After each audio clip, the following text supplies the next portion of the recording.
All my life I had to be patient. Like Meek Millie, I was dream chasing. Finger to the law when I see haters. Oh, the feeling when you tell your niggas we made it. Ooh, baby. Ooh, baby. Ooh, baby. Ooh, baby. It's showtime like Kareem Lakers. I make a masterpiece, seem basic. No Meek Millie, but I'm dream chasing. Took the shortcut like Anita Baker. I want the bright lights that you see in Vegas. I need a big house with like 3 basements. Drop an M on the whip, think I'm speed racing. Don't know if it's the Transformer or the Green Ranger. My nigga Mac got the beat banging. Young nigga selling crack as a teenager. Had fiends playing baseball out here free basing. Had me showing off the rings like a Freemason. My mama gone, but I keep pacing. Trying to keep it all together like I need braces.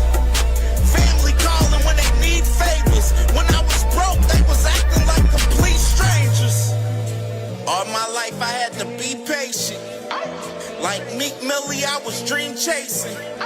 Finger to the law when I see haters. Oh, the feeling when you tell your niggas we made it. Ooh, baby. Ooh, baby. Ooh, baby. Ooh, baby. Rest in peace, the Nippy was the street savior. Got my credit right now, I need acres. Gotta turn your dirty money into clean paper. Trying to own a franchise without a key player. I go through hoes like I weave laces. Tree blazers, let they mama noodles be flavored. Meat takers that be acting like the D sacred. You bust in, you would think they on their knees praying. Then I slide like a screensaver. When I'm done, make some scrambled eggs, cheese, bacon. Then it's on to the next, I ain't a speed dater. Little bitch ain't gon' hear from me till weeks later. I don't see no things changing.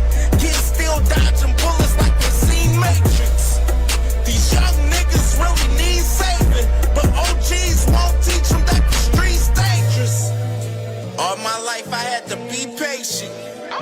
Like Meek Millie, I was dream chasing. Finger to the law when I see haters. Oh, the feeling when you tell your niggas we made it. Ooh, baby.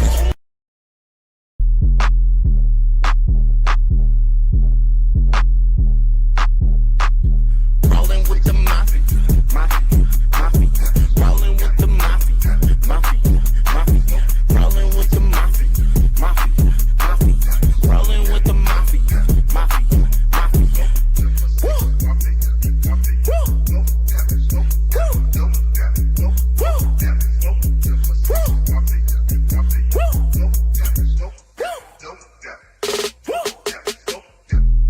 King me like it's checkers, yes sir, guessing I am fresher than the pageant dresser. Sexer in my lacking stretcher, strapped up like a Western movie, dressed in Gucci. Check the tag and say that you can't see me like the bad guy on Inspector Gadget. Classic bastard hazard lights, how I move them to the side. Move it over if you try. Super soaker, coolie hot, cold cheese with me. Velveeta, hell weeder. Chance, but we don't sell sneakers. We'll beat them and just violate them. Just cause I am great, annihilate them like annihilator. Sour David likes annihilate the sister. Wish that I can date her. Piston shooter, I'm a prince. I'm the ruler, I exist. I am cooler than a picnic. Optimistic with these flows, that's why I'm gifted. Biscuit biscuits, I got don't check the statistics. I'm a pro, it's futuristic. Do the business, I'm the show you superstitious. Stupid bitches looking sick, they gotta go. Rolling with the mafia, mafia, mafia. Rolling with the mafia, mafia, mafia. Rolling with the mafia, mafia, mafia. Rolling with the mafia, mafia, mafia.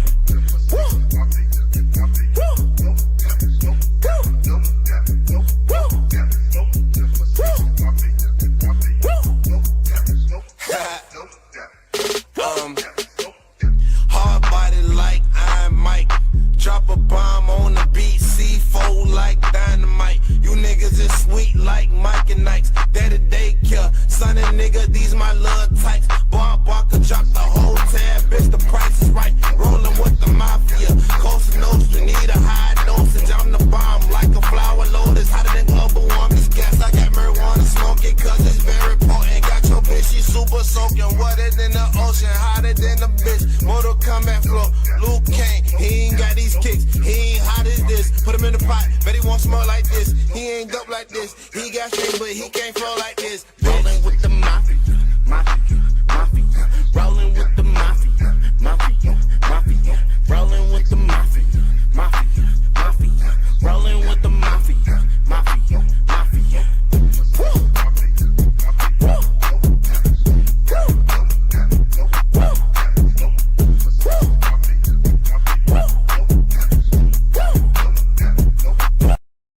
What the hell is you so scared of? I got 15 fights. Like, let's talk about these. Talking real shit. I got 15 fights. You got 30. I'm a young cat, right? Well, come school this young cat. Come school me. The fuck? Come on. But they want to talk about, they just keep saying irrelevant shit. Oh, me and Shakur the bigger fight. Him and Shakur the bigger fight. He's not at your weight class. That doesn't matter. You got a mandatory right here. And you talk about a nigga that's not even at your weight class. And y'all keep talking about this is not scary. Like how? Y'all niggas is crazy. Y'all. Let me calm back down. Come on, bro. Y'all gotta, bro. I am only 15 years old. It's not that much damage I can do to you, bro. I'm only 15 years old, bro. It is not that much damage I can do to you.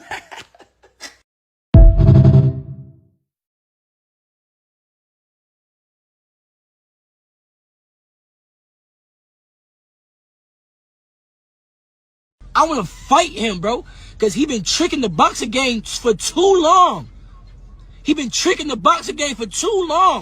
makes shit look good. He makes shit look better than what it is. The same thing that we talked about we were going to do in the DM before you picked your man. 2026, we're doing it. Promise? Well, you promised. You the promoter. Well, I got you. Listen, in the DMs, I got your word on it. All right, just stand on it. Good luck, handle that business, okay? All right. I'm gonna whoop your ass, so-called Debo. You know what happened to Debo at the end of the movie? Huh? He got hit with a brick. Huh? Debo might get hit with a brick. Talk some Latins and Spanish people. Nah, don't pick on them. Pick on me. Keep picking on Craig, and you gonna figure out what's gonna happen. You gonna get hit with a brick. And I ain't playing. You know I ain't playing. Hit with a brick. hit. Belt, nigga. So organic, so genuine. Pick on me. I want you to pick on me.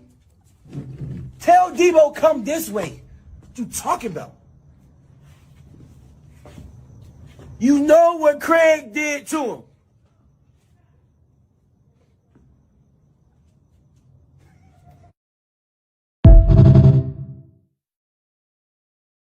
Hey, where the hell Debo at? Talk all that shit, man. Where Devin? Where Debo at? So-called Debo. Where Devin at? Where Debo? You ain't see him? He hiding from me. Hot man. Debo! Hey, Debo! Where the hell you at, man? What you doing? Hey, where is Debo? We looking for you. We on the block. Debo got hit with a brick. Y'all already know how I'm coming. Yeah. Debo, where you at? He's scared of this brick. This is what I hate about these goofy ass boxing. Brian Norman Cena, whatever. If I'm the biggest bitch in boxing, have your son come show me I'm the biggest bitch in boxing. Because I'm going to tell you something, homie. If me and your son get in that ring, bro, I will hurt your son. I'm not no Devin Haney, gang. I'm not no Devin Haney. Brian Norman is trash. And I came to your gym in ATL and dealt with him. After sparring, bud, after sparring Tiger and dealt with your son, bro. Everybody in ATL done seen that. What you think gonna happen in front of the world? I will spank that nigga. Fuck wrong with you, you bum ass coach. Nigga. Get the fuck out of boxing, nigga. And I told you was gonna lose to W.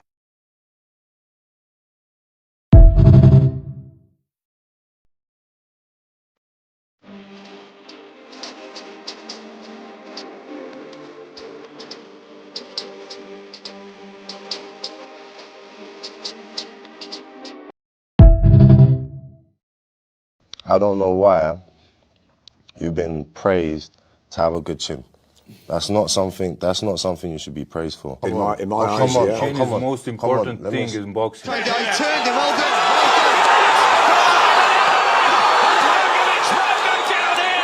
He's got a good chin. Getting still on his feet. It's all Adelaide. And if you don't have chin, you can be a great fighter. That's what it is.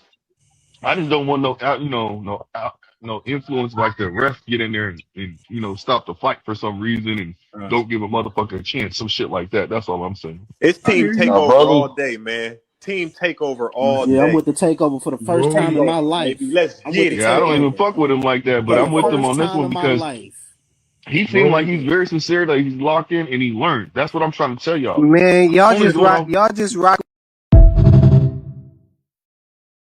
And all this, I don't mind niggas telling me what to do, nigga. Top nigga has to.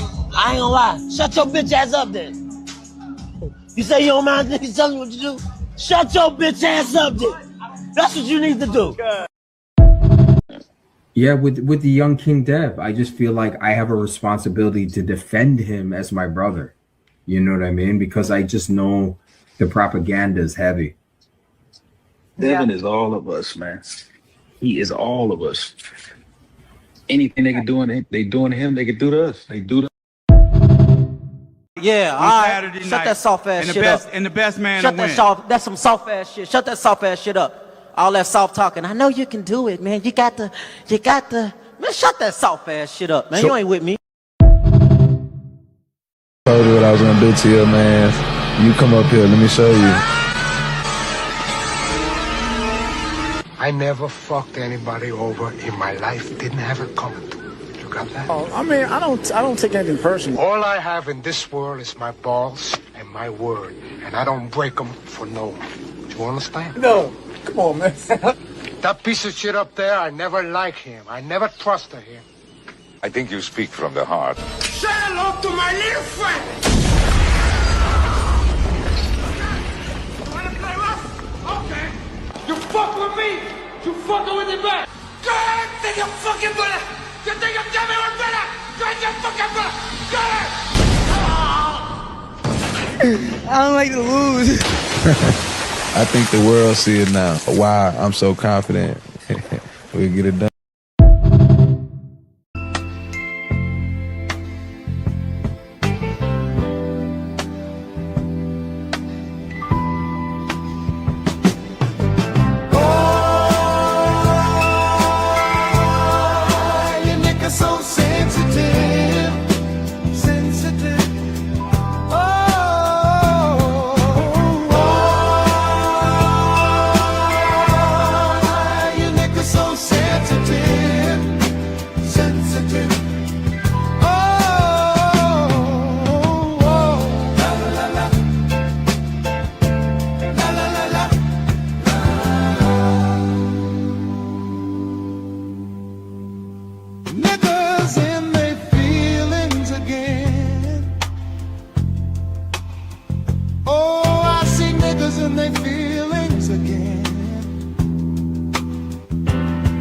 Should've raised you, bitch made suckers to have thicker skin.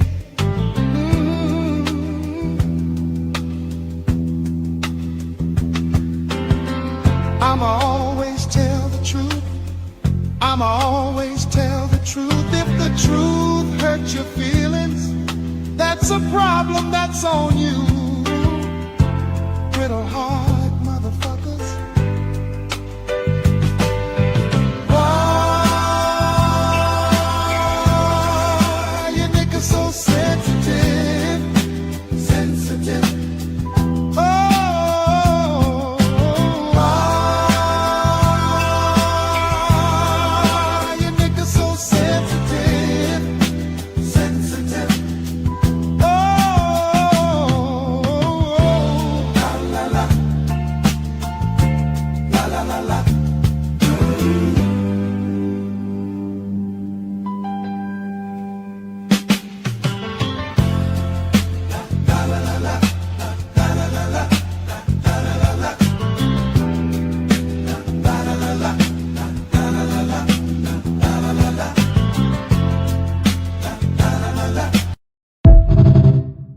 I'm telling you, it's gone. All that plan. Go to research it. It's right here. Oh, they don't. And I'm taking you back there. Go to Snapchat. Yeah, I'm taking you back there too. You got Snapchat? Nigga, and I'm taking you back there. Bitch ass nigga, I'm taking you back there. Nigga, I told you the truth. Nigga, it's not there. I'm taking. I only did Where the video went though? Where the video, You nigga? sent it to her? I didn't send it to nobody. Where you sent? Who you sent Yeah, it you to? did, nigga. You recorded?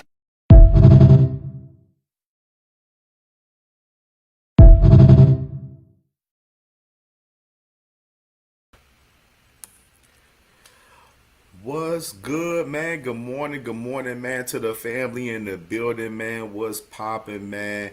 Salute to everyone in the building today. We got 41 people in the building early, man. 25 likes, though. We missing 15 likes. If you have not smashed that like button, smash the like button, man. It's free to do so. It helps us in the algorithm, push this content in the algorithm around YouTube. So please smash that like button for me, man, please. And thank you, man, most definitely. Because it's definitely important for us to hit that like button, man, most definitely. Even the sneak hate watching niggas have the courtesy in hitting the like button as well, man. And for sure, subscribe to the channel if you are new to the channel, man. We are growing, man, growing rapidly. You know what I mean? Closing in on 1,200 subs and pushing towards 2,000, man. So definitely subscribe to the channel if you are new to the channel, man, most definitely, man. And as well, show love in that Cash App, man. Y'all know your boy be working hard, man. We 4 shows, but I haven't had a day off. I think my last day off was last Wednesday. So we've been going hard 7 days straight. You know what I mean? You know what I'm saying? Coming to think about it, man. So you know what I'm saying? Support the grind, man. Support the channel, man, through $ CamJNetwork, man. And I gotta show love to the first 2 sponsors of today's cook up, man. My brother SBG Mello, man. Always showing love, man. Salute to my brother, man. Much love. And as well, my brother D1, one half for the Angry White Man Boxing Podcast. And hey, gotta say something. Tonight, tap in on Angry White Man Boxing Podcast tonight at 7:47 p.m. Eastern Time. My brother D1, he worked up a documentary, man, saying, you know, pretty much boxing is turning into the WWE. And he has this documentary dropping tonight at 7:47 p.m. Eastern Time, man. So definitely make sure y'all tap in with my brother D1, Angry White Man Boxing Podcast tonight, 7:47 p.m. Eastern Time, and tap in and check out my brother D1's documentary that he made, man. I'm pretty sure it's dope. I haven't seen it yet, but some of the stuff that I know that he put together for it, I know it's fire as fuck, man, and I can't wait to see it myself, man. So definitely tap in with my brother AWM tonight, 7:47 p.m. Eastern Time, man. Most definitely for the boxing moving like WWE documentary, man. Most definitely, man. Salute to my brother, man, for sure. And man, I'm crazy shit, man. Right now, I'm up here like it's crazy today because it's like I'm up here like yesterday the show. So on wrestling videos, I'm still editing them bitches. So my show from yesterday got blocked. Crazy was I kind of figured this shit probably was gonna get copyrighted on some shit, but it's okay. Like we editing this shit up and it'll be good. And the show from yesterday will be up hopefully sometime today. You know what I'm saying? But it's still editing right now. But yesterday's show, fire show yesterday. Definitely enjoyed the conversation we had, man. Definitely, we introduced the boxing wrestling series that we have, man, that we're doing, man. So, salute to my brother Crush the Legend and T Hill, man, the commissioner, man, with this boxing wrestling series. And we got more to come, man, for us, this boxing wrestling graphic series that we have, man, and with shows, etc. So we got a lot of shit that we working on over here on CamJNetwork, man, just staying active, man, most definitely, and being creative, being innovative, Always bringing integrity, morals behind what we do over here. Always got the receipts, because you know we miss the receipts, so we always keep receipts for all the bullshit. You know what I mean? So you know the vibes, man. So let's salute to the family who all's in the building so far, man. Salute to my brother Zoomverse in the building, man. Salute my brother Zoomverse. Hey, I know y'all was looking at my thumbnail before I switched it the last hour, but the shit, hey, I was fucking around. You know I be playing, man. I be trolling motherfuckers. Motherfuckers be bad. Man, salute to my brother D Lynch in the building, man. Salute D Lynch in the building. Joaquin in the building, man. Salute to my brother Joaquin in the building. Shell in the building. Salute to my dog Shell in the building. SVG Mello, man. Y'all heard my brother. Smash that like button, man. And definitely show love in the cash app, man. My brother Mello, first sponsor of the show today. And my brother D1, the second sponsor of the show today, man. So salute, salute, salute. Salute to my brother Ring While Boxing Podcast in the building, brother. Salute, salute. Sam Ironheart. Salute to my dog, Sam Ironheart. Kiro Black in the building, man. Salute. Lee Jackson in the building. Salute, brother. Uncle Cass Sports in the building. Make sure y'all subscribe to Uncle Cass Sports if y'all not subscribed. The best talking about the sport of boxing for us, the history of the sport of boxing, man. Salute to my uncle, man. Much love. Salute to my brother on a money line in the building, man. On a money line. Salute, brother. Stillmatic in the building, my brother. Salute. D Free in the building, man. Salute to my brother D Free. Make sure y'all subscribe to my brother D Free if y'all not subscribed. And follow him on Kick as well, man. Salute, brother. Salute. My brother Bobby in the building. My brother Big Bobby in the building. Salute, brother. Yeah, we going to talk about this Nikita Zoo shit briefly today. We never going to talk about that because I don't even want to get my opinion about it first. But salute, bro. Salute to Bobby in the building. Oh, man. And salute to my dog Slogan 1 in the building, man. Salute to my dog Slogan 1 in the building, man. D1 in the building as well. Like I said, tap into the documentary tonight, 7:47 p.m. Eastern time, man. You dig? And definitely, let's scroll down some more. Maurice Boxing in the building, man. Salute, brother. Salute. And scroll down some more. My brother Marquis in the building. Salute to my brother Marquis in the building, man. Thrill Hill in the building, man. Seattle's finest in the building. Devontae Cromwell, my brother, man. Salute, bro. Salute. No More Sleepwalking in the building, man. Salute to my brother No More Sleepwalking. Salute, bro. Ramirez in the building. Salute to my dog Ramirez in the building, man. Salute. RBS in the building as well. Salute to my brother RBS. Make sure y'all subscribe to my brother RBS as well if y'all not subscribed, man, for sure. Just Do Boxing in the building, man. Salute to my dog Just Do. Make sure y'all subscribe to Just Do if y'all not subscribed as well, man. Great work over there. Sexy Kendra, my beautiful sister, Sexy Kendra in the building, man. Salute, sister. Good morning. Hope you doing well this morning, sister. Radio Flyer in the building, man. Make sure y'all subscribe to Radio Flyer if you want to talk boxing with dummies over there. You know what I mean? Salute, salute, salute. and let's go down some more. J.O. in the building. Salute to my dog J.O. in the building, man. Salute Trey Skills in the building. My brother Trey Skills in the building, man. Salute, Brody. Sunshine Queen in the building. Salute to my sister. Make sure y'all subscribe to my sister. If y'all not subscribed, man, she live tomorrow night, Thursday, 10 p.m. Eastern time, man. So definitely support the real, man. Y'all know the vibes, man. Let me scroll down some more. I think that might be it. That might be it so far. Let me see. That might be it. I don't want to miss nobody before we get started, you dig? Think that might be it, man. All the family in the building, but you already know anyone else coming in the building, we gonna salute and show love, man. Y'all know that's what we do. We show love to our family over here. Always, you dig? And let's get this shit started, man. Michigan Hendo. Salute to my dog, man. Michigan Hendo. And make sure y'all subscribe to my brother, Michigan Hendo, man. Most definitely, man. Definitely get my brother subs up. We need to get him to 50 sat so he can go live and do his thing, man. So, hey, drop your link in the comments. All content creators, drop your link in the comments. Everybody sub up to the family, man. Because we all about supporting each other and pushing each other, you know what I'm saying, and, you know, in a big way, man, over here, man. Because I want all of us to grow, you know what I'm saying? Not only including myself, everyone else around myself, bro. I want all of us to grow, bro, and get better and do our thing and succeed in this shit, man. So salute to everyone in the building, man, for sure. We ain't gonna hold this thing up no longer. Anyone else, we come in the building, we gonna show love like I mentioned before, man. And salute to my brother, No More Sleepwalking, man, showing love in the Cash App, man. Salute to my brother, the third sponsor of today's cook up, man, for sure, man. We ain't gonna hold it up no longer, man.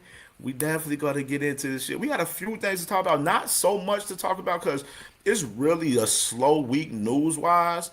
But some interesting news came out this morning, right before, like literally 5-10 minutes before I came on, and that kind of I actually seen the news early this morning, but I didn't see it and 100% till we're like it really settled in. I'm like, oh shit, this is huge. So that we do got some real interesting news to talk about today. But it's not much that we have to talk about in particular, though, for real, to be honest. It's really a slow week for us news in boxing. You know what I mean? And we didn't cover damn near pretty much everything possible news-wise, which is we always do, man, for sure. So let's go start off with a little commercial break, and then we're going to get into this content, man, for sure. You did.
To have thicker skin.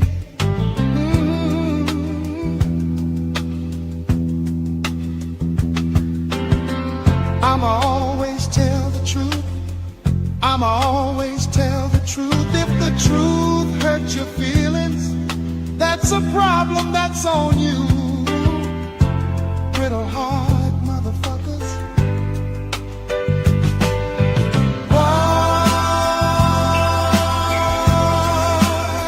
So sensitive, sensitive.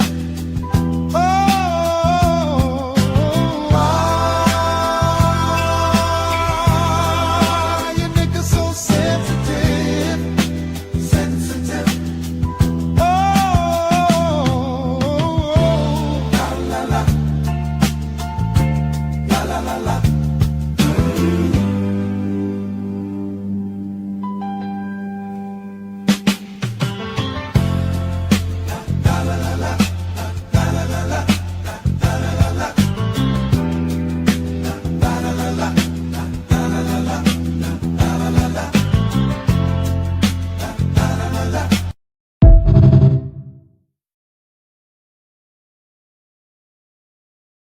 La la la la la la la la la. Hey man, we be having fun up here, man, for sure, man. But salute to the family, man. Appreciate all the love and support, man. Every day, man, here on CamJNetwork, man, for sure. And is always appreciated, always truly is, man. 43 people in the building, 38 likes. Hit that like button, man. Most definitely, if you have not did so yet, it's free to do so. It helps us in the algorithm, man. So definitely smash that like button, man. If you have not smashed that like button, man. And let's get into the business. Let's get into the business. And we just gonna start off with the schedule, man, and start off with this Nikita Zoo and Mahoney scrap today, bro. We gotta talk about it, bro. Gotta talk about it, dog. Tim, salute to my brother 10 in the building. And salute to my brother Cornelius Burnett in the building, man. Big Dayton in the building, man. Salute, Brody. Salute. All right, man. We gotta talk about this scraps this morning, bro. Like, it was just, I had to go back watch, the two scraps as I woke up a little bit late. I woke up and I wasn't watching them. Then I'm like, let me make sure I watch these fights before I go back. So, today, we only had fights to pick today. And we had to pick, the Colin Peters fight, which is Colin Peters. He got a stop in the 8th round. I picked him in 6. So Colin Peters, good shit with him. definitely read up a deal with No Limit Australia recently, and definitely got the stoppage today, which that's good shit. Got the stoppage in 8. I picked him in 6. Oh, you had to have been 7D free? Yeah, I had to been 6, man. I had to been 6. Salute to my brother Champ Ross, man, my brother, man. And make sure y'all tap in with Champ Ross with the Fantasy Boxing League. And I wanted to talk about that too before we get into this shit. I wanted to talk about something. Some of you niggas, man, I talked about this briefly yesterday. Some of you niggas so fascinated with only picking one fight will join the fucking Champ Ross Fantasy Boxing League, and we want to see how you fare every week in picking fights, 12 to 20 fights a week. I would love to see a lot of you people in this league, especially some of you content creators. Flyer, I would love to see you in this league, Flyer. I would love to see Flyer pick 12 to 20 fights a week and see how Flyer fares picking fights weekly. Because I've noticed with you guys, a lot of you guys is fascinated with picking one fight. I want to see how you guys fare with picking other fights. I want to see how y'all fare in picking fights of fighters that y'all not even fucking tapped in with. I want to see it. So I really would, encourage everyone, you know what I'm saying, if y'all ain't tap in with Champ Ross with the league, you feel me? And, you know what I'm saying, tap in. I want to see. I want to see how y'all guys really pick fights. Because y'all fascinated, y'all only pick one fucking fight, and y'all niggas think y'all really them niggas. No, I want to see y'all pick more fights than one fight a fucking week and see how y'all fare. Yeah, because you know you don't want to pick him because you don't watch him for real, nigga. That's why. Yeah, you don't want to pick weekly fights weekly like that because you know you really not like that for real. You know you can't pick fights for real. You the same person that picked Rolly last week. You picked Rolly, and you was celebrating Rolly losing after it. Like, I'm like, how weird is that? Niggas pick Rolly, and then they celebrate T.O. win after. The weirdest shit ever, right? Like, this is the weird shit that y'all niggas be doing. This is the weird shit y'all niggas be doing out here, bro. You know what I'm saying? And we just had to get that conversation out of the way right out the gate. You know what I'm saying? Because I would love to see how y'all niggas pick 10 to 20 fights a week, see how y'all fare and shit. Because y'all know y'all niggas wouldn't fucking do good if y'all picked that many fucking fights, honestly. That's why y'all don't want to fucking tap in. And Tam Ross will tell you, right now, the league this season, very fucking competitive, bro. This season is very competitive. Like the top 40 motherfuckers, literally, bro, is like literally picking 90%, 95% in the league right now, bro. Like literally the top 30 motherfuckers is picking 90, 95% in the league right now. And it's like damn near 100 motherfuckers in the league. And Champ Ross will tell you that. Like literally. Like that's how competitive the league is this year. You know what I mean? That's how competitive. So definitely wanted to get that out of the way and let that be known. Because I was thinking about that a little bit more in depth after the show. Because I spoke briefly about it yesterday. I'm like, nah, we got to spend a block to talk about that. Because a lot of y'all niggas be up here fascinated with picking one fight. But y'all niggas couldn't pick 10, 20 fights to save y'all fucking life. Because y'all niggas don't know boxing for real, for real. Y'all niggas fucking disguise like y'all know boxing for real. Y'all niggas don't really know boxing like that for real, bro. Y'all just be capping and chatting out this motherfucker. You know what I mean? That's real shit. Salute to my brother One Hitter Quit in the building. Malaza in the building, man. Salute, Brody. Salute. All right, so got that conversation out of the way. Let's back to this Nikita Zoo shit. So Nikita Zoo, Mahoney, nasty work in this fight. Nasty fucking work, bro. Like, I thought Mahoney won. Honestly, I ain't gonna even lie. I thought Mahoney won the damn fight. I ain't gonna even lie to you. I thought Mahoney won the motherfucker. Salute to my brother Gil Coles in the building, man. Salute to my brother Crucial Content in the building, man. Salute.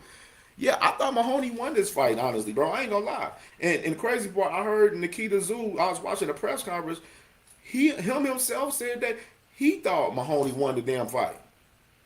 But it ended up being a split draw. The second fucking split draw in 1 week, bro. This shit crazy, bro. Like it's crazy. The second split draw, bro, in a week. And you see, Champ Ross take right here said, hell yeah, very competitive. We got over 55 players and everyone picks over 85% correct fights. Just the correct method. KO decision is the hardest thing to do. There you have it right there.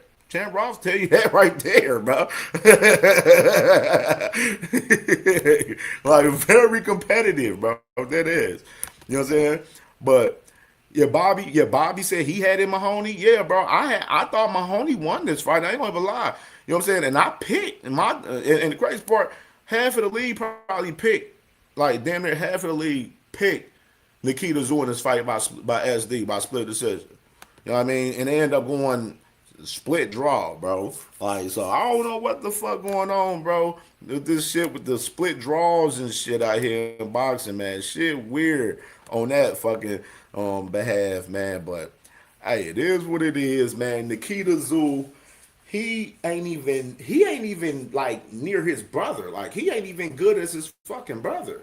Like Nikita Tszyu is like on some trash shit, bro. He's like I seen Bobby and people in the comments say they call Nikita Tszyu domestic. Yes, he is domestic as fuck. Like he's domestic as fuck. He would never become a world champion or any of that. Like, you know what I'm saying? Any of that. I don't see it, bro. So, you know what I'm saying? It's interesting. We'll see how this shit play out. But I thought Nikita Tszyu this morning, I felt like he lost this shit. I mean, definitely not.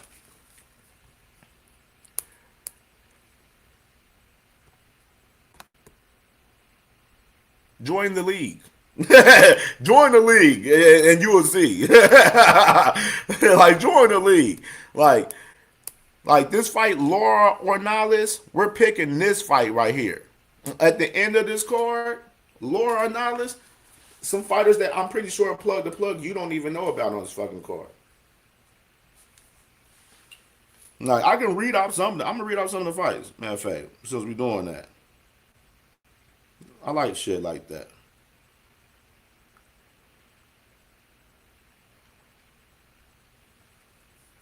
I like shit like that. Motherfucker don't know Mauricio Lara versus Carlos Anales. Niggas don't even know them. You talking about you will be able to pick that fight? No. Motherfuckers don't know Brandon Moore and Brian Jennings. You know what I'm saying? Like, niggas don't even know Brandon Moore. And Brandon Moore been in the game for a minute. Niggas don't know Terry Harper and people should know Terry Harper. But you wouldn't be able to pick that fight because you don't know the motherfuckers. And you're not going to do the research and fucking be able to do your homework and pick the fight. Plug of the plug. I think you need to fucking change your name to Mud on Mud. That's what the fuck you need to do.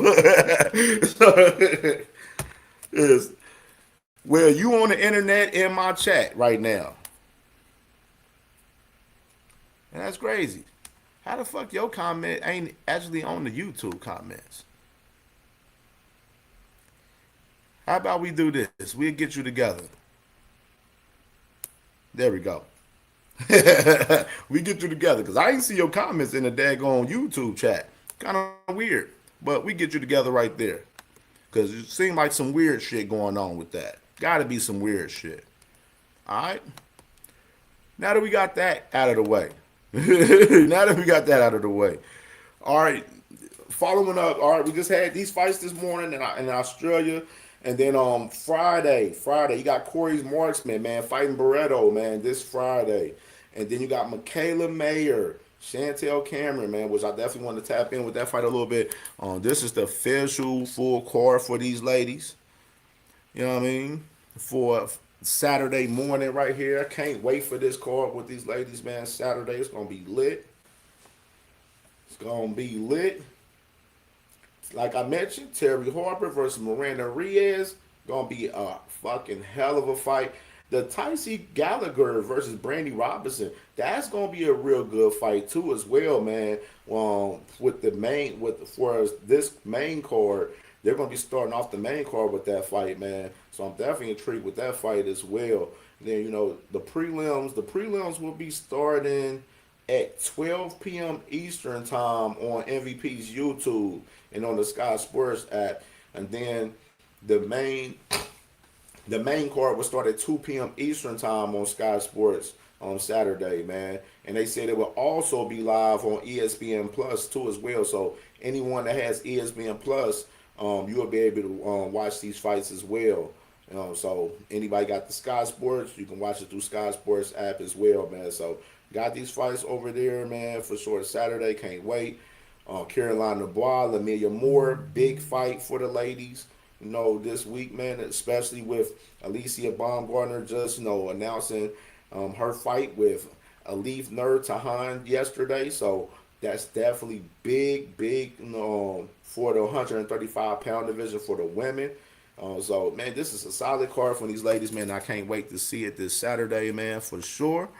And as well, Lester Martinez, Luca Plantic this Saturday on Pro Box TV on their YouTube channel. But you have to have the membership to for the fight, and the membership is only $5. No big deal for real, y'all. You know what I'm saying? This is just a good card with Lester Martinez, Najee Lopez on the card, and Ramon Cardenas on the card as well, man. So this is a good solid card. So definitely I know us in the game we'll be watching these scraps Saturday night for sure, man, most definitely. So you have that, and then as I mentioned, the Laura and Ornelas fight, Matchroom Mexico, about 5 fights on the card for Saturday for that card in particular, but that's going to be the DAZN Saturday night fight for Saturday. But one of the big fights that we're definitely tapped in big time is Moses Atuma, Philip Herkovic, man. Definitely a fight that we're definitely big on for this week, man. This is Moses Atuma first world title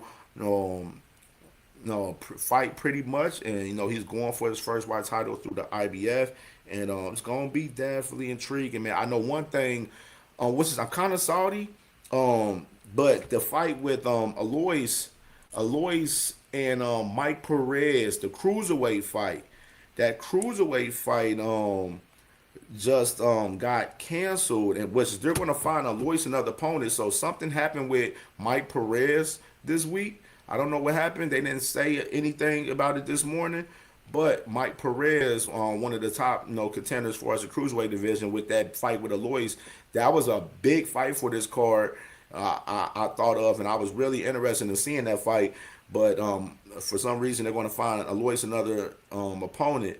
And Mike Perez is not going to be fighting this Saturday for this card. So even though they still got some good fights on the card, like I mentioned, Sam Noakes versus Denise Berinchek, that's a fight that's the co-main, which is I'm very interested, in that fight for sure.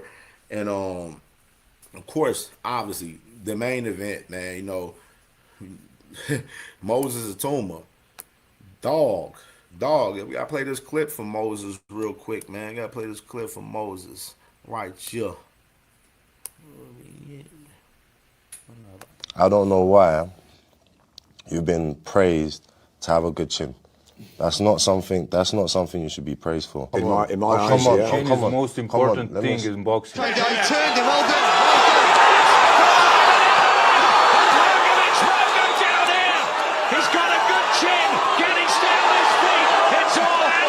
And if you don't have chin, you can be a great fighter.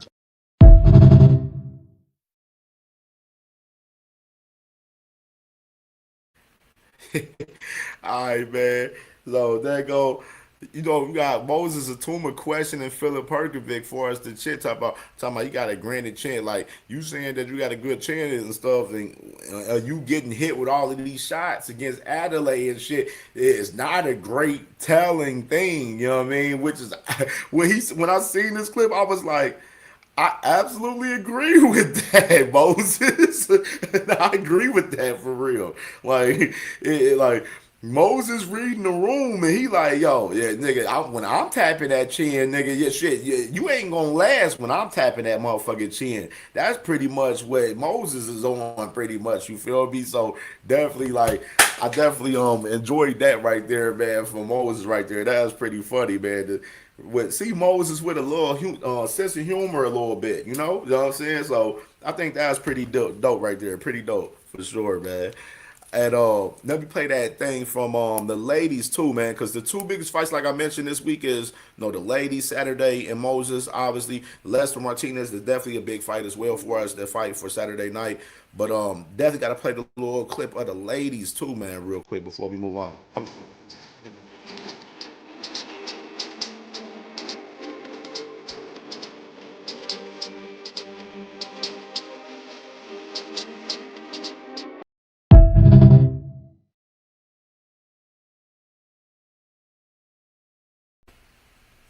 Yes, sir. Yes, sir, man. So there you have it, man. Those are the scraps that we have for this week, man, for the show. And we definitely gonna be tapped in, man. We'll do the final prediction show Saturday morning, early Saturday morning, man, for sure. And we gonna be lit, man. It's gonna be lit. All right, man. So let's tap in. Couple little quick hitters. Let's get into the couple little quick hitters that we do have. Maury Jones, something that I seen, man. I definitely wanted to, take notice to the family, man. Maury Jones in the lab with Canelo, man. It's getting some work in with Canelo, man, which is definitely some good shit right there. Maury Jones, #1 contender for the IBF at 160, Golden Boy guy, undefeated, man. Been cooking shit heavy, man, for sure. And him getting some work in with Canelo, some good shit right there. We already know with Canelo, he has to fight with Kristen and Billy coming up October 31st on Halloween out there in Saudi Arabia, which is going to be real intriguing to see that and see who all going to end up being on that card.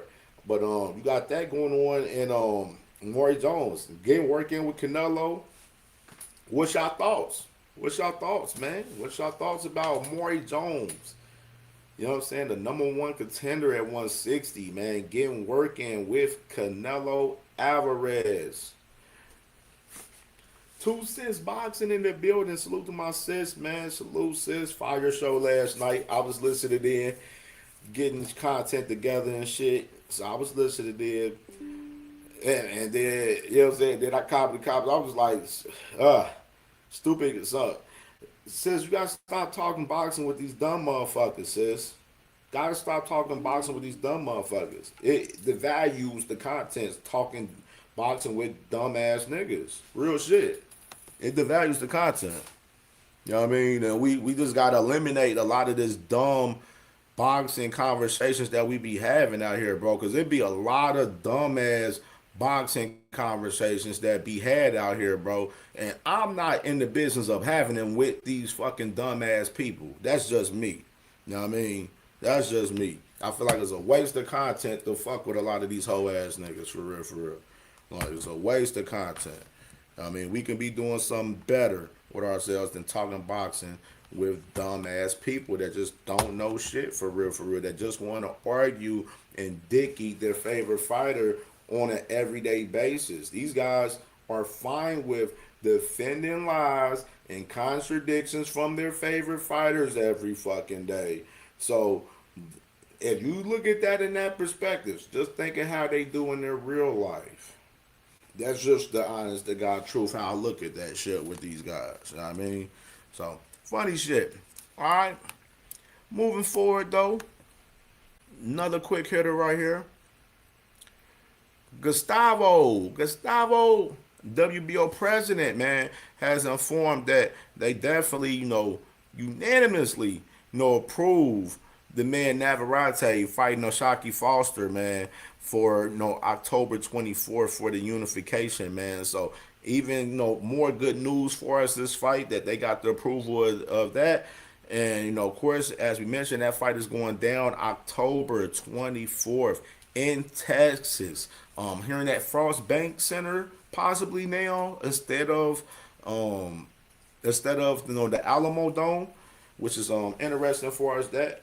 But definitely this is good news though as far as that, as far as this fight. I seen yesterday, Ashaki Foster, I seen him on IG. He was in the lab, putting in some work and everything. So you got Ashaki Foster getting ready for the fight and everything, man. So I'm excited about this fight, man. This is one of the big fights that we have for 2026 between Emmanuel Navarrete and Ashaki Foster. And I couldn't even be more excited about this fight. This is going to be a big one. I can't wait for it. And I can't wait to see how they build the undercard for that card as well, man, and see who all is going to be on that card. Because that's going to be one of those big fights for this year, man, for real, for real. So definitely can't wait to see what Top Rank does with this card, man. I'm excited. And salute to both guys, man, for locking this in and making this happen, man. This is real boxing right here. Not no talking and shit in the media, doing fucking public relation posturing for fucking negotiations and fights and shit. All the business done right behind the scenes. They locked the fight in. Fight's done. Now they getting ready to announce it. This is boxing right here. This is how it's supposed to be done. This is how it's supposed to be done. No talking all out in the public, all that goofy public posturing and shit, trying to fucking manipulate the fans and shit on shit. No, we locking the fight in behind the scenes and we announce the fight and it's good and we going for it and we cooking from there. That's how the fucking shit's supposed to be. This is how it's supposed to be. Y'all motherfuckers y'all love these niggas fucking playing in y'all face with these fucking public relation wars and shit for y'all favorite fighters. Y'all love this shit. Like, shows me even more. Like, I like the more and more I've been seeing a lot of you niggas and watching you niggas, I'm like, really, y'all really niggas is, some of you niggas is really not real boxing fans for real. Y'all really don't fuck with the sport as y'all portray to. Y'all only really fuck with fighters. You only fuck with one or two fighters. And I'm seeing it every day more and more with a lot of you guys. And it's real funny. It's funny to watch for real for me. Like, I sit back and smoke and watch and laugh at you niggas. Because y'all be doing some real live fraudulent shit. For real. Like, you know what I'm saying? This is a fight that us in boxing got to get behind these two guys. 3 belts on the line. Big time. This is boxing right here, bro. You know what I'm saying? This is what we're talking about. Not none of that fugazi shit that y'all niggas like from y'all favorite fighter every fucking day. Like, real shit. So now we got that out of the way. Let's go and play this little clip, man, that I seen right here from Tammy the Balt, man. Gotta run the clip. Run the clip. I would say, quick is an understatement at this point. But I'm very proud. I'm very happy. I think things really came together well for the fight week. It was a great fight week. My team was great on communication. I was ready. I had some really good training. I had some good sparring. And when I went into that fight, I felt confident. Whether I had 4 fights or 15 fights, it was a question of mindset, and I stepped up to the challenge. I took it on, and I came up on top. So I'm pretty happy about it. It's the road to undisputed, but there are big names in the weight division below, the weight division above. It feels like actually your weight division could be neutral ground where maybe you could entice Clarissa Shields, who's already called your name. Lauren Price, we don't know what's happening there. Savannah Marshall was just a weight division away, realistically. You would sense, I don't want to push you in a certain direction, but big fights are on the horizon. It's up to you which route you choose to walk. Absolutely. And then I'm really excited for what comes next. Like you said, big fights are possible. I've had Clarissa call out my name, which is great. I mean, if she wants to fight, then, it's up to MVP to make it happen. I want to become undisputed, so that is the fight that I want. But how it happens really isn't up to me right now, but we'll see. Like you said the Savannah's also just a weight above. So there's a lot of opportunities that we can create. And, I'm one for a good competition in sport. Fuck all that. Well, I'm going to get to that in a minute. We're going to run this back. But I want to say something. Why is niggas talking about Tank in the chat and I'm not talking about Tank right now? Let me real life ask this shit. I real life want to really know this shit right now. Why is y'all niggas talking about Tank in the fucking chat and we're not even talking about Tank? Why do y'all hoe ass niggas do that shit? Y'all niggas are that much obsessed with Tank Davis, bruh? Real shit. Y'all obsessed with Tank Davis. All y'all talk about is Tank Davis. Y'all talk about Tank Davis more than y'all fucking favorite fighter out here now. Y'all too fucking obsessed with that little dude. Too obsessed. Motherfuckers ain't even brought his name up or had a topic about him on the show at all. And y'all niggas bring up his fucking name in the chat. For what? Get off that nigga dick if y'all niggas ain't fucking with the nigga. Don't support the nigga. Don't talk about the nigga if y'all ain't fucking with him. That shit get irritating seeing y'all hoe ass niggas do that shit. Y'all niggas literally dick eat Tank Davis every fucking day, bro. Y'all are obsessed with that little nigga. Y'all are obsessed with him, bro. Y'all do this shit every day. We talking about Tammy the Balt right now. And niggas is talking about fucking Tank Davis in the fucking chat, bro. Like, what the fuck are we talking about here? This is the clown shit I be talking about with y'all niggas, bro. Y'all too obsessed with niggas. Y'all need to get y'all fucking feelings out of this fucking boxing shit. Y'all too in y'all feelings and in y'all emotions talking boxing, bro.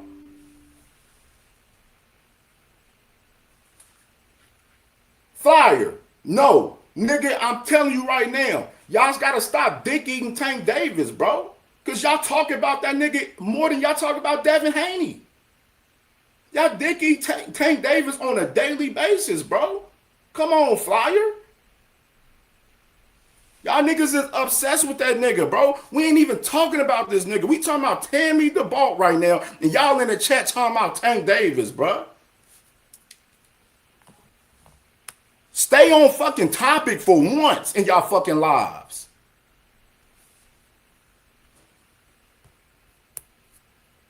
Fucking fraud ass niggas. Y'all niggas is so fucking fraudulent in this shit.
To have thicker skin.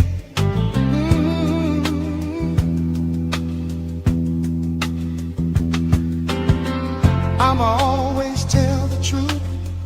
I'ma always tell the truth. If the truth hurts your feelings, that's a problem, that's on you. Brittle heart motherfuckers.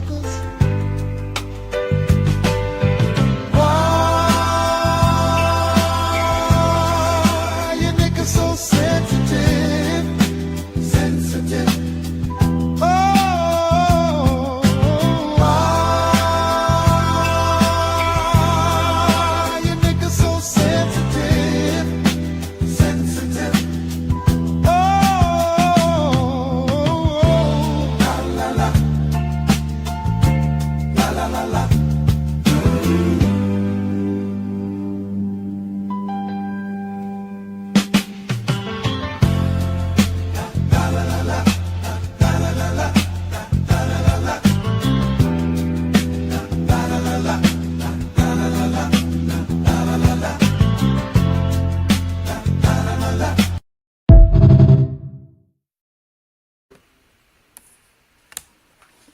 Flyer, get this understood, bro.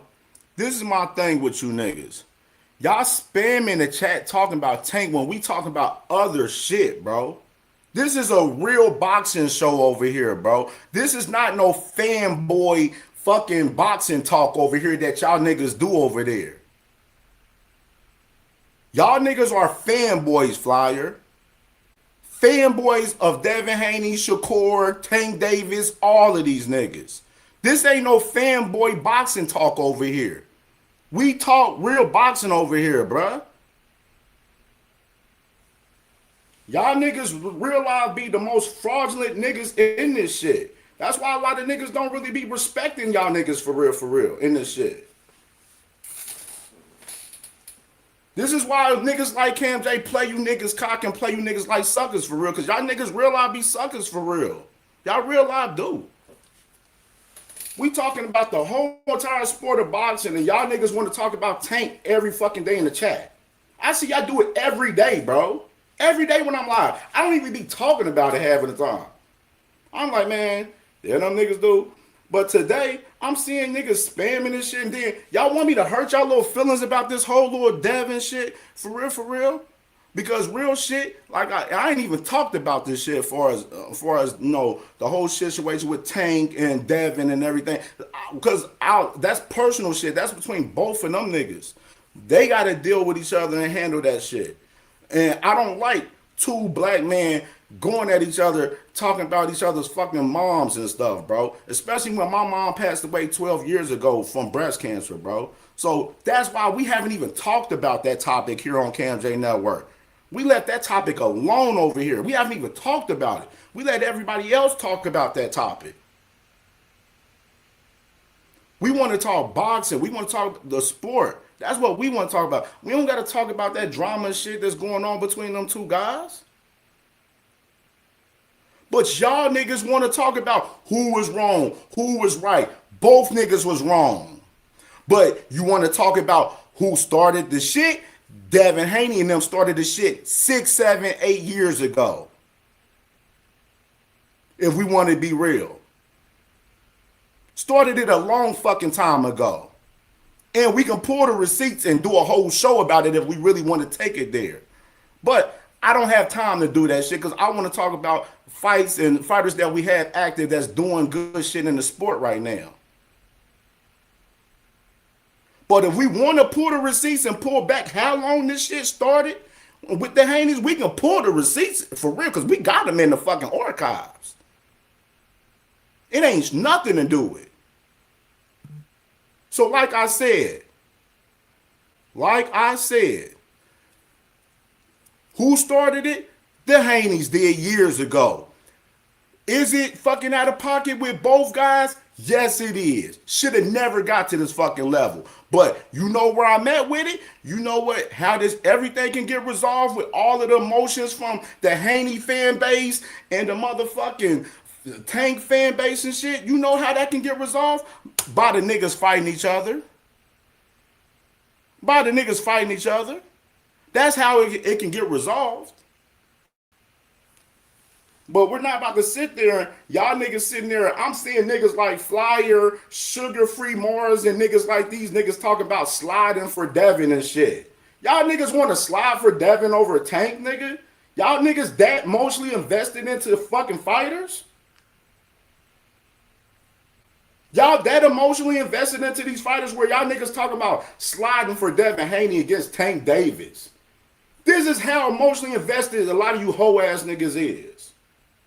I've been watching all of this shit with you niggas. Been sitting back smoking, laughing at you niggas defend this shit, up here doing all this weak ass posturing and shit for y'all fucking favorite fighters out here. Seeing y'all do all of this weird ass shit. Y'all niggas talking about sliding for Devin Haney out here.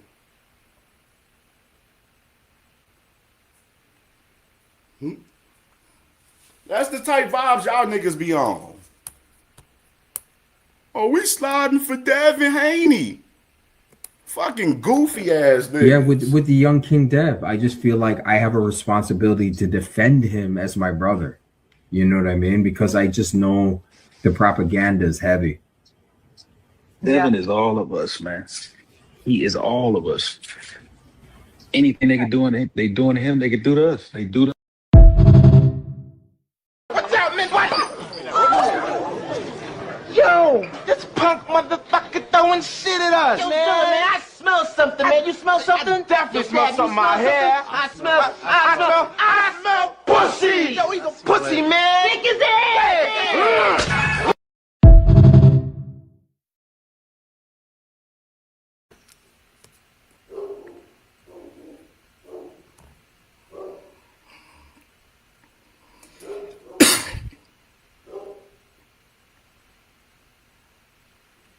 Stupid conversations.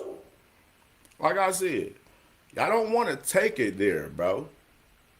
You know what I'm saying? Y'all want to have real conversations for real.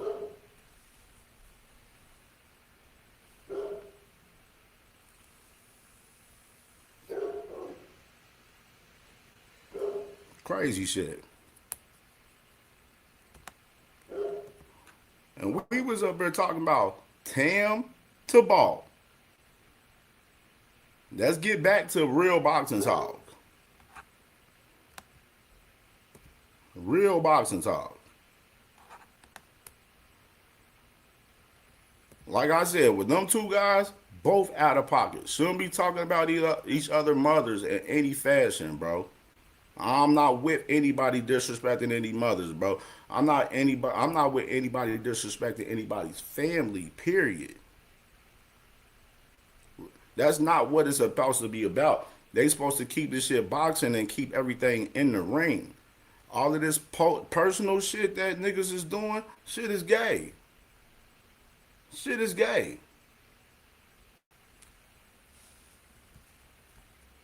Oh, hey, this Kane Corsa getting your ass, flyer. That motherfucker come out that cage, just like CamJ. Come out that cage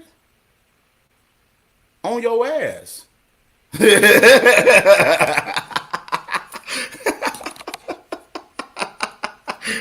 On your ass. It's just like the Kane Corsa right here. It's just like CamJ. On your ass. Like, for real.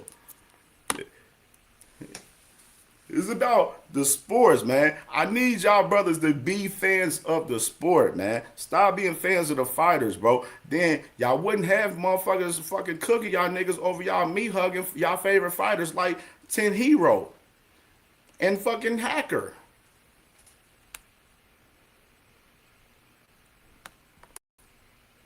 Stupid though, bro. Let's get back to this shit, bro.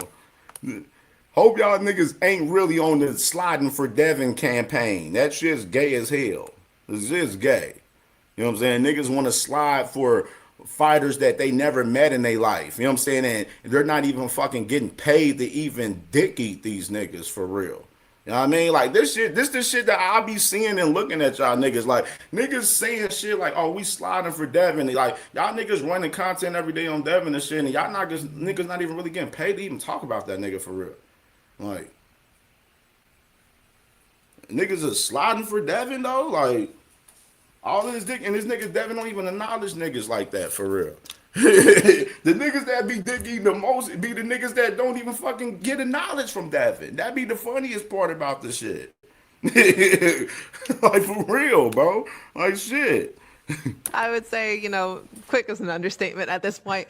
But I'm very proud. I'm very happy. I think things really came together well for the fight week. It was a great fight week. My team was great on communication. I was ready. I had some really good training. I had some good sparring. And when I went into that fight, I felt confident. Whether I had 4 fights or 15 fights, it was a question of mindset. And I stepped up to the challenge. I took it on. And, I came up on top. So I'm pretty happy about it. It's the road to undisputed, but there are big names in the weight division below, the weight division above. It feels like actually your weight division could be neutral ground where maybe you could entice her. Clarissa Shields, who's already called your name. Lauren Price, we don't know what's happening there. Savannah Marshall was just a weight division away, realistically. You would sense, I don't want to push you in a certain direction, but big fights are on the horizon. It's up to you which route you choose to walk. Absolutely. And then I'm really excited for what comes next. Like you said, big fights are possible. I have had Clarissa call out my name, which is great. I mean, if she wants to fight, then No, Hacker. I seen you comment like 2 times talking about Tank and Devin when you came in the chat. And for one, how you gonna come in the chat and not even say what's up to the chat and say what's up to Cam J or nothing? You just come blazing right out the gate talking about Tank and dick eating Tank, nigga. Like, no, nigga, miss me with the bullshit. No, we not doing that. So dead the bullshit. Come correct in my motherfucking chat, nigga. Don't come in there fucking dick eating your fucking favorite fighters, nigga. That's what it is. You came out the gate, dick eating Tank. Came out the gate. Right out the fucking gate. Right out the gate. You ain't say, what's up, Cam J? What's up, chat? How everybody doing? You know what I'm saying? You came in. Oh, Tank this, Tank that. This came just with Tank dick all in your mouth. Right out the gate. Right out the gate. Oh yeah, Fly, you had to get a little leg warmer too, cause you added on to it. That's what happens. But let's talk about Tam the Ball on what we were actually talking about. We weren't talking about Tank. Tank wasn't a conversation, nigga. That's my whole moral of the fucking story. We're talking about Tam the Ball and other things. Tank wasn't a conversation. Y'all bring up Tank like y'all do every day, and nobody's not even talking about this nigga right now, bro.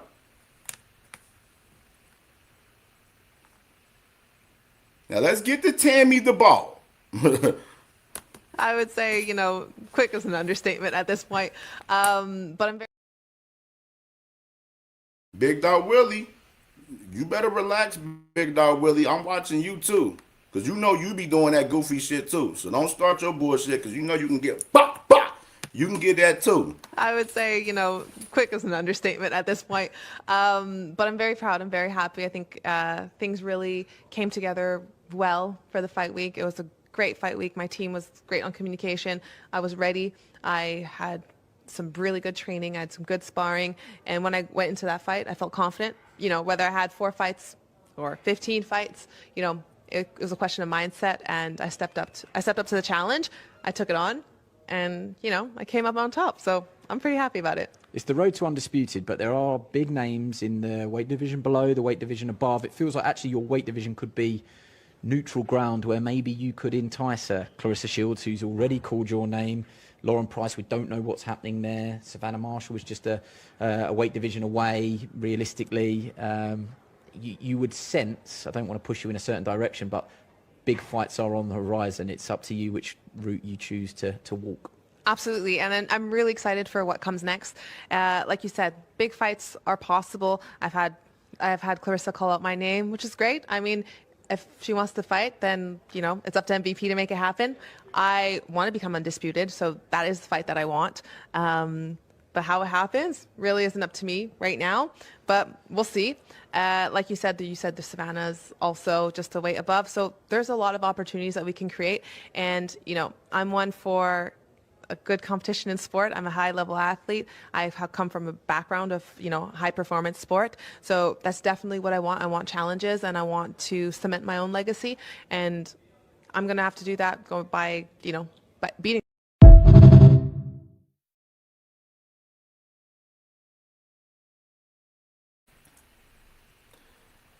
Yeah, man. Tammy the Ball, man. Hey, man. She said she want undisputed, man, for sure, man. And I'm with this shit, man. I like the energy from Tammy, man. She, real humble young woman in the game, just trying to put on and do her thing for sure. And definitely, man, I'm definitely intrigued in seeing a scrap with, Clarissa Shields possibly. They mentioned Savannah Marshall in the process of that, right there in that clip right there, which is I'm definitely with that as well. You know what I'm saying? And, of course, some of them ladies at 54, like, the O'Shea Jones, the Michaela Mayer, Chantel Camerons, obviously, you know what I'm saying, for sure. You know what I'm saying? Definitely. Like, those is definitely, some opponents that we definitely want to see her in the mix with. Like I said, she has 2 straps in the division at 160, so she's in the mix. Ain't no saying she ain't ready or none of that shit. No, shit, she got 2 titles, so she in the mix. So everybody, you know what I'm saying, that's top contenders, champion, whatever, it's fair game. You know what I mean? So, you know what I'm saying? So I'm definitely intrigued to see what's next for Tammy the Ball, man, for sure. And I definitely like her energy, man, out here in boxing, man. I definitely like her energy, man, for sure. Definitely. Salute to my sis, Queen Keisha in the building, man. Salute, sister. Salute. Rare Breed Boxing, man. Salute to my dog, man. Rare Breed Boxing in the building, man. Salute, Brody. Salute. All right, man. Oh. That's what it is. I just don't want no influence like the ref get in there and stop the fight for some reason and don't give a motherfucker a chance, some shit like that. That's all I'm saying. It's I team hear you. takeover all day, man. Team takeover all Yeah, I'm day. with the takeover for the first time in my life. Baby, let's I'm with get the it. Yeah, I don't even takeover fuck with him like that, for but the I'm with him first on this time one in my because life. he seemed like he's very sincere, like he's locked in and he learned. That's what I'm trying to tell y'all. Man, y'all Only just going rock. off. Y'all just rock.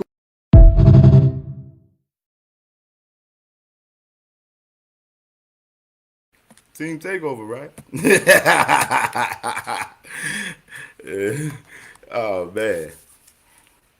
So maybe I got some real funny shit for tomorrow. So I just thought of some crazy shit. Oh man, I got a real creative thought for my tomorrow show. I just came up with some shit.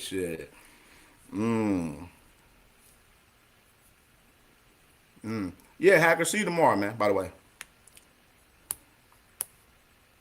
See you tomorrow. And I'll definitely hope you be here tomorrow because I got something real special tomorrow. Real special tomorrow. Real special. All right. Let's get into this Africa shit. We got to get into this Africa shit first, bro. We got to get into this Africa shit, bro. This shit kind of crazy, bro. It's kind of crazy. Matter of fact, no, we're going to do this first. Let's do this clip first. Has Keyshawn been offered Brian Norman Jr. to fight? Once again, I already said that wait, you saying Keyshawn is being offered these fights? I'm asking you, has he been offered Brian Norman Jr. as a fight? Yes or no? I'm asking you. I'm just answering you answering questions that we already uncovered though. We already uncovered these things. Keyshawn has already said that he will fight Brian Norman. You saying that y'all actively. You already saying that y'all are actively. No, we're talking deeper. We're talking negotiations. No. I'm asking you, has Keyshawn already been offered to fight with Brian Norman? And I've consistently said we don't. I told Bill the same thing. We don't talk about actual business. We don't talk about actual business on social media. You're saying it right now, but I'm not saying it. I don't talk about. Brian Norman Jr. Yes or no? You said what? Was Keyshawn Jr. I'm sorry, Keyshawn Davis after they fight? Did he fight with Brian Norman Jr.? Yes or no? Once again, brother, we're not going into the closed doors conversations, but with social media, y'all active. So I'll rest my case. Listen, y'all hear he asking me all these goddamn questions. I'm answering the questions. He's actively this man over here, listen. Wait, this man over here who speaks for himself. Let me respond. Hold on. Let me respond. He's actively trying to get. Listen. Keyshawn is a duck. He's actively trying to get in there with us. He's if he's claiming that he's trying to get in there with us, because that's what you're claiming, right? You're claiming that Brian Norman. No. Speak up. I'm telling you the fight. Hold on. Hey, speak up, Papa Smurf. Look, no. I'm not going to keep on holding on and letting this crusty ass dude talk. Listen, if you are actively trying to if y'all are actively trying to pursue a fight with Keyshawn, and it's actually and we're in negotiations, then let this thing play out. You won't fight. We not in negotiations What? because he won't fight. Because he won't. Cause you sound stupid as shit. He won't fight. You sound stupid as shit because you said we not in negotiation because Keyshawn won't fight. You cocaine tripping, nigga. Like maybe you don't know. Maybe you don't know. He won't fight.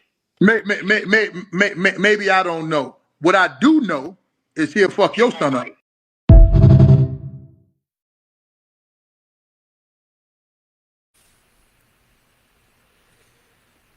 What the fuck? What's up with this, man? Like, this is kind of weird, bro. This is getting weird with Coach Dorsett, bro. I don't know what's going on with Coach Dorsett.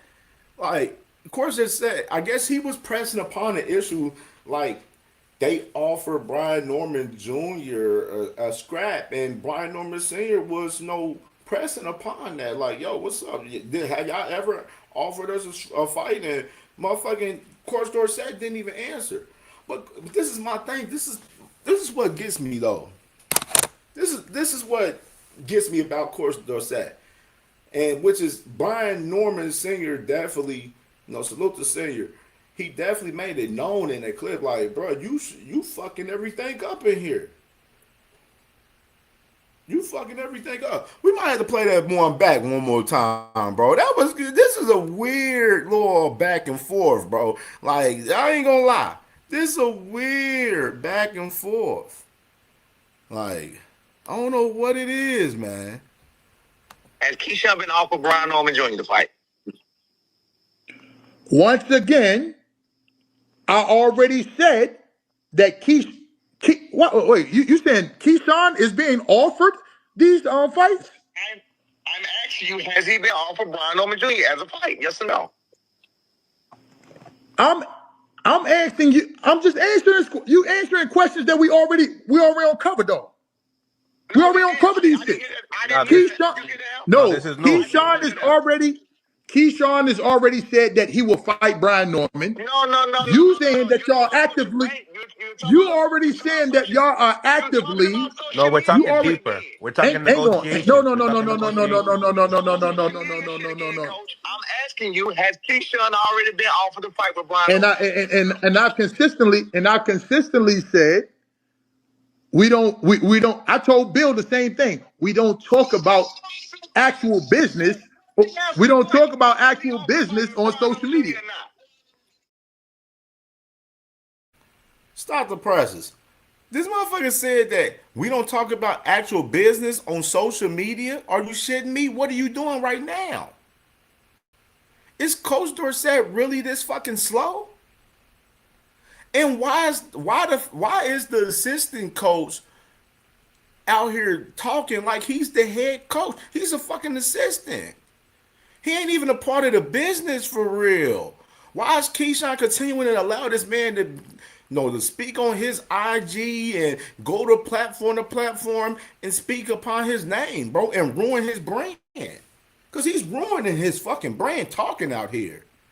But this nigga gonna have the fucking nerve to say, oh, we don't speak about business in public. But you talking about business right now, hoe ass nigga. What are you talking about? Like what? Like what? Like what? Like what is we doing here? Like this is crazy. Like this is some weird exchange, man. We gonna run this. This is some weirdo shit, bro. I don't know what this boxing era, bro. Like man.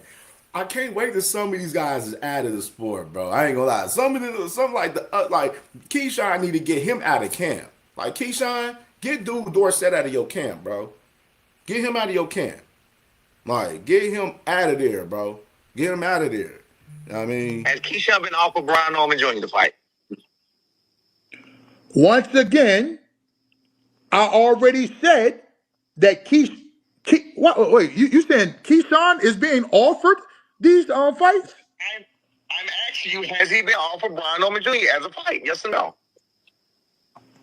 I'm asking you. I'm just answering questions that we already uncovered though. We already uncovered these things. Keyshawn has already said that he will fight Brian Norman. No. You saying that y'all actively? You already saying that y'all are actively? No, we're talking deeper. We're talking negotiations. No. I'm asking you, has Keyshawn already been offered to fight with Brian Norman? And I consistently said we don't. I told Bill the same thing. We don't talk about actual business. We don't talk about actual business on social media. You're saying it right now, but I'm not saying it. We don't. I don't talk about. I don't talk about. Norman Jr. Yes or no? You said what? Was Keyshawn Jr. I'm sorry, Keyshawn Davis after they fight? Would he fight with Brian Norman Jr.? Yes or no? Once again, brother, we're not going into the closed doors conversations, but with social media, y'all active. So I'll rest my case. Listen, y'all here, he asking me all these goddamn questions. I'm answering the questions. He's actively this man over here, listen. Wait, this man over here who speaks for himself. Let me respond. Hold on. Let me respond. He's actively trying to get. Listen, Keyshawn is a duck. he's actively trying to get in there with us.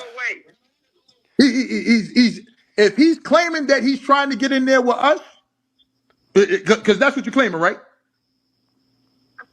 You're claiming that Brian Norman. No. Speak up. I'm telling you, the fight. Hold on. Hey, speak up, Papa Smurf. Look, no. I'm not going to keep on holding on and letting this crusty ass dude talk. Listen, if you are actively trying to if y'all are actively trying to pursue a fight with Keyshawn, and it's actually and we're in negotiations, then let this thing play out. What? Because he won't. You sound stupid as shit. You sound stupid as shit because you said we not in negotiation because Keyshawn won't fight. You cocaine tripping, nigga. Like maybe you don't know. Maybe you don't know. He won't fight. Maybe I don't know. What I do know is he'll fuck your son up.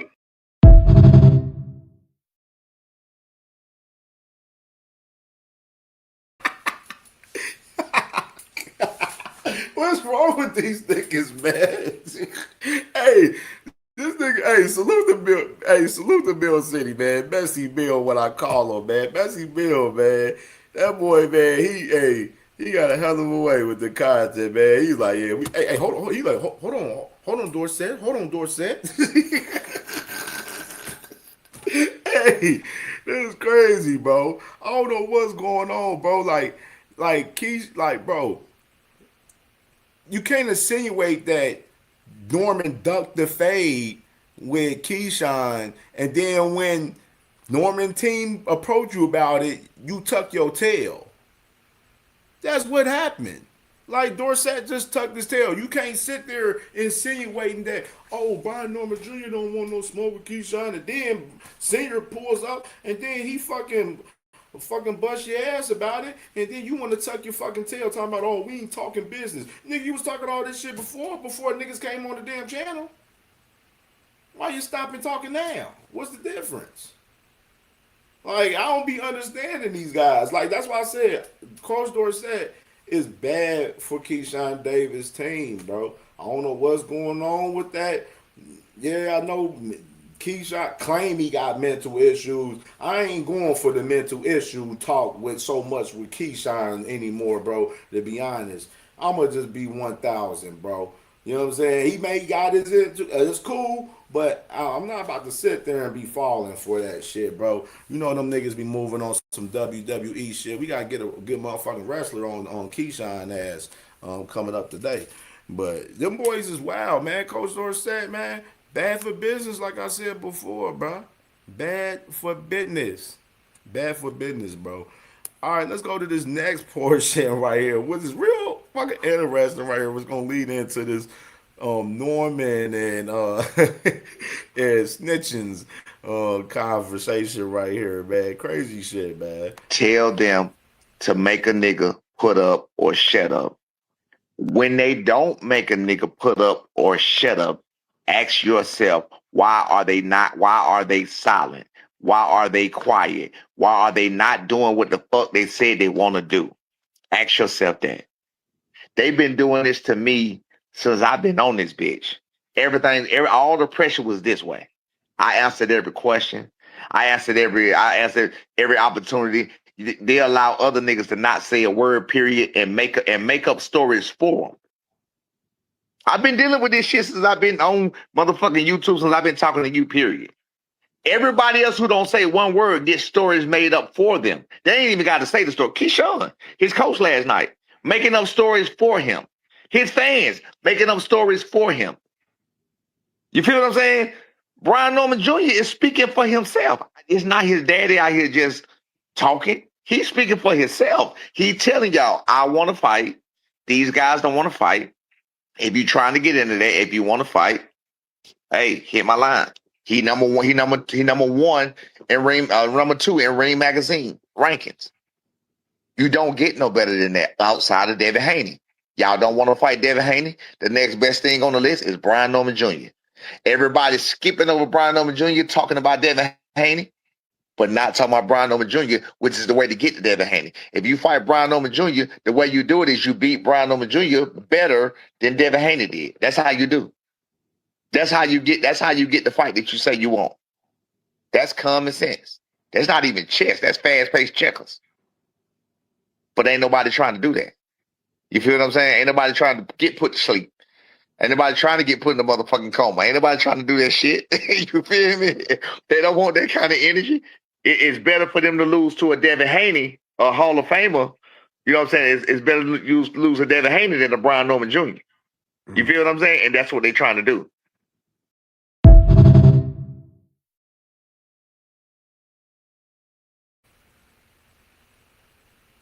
That's crazy. All right, man.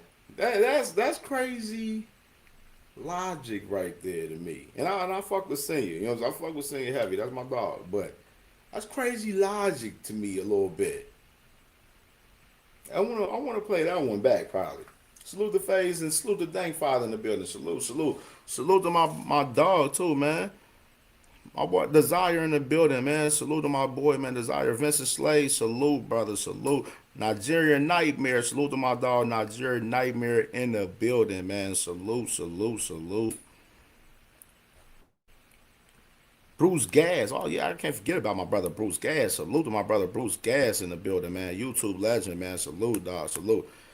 Oh, interesting logic right there. I don't know if...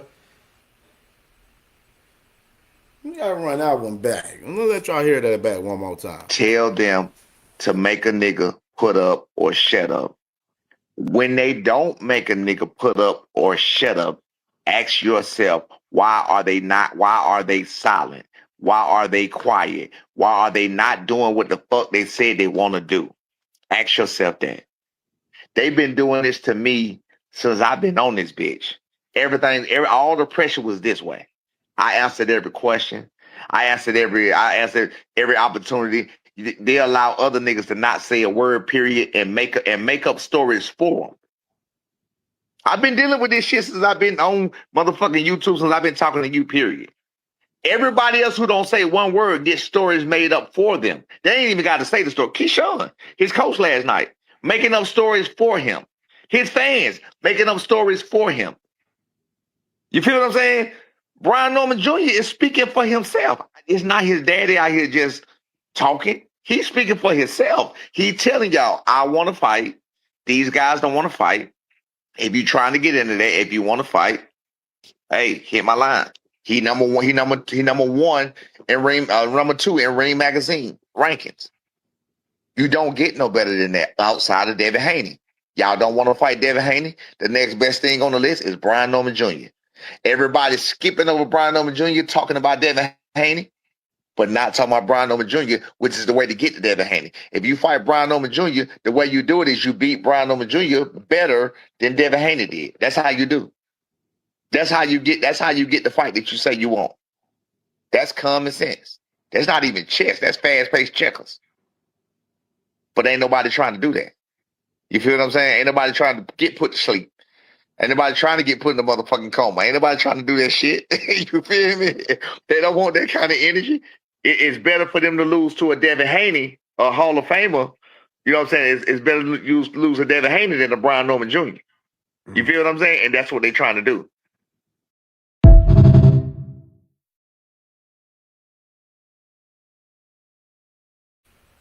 I got a question for y'all.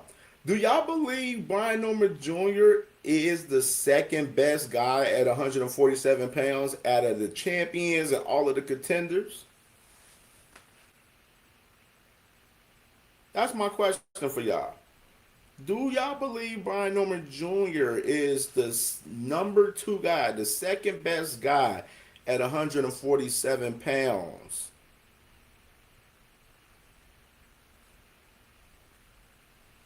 That's my question for the family, man. I want to know that.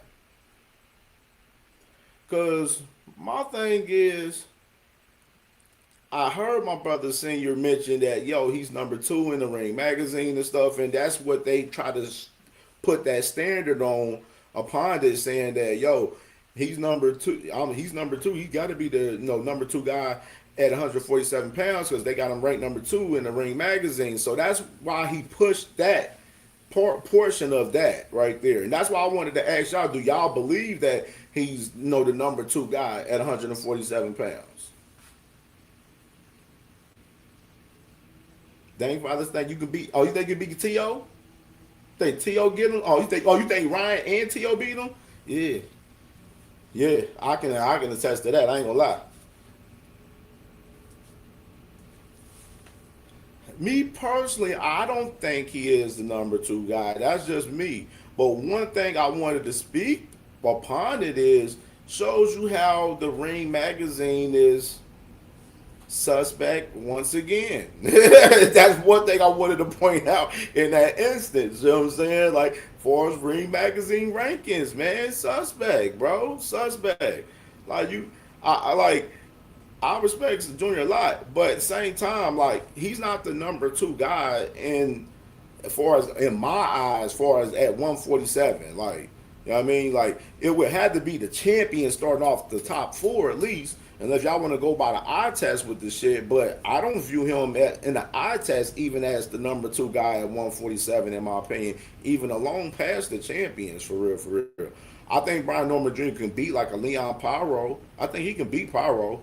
Now, T.O., and Ryan, that's a whole nother case. I don't know if he can beat them. That's just me. Motherfucking, Devin in a rematch, I don't think he would beat Devin in a rematch, in my opinion. That's just me honestly speaking on that. Like, you know what I'm saying? He may have a better fight with Devin, but I don't think he would beat Devin in a rematch. Like, it may be a little bit more competitive than the first fight, but I don't see him beating Devin in a rematch either. You know what I mean? That's just me personally. So I don't view Junior as the number 2 guy at 147. He more so, like, if you want to have him border like top 5, top 6, maybe in the realm. And this is just show you, like, because we did a deep dive in 147. It just shows you how fucking weak 147 is. 147 is not a deep division at all, bro.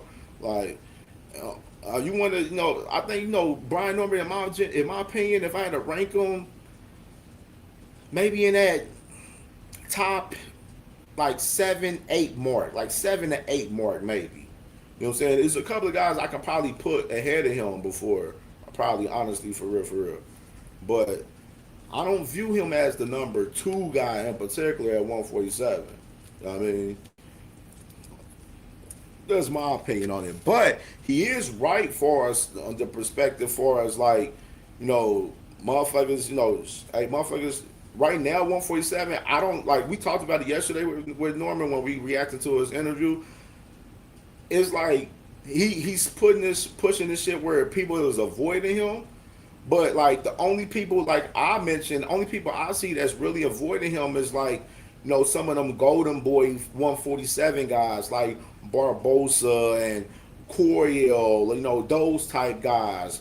Maybe a Polanco, maybe, you know what I'm saying? We don't know for real. Polanco's been talking more about Tiger Johnson than any damn thing, but ain't really trying to make the fight.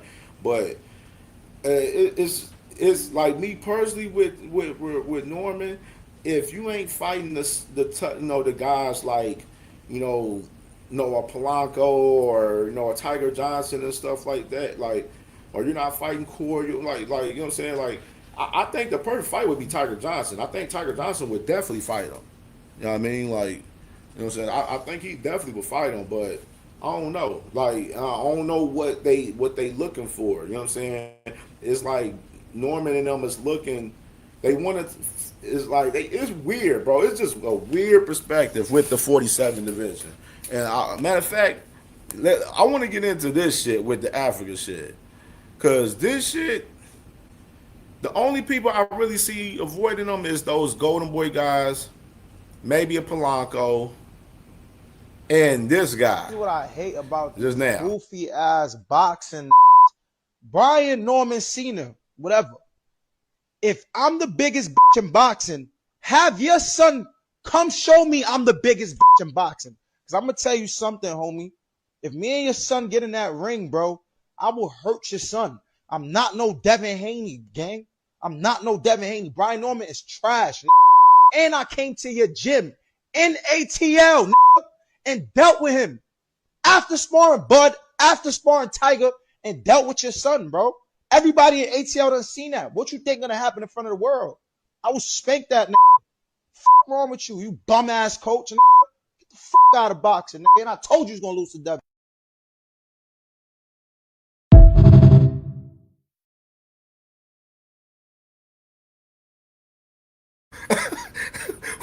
What the fuck?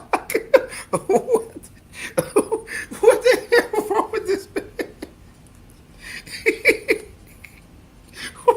What's wrong with Africa?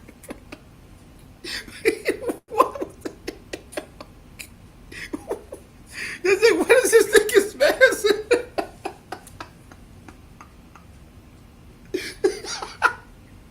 This shit crazy, bro.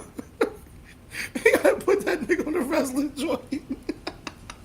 This is what I hate about these goofy ass boxing. Brian Norman Cena, whatever. If I'm the biggest bitch in boxing, have your son come show me I'm the biggest bitch in boxing. Because I'm going to tell you something, homie. If me and your son get in that ring, bro, I will hurt your son. I'm not no Devin Haney, gang. I'm not no Devin Haney. Brian Norman is trash. And I came to your gym in ATL and dealt with him. After sparring Bud, after sparring Tiger, and dealt with your son, bro. Everybody in ATL done seen that. What you think gonna happen in front of the world? I will spank that nigga. Fuck wrong with you, you bum ass coach. Get the fuck out of boxing, nigga. And I told you was gonna lose to Devin.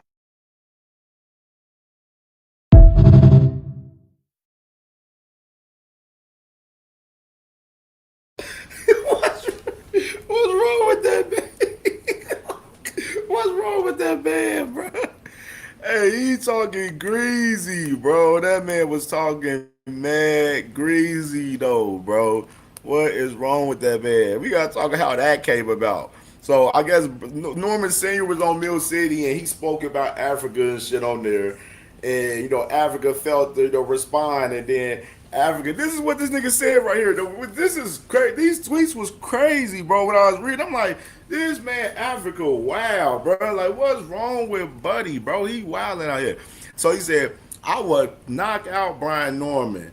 You know what I mean? And then he goes on and says, this is weird too. And I think this is kind of like him looking at Floyd with Shakur, training with Shakur and shit. When he's looking at on this tweet right here, he said, I'm the only black fighter I feel like Floyd really don't jack.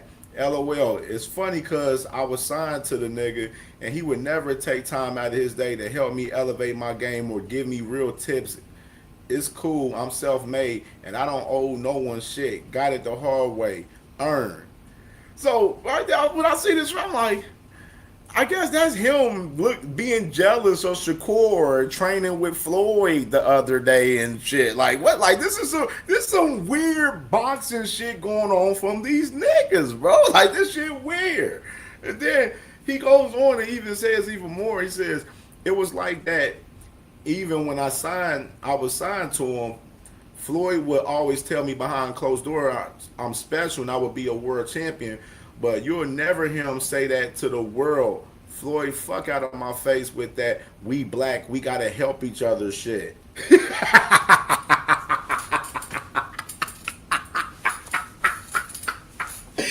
niggas, what's wrong with these niggas, bro?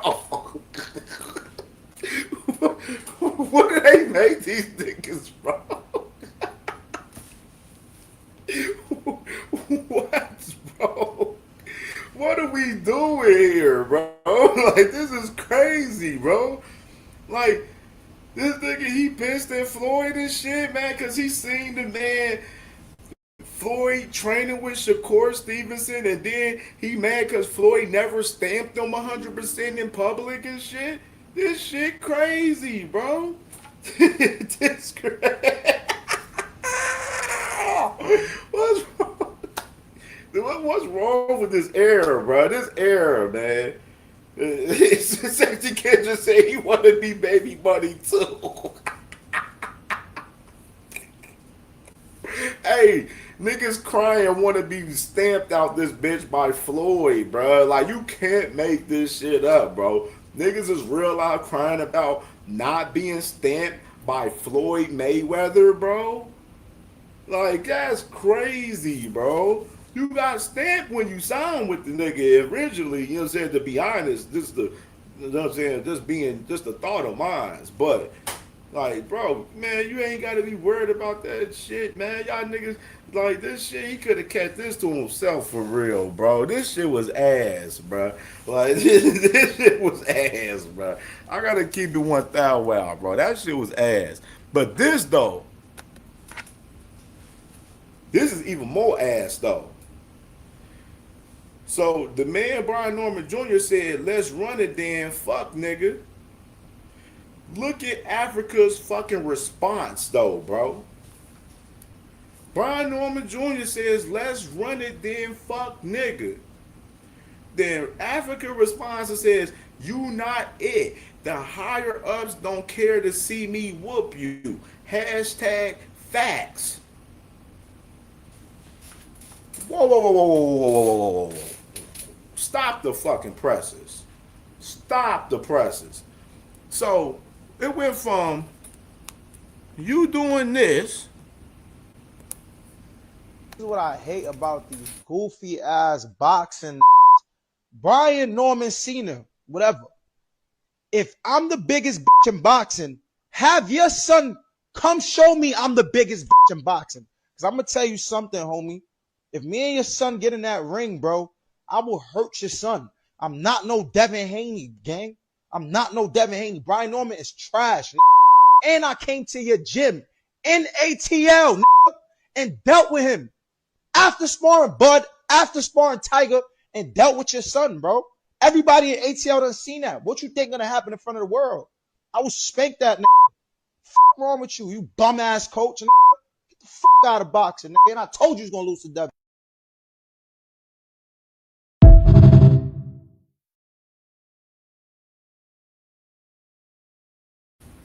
So you went from that to making a tweet saying that you would knock him out to this? Saying you not it, the higher ups don't care to see me whoop you? What are we doing here?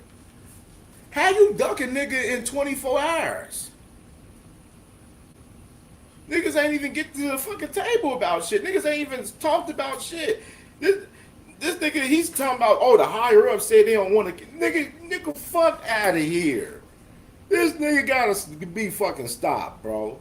This is why niggas ain't fucking jacking and fucking Richardson Hitchens, bro. This is exactly why. Shit like this. This is why niggas ain't fucking with him. How do you duck a nigga less than 24 hours? Niggas ain't even got to the table, nigga. But then you want to talk about, oh, I knocked Norman out. Oh, I said that Devin Haney was gonna beat you. You a bum, this and that, and woo woo woo. Man, miss me with the bullshit. Nobody, bro, this is why nobody fucking checking for fucking Richardson Hitchens, bro. Exactly why. Exactly why nobody is checking for Richardson Snitchins. This shit is crazy, bro. The youngest scrapless, man. Continues. Hey, and I've seen this was funny right here. Let me take the better that on this one. Hey, motherfucker was like, B Norm Jr., make it happen then. The tag Africa said, at Africa, nah, higher ups don't want to see it.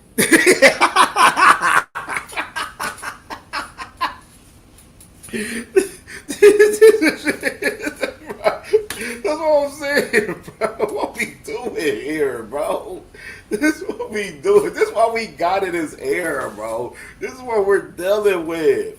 Like, come on. This is the shit I be talking about to you guys. Y'all niggas act like this shit don't be real, bro. These niggas be frauds out here, bro. This shit crazy. This nigga talking, B Norm Jr. respond and say, make it happen. This nigga talking about the higher ups don't want to see it. Man, fuck out of here. And then B Norm Jr. says, so y'all see, I don't be lying about these fighters, which is B Norm Jr. is not lying about these fighters, bro. Some of these niggas don't really want smoke for real, bro.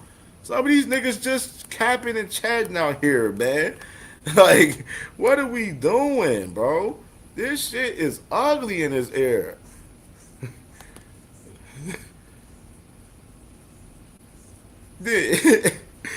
And then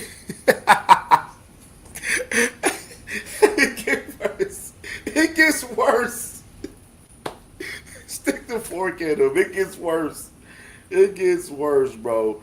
Motherfucker asked Africa, why did you even instigate it then? Then he responded and say, cause his dad on my dick for the longest. If I could fight Brian Norman next, I would with no hesitation. His daddy talks too much. Shut up, bro. You ain't fighting nobody, nigga. You over there in Zuffa boxing. Shut your whole ass up, man. And then, look what this nigga says at the top. He says, call my daddy. I felt emotional. So, hold on. Let me get this straight. Hold on. So all of this ranting and raving about fighting Brian Norman Jr. and how Floyd didn't stamp you and how he ain't never trained with you and all of this shit and everything. You said you called your pops because you was emotional? You gotta be shit. You can't make this shit up. You can't make this shit up. Sensitive hitches.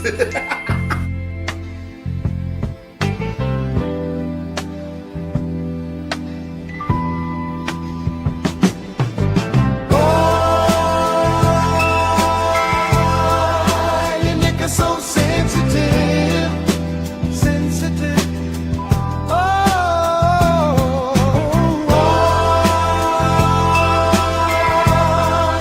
Your neck is so sensitive, sensitive. La la la, la la la la.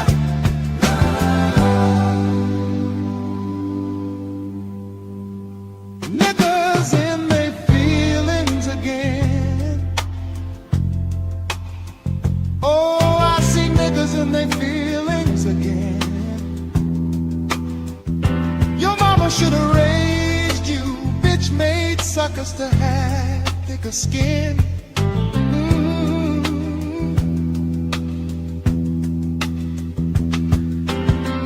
I'ma always tell the truth.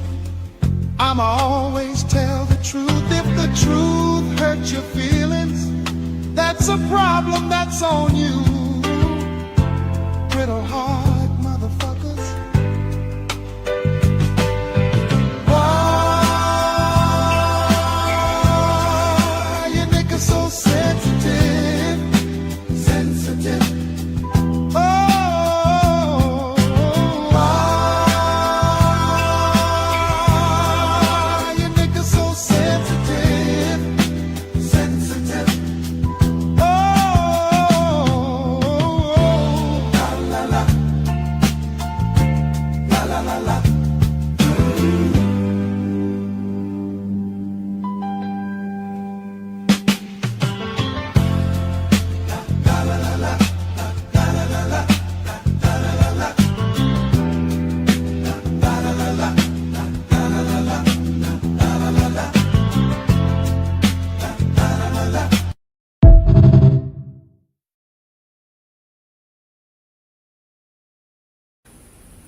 Man, sensitive hitches out here, bruh. What's wrong with little buddy, man? You doing all of this random raving for nothing, man, because you in your feelings, man. Shit nasty work, bro. Like, for one, you calling out a lot of these guys that's over there on the other side of the street, bro. But we got some interesting news we're going to talk about, because some interesting shit that I seen that we're going to definitely report shortly after this. But you got Richard Hitchens, not taking upon a fight with Keyshawn in the past, a fight with fucking Oscar Duarte and stuff because he got sick because he ate breakfast and got sick and stuff. Like, you know what I'm saying? A lot of crazy shit from Richard Hitchens. We haven't seen him have a marquee matchup yet. We haven't seen one yet. Cambosis is not considered a marquee matchup in our eyes. Yes, you beat Pyro, did your thing. But you're fighting guys that you can beat, though. We're not seeing you in no 50-50 matches, Africa. That's what we're saying. You know what I mean? Maybe we see that over there with Zuffa, with somebody that they have for you over there. Maybe Julian Rodriguez. That's probably a fight that's probably on the menu for Hitchens over there because, he's definitely a guy that wants that fight for sure. You know what I'm saying? But you got Africa calling out all of these top guys and stuff, and he's not really in the position to really fight these guys in reality right now. That's just the honest to God truth. You know what I mean? And him talking about a Brian Norman Jr. fight, okay, yeah, we would love to see that fight. You know what I'm saying? But that fight is a better fight in my opinion than a Julian Rodriguez if you were to fight him over there on Zuffa Boxing or something, you feel me? That's just my personal opinion, but hey, I mean, it is what it is. It's Africa's career. He got to, do what he want to do in his career. And I think right now he's, really in a real interesting spot for real, to be honest. You know what I mean? Being over there at Zuffa for real, to be honest. But interesting shit. I don't know how this man did all this hooping and hollering and stuff, about Floyd not stamping him and of course, Floyd, he was signed with Floyd, and Floyd wasn't really never jacking him. He jealous of Shakur training with Floyd Mayweather and everything. Like, that shit weird. That's weird energy. And then the Brian Norman Jr. shit, bro, if you just don't say nobody name if you ain't fighting them, man, bro. That's all I gotta say for us, these guys, bro. Because all I'm hearing right now from a lot of these guys, they're saying a lot of these guys' names, but in reality, by their actions and behind the scenes, they're fighting other guys. They're not fighting the guys that they're calling out. That's one of the biggest problems that we're having in boxing right now. And even amongst the fans, is the fans, y'all fall for the guys' call outs. But behind the scenes, y'all not realizing these guys are making different moves behind the scenes. They're not trying to fight the guys that they're calling out. And that's one of the biggest problems that we're having with the actual fighters and for us, the boxing fans. Y'all be falling for a lot of the shit that these fighters be putting out there too, y'all. Y'all really do. So, interesting shit right there. And we gotta talk about some interesting news that came upon this morning, bro. Like, some real interesting news. But gotta talk about this. Which is, everybody gonna see this, they gonna be like, whoa. So the Zone this morning, they announced a big step forward for the Zone in the United States. They announced an agreement to acquire Everpass Media, accelerating RUX expansion and broadening the global reach of the Zone for business. We're combining the Zone's global scale, premium sports content, and technology capabilities with Everpass market-leading commercial distribution platform to help shape the future of sports viewing and venues worldwide. With this acquisition, the Zone will take a pivotal role in the recently announced partnership between Everpass and DirecTV for business to expand access to NFL Sunday Ticket, NFL Red Zone, and other The Zone for business content across commercial venues throughout the U.S. The global home of sports continue to grow. So right here, The Zone, which is an interesting perspective, right here, the zone, which is I was sitting there thinking about them because with some of the moves that they have with some of the the baseball companies and the baseball teams and some of the NBA teams with what they've been partner up and stuff, the zone is really captivating and trying to get a part of.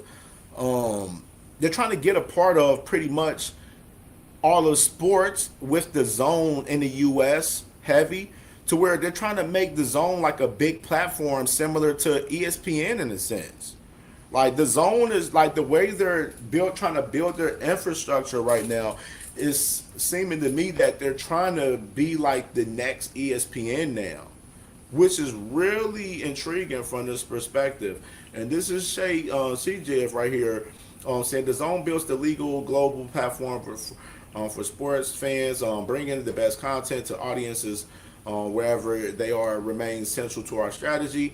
We're launching the NCAA College Sports Channel, bringing U.S. college football and basketball to fans in more than 200 markets, from the passion of game day to the drama of college football playoff and March Madness.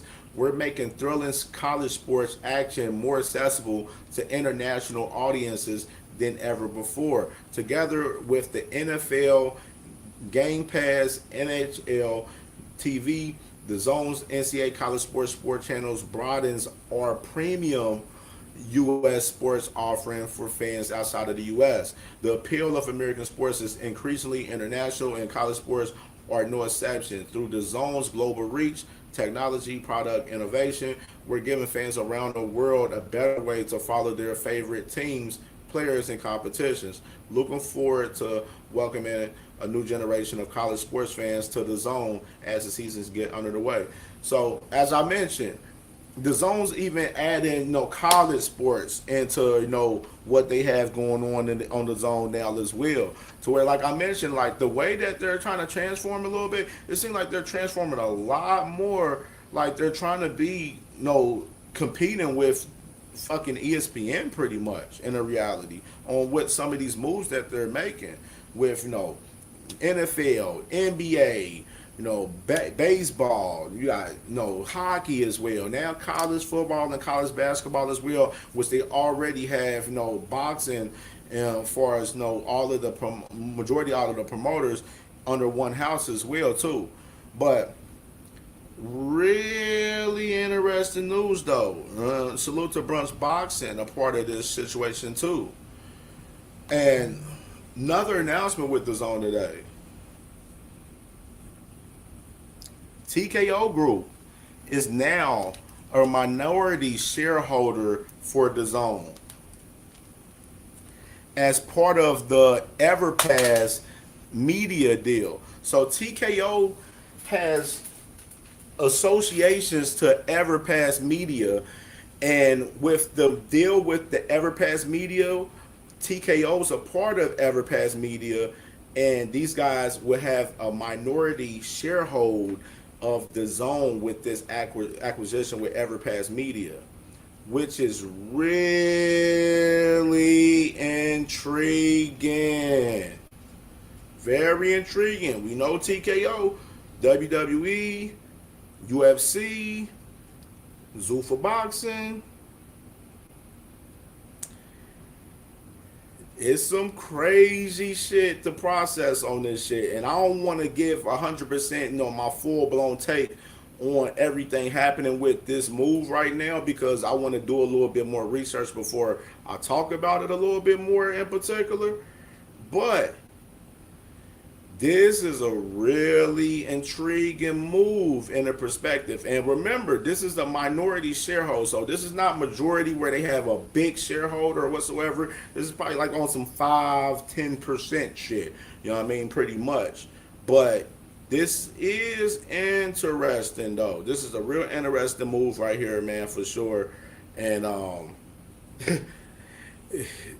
it's more to definitely talk about on this shit for sure. I definitely will say that. But I would say that, like I mentioned before, the Zone, they making some really interesting moves for the sports scene in general right now.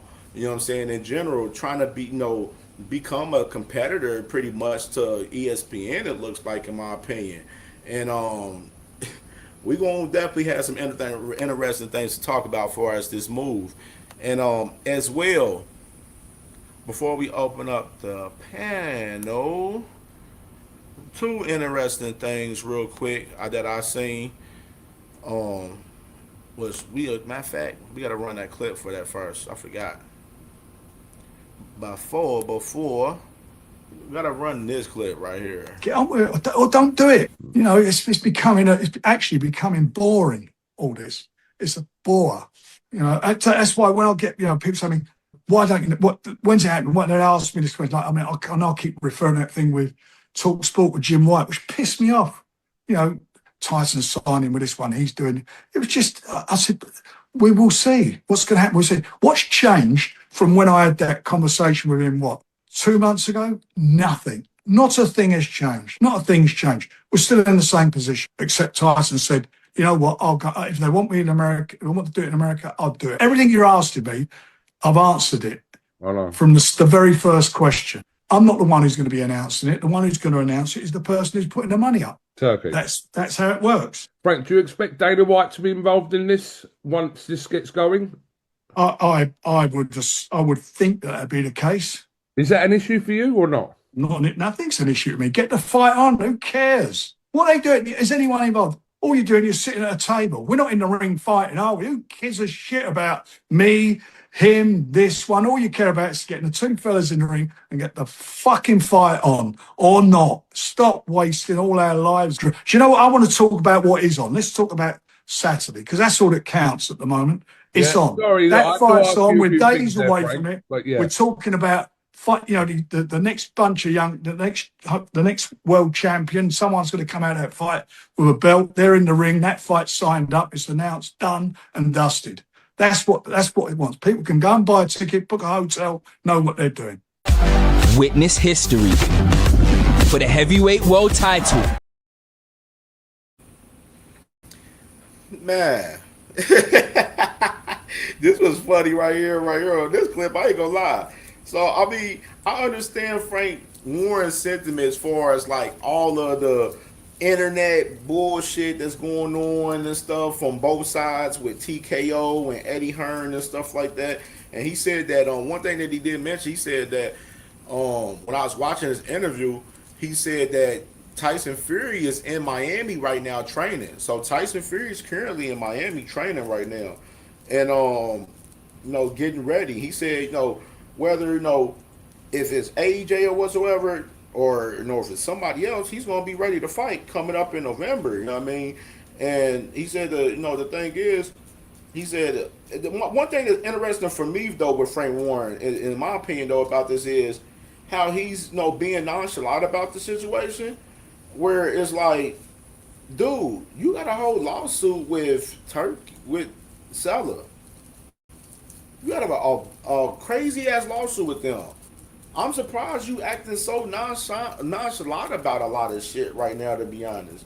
But I can understand the sentiment as far as he's tired of all the the bullshit. He just wants to get the fight going and and move from there. I understand that for sure. But interesting to see how this shit plays out. I mean, the thing is, like I said, with Eddie Hearn and them, TKO, Salah with this fight, whatever, Netflix, like they got to get on one accord, you know what I'm saying, as far as what they're going to do with this fight, you know what I mean? And I know, this daggone situation was crazy because I heard Frank Warren say some shit that he said that they were going to get paid more money being in the U.S. than they were in the U.K., which I thought in that perspective, I was like, Eddie Hearn is saying the opposite. He's saying that they're going to make less money having this fight in the U.S. than in the U.K. So I don't know how that plays out with that shit, with that too, as far as this fight. And like I said, they got a lot of shit to iron out. And Eddie Hearn obviously said that they got short time to iron out all of this shit too in the process of that. So this shit, man, hopefully they get this fucking soap opera story with this fucking AJ and Fury fight over with fucking soon, bro. Because this been a long road for this fucking fight, bro. Been a long fucking road. Pole Pounder, Fury is with Queensberry. He's still with Queensberry. He's not with Fury. Be doing a lot of public bullshit too, for real. That's why like motherfuckers really for real honestly was iffy on both of these guys because it's been a lot of public bullshit from both sides on this fight too for fucking 10 plus years. You know what I mean? But as he mentioned, like he said, like, yeah, man, I want to get into the business of talking about, Moses Atuma and, these, Philip Herkovich. We got this fight coming up. The attention should be more about these guys and stuff right now. And he's like, I ain't caring about that bullshit. He's like, Frank Warren, like, I just want this bullshit to be over with at this fucking point, man. Which is, I can understand that for real because that's how we feel as fans. As far as a lot of shit in boxing right now, as far as a lot of fighters and just fights in general. You know what I'm saying? We're seeing a lot of guys just, talking and, they're not fighting. And we've been talking about that shit heavy, over the, several months on CamJNetwork, bro. And that's what we're continuing to get from guys from this era. And then, it's fucked up to see. But speaking into Moses, though, one thing he did say in this interview, too, as well, where he said they asked him about Daniel Dubois and Moses Atuma. And he said, Frank, he said it won't be made straight away. It would make that in a few fights time, providing that both guys come through and win their fights that they have in place. But he said it has to go in the summer in the football stadium, and he's thinking, 2027, 2028. I don't know how I feel about the 2028 per se. I think that's a little bit too far-fetched. 2027 needs to be it. Because you don't, like, okay, Daniel Dubois has his rematch with Fabio Wardley. He got to get past that. It's not a short thing. I think he'll beat Fabio Wardley in the rematch, in my opinion, but he got to get past that first. You know what I mean? You know what I'm saying? It's not a short thing. 2027 is more appropriate, you know what I'm saying, in my opinion. Summertime, like Moses, get the belt. Then if y'all want to have like a little mini defense for Moses, you know what I'm saying, on some shit where he cook a motherfucker, and then, my bad. We forgot about Moses got the mandatory situation with Frank Sanchez. He might have to run that. Moses might have to run that with Frank Sanchez before Daniel Dubois. But me personally, I think the perfect timing for this fight would be summer 2027. I know 2028. You don't want to risk motherfuckers getting beat, you know what I'm saying, before then like that. That's the whole year and a half span, my nigga. Like, nah, that's 2 years from now. Nah, 2 years? Nah. It's too long. Next year is appropriate for this fight. It's definitely appropriate for this fight in my opinion. You know what I mean? I would love to see it. And, I believe, like, the question for us to caption, you know what I'm saying, that Moses Atuma definitely will win his first strap. You know what I mean? This week he's a heavy favorite. Like I mentioned to y'all the other day about the odds with Moses and Philip Herkovich, they got him pretty much stopping Philip Herkovich 4 through 9, man. So you gotta read the room. Y'all betting people out there, look out, man, for Moses 4 through 9, man, in this fight Saturday with Philip Herkovich, man, for my betting people out there. You dig? And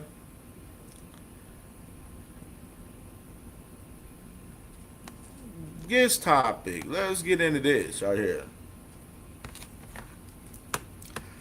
So we've been having this conversation the last couple of days about, what's next for Teofimo Lopez and everything. And, of course, my personal belief, I'm more so on the Ryan Garcia fight because, Jack Catterall just doesn't hold no weight. And Teofimo, technically, honestly, with him having a super status, he don't have to fight Jack Catterall next.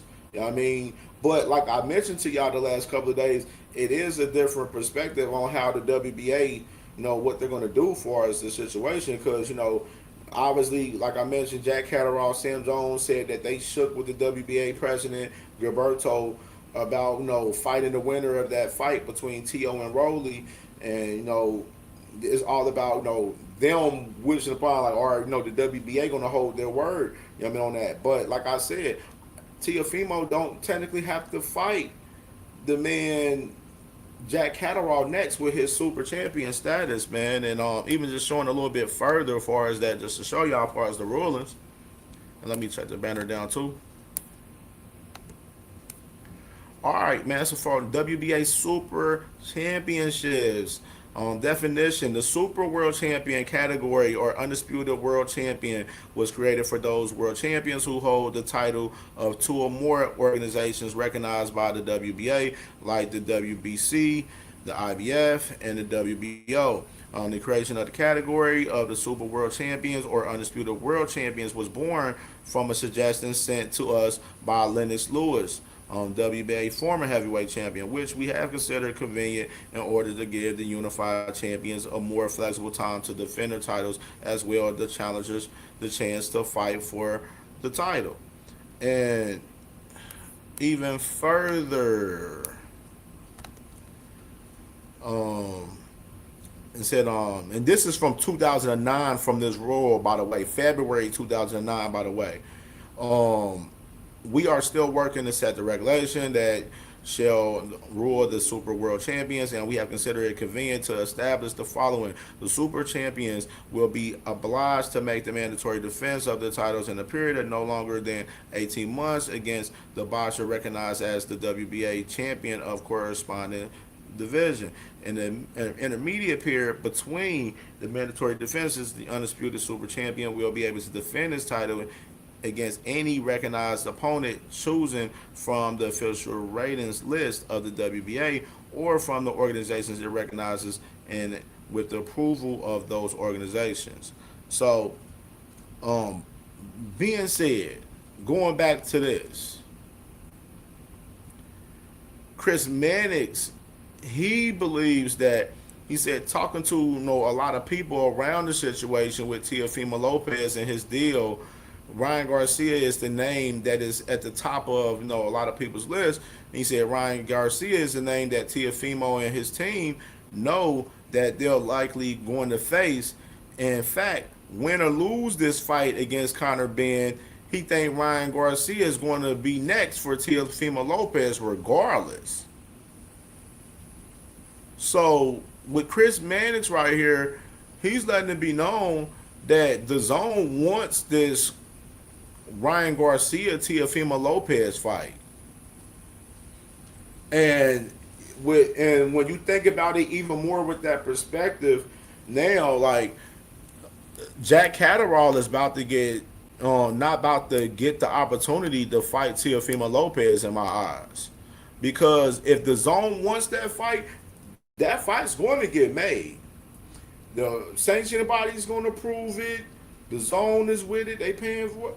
They're going to make that fight. They're going to make that fight. I know Golden Boy will be with it as well, man, because they think the fight will definitely do some decent numbers and stuff as well. The zone wants that fight. If that's what they're behind the scenes pushing for, and they want Ryan beating Conor Benn and having a unification with Tio and Ryan, that's going to be happening. So if I was Jack Catterall, I would be looking for another situation, because you're not going to get the opportunity to fight Teofimo Lopez right here. You know what I mean? That's just how I'm looking at it right now as far as the business wise. And we're talking business of boxing right here. You feel me? Like business wise, the zone is pushing for this fight with Ryan and Tio as far as the unification. They gonna make that fight happen. Watch.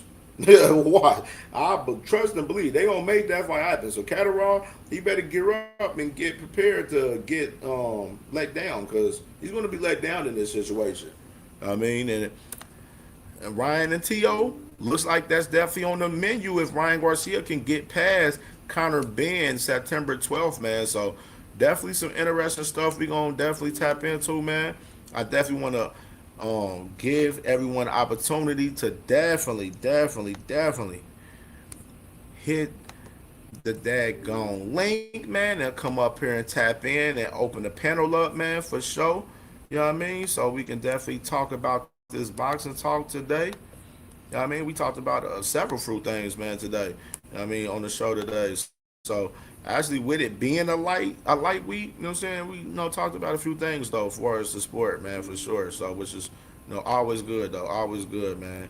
And we gonna keep this thing rolling, man. Make sure y'all smash that like button. Where we at on the like? 60 likes. If y'all have not smashed the like button, smash that like button, man. Smash that like button. Subscribe to the channel if you are new to the channel as well, and show love in that cash app, man. Show love in that cash app. It is. So let me pin the link. Did I pin? I ain't send the link yet.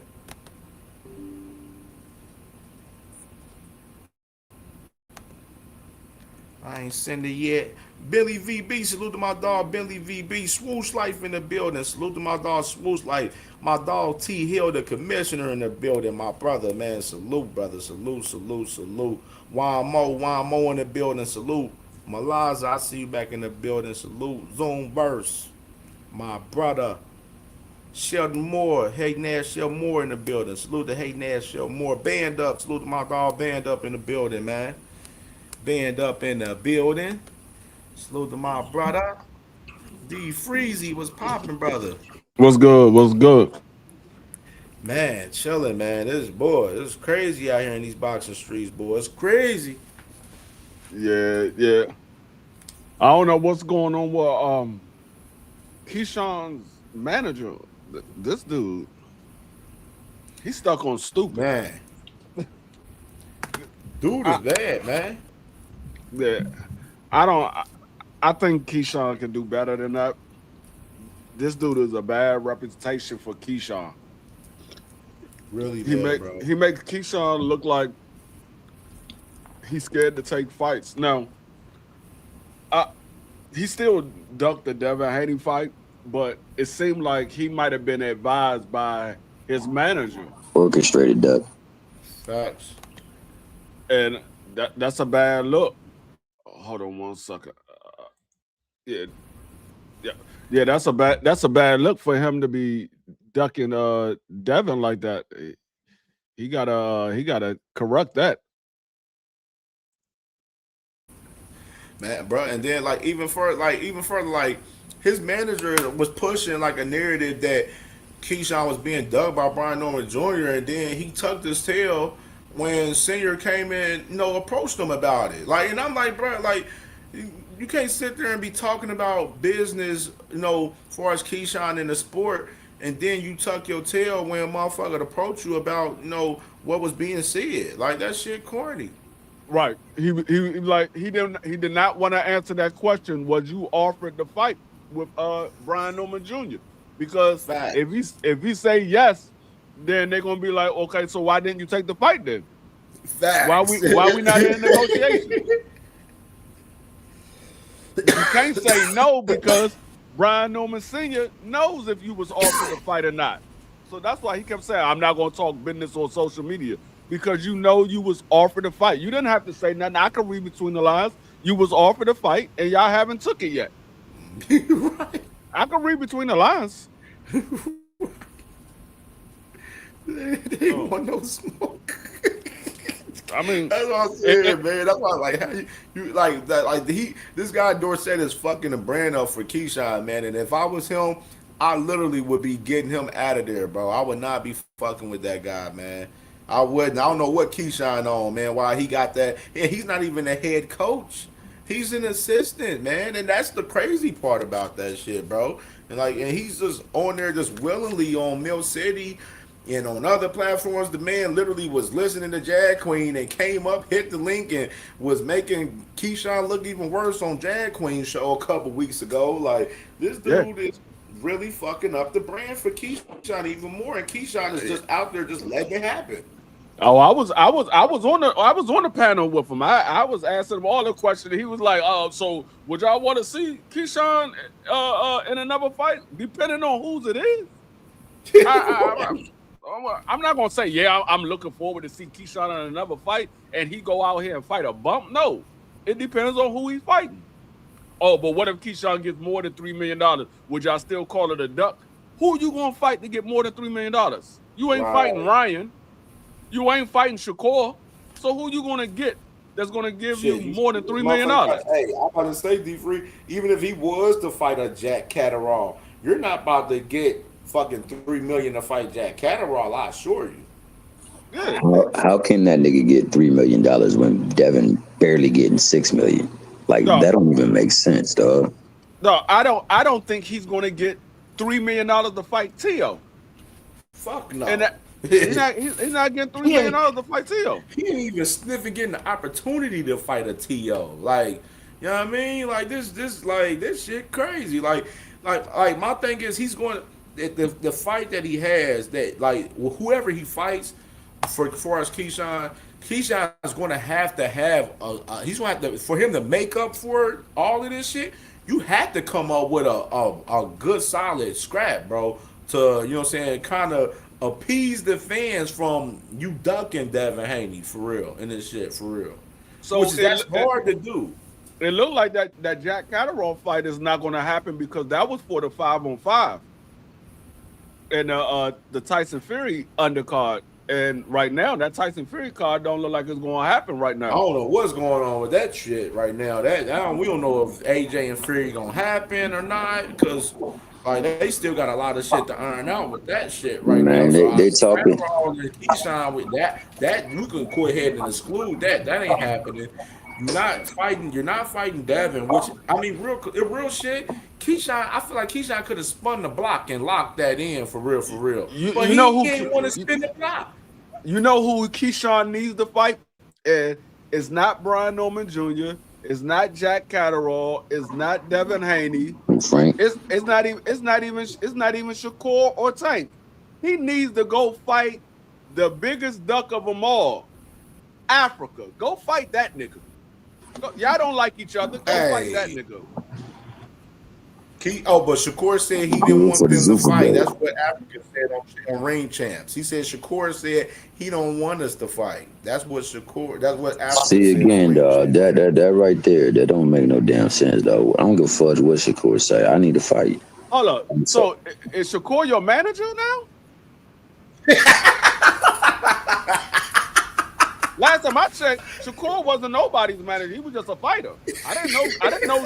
My bad, Shakur. I didn't know you was in management as well. I didn't know you was promoting these guys. My bad. Nah, that nigga I told you, man, Shakur got that nigga running the dummy routes while he running all the hot routes. You know what I'm saying? That's crazy. And I honestly believe Jay Prince behind it, man. I think that he was like you said, he was advised not to take the fight. So whether that means they're trying to do things to promote that fight a little bit more, to make people want to see that fight so that they can get a little bit more money out of it, or what?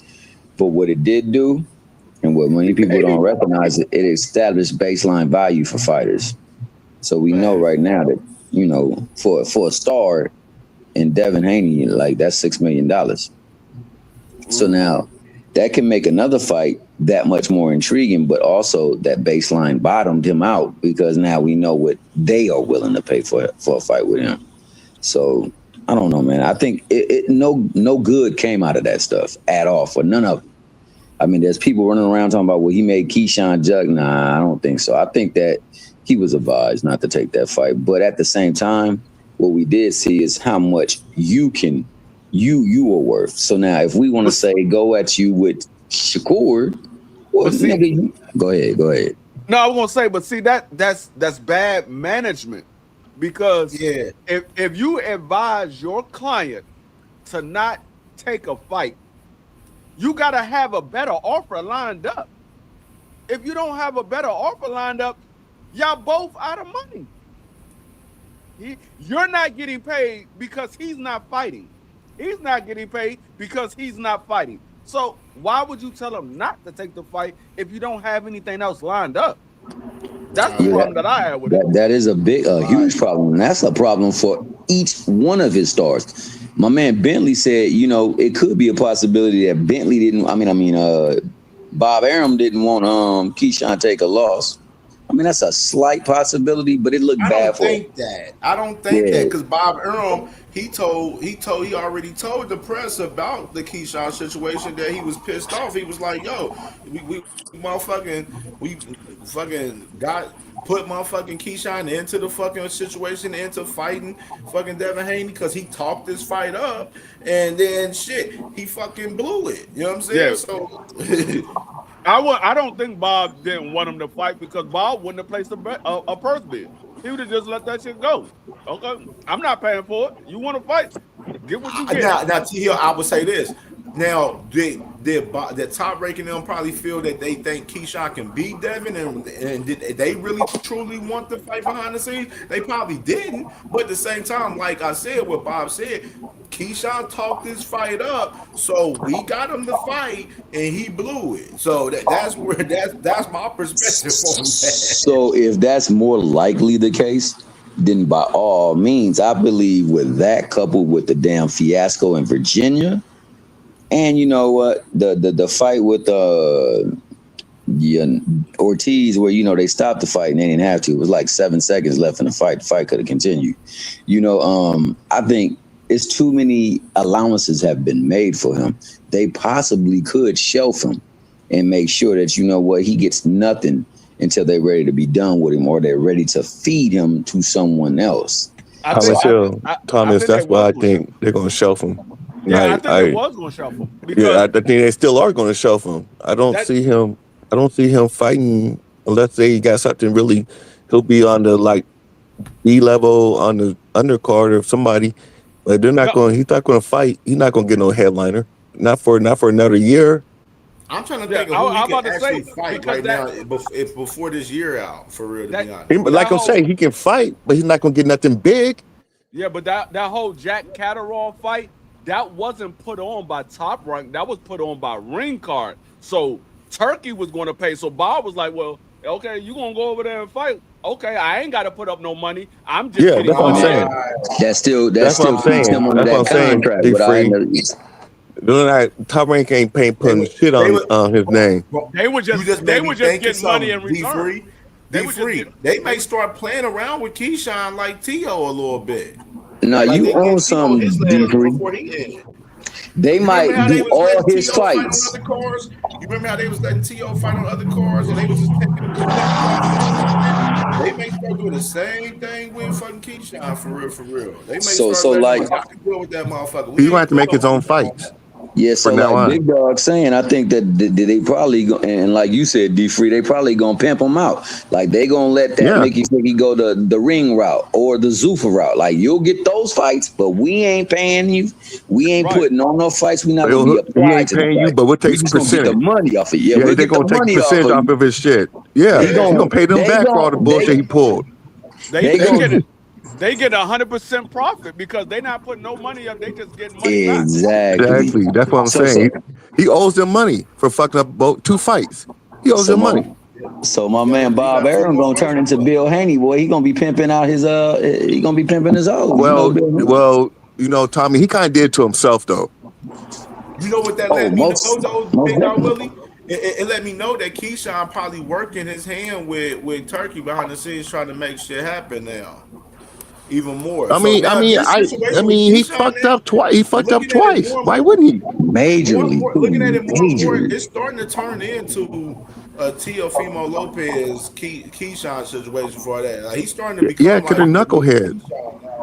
Look at his little his homie now. What's that dude's name? Coach Dorsett. Look at him. But see, you gotta understand the play in this too though, because let's say Keyshawn got 2 fights left on his contract with Top Rank. Let's say he got 2 fights. I don't know how many he got or not, but let's just say he got 2 fights left. If Bob Arum gives him out to Ring Magazine to be on an undercard or whatever have you, those are not the 2 fights that he owed Top Rank, so he's still gonna be under contract with Top Rank. And wait until he's gonna win his fights. Wait until he gets built back up, and then Top Rank's gonna try to snatch him up and do him again. That's basically what they're waiting for. 2 fights for him to win. That's D-Free. That's like locking a nigga in for like an extra 2 to 4 years, damn near type He shit did to for himself. real, bro. He Real did it to shit. himself. Jay Prince wasn't happy what he did when he did that. Because Jay Prince put him in. They put him in position. Him and Top Rank put him in position to get that belt from Devin. That's the same thing that Ryan going through. He thinking he only got one fight. No, it's one fight after you fight this Conor Benn fight. This Conor Benn is not counted on that. Doesn't he still have to fight Devin? Don't they still have to fight each other on the contract? I mean, that's if the zone pushing for that fight, Big Dog Willie. But I thought they're still on that Turkey shit. I thought Turkey's gonna pay for that. Chris Mannix is reporting that Ryan and that the zone wants Ryan and T.O. That's what Chris Mannix is reporting right now. Well, I'm just saying with Devin, I thought they still have owed Turkey a fight too. That's what I'm hearing. But it wasn't a this the last fight on that Ring Magazine situation he had right here with Conor Benn. Yeah, well, Conor Benn is the last the last ring card because it's just a ring card fight. It doesn't matter who it is. You just owe him a certain amount of ring card fight. So I thought it was that Devin fight for sure. I thought that fight that's the fight that's gonna make him the most money. That's the fight that they wanted, but it fell through. So they say, okay, well, Conor Benn is a big name in the UK. We can make some good money off of Conor Benn. Let's put him in there with Conor Benn. Hey, we got a lot of people right now watching. Some of these people are from the Run Tell That crew. So I want to make an announcement right here, and it'll only be quick, and I will speak on this one time only. CamJ is my dog. I mess heavy with him. KO, he my dog. I mess heavy with him. Rude Exposure is my dog, and I mess heavy with him. Whatever beef them niggas got with one another, that's their beef. I don't mind no other people's beef. I rock with every one of them. So that nigga watches this show. I want to let you know, nigga, in front of everybody on the panel, I said I F with you, nigga. Don't ever get emotional with me ever again, nigga. Respect me as I respect you. And on that note, I'm going to chill. Y'all niggas can go run tell that.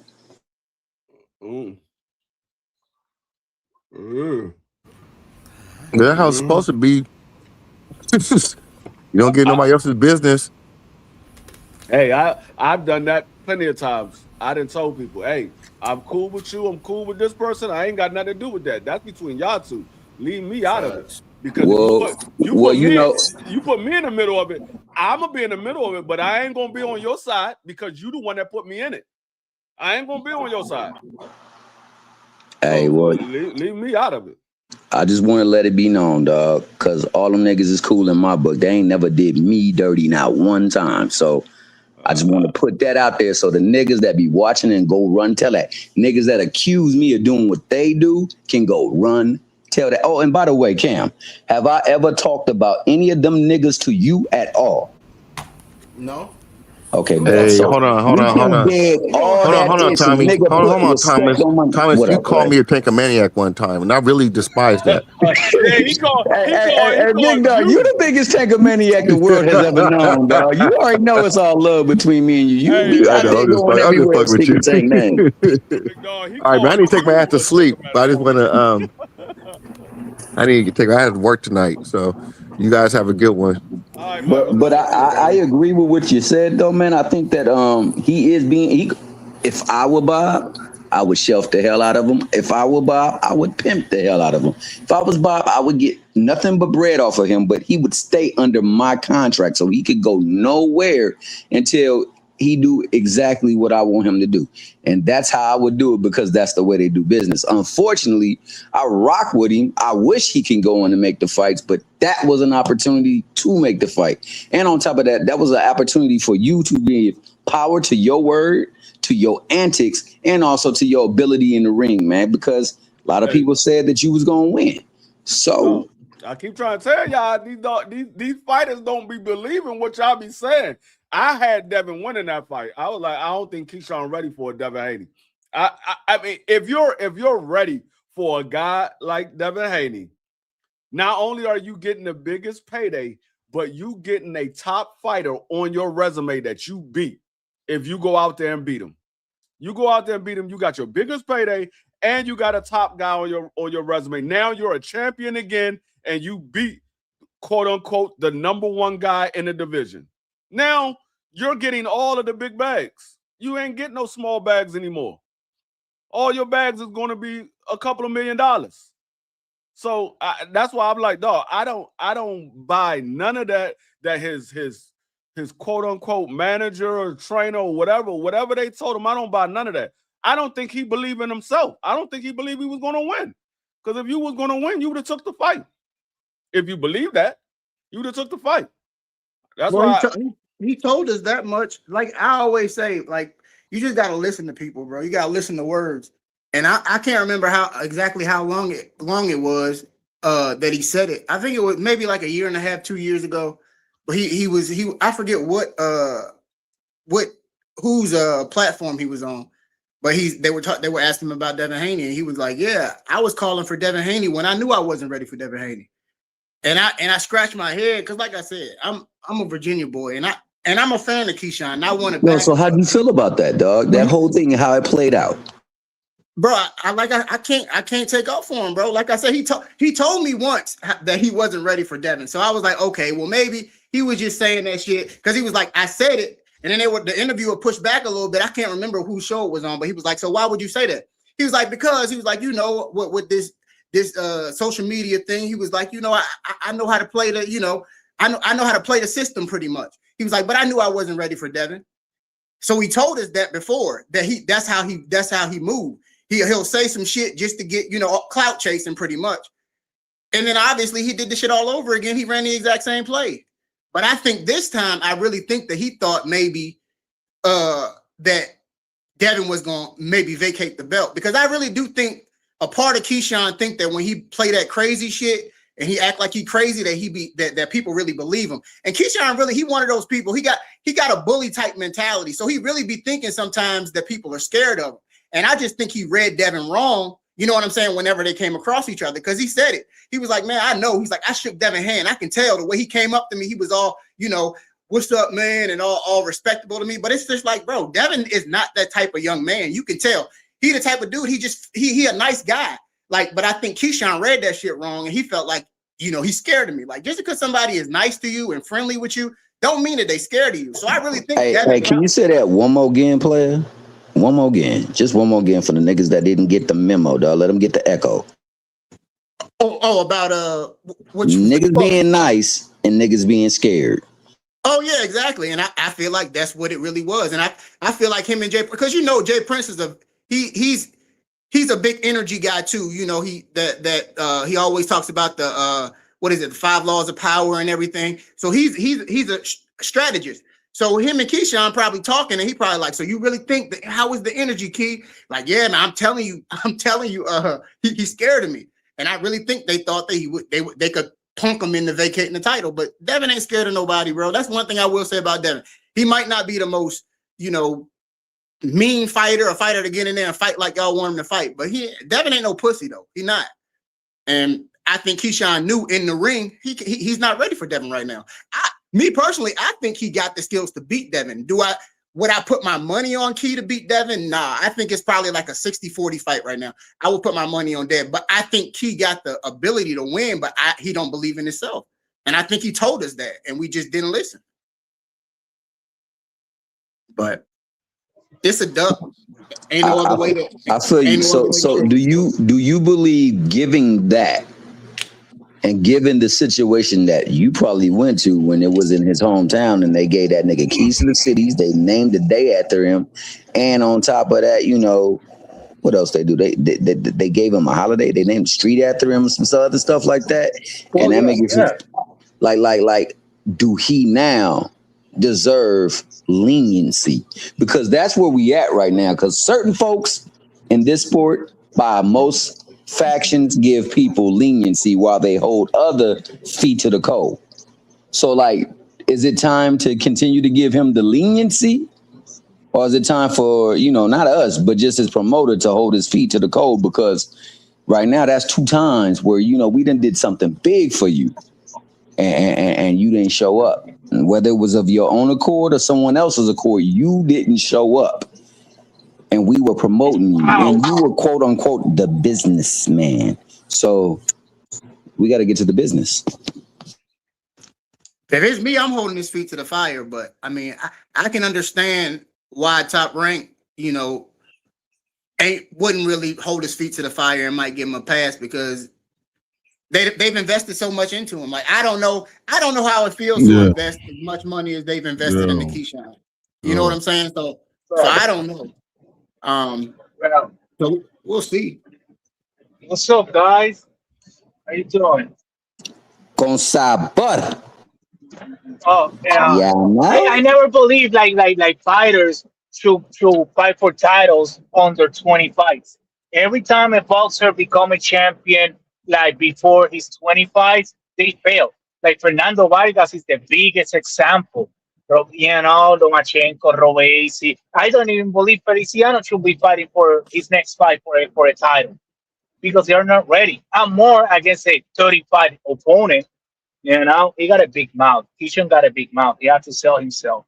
But he's been smart. He's strategic. I don't hate his game. I'm not it is what it is. This is the business of boxing. You have to care about his, how you say, somebody said it before, his brand, right? So his brand right now is talking shit, talking trash, and I don't know. But yeah, I don't believe he should be fighting for a title right now. He should have his 25 first and then fight for the title. He's a silver medalist for Virginia. That's why Virginia gave him a key. He won a silver medal from Virginia. That's how I see it. I don't know. Like I feel like every fighter is different. Every situation is different because I feel like you can almost stagnate a fighter or anybody for that matter in any sport level. If you hold the guy back and he's ready to for a title shot. If you hold the guy back and he's ready, you got him on JV and he's ready to move to varsity. If you keep him fighting low level competition, he'll get stagnant. So I don't agree that that's not a one size fits all. Some guys are ready for title fights under 20 fights. So I totally disagree with that. Yeah, no. Who is under 25? Who is ready for a title fight? I mean, because it's a bunch of boxers that are good and are not champions and are good to build up your career. No, I mean you got guys that was ready for title fights under 20 fights. Like Abdullah Mason got a title fight. Abdullah Mason got a title before he had 20 fights. You got Shakur did too. Shakur. Keyshawn had a title before he was exactly. Yeah, you're right. As much as people jump on Loma, he was ready for a title fight. Exactly. Yeah. You got plenty of guys. I mean, you got Moses Atana right now at heavyweight. You got plenty of guys that's ready for titles that got under 20 fights because it's different from back in the days. Like back in the days, you had to build yourself up to a title fight. Nowadays, all of these guys that you're talking have 10 title defense. 10. No, 10 title defense. See, there's not you can't find more than 5 people in today's time that had 10 title defenses. So tell me 5. Tell me 5. 5 that have 10 titles defense. He said you can't. You can't in this day and age. You can't. In this day and age, because they're not ready for it. You no, it's not that they're not ready for it. You tell me one guy had 10 title defense in this day and age. Because they're not ready. They can't. No, they nobody. So you would say nobody. Because Mr. Gary Russell had 10 title defenses, didn't he? Didn't he? I'm pretty sure he did. No, he didn't. No, he didn't. How many did he have? He had 7. No, well, that's pretty close, though. And wait, how many he become champion? He was also inactive. They didn't give him as many opportunities to do it well, too, man. That's fact. All he fought was his mandatory. He fought He's fought for 7 years as a champion. All he fought was his mandatories. And plus, whenever it comes to any of the Russells, that's actually D. Free's family, so he know all about that stuff. I don't understand why people argue him down. Yeah, it'd be people arguing him. No, I'm not saying you, Rivera. I'm just talking about there be people that simply go against him, and he is their family. Like he knows what he's talking about them, and they still will go at him. It's kind of crazy that is the case. I agree with the champions. I don't think that anybody now wants to defend belts. I mean, I think the designation of super champion with the 2-finger quote, air quotes, is so that you wouldn't have to defend champions and mandatories and defend your belt. But instead, you're supposed to be looking to make fights, but they ain't even been doing that. So like this day and age, man, we've gone away from what was the sport.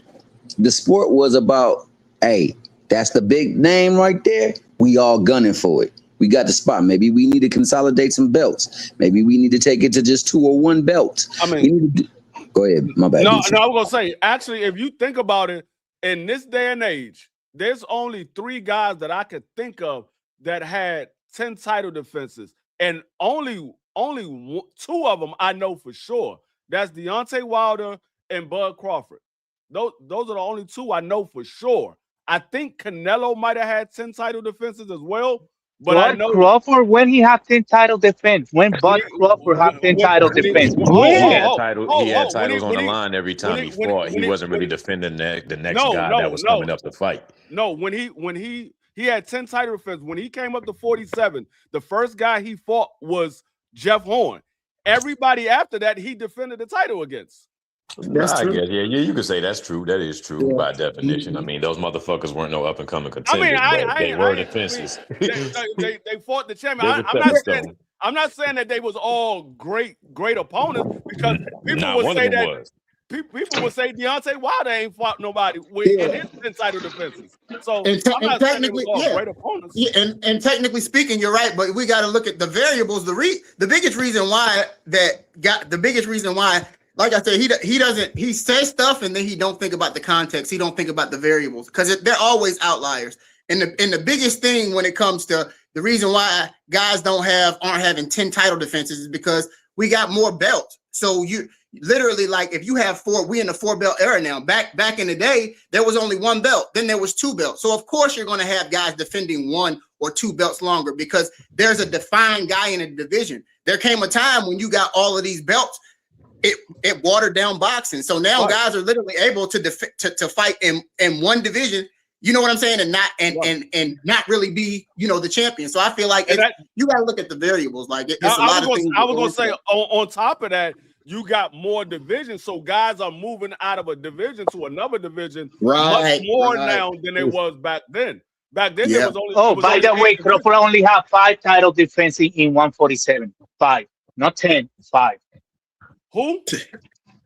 Crawford. But Crawford has 5 title defense in 147. How he only? You want to tell you the names? Name the 5. Jesus Calvalu. You said who? He on that computer love again, dog. Hey, while he's on that computer love, let me make this announcement. Shout out.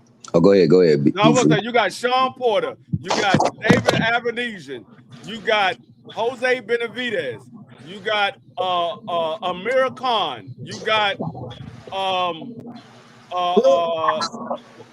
what's my guy name? Amir Khan, Mean Machine. You got that's 5 right there. That's 5 right there. Those are all his fights at 147. No, every last one of his fights at 47, he had a WBO title. He beat Jeff Horn in his very first 5. That's 5. He had. Hold up. He went on a 12 knockout streak at 147. How he only had 5? He defended the title 5 times. No, he had 12 knockouts at 147. How he only had 5 title defenses? He fought. You're confusing the 135, the 140, and the 147. Together, he had defended his belt over X amount of times. In 147, he had 5. Then he went up in 154, got 1 title, and then he fought the Canelo in 169. So he even got like 10.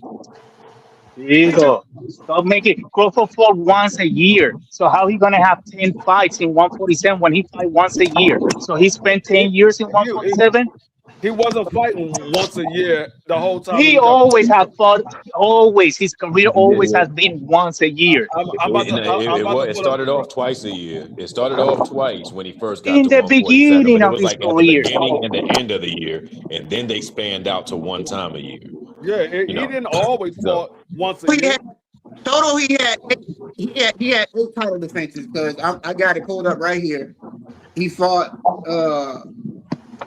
7. He had 7 because he won it against Jeff Horn. Then he defended it against Jose Benavidez, Amir Khan, Kavalauskas, Kell Brook, Sean Porter, David Avanesian, and Errol Spence. And then he moved up to 154. So yeah, that's that. He had 7 titles. 7 titles. Yeah, hey, before we transition, man, because I know Sin up here and Sin got much to say. I'm gonna say, hey, shout out to the good brother Champ Ross. Champ Ross, my dog. He got a sports prediction platform where you get to choose. Well, right now, boxing fights. Now, I was told that niggas be in their feelings and they be picking with their hearts, and that's why we don't be getting fights right. All you guys who are watching and all you guys who are participating right now, man, you guys can participate in that league, and we can really see where you rank about picking fights. They only pick fights of fighters that they know. When you in Champ Ross League, there's gonna be about we might have 20 fights like this week. I think we got like 20 fights. Out of that 20, there might be only like 4 people on there that you know. That's a fact. Like you're gonna be like, man, what the fuck is this person? That's a fact. That's dope though. That's dope. Last week I literally looked up a guy and they had no YouTube videos on this dude. The only thing they had on him was him in the amateurs. I'm like, no, this ain't helping me out. I don't know how this is. If you want to get in, about to say that shit make you actually have to watch boxing. Nah, facts it do. Hello. Yeah. It do. No. It's so good. It's so good. I have to do we're gonna have them drop the link so everybody can participate, man. We welcome everybody to participate, man. And on top of that, you get to show your prowess because we ain't gotta speak about it, we could be about it. And you ain't gotta hate on it, you can participate in it. So let's go on and participate. Stop the hate, get the participation up. So there we go. That we got it out there. Champ Ross, drop your link. Let all these hating ass niggas know where they can find the prediction place so they can go on and drop their picks. So they can show how great they are at picking fights. There you go, right there. He dropped the link. Y'all go in there. Y'all claim y'all know about boxing. Y'all claim y'all know how to pick these fights. Let's see how good you really are, because it's not just picking who's going to win the fight. It's how they're going to win the fight. Is it going to be a knockout? If it is, what round is it going to be in? Is it going to be a majority decision? Is it going to be a split decision? Is it going to be a draw? It's not just about who's going to win. You got to know how to pick the fight. See, that's where your IQ comes into play, because that's what you know what you're looking at. Because you can say, yeah, I believe this guy going to win. Anybody could say that. You got a 50-50 shot. Anybody can say, I believe this guy going to win. No, how is he going to win? Is it going to be a split decision? Is it going to be a majority decision? Is it going to be a draw? Is it going to be a knockout? If it's a knockout, what round is it going to be in? That's where your IQ come in. But it's free. I just wanted to put that out there for the people that be watching and the people that's here. The thing is, it's free, it's fun, it gets you caught up with boxing, and you win money at the end of the season. You got 12 weeks in a season.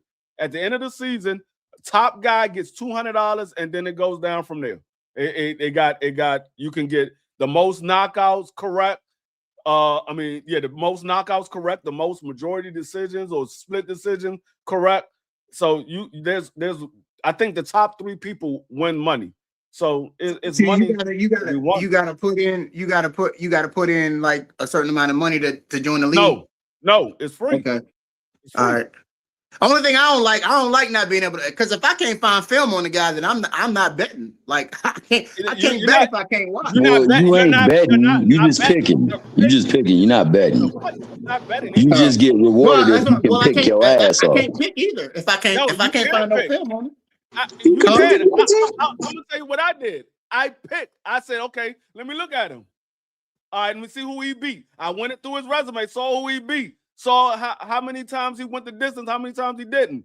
What rounds did he normally get stoppages in? I said, okay, well, I'm going to pick this guy. And I got it right. I mean, you just gotta take a hunch when you got that. It's not many guys like that, but when you got a situation like that, you just gotta take a hunch. You just gotta do some most research. definitely. Hey, and I'm gonna say this because my man D Free respected on every platform wherever he go, man. D Free vouch for Champ, man. I implore all of you guys to sub to Champ Ross channel, man. Support that brother, but also get in there and participate, man, because you guys get to have fun and you guys get to bond, but you guys get to really, really get into this boxing, man, because you're gonna have to with some of them fights that's up on there. Yeah, and like you said, there's 3 winners at the end of the season every season, and sometimes you win money in a single week. Like he might put a $50 pot on the line, and whoever got the highest score for that week might win $50, or it might be $30. It's something small, but it's nothing. You're not putting up anything. You're watching boxing anyway. Why not just play just and put a pick in? And if you win, you win money. Right, it's fantasy boxing, similar to like, you know what I'm saying, like we like fantasy football, you know what I'm saying, on ESPN and Yahoo and shit, you feel me? Like, you know what I'm saying, it's that type shit. You don't gotta put no bread up unless you want to put money into the pot for each week, you know what I'm saying, pot, you know what I mean? You can definitely do that too. It actually gets you a little more. I'm definitely signing up for that. That's dope. No, it actually gets you more engaged into the fight because a lot of these dudes that you don't know nothing about, you rooting for them to win because you picked them. You like, man, come on, man, what you doing, man? Put your guys up, man. I feel it. Cam was talking about earlier. Cam was talking about earlier about the. Let me get Sin talking not yet. Oh, my bad. I'm sorry. My bad. What's up, Sin? Where you at, boy? Yeah, Sin was hoodie with it, dog. Yeah. What up with you? What's popping, bro, man? What's the vibes? All right, man. Yeah, you know, I'm chilling, man, till the day off, man. I'm saying got to catch this, got to catch this live, seen that egregious thumbnail, so I had to attend, you know what I'm saying? Yeah. Funny as hey, that shit was funny last night. I was like, all right, so I'm sitting here last night, right? I'm up here like, all right, man, I ain't made this thumbnail yet for the show, right? I was like, all right, I'm gonna go ahead and play off. We're gonna put this ass with just to catch everybody. I'm like, I know probably people gonna watch that. They gonna see that shit. I knew that was hacker off the rip when I seen that caption. I'm like, oh yeah, they gonna think I'm gonna be on bullshit. Nah, fuck no, buddy. That nigga Boxer Hatcher had me pissed off yesterday on 2 cents.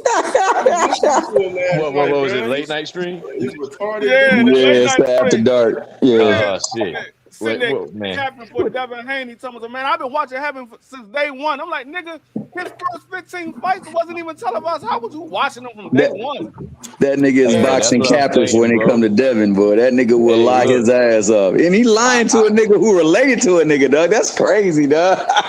Yo, dog. See, that's the shit I be talking about, bro. I think that Hacker is either Hacker sees Devin beat him the fuck up all over his house or some shit, and he got some weird S&M shit going on, or he just attracted to this nigga. Because I ain't seen nothing that Devin did that warrants the level of fandom that Hacker got towards his ass. Like, maybe you could want to see him prove himself against tougher competition, and you could vouch for him to, want to fight Tank and all of this shit, but you can't act like you don't see no deficiencies in how he conducts his business and how he fights. Like, he just does no wrong to this nigga, bro. And it's just it seems like it's an unhealthy level of infatuation for this nigga to be older than me, 43, 44 years old, and up here sounding like a little ass girl talking about some prom date that he's enamored by. That shit is crazy.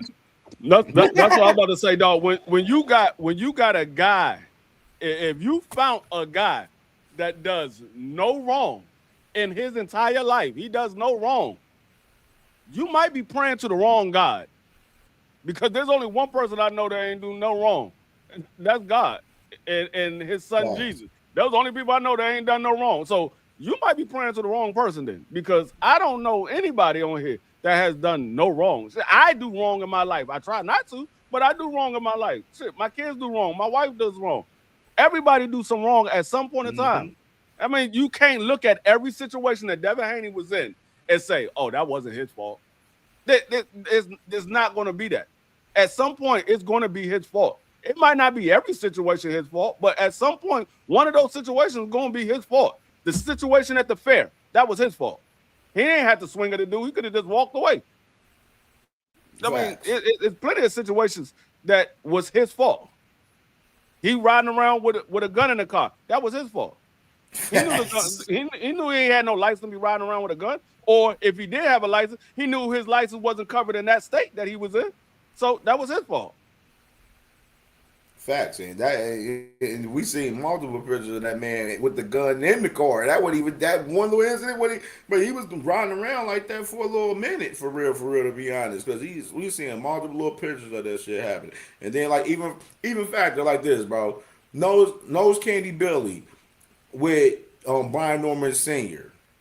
Bro, Nose Candy, Brian Norman Sr. Brian Norman Sr. let it be known that his mother had breast cancer. Let it be known on Coach Malachi's on True Media podcast on that platform. Let it be known, like, yo, my mom, you know what I'm saying, she's sick from breast cancer right now. And he going back and forth with Nose Candy Billy, and Nose Candy Billy said, fuck your mama. And right. I heard about that. So fuck all that sympathy shit for that nigga. Brian Norman Sr.'s mother passed away. So when y'all niggas talk about all of this shit, like, oh, motherfuckers ain't doing it, bro. Motherfucking Bill Haney literally told motherfucking Brian Norman Sr.'s said, "Fuck your mom," and his mother passed away 2-3 days later, and nobody had no smoke for that. I was like literally one of the only people on the internet talking about this shit, and nobody didn't want to talk about it for real. But niggas want to be crying about shit. With Batman. That's the same thing he did with Batman and Mr. Gary Russell father when he was on his sick bed. He like, man, fuck your father. Talking to Batman. I'm like, oh, what the fuck? Hey, dog, that's some real. I mean, that ain't no. I remember we literally. I could probably go back and look at my shows. I remember Hacker literally was defending that shit when we were talking about it. I'm like, bro, so it's cool for fucking Bill Haney to say fuck his mom, and I remember Hacker and these niggas was defending that shit at that time. And bro, for an elder to say that, like, I would expect Devin as the fighter, you know what I'm saying, being in the heated confrontation, I would expect him to lose control and fly off the handle and say certain shit. But you the elder, you supposed to be his OG, and you making the same flawed statements, and now these punk motherfuckers is expecting respect and sympathy for all that shit. I don't, you know what I'm saying, I don't have no ill feelings towards Devin's moms or, you know, whatsoever. I don't know the lady or nothing like that, and I hate that he had to, you know, experience that. But in the same respect, I vouch for anything that caused Devin pain. Fuck that nigga, and fuck what he going through. Plain and simple. And the fact that you said that shit, hey man, you can't say that. You can't say that, and then you can't say that. Do that, Sid, man. Come on. Nah, straight up. We gotta even out the scales, bro. We gotta even out the scales. We can't do that, Sid. You know what I'm saying? You know, got all the sympathy and all that shit, and they don't be deserving that shit, bro. Give niggas what the fuck they deserve. If they ask for the villain, then give them the motherfucking villain. Plain and simple, bro. Don't sit here and play villain until it's time to be one. And now you trying to act like you the victim of some shit. Nah, fuck that, bro. Fuck that nigga family. You know what I'm saying? Straight up. I say this, it's more so the fan base, bro. We got guys out here, you know what I'm saying, the fan base in that situation talk about sliding for Devin, bro. So like the fan bases from both sides, from Devin and Tay fans, both is making this shit worse than what it is, for real, bro. That's what it is. And that's the thing. Like, I have nothing to say about Devin and Tank going at it. That's their beef. That's their argument. They crossed the line. So once you cross the line, it's no going back. Everybody is free game. But that's for them to have that beef. When it comes to the fans trying to find an excuse why, nigga, it's no reason for you to have an excuse why. It was wrong on both ends. But at the end of the day, that's their beef. They gotta beef. When I'm beefing with somebody, I'm gonna say some things that's across the line. But I'm beefing with that person. There is no holds bar when I'm beefing with you. There's no holds bar. I got a beef with you. I want to see you.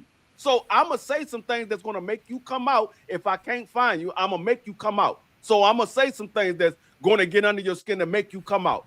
But that's between them two. It's not for the fans to say, oh, well, this person was wrong first or that person was wrong first. No, they both was wrong, but that's for them to handle. If y'all got an issue, y'all need to be encouraging these niggas to go in the ring and 70-30 sound real good right about now. 70-30 sound real. Bottom line, nigga, 70-30 sound real good right now. If I'm Devin Haney, if my mom just got disrespected like that, 70-30 sound amazing. Man, and we talking about a nigga who was a fan who was talking to somebody's uncle and telling him why it was acceptable. Nigga, you can't tell a nigga who family member got disrespected it's acceptable.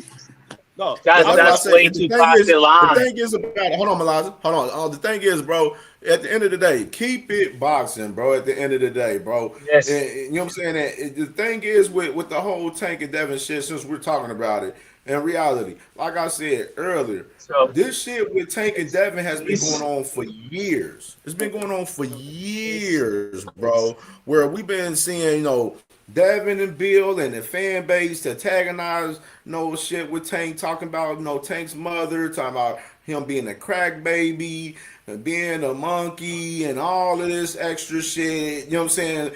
Talking about he's a fatherless son, and all of this shit been going on for years, bro, for years. And people act like this hasn't been going on. You know what I mean? That's why I was saying, like, when we read the context of everything, bro, like I said, I'm not for anybody slandering anybody's mother, bro, or family, period. Family, kids should be out of boxing talk, bro. We should be keeping everything straight boxing, bro. I had an incident with a fucking clown literally over a month ago where a clown was salty about us talking boxing, where the motherfucker was talking about he wanted to piss and shit on my kids and shit, bro. You know what I'm saying? This is the shit that we have to deal with.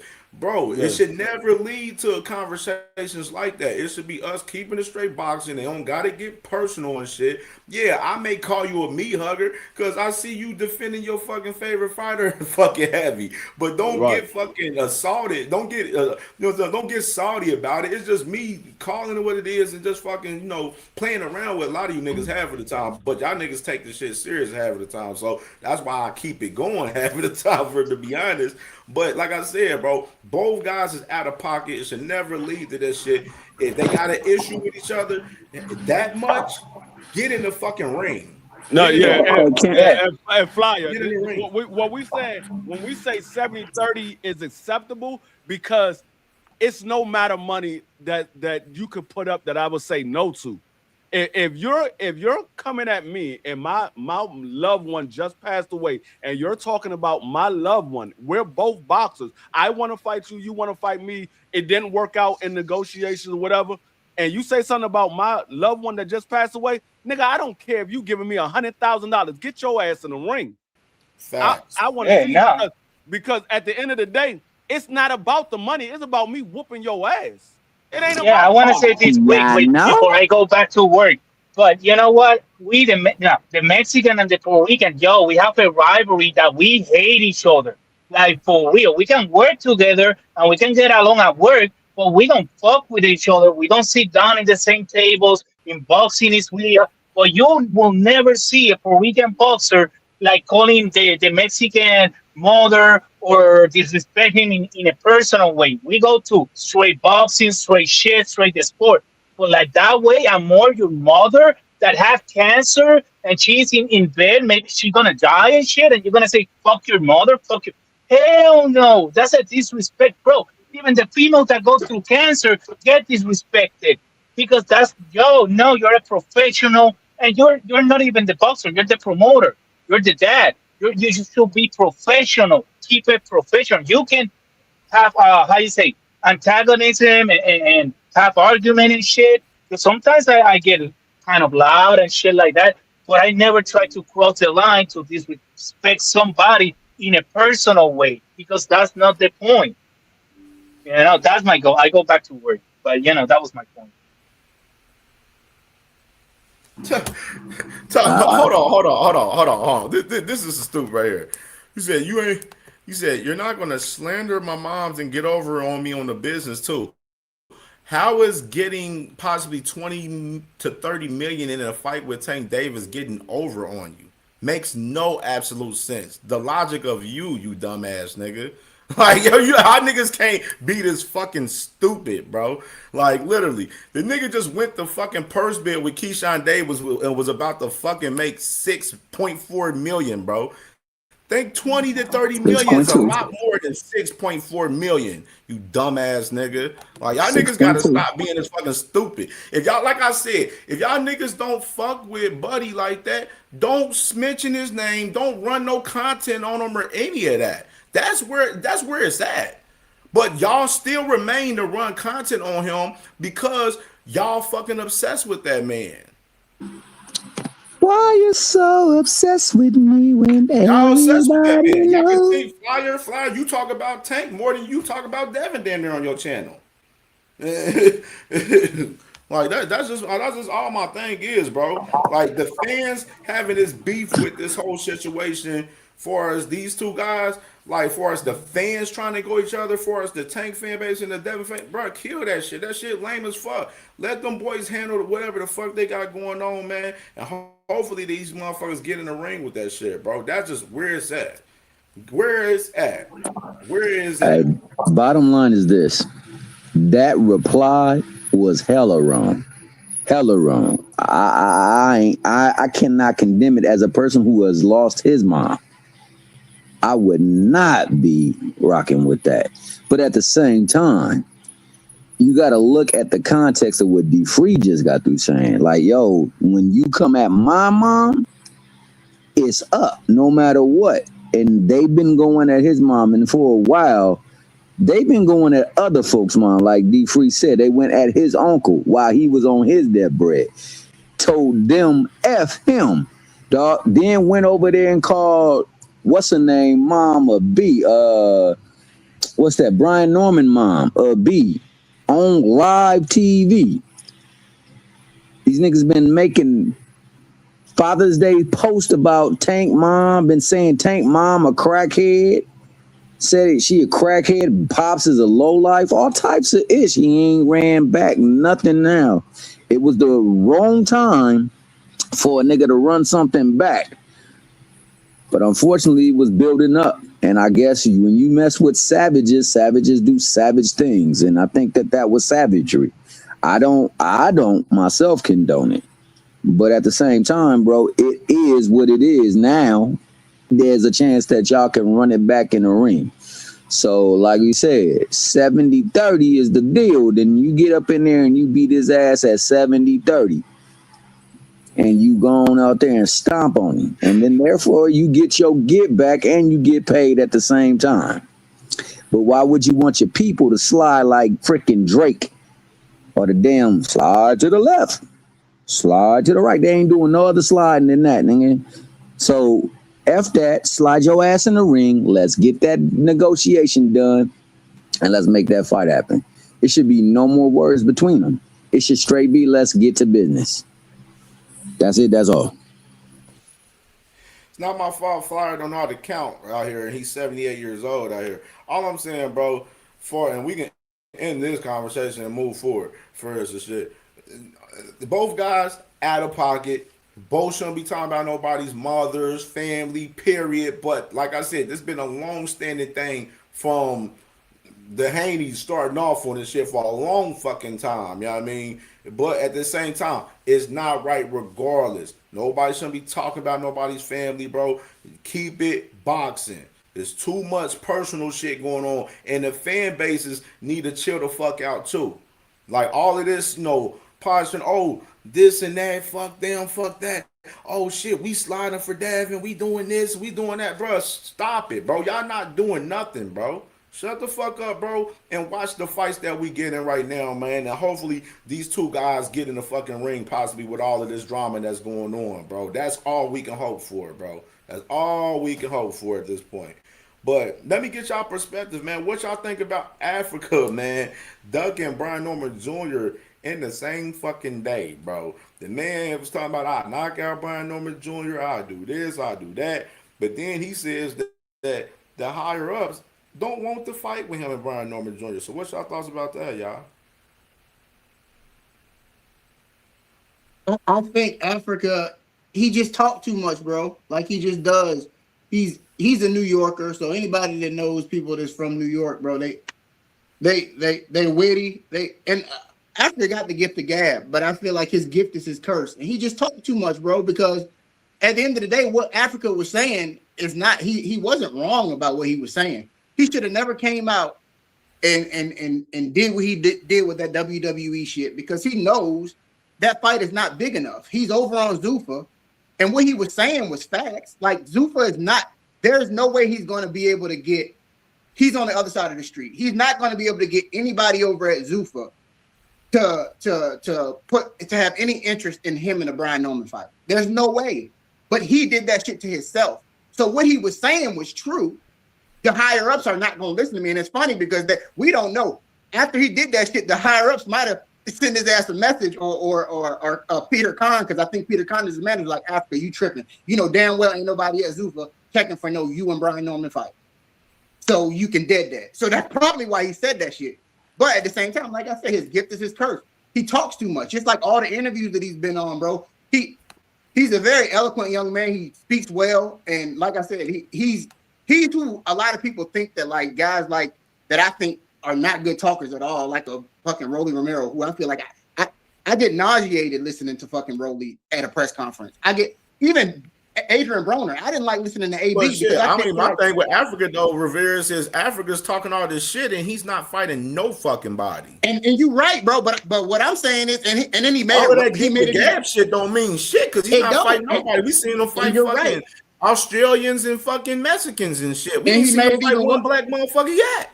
And he made it even worse for himself, Cam, because he's with Zuffa now. But all I'm saying is, what he's saying isn't false. But he put himself in that situation. Like, it's dumb as fuck. It's annoying as fuck, because it's like, bro, you put yourself in this situation and now you blaming it on the system. Like, bro, you put yourself in the situation.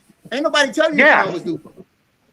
But it's like all the Haitians and all the Dominicans, they talk a lot of shit. You can't sit up there and be like, yo, I'm going to knock out Brian Norman Jr. You know what I'm saying? I'll knock him out. Then say, you not it. The higher-ups don't want to see me fight you. Bro, shut up then. We should have never heard nothing from you, period, about Brian Agreed. Norman Jr. I agree. Nothing. Oh, shit, no. This is the continuous of what I'm saying with these fighters. They continue to do too much talking and not enough action. Like, you know what I'm saying? Too much talking. Like, Richards and Hitchens he looks to me like he don't want to really fight no fucking body for real. I agree, bro. And Richards and Hitchens is another guy that I feel like got all the talent in the world, but he just, you know, he more talking than boxing. Like, and his back was against the wall. Richards and Hitchens, he shot his own self in the foot. He fucked up with that dumbass shit that he did when he was signed with Matchroom. Eddie Hearn and them were backing that young man. Like, I don't know what more they wanted from Eddie. Eddie and them literally got the man a title shot. You know, obviously they had him headlining cards. He invested money and lost money behind Africa. I'm telling you, all of that shit. And then when his contract is up, he pulls that dumbass stunt in front of, you know, everybody, the whole world, talking about, I'm a free agent now. Like, bro, you biting the hand that feeds you. And obviously, I feel Eddie. Like Eddie said, bro, when I met you, motherfucker, you was broke. You was driving a car that you couldn't even, like, you couldn't even open the door. You had to go to the passenger side to get out of your motherfucking car. Like, and now this is what you're doing to me? Yeah, because he's Haitian. They are like that. What happened, guys, is because you guys don't understand how the Haitians are and how always they act. Because they always do like that. No, but we can't do that. Because they always talk a lot of shit. You guys don't want to listen? Yes, because he's Haitian. You can't. Yes, they always do the same shit. I'm from the Caribbean. I know them. With this, bro. There's no race shit. No, they talk a lot of shit and they're ungrateful. The Haitians is dangerous as fuck, so I would advise you to relax on that vibe for real. Bro, I know my people. Like I come from the Caribbean.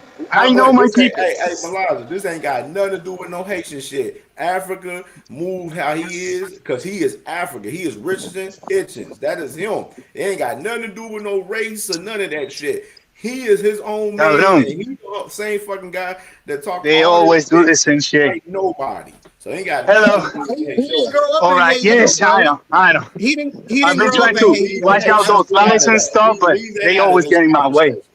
Leave that out of the conversation. Yeah, That's not a but part of the conversation. like I was saying, bro, like Africa, like I said, he did all of that shit, and then Eddie Hearn and Matchroom, obviously they washed their hands with him, so he literally didn't have anywhere else to go. So he put himself in a situation to where literally Peter Khan was like, bro, if you want to make money, you gotta sign with Zuffa. So like I said, I'm not throwing a pity party for him because he did it to himself, like he just did. So. But you can't be barking from behind the fence, and that's what a lot of these boxers do. That's why, like I said, I'm not worried because my favorite fighter, I don't have to worry about that. He don't do all of this dumb shit that y'all favorite fighters be doing. So it is what it is. I know my people. That's what I said, Well, boy. I ain't really got a favorite fighter, but I would love to see some good fights. And for this man to be running his mouth like he did, I think it's part of the course, man. It's funny that you go all the way to Zuffa Island to start popping big stuff, saying all this stuff, and then when somebody call you bluff, you say the higher ups, nigga, you need a fight. So he calling you out. If they still have you at the ranking, if they in the sanctioning body have you ranked, and you're a possible way to get to the belt, he want to go the route. He's trying to get back in every single sanctioning body ranking to be number one. So he's looking to take on all comers. You are a comer, so why don't you go on and step to the fight? Like, you ain't got nothing popping off, and whomever you fight over there ain't gonna be no one of merit. So what the fudge? Why would this not be a good fight for you? This is a statement. You could beat him worse than Debo did. So if Debo beat him by knocking him down, winning about 4 rounds and then cruise control the rest of the fight, you can go on there and step on him all 12 rounds. You can make a better case for yourself off of that. So, I think that, he's blowing the opportunity. I think all of these fighters right now are blowing the opportunity. And this is the reason why freaking Super Hot Fire and Orlando Brown and Ray J and freaking Jake Paul can come in here and claim money that these people are wasting at the table because it's the reason why the players are already being made. The players are already being made.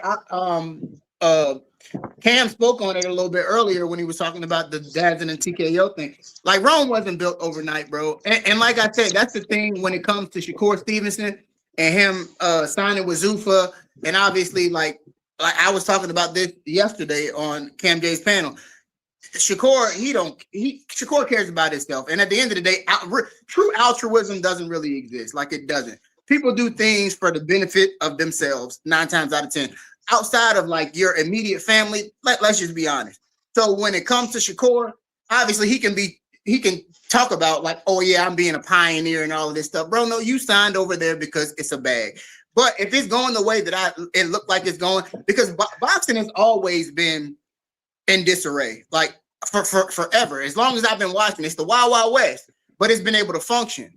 But we all know, like, I'm a history buff, so we all know if something is in disarray, that's when you can conquer it.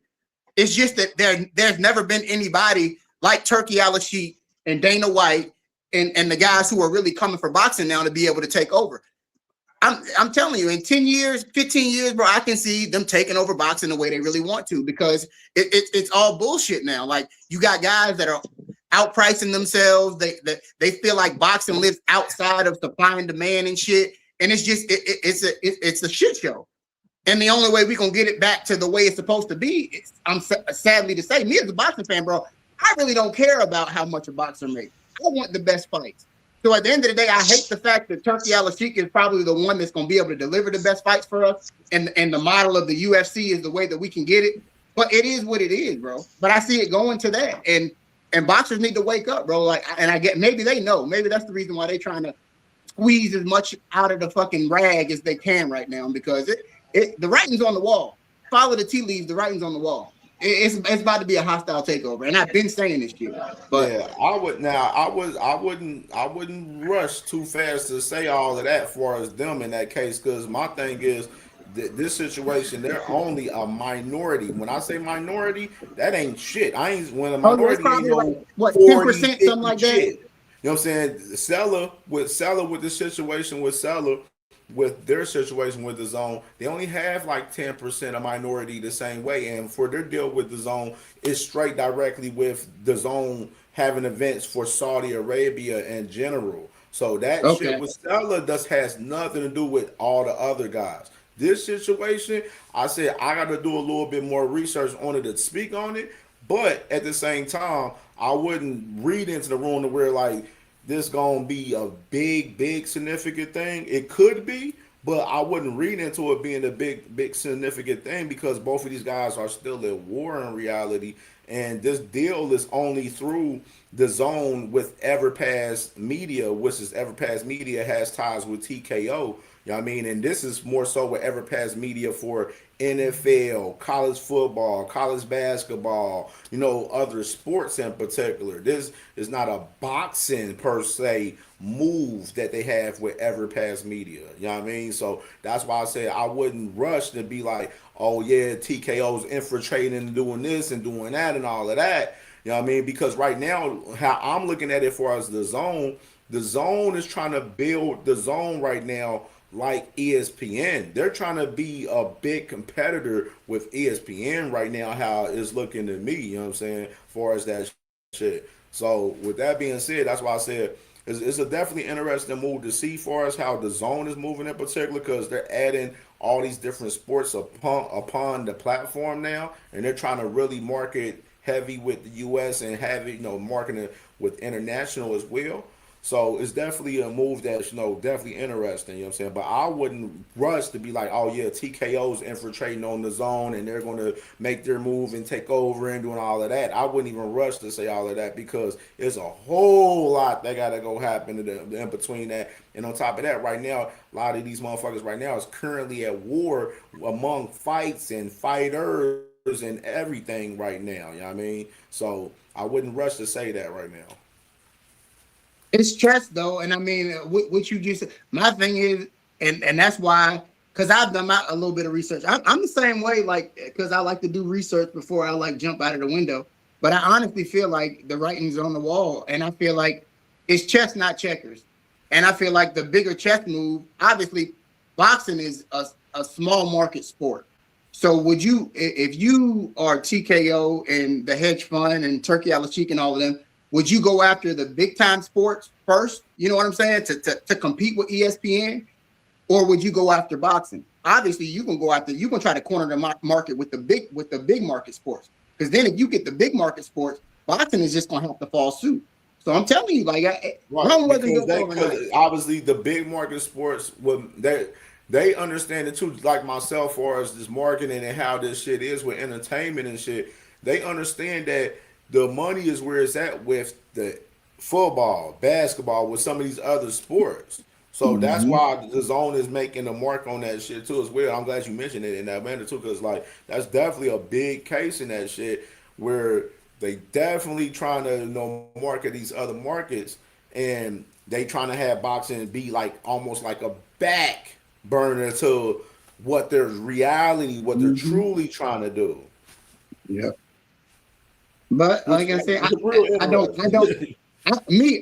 a fan of the sport. Like obviously I have my favorite fighters, but bro, I'm just like the rest of y'all. I feel like on this panel, like, bro, I want to see the best fighters fight the best fighters. And I would be lying if I said that obviously you got guys out here that are fans of boxers. So they out here, oh man, we don't want, boxing to be taken over by one entity, because that means our guys ain't gonna get paid the amount of money that they're getting paid. Bro, at the end of the day, I don't really care about that. What I care about, I'm a boxing fan. I'm a competition fan. I like watching sports. Sports is my favorite thing since I was knee-high to a duck, since I know what anything was. So I care about the best fights, bro. This is something that I noticed though about some of these fans out here. Some of these fans out here really be scared for their fighter to really challenge themselves. Real shit. Yeah. Hey, you want to know? You want to know why, bro? It go back to what my man Rivera's just said, though. He grew up, you grew up, I grew up. There were no participation awards. It was first and second place, and nobody wanted second place. The trophy was that much smaller than the freaking first place trophy. You didn't get to walk around as a champion or anything like that. You lost. You just the best loser. And nobody wanted that. But we in a day and age where niggas get ribbons for participating. I remember one time we coached and we got outside the top two and they gave us a ribbon. And I asked the team and I asked the parents, like, do you want to accept this ribbon? I said, we can't, with all due respect, we coached to win. We didn't come close to winning. We didn't come to participate. Everybody participates. Only one wins. So do you guys want them to accept a participation award? Because then that lets them know that they were awarded for giving effort. Your effort does get rewarded by wins and losses.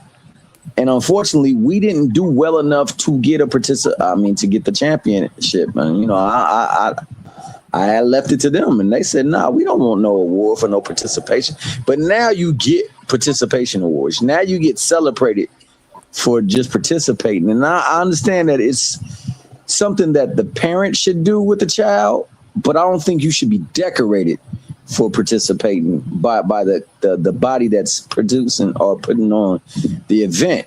I think that it should always maintain, hey, there's one winner. Hell, Highlander, one of my favorite series, there can only be one. You got to take them out until you're the last one.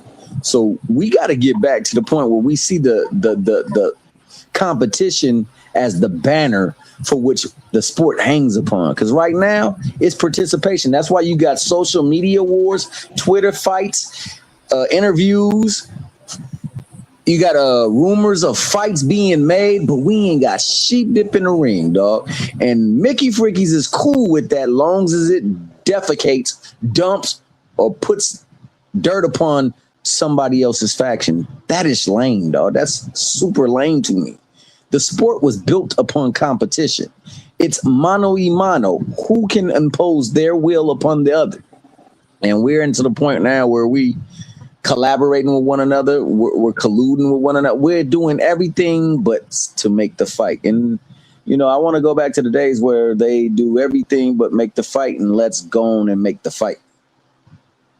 Yeah, TL, that's what I love about that Ashaki Foster and Emilio Navarrete fight. It wasn't no public posturing and none of that shit. Just the business being done behind the scenes, old school, and getting the fight done. Now we getting ready to announce the fight, and we getting ready to build and promote this thing. And niggas is training and getting ready to go to war. That's how it's supposed to be done.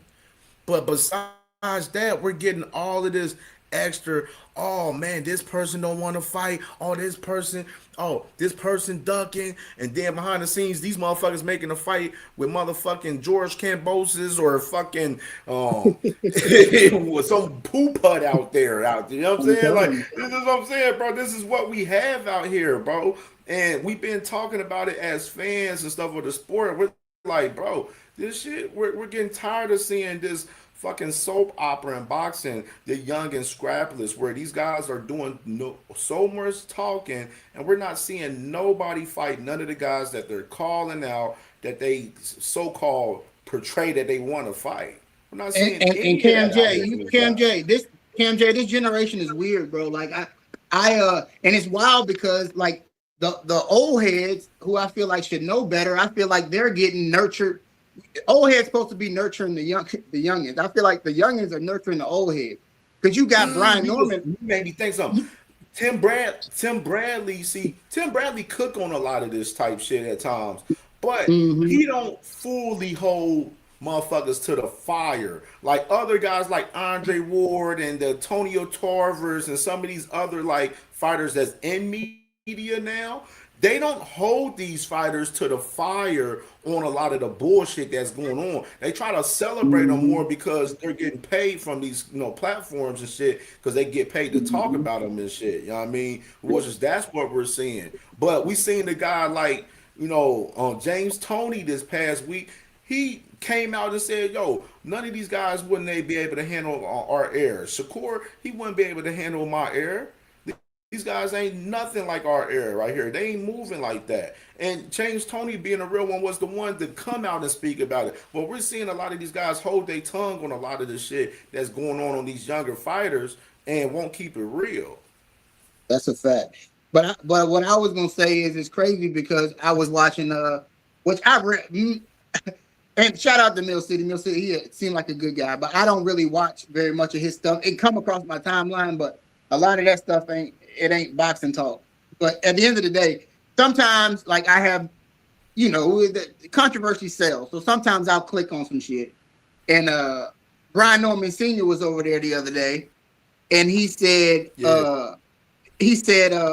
something that was really telling to me. And like I said, the younger generation nurturing the older generation. He literally said, he was like, man, when I got on these YouTube streets, and it's not verbatim, but he said something to the effect of, when I got on these YouTube streets and I start coming out, like, I realized, you know what I'm saying? Like, people will tell your story for you if you don't tell your own story. So you got to tell your own story. You got to create your own narrative. And that shit hit home to me so much because to me, that's literally like, that ain't how my pop, like my grandpa, like he wouldn't have cared about that shit. Because he would tell me literally in a situation like that, bro, you know what you don't worry about what people saying about you. You solid. If you solid, the gossip and shit about you, you don't care about, you don't worry about that shit. Like you don't go out and try to overdo somebody's gossip about you, or try to make up lies and overdo somebody that's lying about you.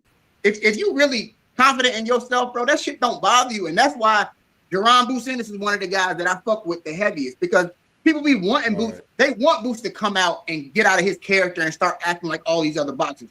Boots is confident in himself, and people who are really confident, bro, it's in you. It's not on you. You don't care about some narrative that's being spewed about you on the internet, because you know what it is. You know what's going on behind the scenes. You know what moves you making or trying to make behind the scenes. You don't care about getting out in front of a narrative and shit like that. But that's how you know motherfuckers really not real, bro.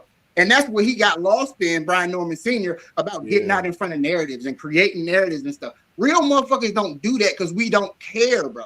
Like, I know what I am. I can tell you this, my thing. I can tell you this. From what I understand, and I understand where Norman Sr. is coming from, what he's trying to do, but the thing is, that's a real thin line, you know what I'm saying, right there in between running with that shit for real.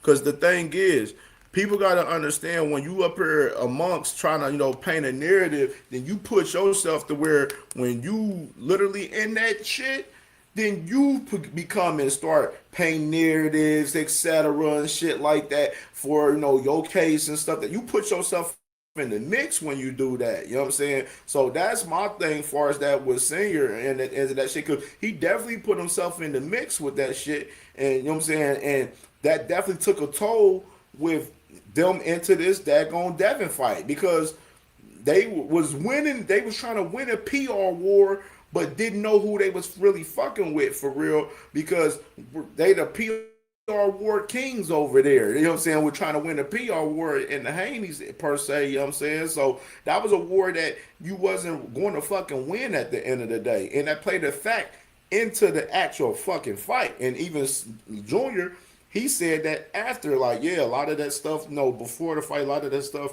definitely played a fact for us, the mental and everything going into the fight. And that's why I say you got to be careful when you get involved with that shit for us, trying to push a narrative, etc., and get in front of narratives. Now, I understand why some fighters and some managers, promoters and stuff try to get in front of narratives and stuff, because a lot of narratives do be bullshit out there. I understand it. So like a guy like Boots, for instance, when they was putting the rumors about him ducking this guy, ducking Virgil, or ducking Devin and stuff, Boots came out and spoke, because he like, y'all not about to keep putting this bullshit out. You know what I'm saying? That I'm want to fight. I will fight these guys. These guys don't really want to fight, but y'all not about to keep pushing the narrative that I don't want to fight these guys, and I'm not going to talk about it. That's what I appreciated at a Boots recently. Like, speak up for yourself more. Even if you got to go in there and YSM and speak, fuck it. Go in there and speak for yourself, because it shouldn't have to be like media or content creators speaking for or Boots in particular. That guy should speak for himself. So in that perspective for a senior, I understand that for us getting a part of the narrative. But the thing is, you can't get yourself into narratives where you start being the person pushing the narratives and all of this extra shit. That's the thing that senior got to realize right there. And a lot of fighters and managers and fathers are is not realizing right now. You know what I mean? Crush the Legend was popping, Crush. Hey, yo, salute to y'all. What's going on, bro? You know, Good, Brody. OG of mine had got laid out the rest today, so I had to go pay my Yeah, respects to man. the Yeah, ones that prayers, well bro. deserve Prayers. of it. You know what I Yeah. mean? You know, that's like an extra father, grandfather, something that raised you in the neighborhood. You know, and it's like an amazing person. You know, everyone comes out. So I had to be there. You know what I mean? So excuse for the absence this morning, people, but y'all get some of this smoke right now. Definitely, I'll fucking shit up tomorrow morning for sure. But you know, let's get to it. You know, I'm cool and everything, but here, let's get right to it. Y'all know how we get down over here. We shed no fucking tears, and we, you know, none of that bull crap. So, with all this make believe boogaloo bull crap out here, now we hearing rumors of Ryan and T.O. Listen, I said this before, right? That when those three little fucks is gonna get up there, old Fruit Loops, old fucking Ryan, and definitely that fucking T.O. squeezes stuff up there, they's gonna try to lock down 147 for the highest paid fights at the welterweight division. Now, with you know all the faith in Haney and this, that, and the other, he ain't making nothing shaking and baking, so ain't nothing quaking. So now we're expecting, because the script that they followed last weekend, you know, we're expecting to get that old T.O. and Devin fight. But the fact is, we don't know what's going on with fucking Devin Haney. I'm getting tired of sending the frogmen out and all that to see what's going on with them. My account that I had to pay for them is starting to run out. It's costing me a little too much. So they need to do something. So now, here we go. Now we hearing talks of Ryan and Theo. I thought this was gonna turn into Theo and Debbie King. And it's always the same scenario, man. These people have you thinking that they doing something, then they do something different.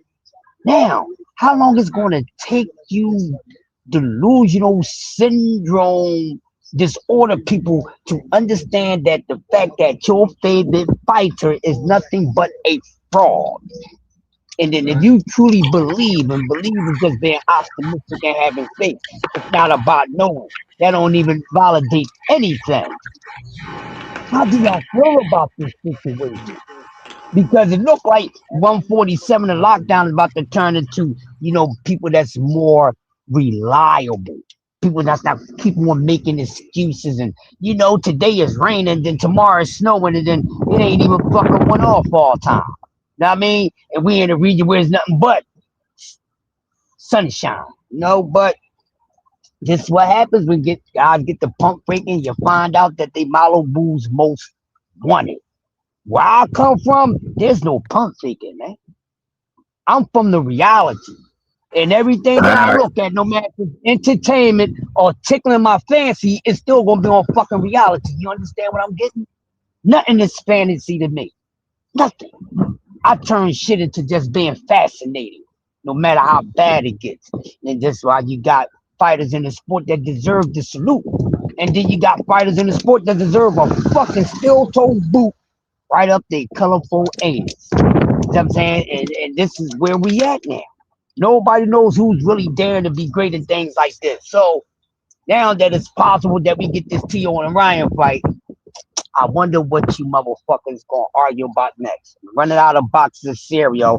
Y'all gonna really need some other shit. So I'm gonna come out with a detox tea of your favorite fucking fighter so you can detox the fraudulent bullshit with them. Rubios. Hey, Fit! I should have something for you Friday, homie. But he gonna have something for you, Mickey Frickies, tomorrow. Yeah, we'll work on that tonight. We always in the lab, so this is where we at. And then you know we got Moses Atuma this weekend. A lot of us like Moses Atuma, some of us don't. Some of us just don't know what's going on with the sport. Well, I like Moses Atuma. This is a good matchup. I don't think Herkovit is anything sweet. So, you know, it depends on what a tumor makes of it. But he's one of the very few guys of this new era that's really trying to do something in the sport of boxing. Unlike, you know, the shame and the shameless motherfuckers who ain't doing no. Fuck all that. I'm about to go slide for placebo right now. Who the fuck, bro? These little goofy clowns on the fucking internet talking about sliding for placebo, Debo. What, bro? Is that what you were saying? Who the fuck said that, Cam?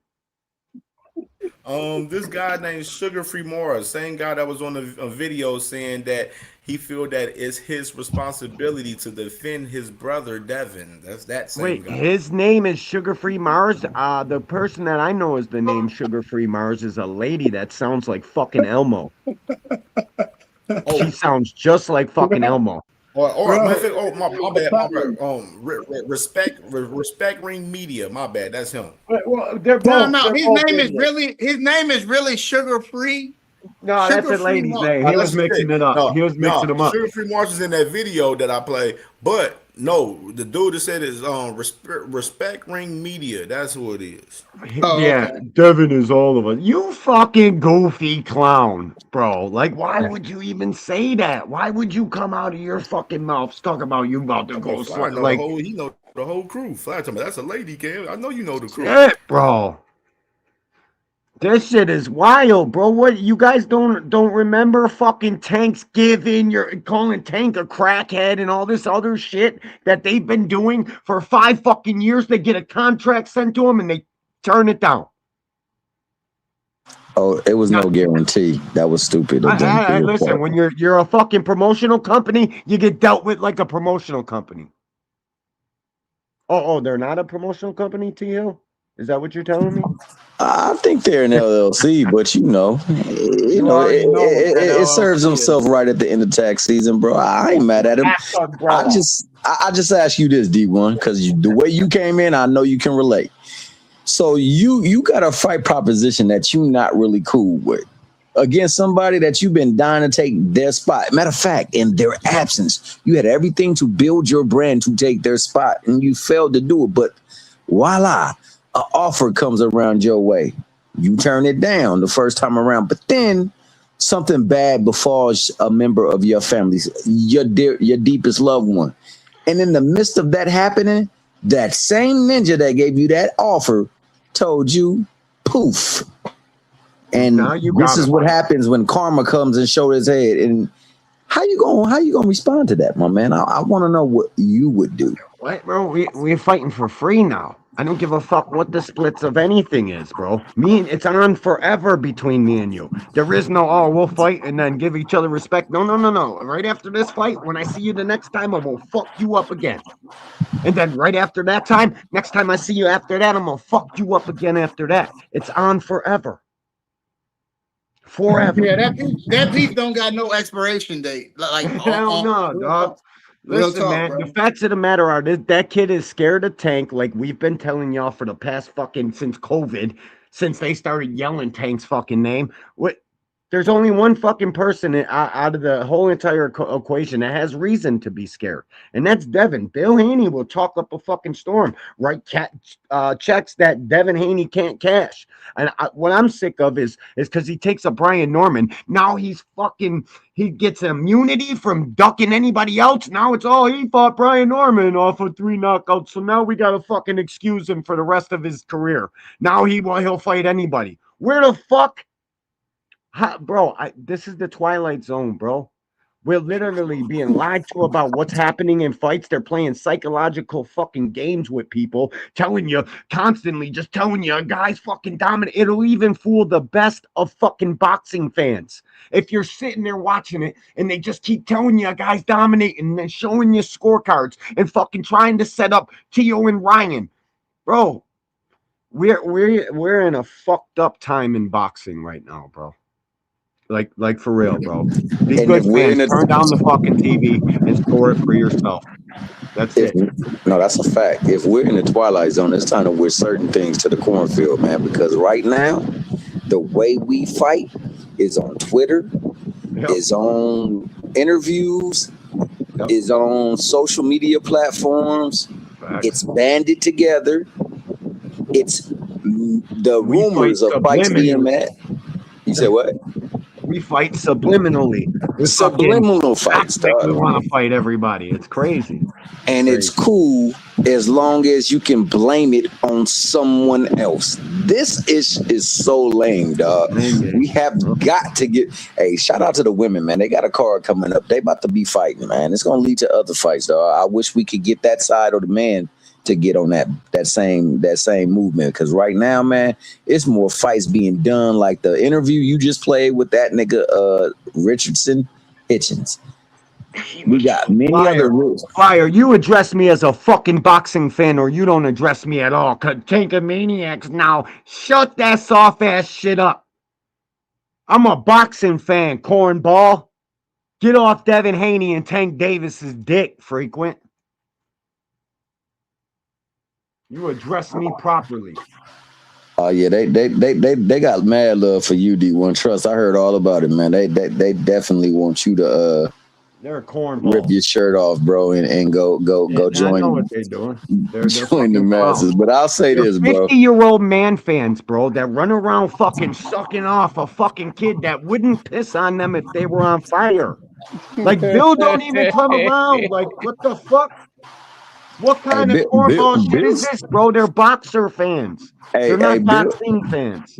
Hey, Bill's still pimping, man. You know what I'm saying? He got bottom beans everywhere, dog. But shout out to Bill Haney, dog. He know how to put people to work, dog, and get the best out of them. But with that being said, man, I have a words to the side shit. Fucking got these dudes out here turning tricks every day. Oh, we're slide for Tank Davis. Tankamaniacs, man. Get the fuck out of here with that fuck shit. I truly hope that because that was foul of Tank. There's no justifying that. Foul. I don't think that's listen, all this fair and love and war. When two guys are sworn enemies, nothing's off the fucking table. I don't know why people are losing their minds over this shit. You're right. You absolutely really right. And the only way to make it right is the fight. Yeah, exactly. So hopefully now that pushes him to say F everything, because he's fast approaching a year off the ring. Bro, there's some YouTubers out here right now with fucking PDF files out here right now talking about, I wouldn't even do business with Tank after that. Cause you already got the walking papers in your fucking to come out here like the band of retards you are and act like the offer never happened and Tank Davis ain't doing business with, or Devin Haney's not doing business with Tank Davis. I wouldn't even do business with him after that. Oh yeah, well what about Bill Haney and all the bullshit he's pulled? He literally was on camera with Ron Goodall giving his daughter $100 saying that this came from Tank Davis. Still turn and tell the camera, Happy Thanksgiving. Fuck out of here, bro. Calling this dude a crack baby, you're essentially calling his mom a fucking crackhead. No, but they have called his mom a crackhead on top of that. They also said Happy Father's Day with him and his mom posing one another. He told Brian Norman mom while she was suffering on her last days, called her a B. You know what I'm saying? Well, I don't even want to speak on that one. Ain't do a fucking thing, frequent flyer. You made it so embarrassing. You think we give a fuck about a Tankamaniac name, you fucking clown? Hold on, D1. Hold on. Flyer, this is the niggas that y'all be rocking with. Niggas like him. Yeah. Someone read this tweet right here. It's on site. It's on. No more words. But then he proceeds to put a fucking entire paragraph after it. Yeah, my man says wartime, family. No more words. No longer at peace. What? Time to fight. God dang it, time to fight. Please inform Tank Davis and all whom are defending him over his latest disrespectful comment about Devin Haney's beloved departed mother to come see us. Come see about me. You will not disrespect my brother's family unaccounted. Kendra, me and Frequent could never go at it because he wouldn't get into a boxing ring and actually trade punches. He'll fucking do cornball shit online and say, put your shirt on. Put your shirt on. Shut the fuck up with that soft ass shit. You sound fucking crazy. 50-something years old man fanning out. Are you a boxing fan or a Devin fan? Which one? I think Frequent is young. Frequent is 50-something years old, bro. Frequent's 53 with 6 kids. Got 6 kids. I just know any man that calls another man your excellency, bro, that's weird as fuck to me. Unless you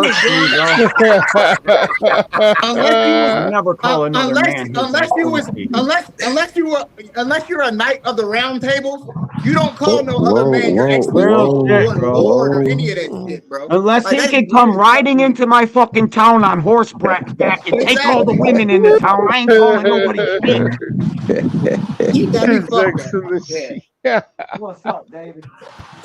Hey, that's crazy. You do be calling that man his excellency. That's what you be calling him. That's I told you that yesterday. I'm like,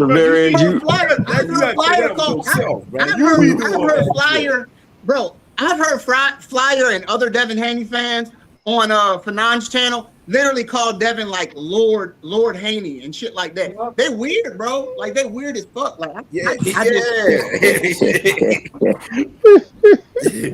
up here and give us that weird laugh, baby boy. Come on, give us that. You tanky maniacs is gone, lost your mind. Well, Rivera he ain't no tanker maniac, man. He thought you was young, player, because of the way you do your thing, dog. But hey, shout out to you for exuberance. All I'm saying is I need Devin to have that same type of exuberance that this Mickey freaking. You call him his excellency. That's what he got to do with it. Like you and respect ring, y'all niggas are made for each other. I want you to have the same energy that respect. You and Respect Ring Media are a match made in heaven to do content together right here. Match made in heaven. You need to hit that man up and send him a tweet. No, they'll be fighting over the dick. Hey, my dad told me the other day, bro. Y'all gotta listen to this story, but this is the high estrogen energy that we dealing with in this generation, bro. My dad told me the other day because he's like the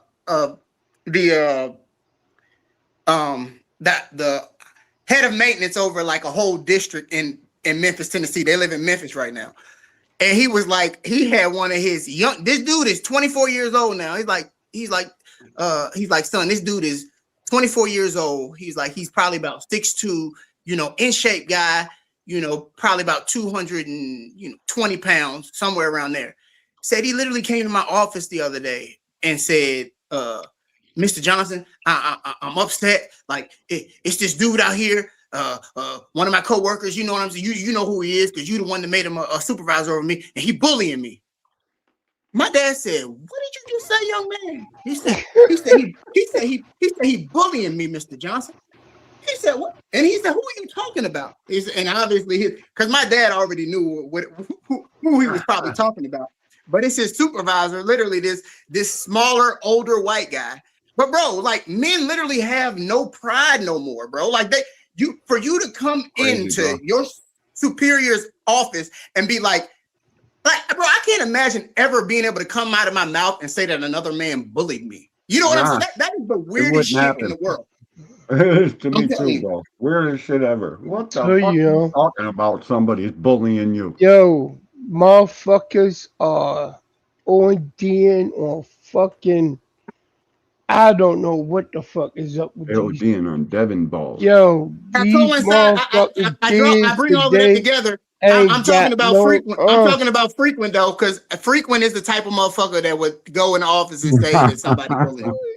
To call another man, like bro, that's crazy. I'm not calling another man. Come on, frequent, hit the link, player. Don't let this man come over here. And first he said your ass was childish. Then that nigga said you got high pitched voice. Then he said you over here calling other people your excellency and lord, dog. He said, come and hit the, click the testosterone link, dog. He said no more with the estrogen type tactics, dog. You won't let him get away with that, player? He didn't come up here. Come on, frequent. Come on, flyer. Come on, fly your drone in.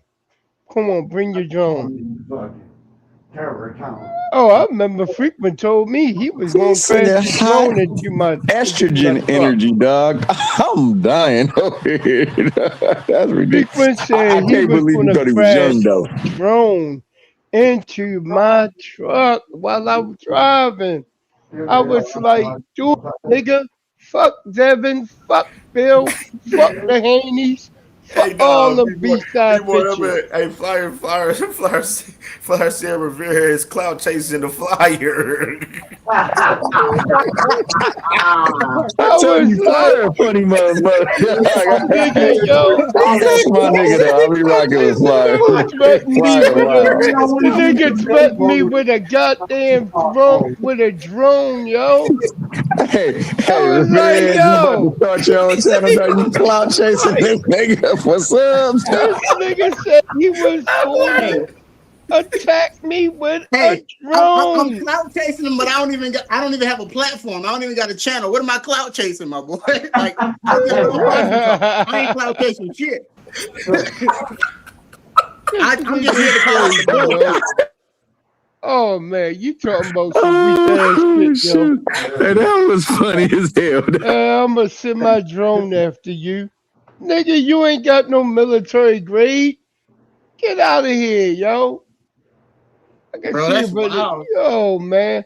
I sat back, yo, we sat on KO show. We on KO show the other night. Yo, at I'm finished putting them what I had to say. This motherfucker comes, sits down, and he started dropping motherfucking clips, uh, dropping clips to an AR-15 on the damn table and shit with the camera on.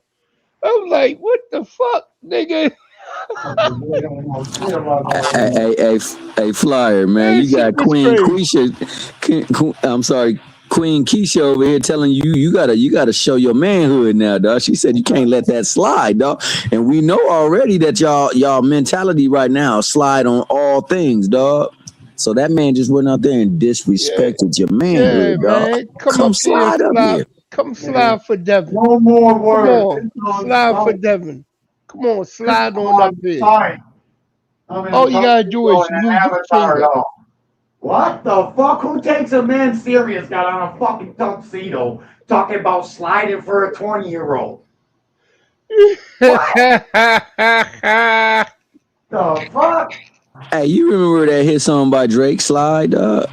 I forgot what step last step. This is wild. Don't matter, we all gonna That's why I slide. call Bill Haney the genius. I call him, guys. Look at this guy. Got him fucking outside of his body Yo, from talking some good shit. That's it. and then he a good yo. This motherfucker is well subliminally hypnotized. He up there talking about respect Ring Media, respect the Ring Magazine. Yeah. Them lying motherfuckers, and he following behind Bill Haney. He trying Hey, to but Are use you he a play on kidding sharp those me? dress, little fucking mother though. Look at keywords that and boy. shit. Look at that boy get down though. That boy sharp. He's sharp. Hey, and That he nigga, in homage to yo, Drake. He I said his could do right that foot. too. I bring up Brother Muzone for these motherfuckers, You yo. guys do know he wore that tuxedo. He didn't leave his house that night. He Bam, did that look what just for Mother, fucking the internet. yo, I got Hot Brother Muzone on that. estrogen energy, my nigga. That's what you said. That's what he said you had, frequent. You gonna let that ish slide? Hot estrogen energy, dog.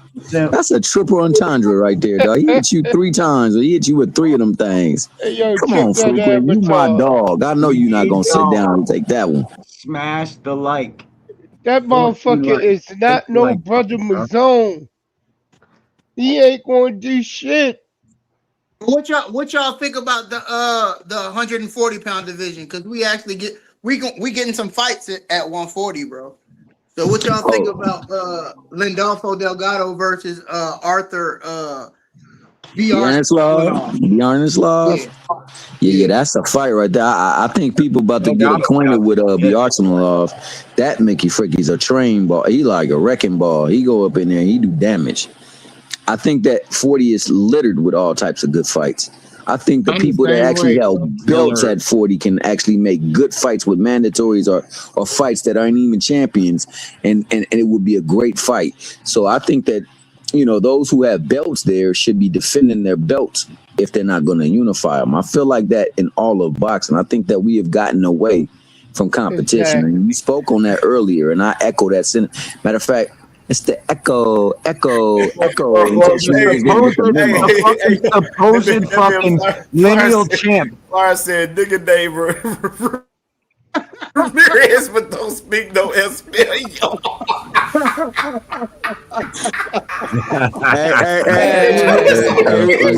you gonna have to go over the frequent channel to see him, dog, because he ain't coming up there. Hey, he ain't got his edit board. He ain't got his edit board, and he ain't got his cohorts, dog. So he ain't coming up. Ramirez, he trying to say you don't speak Spanish, bro. Man, you gotta speak some Spanish for him. You can't.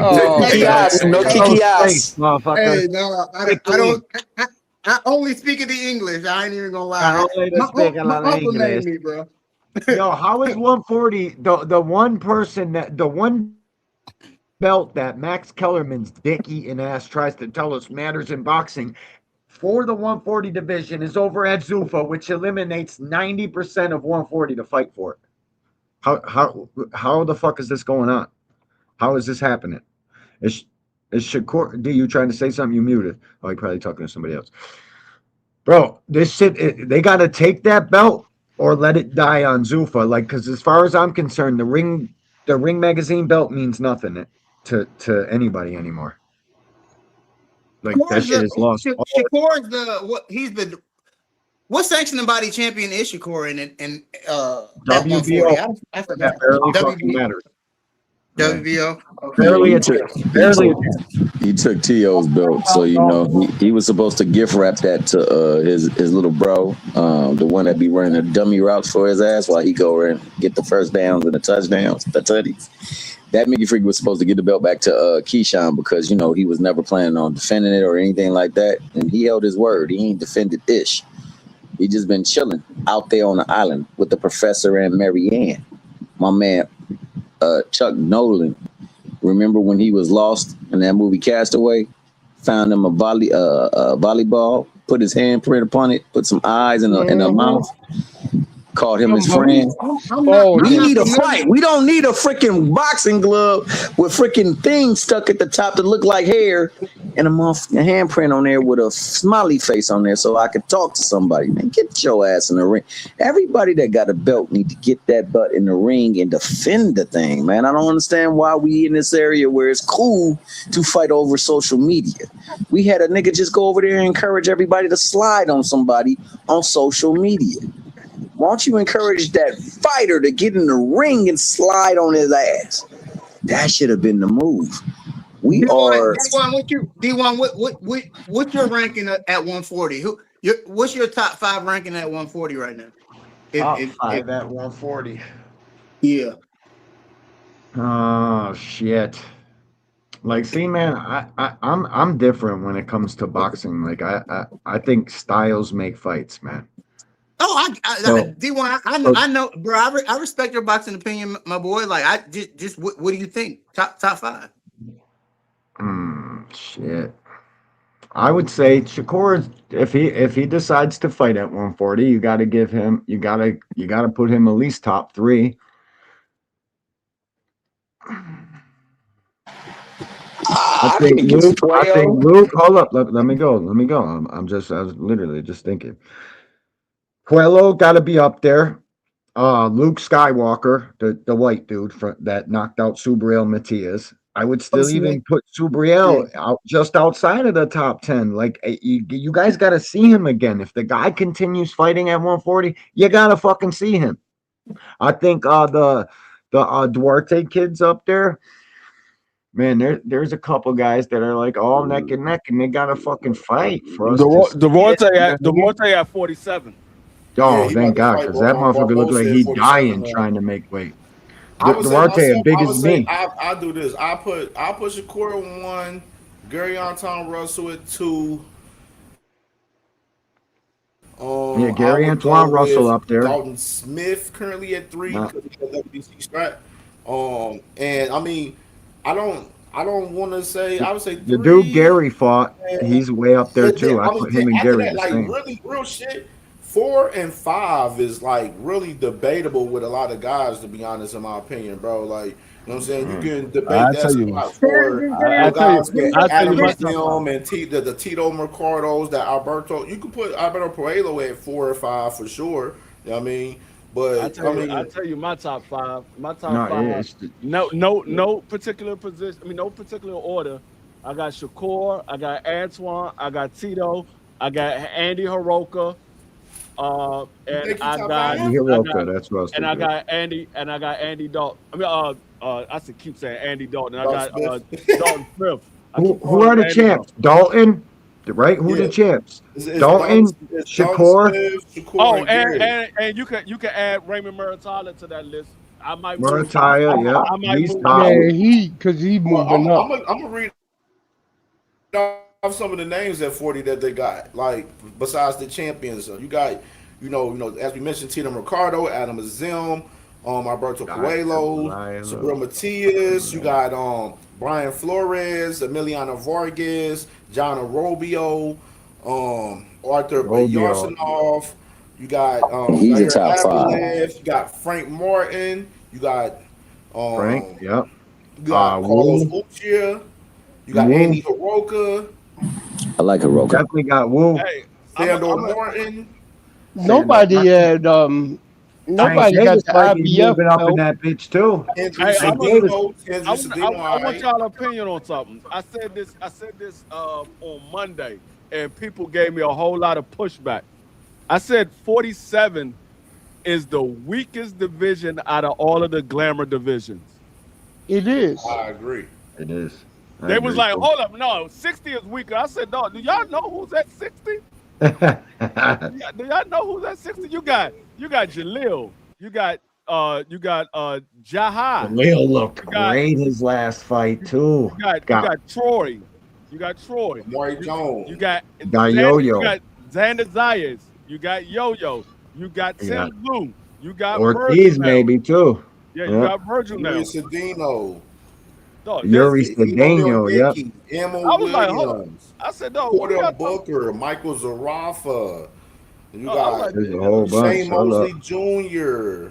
No, I was like, no, there's a lot of talent. Amari Jones, fucking Jaha. Amari. Callum Walsh. Callum's all right, but he's not. He's probably like 10th. I would say Callum. Yeah, I was like 47 is McKenna, the weakest Aaron division McKenna. out of the glamour divisions now. It used to be the top division out of the glamour division, but now it's the weakest. Yo, I'm on. Bro, I know what you're saying, D Free, but I feel like both of the divisions are weak. And comparing and contrasting to obviously like previous eras. Yeah, that I'm not. Once Boots goes on his 54 run and moves up, then it's a whole different fucking thing. I would say this, y'all. I would say this. I think Jesus Ramos.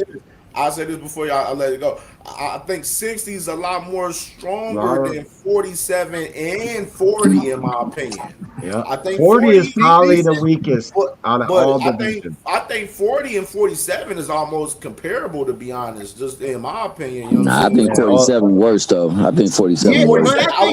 47 got more names, though. Got more names that we argue about. 47 is deeper. 47, that's what I was about to say. 47 is deeper. 47 has a lot of C-level fighters that literally, because in my opinion, like my grading scale is different. We was on here on last Saturday and we was going back and forth with resumes and how I grade and stuff. Bro, in my opinion, 47 has a lot of C-level fighters. You might have some C+ level fighters, and I think Devin is the only B-level fighter right now. In my opinion, I feel like Devin is a B+ level fighter.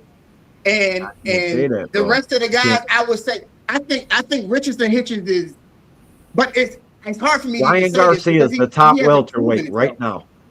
Ryan, Devin, Hitch, they got. Listen, man. I know what you think about Ryan, bro, but his peers and the people that gotta fight him, they don't think that, bro. They don't. They're not beating down his door. How come nobody's calling Ryan out for Floyd's belt, bro? That's one of the most prestigious belts in boxing. I'm done with the Ford King talk at this point. That's dead. That's dead. And this is the reason. These kids ought to be ashamed of them fucking self. But D1, you got you can't can't. themselves as that. But D1, you can't have your cake and eat it too, bro. Like at the end of the day, there's a reason why Devin Haney has fought all of the quote unquote four kings. It's because they all looked at Devin. I mean, I didn't mean Devin. I didn't mean Devin Haney. I meant Ryan Garcia. My bad. It's the reason why Ryan Garcia has fought all of the four kings. It's because they all looked at him as a lick. Yeah, that's the reason why they're not fighting each other. Guess what? Only one of them really made him a lick. Only one guy. But they see the same thing that I see. D1. That's what I'm saying. Ryan is not that good, bro. Nah, bro. He's not that good. He's not. Can't tell bro. me that. You can't tell me that. Ryan you might is not like the way he operates. You might not like the way he goes about putting his jab on somebody or his hook, the way his feet look. But you can't tell me that, bro. The kid is a fucking 12-time national fucking champion. The kid knows exactly what he's doing, bro.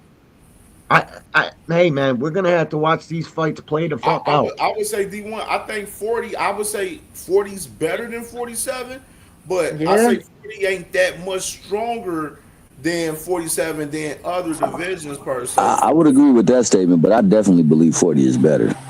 I believe it's deeper too. That's neck and neck, bro. But the guys at 47, we all want to see mix it up. You know what, bro? I mean, at 47. It's only the top half of the division. Yeah, it's top heavy. You're right. You're right. Can fight his ass off, I just thought about this. You know how he can? How you know that? Nobody will fight him. No, it's only the top half. 47 with the contenders. We're not seeing the contenders fight each other right now.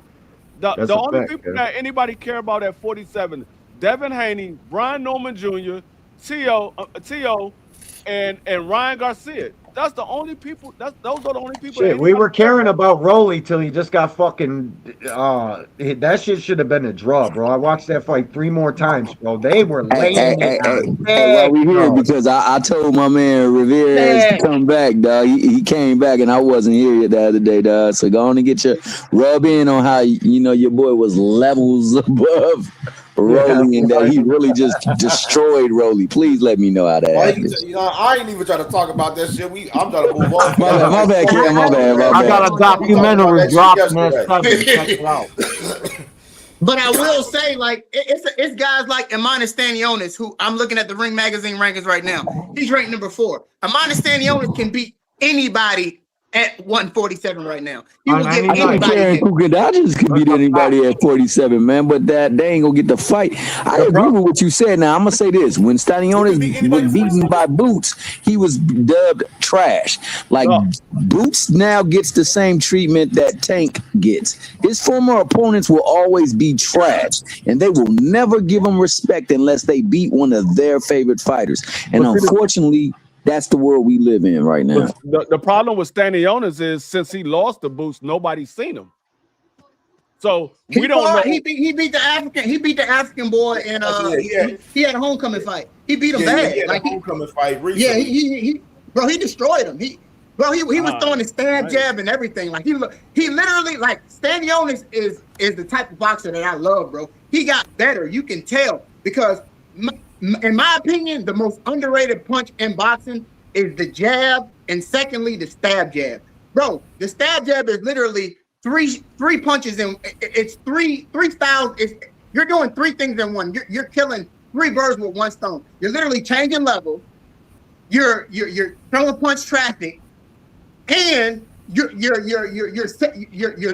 counter trapping. So when you go down to the body because you level check, bro, and he literally saw that Boots was, okay, this motherfucker literally keep on throwing this fucking stab jab. And every time he throw it, it's stopping me in my tracks. Not only is it stopping me in my tracks, but it's zapping my fucking energy. Bro, he threw the stab jab so many times. Y'all go back, go and watch that fight. I forget who the African name is. I won't say Stanionis got better. I'll say Stanionis is still the same Stanionis he's always been. No, I gotta say this. Bro, when you go and stab, come on, D-Free. He threw that stab jab literally like 100 times more than he's ever thrown. We never saw Stanionis throw a stab jab. I mean, you might want to go back and watch the daggone Bootsier fight again because he was throwing it in there. I was in the arena at that fight. I was in the arena. I got another division right here, 135 right here, bro.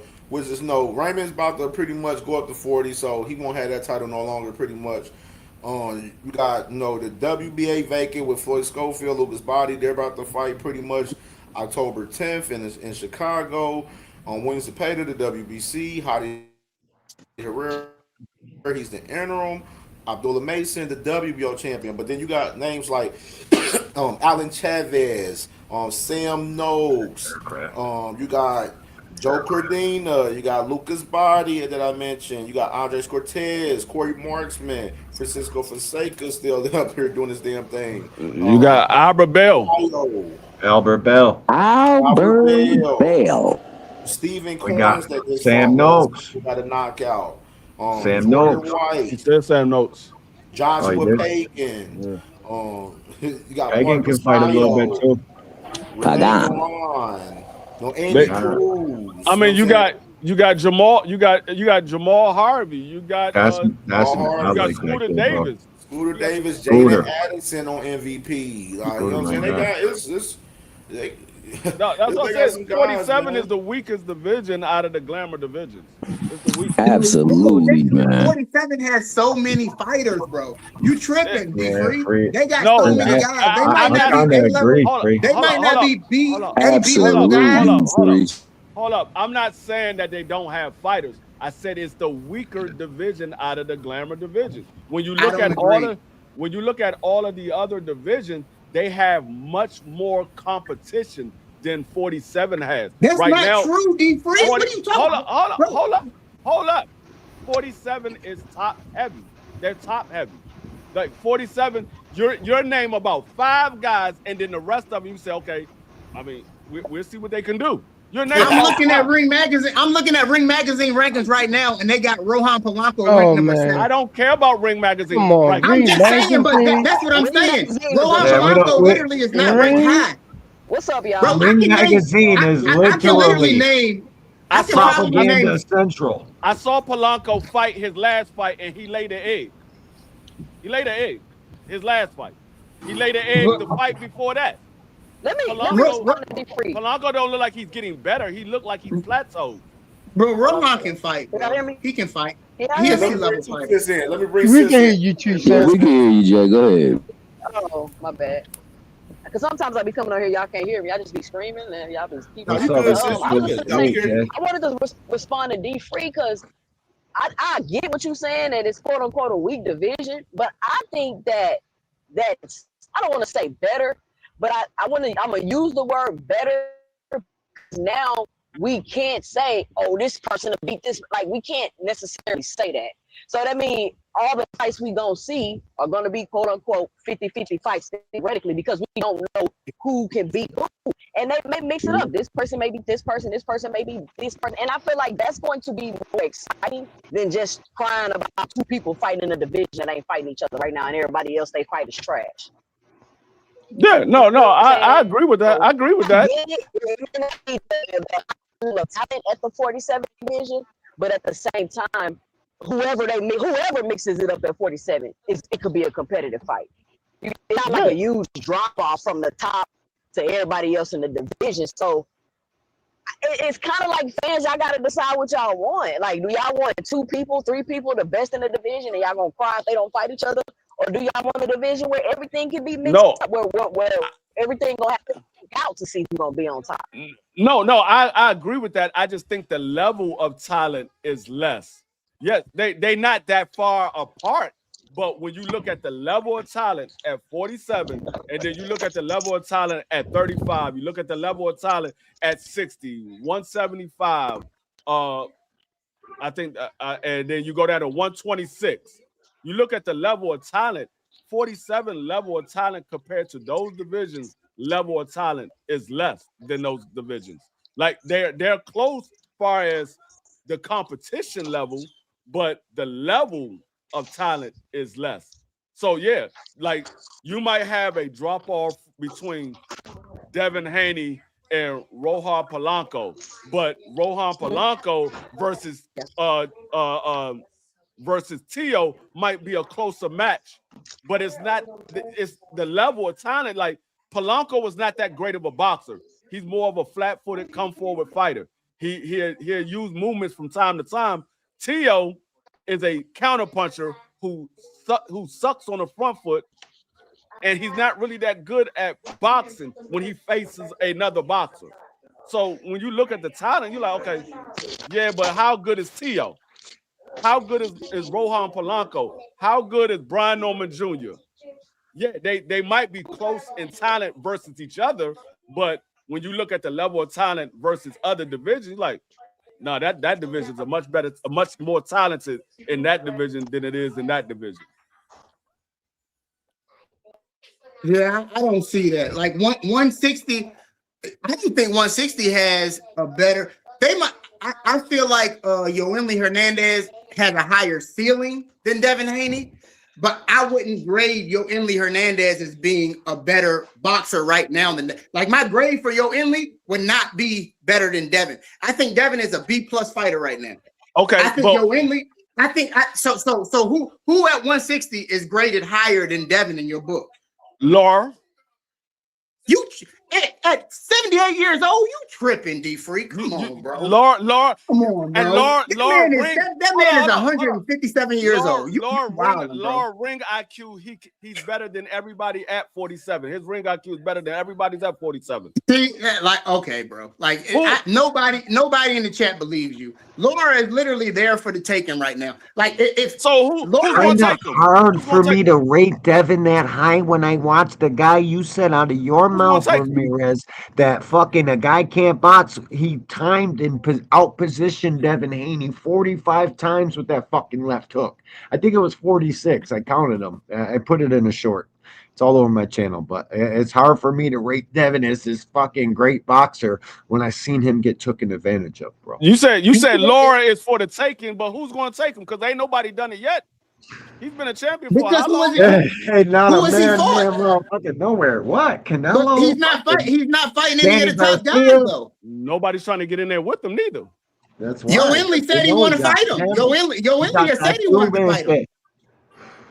I guarantee he outboxed Yoenis. I think so too. Laura, I'll sit out of yo. How did he out? When has Laura used his feet to box? D Free, what are you talking about? Dog. Laura hasn't moved in like what the fuck? You don't have to use your feet to outbox somebody. No, but he. So when is he look good in the pocket? Hold on. When Floyd got up in age, he wasn't using his feet to outbox nobody.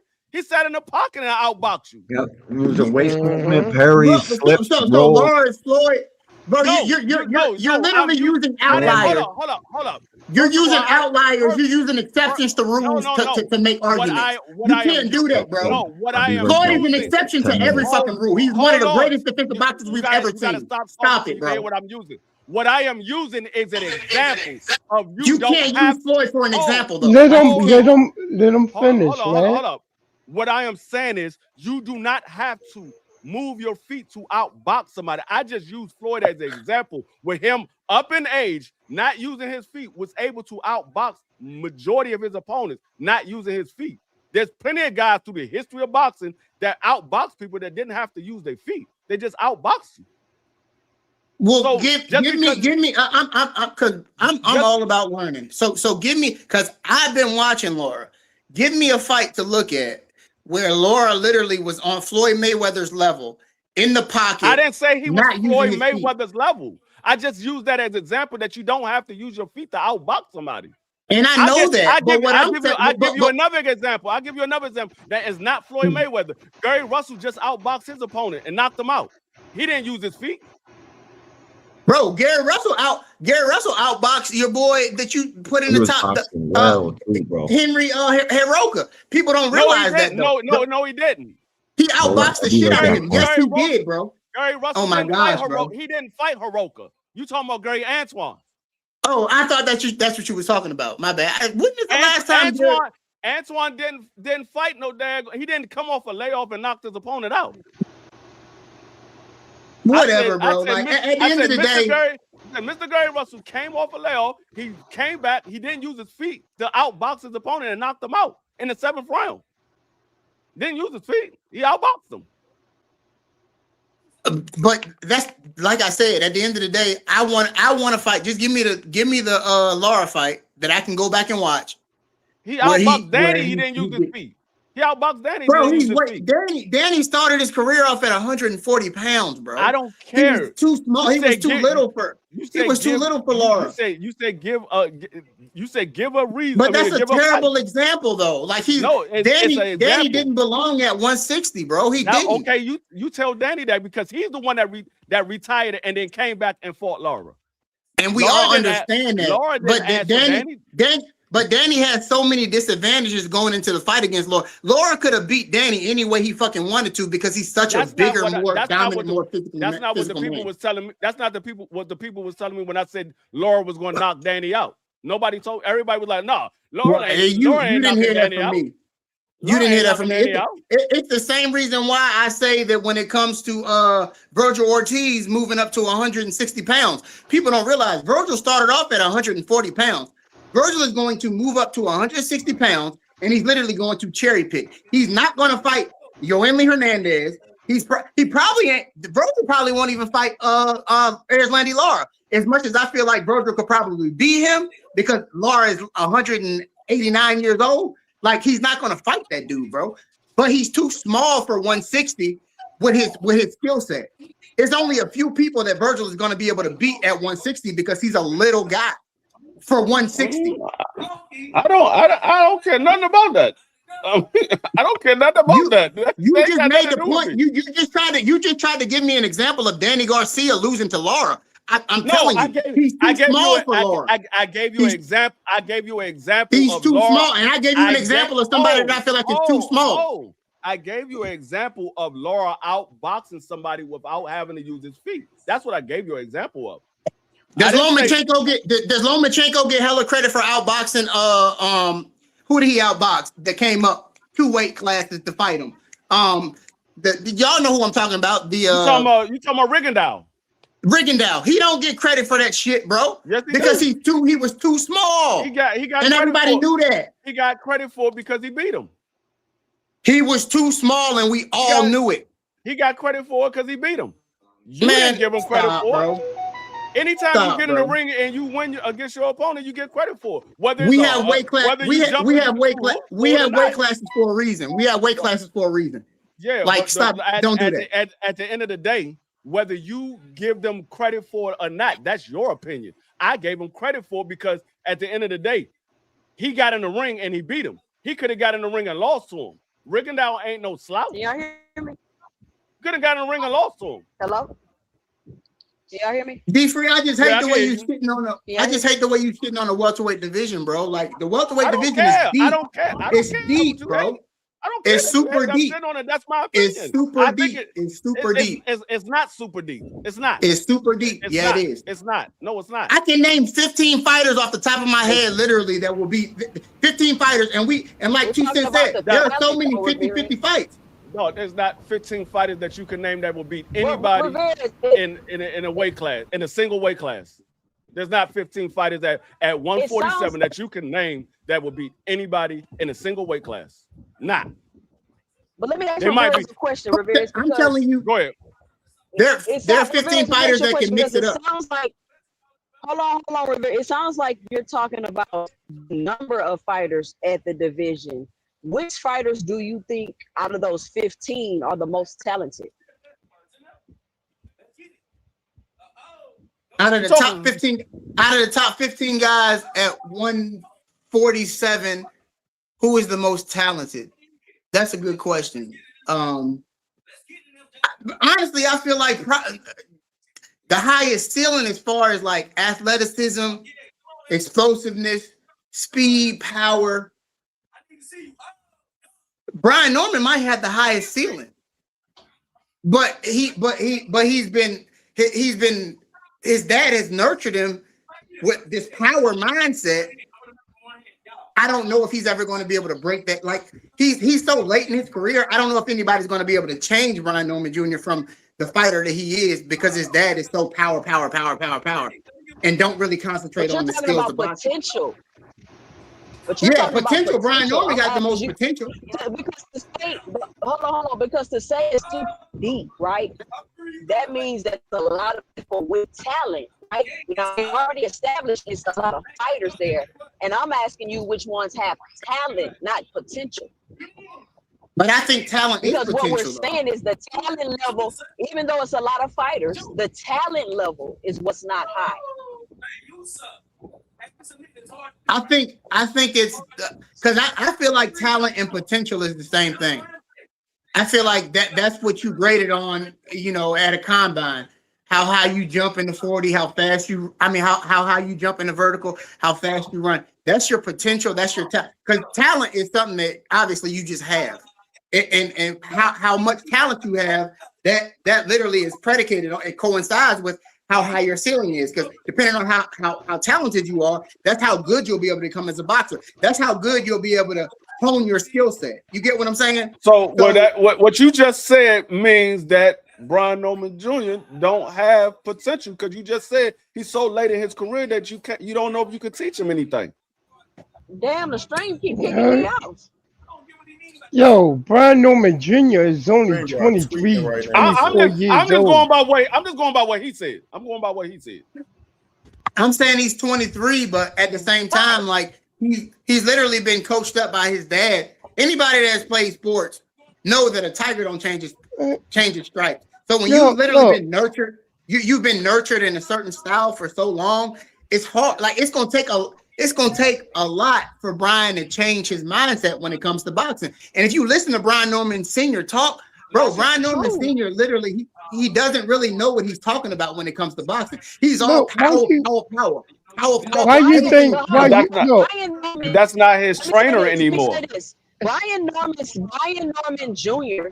and because I analyzed Brian Norman Jr. before the Devin fight. Brian Norman is a decent fighter, and it's not Brian Norman Jr.'s mindset that needs to change. And I'm gonna tell you why I believe he can get better.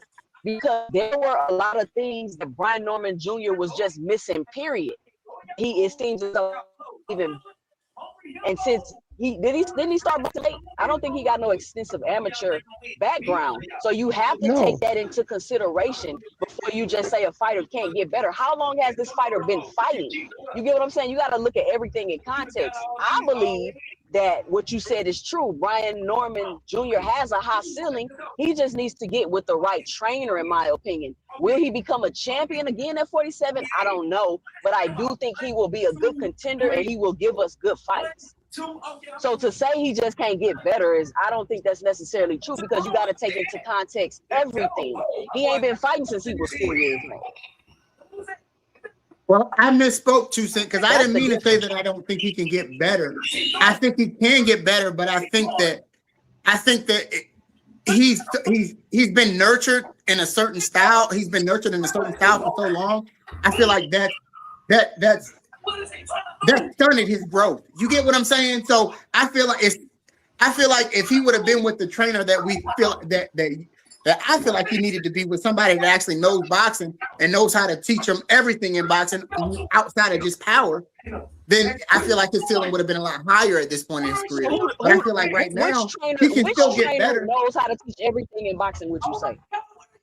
Nobody does, but if you have a coach and Brian Norman Sr. who literally is talking about power this, power that, and don't understand that in order for a rifle to be able to,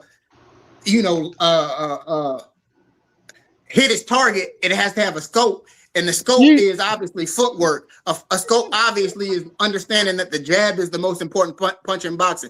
Pre-slip, all that stuff. You gotta stop thinking it. You gotta stop talking about Brian Norman. You gotta stop saying Brian Norman Sr.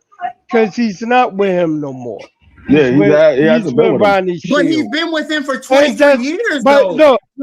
Let me finish. That shit just don't stop. Let me finish. Let me finish before you jump in. All right. We gotta have a pause in between. Look. Brian Norman Jr. saw his limitations that was exposed during that Devin Haney fight. He made a change over to Ronnie Shields. Ronnie Shields is already starting to teach him more of the fundamentals that he was missing in his game. Now, what's going to happen, being that he's only 23, may probably hit 24, is that he's going to gradually get better. He's at an age where he can still do that. his muscle memory is in that old in boxing, so that he will be able to pick up new techniques. Not like a boxer who's 29, 28, or 30 trying to learn a whole new technique when they've been training since they've been like 7, 5. You get what I'm saying? Even Oh yeah, 10 most years definitely. And I old. think, yo, you totally right, bro. I agree with you, and that's why I was trying to tell you. I feel like maybe I was too hard in saying that I don't. I didn't mean to say I don't think he can get better.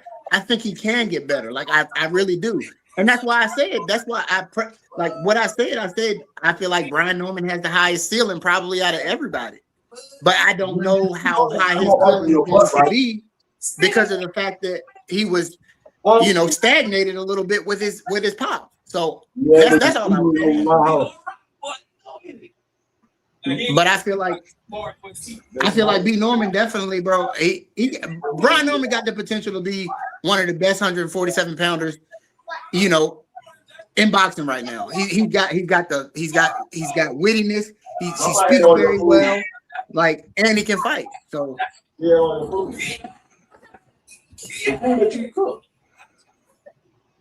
don't know what you cook?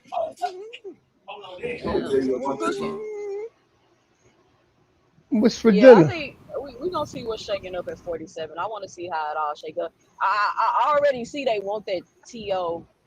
Devin undisputed at 47. I feel like that conversation keeps coming up. T.O. keeps mentioning it. He mentioned it before the Rolly fight. I don't want to see T.O. and fucking Devin fight. That's a terrible style matchup. Terrible. I agree. They're gonna fuck around and stop T.O.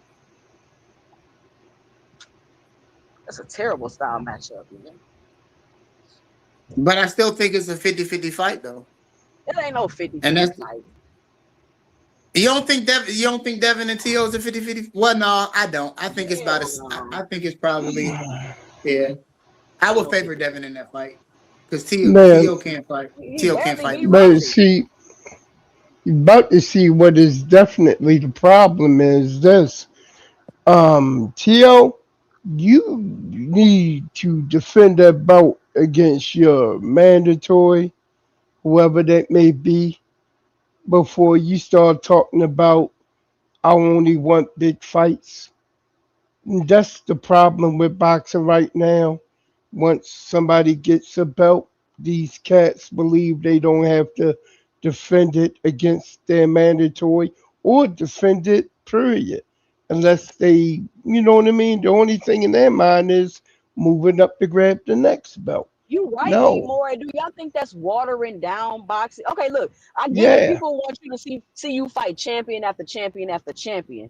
But what about the people that want to challenge for the belts? Like it to me, it kind of waters it down. Like to fight a champion, get you a defense. Like, you know what I'm saying? Like mix it up. Don't just fight champion after champion after champion. I'm not really a fan of that. I'm not really a fan of the No. champion after No, champion. you know what it does? It stagnates the division.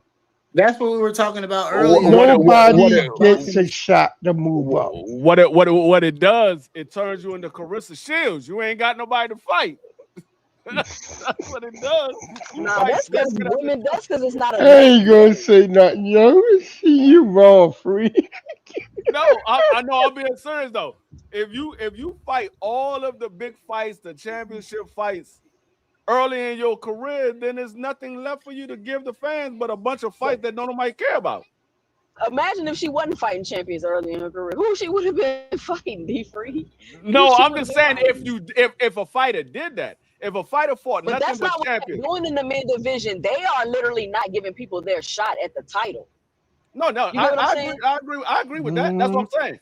You can't do that because it leaves no in between. You don't leave anything for the fans to want to see, because that's how you build up big fights where you have these fights and they see, oh, you saw what he did with this person, you saw what he did with that person, you saw what he did with this person, you saw what he did with that person. Man, imagine what that fight gonna be like. They get in the ring and mix it up.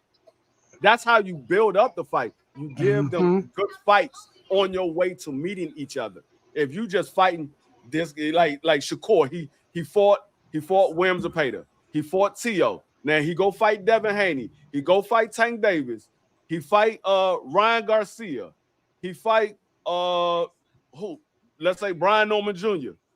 Or he fight somebody else that we say is a big name, or Oshaki Foster.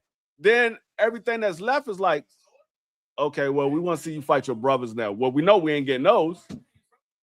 We know we ain't getting those. So it's really not enough for him to fight because there's only a handful of top level opponents. There's more mid-level and lower level opponents than it is top level. So you fight that mid-level opponent to build up to those top level fights. But it seems like they don't want to fight the mid-level guys though.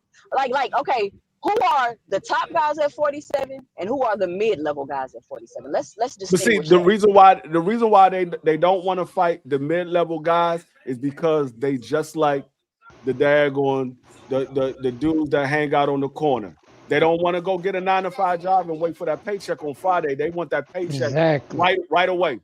They ain't trying to put their work in and build up. So what 2 Cents said? That's what I was just about to ask you, D Free. Now, since you think 147 is so weak, give me your top 5 at 147 so we can know who you think the top guys at 147. That's what she asked. That's what she asked you. You never gave. No, you asked me the top. You asked me the top. What you said? You said the top potential guy, the guys who had the most potential. No, and I gave you who was the most talented, and you start talking about potential. Potential. I think Brian Norman Jr. is the most talented guy at 147. No, the fuck he's not. Huh? Ramirez. No, he's not the most. Hold on. You said Brian Norman Jr. is the most talented guy. After he trashed them for the past half hour. Ryan Garcia is actually the most talented He guy. trashed them for the past half hour.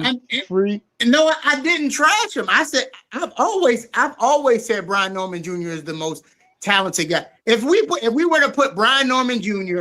and don't talk about Ryan Garcia, if we were to put them and 2 Cent, you literally are a former athlete. If we were to put them literally in a football type atmosphere where they running, jumping, running, jumping. As far as athleticism, Brian Norman Jr. is the most athletic guy at 147 right now. No, and he has the most potential.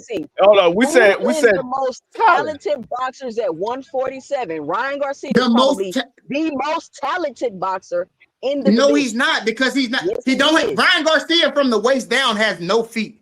Ryan Garcia on a ladder. We said most talented. We said most talented. She didn't say one specific talent. She said who I didn't are say the one most specific talented. skill. And that's what I'm saying. Holistically, Brian Norman Jr. is more talented than Ryan Garcia. He has more of an upside with his feet. If I'm a coach, I want Brian Norman Jr. more than I want. If I'm a boxing coach, I want Brian Norman Jr. to coach more than I want Ryan Garcia. Oh, if he Ryan Garcia, he has no talent. Oh my God, talent is upside. It's the same thing. You either have talent or you don't, bro. You either have talent or you don't. There is no upside to talent. You either have it or you don't. Yeah, talent. You know what one of my coaches used to always tell me? Talent is when hard work can beat talent. Hard work. That doesn't mean hard work can beat talent. Hard work can beat talent, but a hard worker, a hard worker can't beat a talented guy that works hard. Period. Because the talented guy has a higher ceiling. It sounds like you're comparing the two as far as who could win a fight and do all of that. I'm not doing that. Instead of just focusing on what I'm saying, which is the talent. A talented fighter is somebody that don't have the feet, don't have this, and don't have that, but they have certain intangible attributes that cause them to be good fighters and able to be competitive. That's what I mean when I say talent. So when you think of people with talent, you think of a Ryan, a Deontay Wilder, who else is a talented fighter?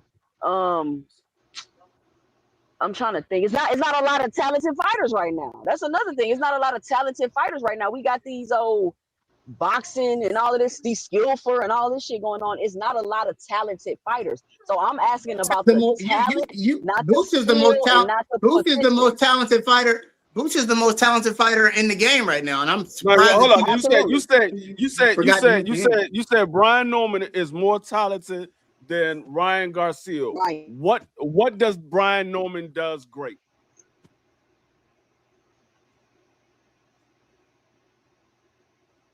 What does Brian Norman do that's great? Yeah. Oh, I mean, honestly, I don't think it's anything that he really does great. So how are you going to say he's more talented than Ryan Garcia?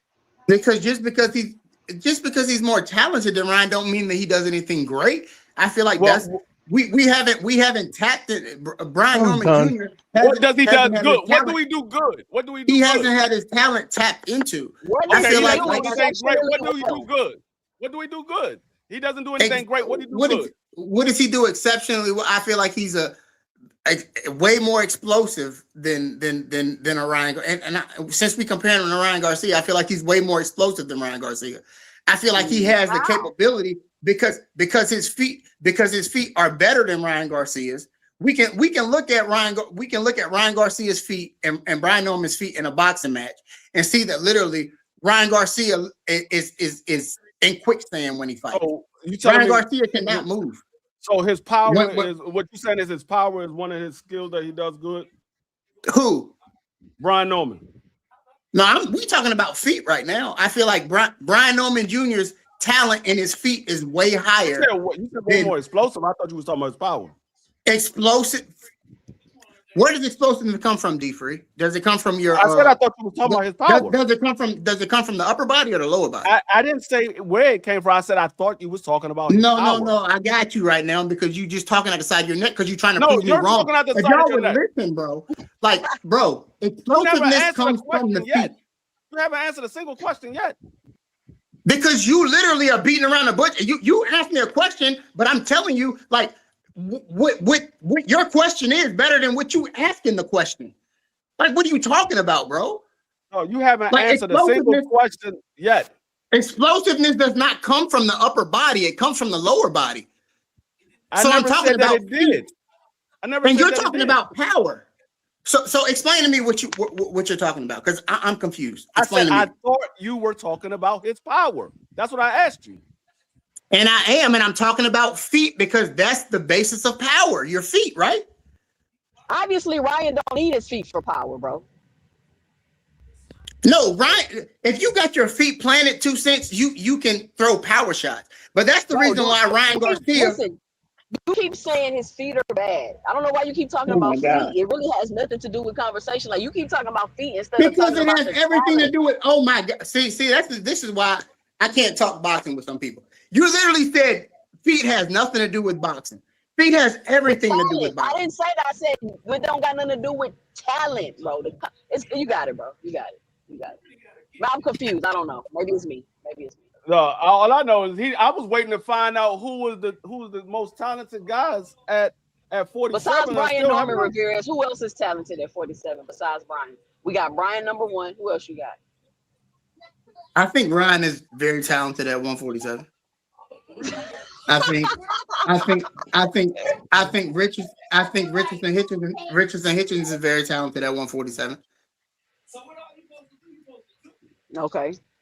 But he is so you might as well take him off the list. But at the end of the day, like I said, when it comes to ranking the top 5 guys, I think Brian Norman Jr. has the highest upside.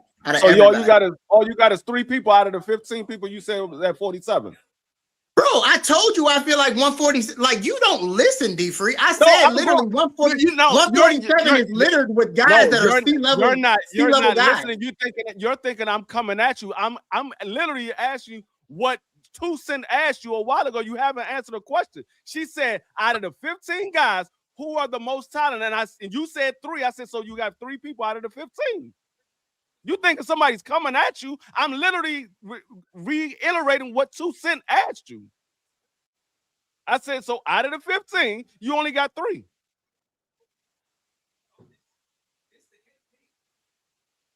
Oh, and Teofimo Lopez is very talented too. But I feel like I don't know, bro. What's understood don't need to be explained. That's.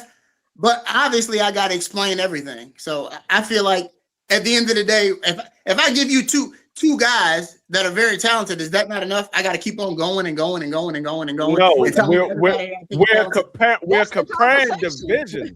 We're comparing. So you have to compare what you think versus what I think. You said, yeah, but I feel like everybody. But I feel like anybody that knows. Okay, I can't assume that people know what they don't know. People don't know what they don't know. I understand that. So talent-wise, like I feel like it's Brian Norman Jr., Richardson Hitchens, Teofimo Lopez. I feel like those are the most talented. Rohan Polanco is a very talented fighter. I mean, it's a lot of guys, but I've already told you that I feel like that 147 is deeper than 160. So I mean, at the end of the day, to me, like who do you feel like is better? Who do you feel like is the most talented at 160 pounds? I don't think it's a lot of talent at 160 right now. It's not. 147 is way more talented and it's way deeper. I just feel like I said in the beginning, it's a lot of C-level fighters at 147 pounds. Period. It just is, and a lot of that is because they haven't got a chance to prove themselves. So we might have guys that break out. You said what? You can be C-level and talented. Yes, most definitely.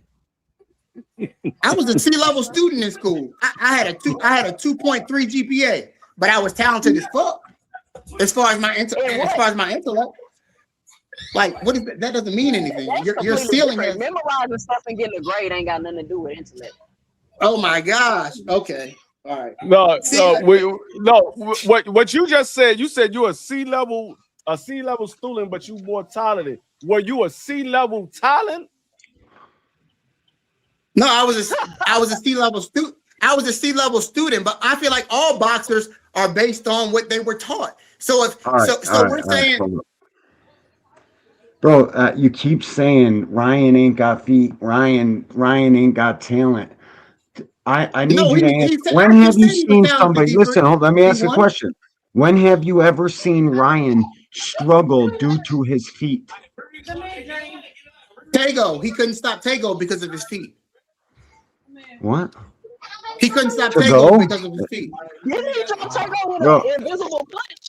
Yeah, Tego, he fucking knocked out with a shot that we literally had to slow down all the way down to like ×1 speed, bro. It was like 0.15 before we seen the punch he hit him with. Or no, was that that's the other guy, Fortuna. But Tego ran, bro. Like, listen, this is what you pure boxing, and I get it. I know the fans that love that pure boxing style, like a Shakur Stevenson, jabbing feet, using the whole ring. You guys do it all the time, and you start calling people trash, like Ryan trash, and it's just not true, bro. Ryan has educated slow feet. There's a fucking difference. You don't get to explosive as Ryan Garcia is without having educated fucking feet. They're not fast. He don't use them to box. He uses them to come fucking get you and put punches on your ass. It's just a style confusion, I think. A lot of boxing fans do, and I'm not just saying you, bro. I get a lot of trolls, people fucking always talking shit about Ryan, and it befuddles me because I've never once seen Ryan struggle due to his feet. Never once. And I closely study this shit. That's all I do. I got boxing on the TV, my phone, the fucking everywhere I go throughout my house, fucking work. Everything I do is boxing, bro. I struggle with that point with people, bro. Ryan is literally the talent is the possibility of becoming great. That's what talent is in any sport, anywhere. You got talent, you got the possibility of being great. To me, Ryan Garcia is the leading fucking candidate to beat anybody at welterweight. Any fucking body. And that's due to his track record. Everybody says he only got a fucking left hook. That's cap. He got a straight right, a fucking jab that he knows how to work off of when he decides to. I don't know why people get so confused on Ryan, bro. It's got to be like a personal thing. You don't like the kid, and I don't D1, much like his personality what do neither. you think? I'm just saying. What do you think, D1? What do you think is like the scope on Ryan's left hook, so to speak, like speaking in metaphors? What do you think It's Ryan one of the best does? left hooks the game's seen in a long time, man. That left hook is educated. He knows when, where, how, why. He knows But he knows how to use that. If you take Ryan's jab away, that left hook is spammed. So he continues to. You get what I'm saying? So if he doesn't blind you with that with his jab, that's the reason why Rolly was able to beat him, because Rolly literally made Ryan put his hands in his pocket and not. You know why Rolly made Ryan put his hands in his pocket? Because he got fucking rocks in his gloves.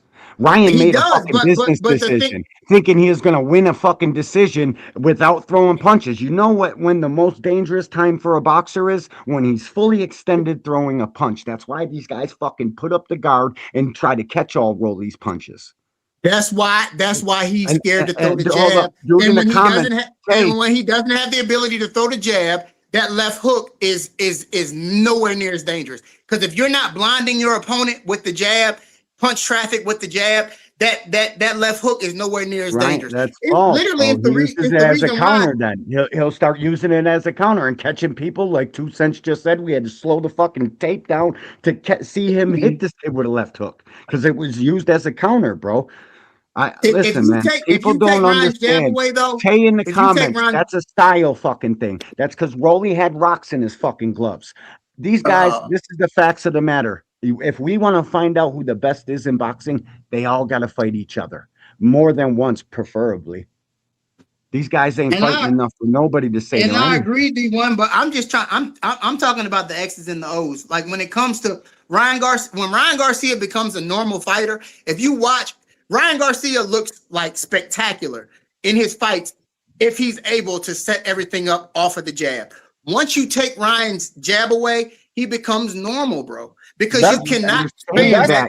You're saying that like it's an easy thing to do, and that's everybody in boxing. That's everybody in boxing because that's what saying that like it's just a I'll come in, I'll take Ryan's jab away. Everything comes off your jab. You work everything behind the jab because the jab is used. That's not true because some guys don't even use jabs. D-Free, Teofimo Lopez don't use a jab. I literally. Oh yeah, they just said he beat Rolly with his jab.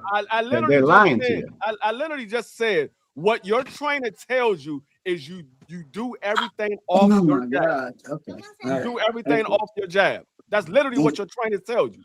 Go ask any trainer, and they'll tell you you work behind the jab. Ask any trainer. I know that, but that's what I'm. That's my whole point about this. My whole point is that if you take Ryan's jab, my whole point is that everybody doesn't rely on the jab as heavily as Ryan does. Just like Roy Jones Jr. didn't even use a jab, and I know I'm doing the same thing because that's an outlier. Roy Jones Jr. is an exception to the rule. So let me think of somebody. Keith Thurman didn't use a jab. It's a lot of guys that don't use a jab. Beat Ryan without using a jab, but. Bro, some guys work off of the jab. I think but the reason why Ryan can't do that, D1, is because he's not athletic and explosive enough with his feet to set up. There you go. You're saying he's not athletic. And oh my gosh, because not that due to your these guys can leap in. These guys can leap in without a jab because they can throw lead left, leap and lead left hooks and shit. That's the reason why Keith Thurman and Roy Jones Jr. and Teofimo Lopez, guys like that, are able to survive and get to the highest level in boxing without a jab. If Ryan is not setting his left hook up without a jab, he don't have the feet to be able to explode and set up his offense without his base moving. You get what I'm saying? You got like a personal vendetta towards Ryan, bro. And just because somebody isn't using a jab doesn't mean they don't have one, bro. Just because somebody's not using the jab doesn't mean they don't have one. In my bad, Jupe. No, see, the thing is, you said Roy Jones don't have a jab. Roy Jones had a jab. Hell yeah. He used his athleticism when he was doing that because he was much faster than everybody he was fighting. He was much quicker than everybody he was fighting. That's why he was doing it. Roy Jones set up a lot of his shots behind the jab. Roy I'm about Jones to go. had I got the internet right in front of me, D Free, because you just like to try to prove me wrong, bro. I'm about to show you that Roy Jones did not jab, bro. Roy Jones did not jab. Hold up, D1. Roy Jones was my favorite fighter of all time. Roy Jones had a jab. Roy Jones used his jab on a regular basis. He jumped in when he saw the opportunity to do it because he was much faster than everybody. Roy Jones literally knocked out plenty of people behind the jab. What are you talking about? You say I like the Roy Jones did not use it. So you're going to argue with me if I go on box if I go and do my research right now. The average amount of jab that a boxer throws, Roy Jones is going to be anywhere close per round. What? He's not, because he didn't throw the jab. What are you talking about? Stop looking at them punch stats, bro. He just knocked somebody out off the jab right there. Saying because there's no D Free just wants to. He wants to contradict everything that I say. I peep that. You're saying a bunch of nonsense. I mean, you got people in here listening and thinking you. Bro, Roy was not a guy that set up his offense off of a jab. He didn't. D Free, and if he's your favorite fighter, you're lying. No, he did at times, and he didn't at times. You saying he don't have a jab? Yes, he does. He has it, just doesn't. Okay, bro. My bad. Okay, I'm sorry. Roy Jones obviously is the most athletic and gifted and one of the most skilled fighters in boxing. Yes, he had a jab, but he didn't use it because he didn't have to use it, and it wasn't a part of his. It wasn't a part of his boxing arsenal on a regular basis to use the jab. You literally got a guy like Boots Ennis. You got a guy like Boots Ennis who literally against go watch the Roman Villa fight. Boots threw 80 jabs in the first 80 jabs per round in the first three rounds of that fight. You would never go and watch a fight where Roy Jones did that. He threw 80 jabs per round. He threw stabbing up top. Yeah, but listen, Boots Ennis is a different fucking beast. You just want to argue with me, bro. No, he did not throw no 80 jabs per round and no daggone not in the entirety of the whole fight, D Free. See, that's what you do. You literally listen to what I say. That's what you just said. And you try to pick apart. That's what you just said. Bro, I'm not saying the whole fight. I said he threw 80 jabs in the first 2 rounds of the Roman Villa fight. That's what you said. He threw 80 jabs per round in the first first 2 rounds of the Roman Villa fight. He threw 80 jabs total in the first 2 rounds. You said he threw 80 jabs per round. In the first 2 rounds of the Roman Villa fight. So the first 2 rounds, he threw 160 jabs. The first, let me make sure, because you the type of guy like you gonna just hang me up. You flip flopping right now. That's what it's. You're gonna hang me up on anything that I say that ain't 100% true. It's fine though. Oh, I'm about to go look it up right now. He threw 160 jabs in the first 2 rounds. That's what you're Roman saying. Villa versus Uran Ennis. CompuBox.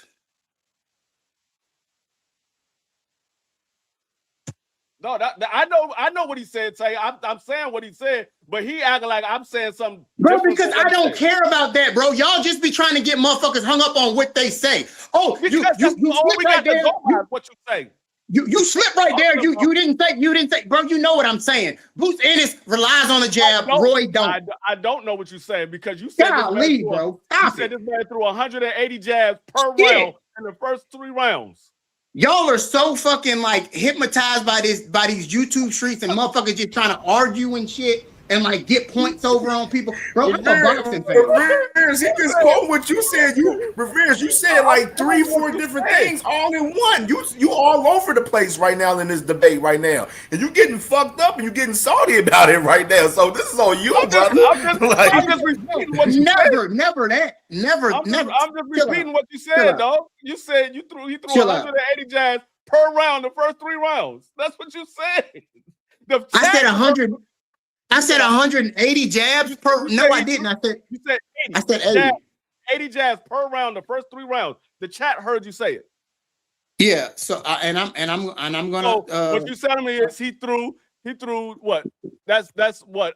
240 jabs in the first 3 rounds is what you telling me. He threw 243 jabs in the first 3 rounds. like I don't even know if I ever seen anybody do it. No, he don't even throw that many punches, period, per round. Man, get this man out of here. Stop it, dog. Just say you messed up. You didn't mean to say that. You meant to say he threw 80 jabs. I just said that I misspoke, but it doesn't matter because you guys understand the point. You guys understand the premise of what I'm saying. But like I said, the culture of YouTube is so gassed up on like motherfuckers like out debating people.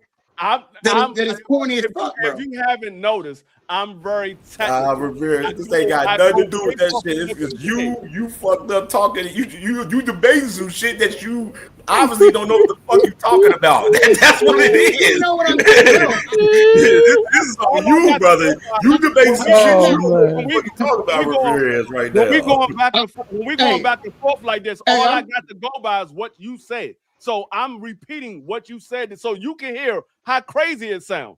You the one said it. That's how crazy it sounds.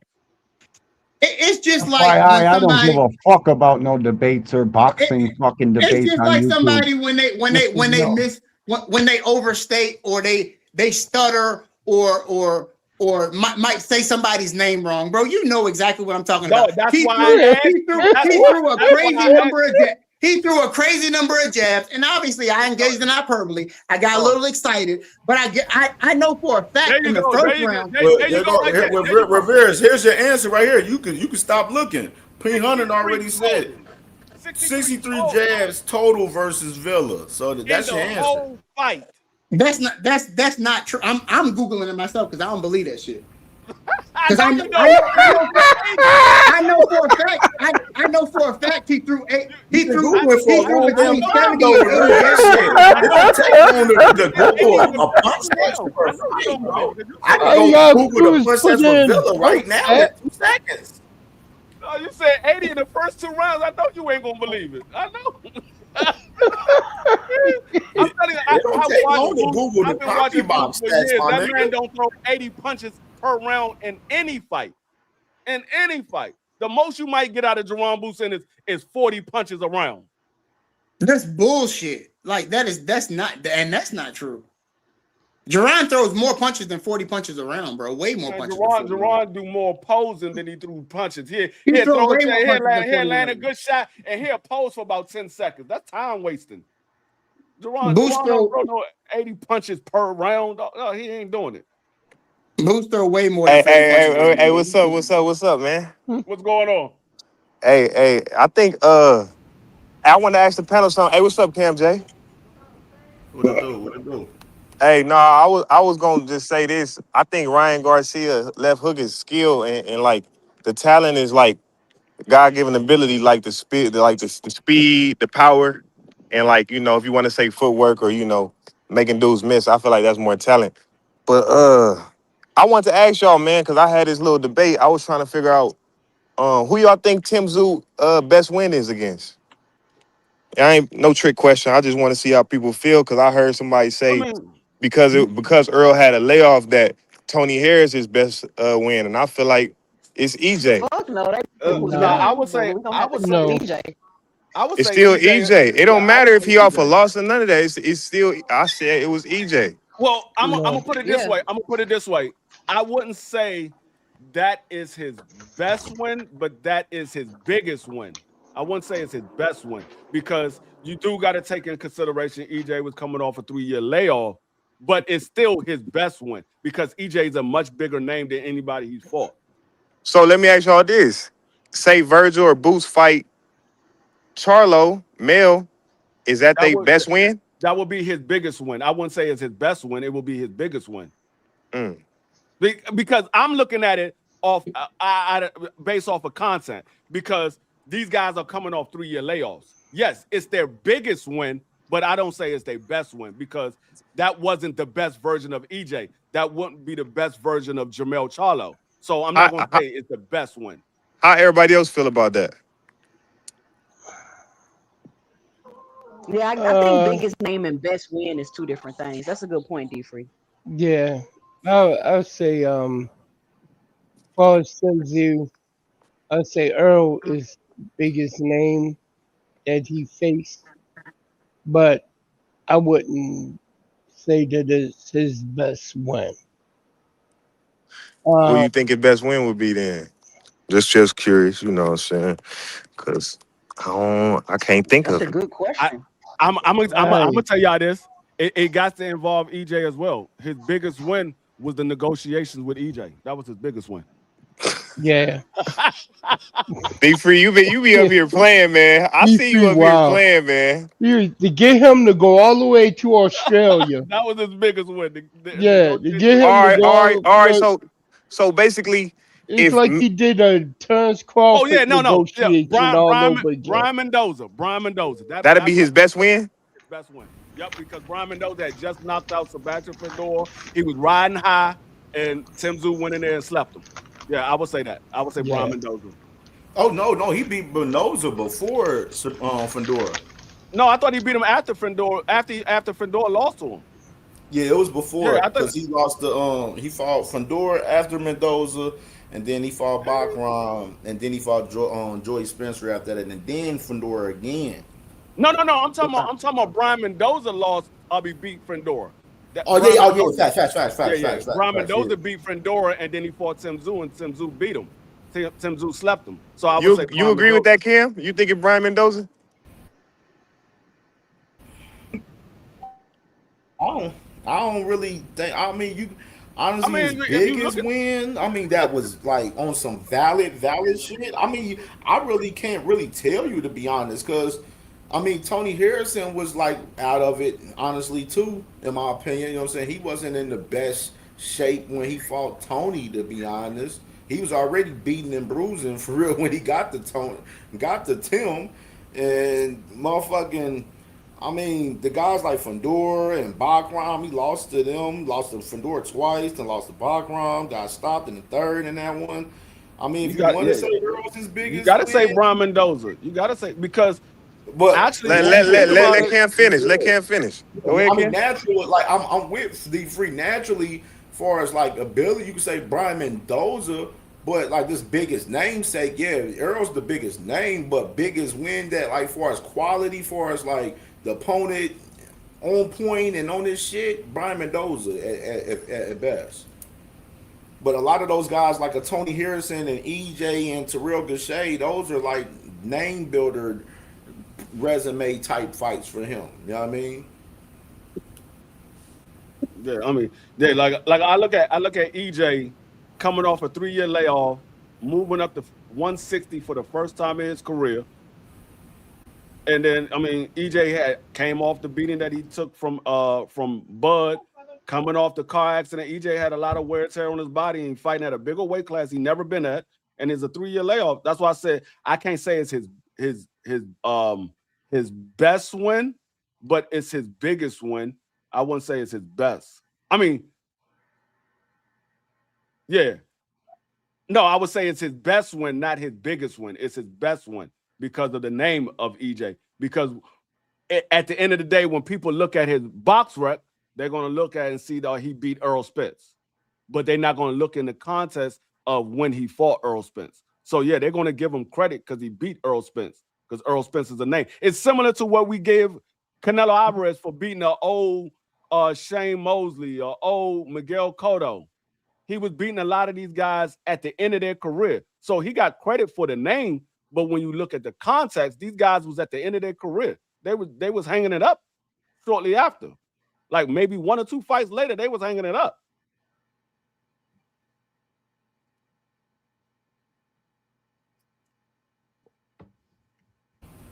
My boy Quadir, what's popping, Quaddy? Yo, what's going on? Can y'all hear me? Yeah, we hear you good. Salute to everybody on the panel. Hope everything well with everybody.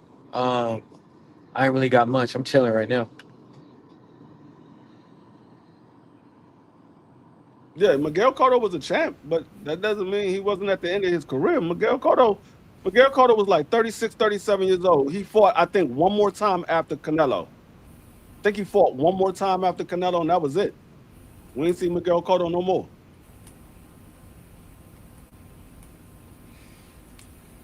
Yeah, I mean, just because he was a champion doesn't mean that he wasn't old. I mean, you have champions that retired with a belt. What about the stuff Tim Zoo had went through too, though? They had it 50-50 in Vegas. So, you know, it What did wasn't Tim like Zoo Tim go Zoo through? just was just a clean, undefeated fighter. What did Tim Zoo go through? Nigga got Leading up to stopped the 3 times. What you mean what he went through? He got stopped. He got stopped twice. And those was like two or three fights prior. He had time to recoup from those fights. EJ had one fight with Bud, was out of the ring for 3 years. Tim Zoo fought like 2 or 3 more times after he lost to Sebastian Fedor the last time.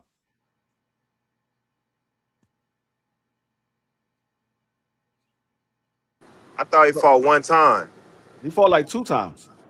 I think, if I'm not mistaken, Tim Zoo had 2 fights because he had a fight right before he had the Earl Spence fight, and he had a fight after Sebastian Fedor. I think he fought twice. He might have fought 3, but I'm almost certain that he fought twice. He might have fought 3 times, but I know for certain he fought twice. Let me see. I'm about to pull up Tim Zoo's resume right now. If you take all things into account with Earl's layoff and Tim Zoo being stopped twice and cut up in that fight against Fundora, it's a 50-50 fight. Yeah, he had 2 fights after Sebastian Fedor. That's what I thought. I knew he fought twice. He had Anthony Vasquez, and he fought a dude named Dennis Ninja. He had 2 fights. So he fought literally.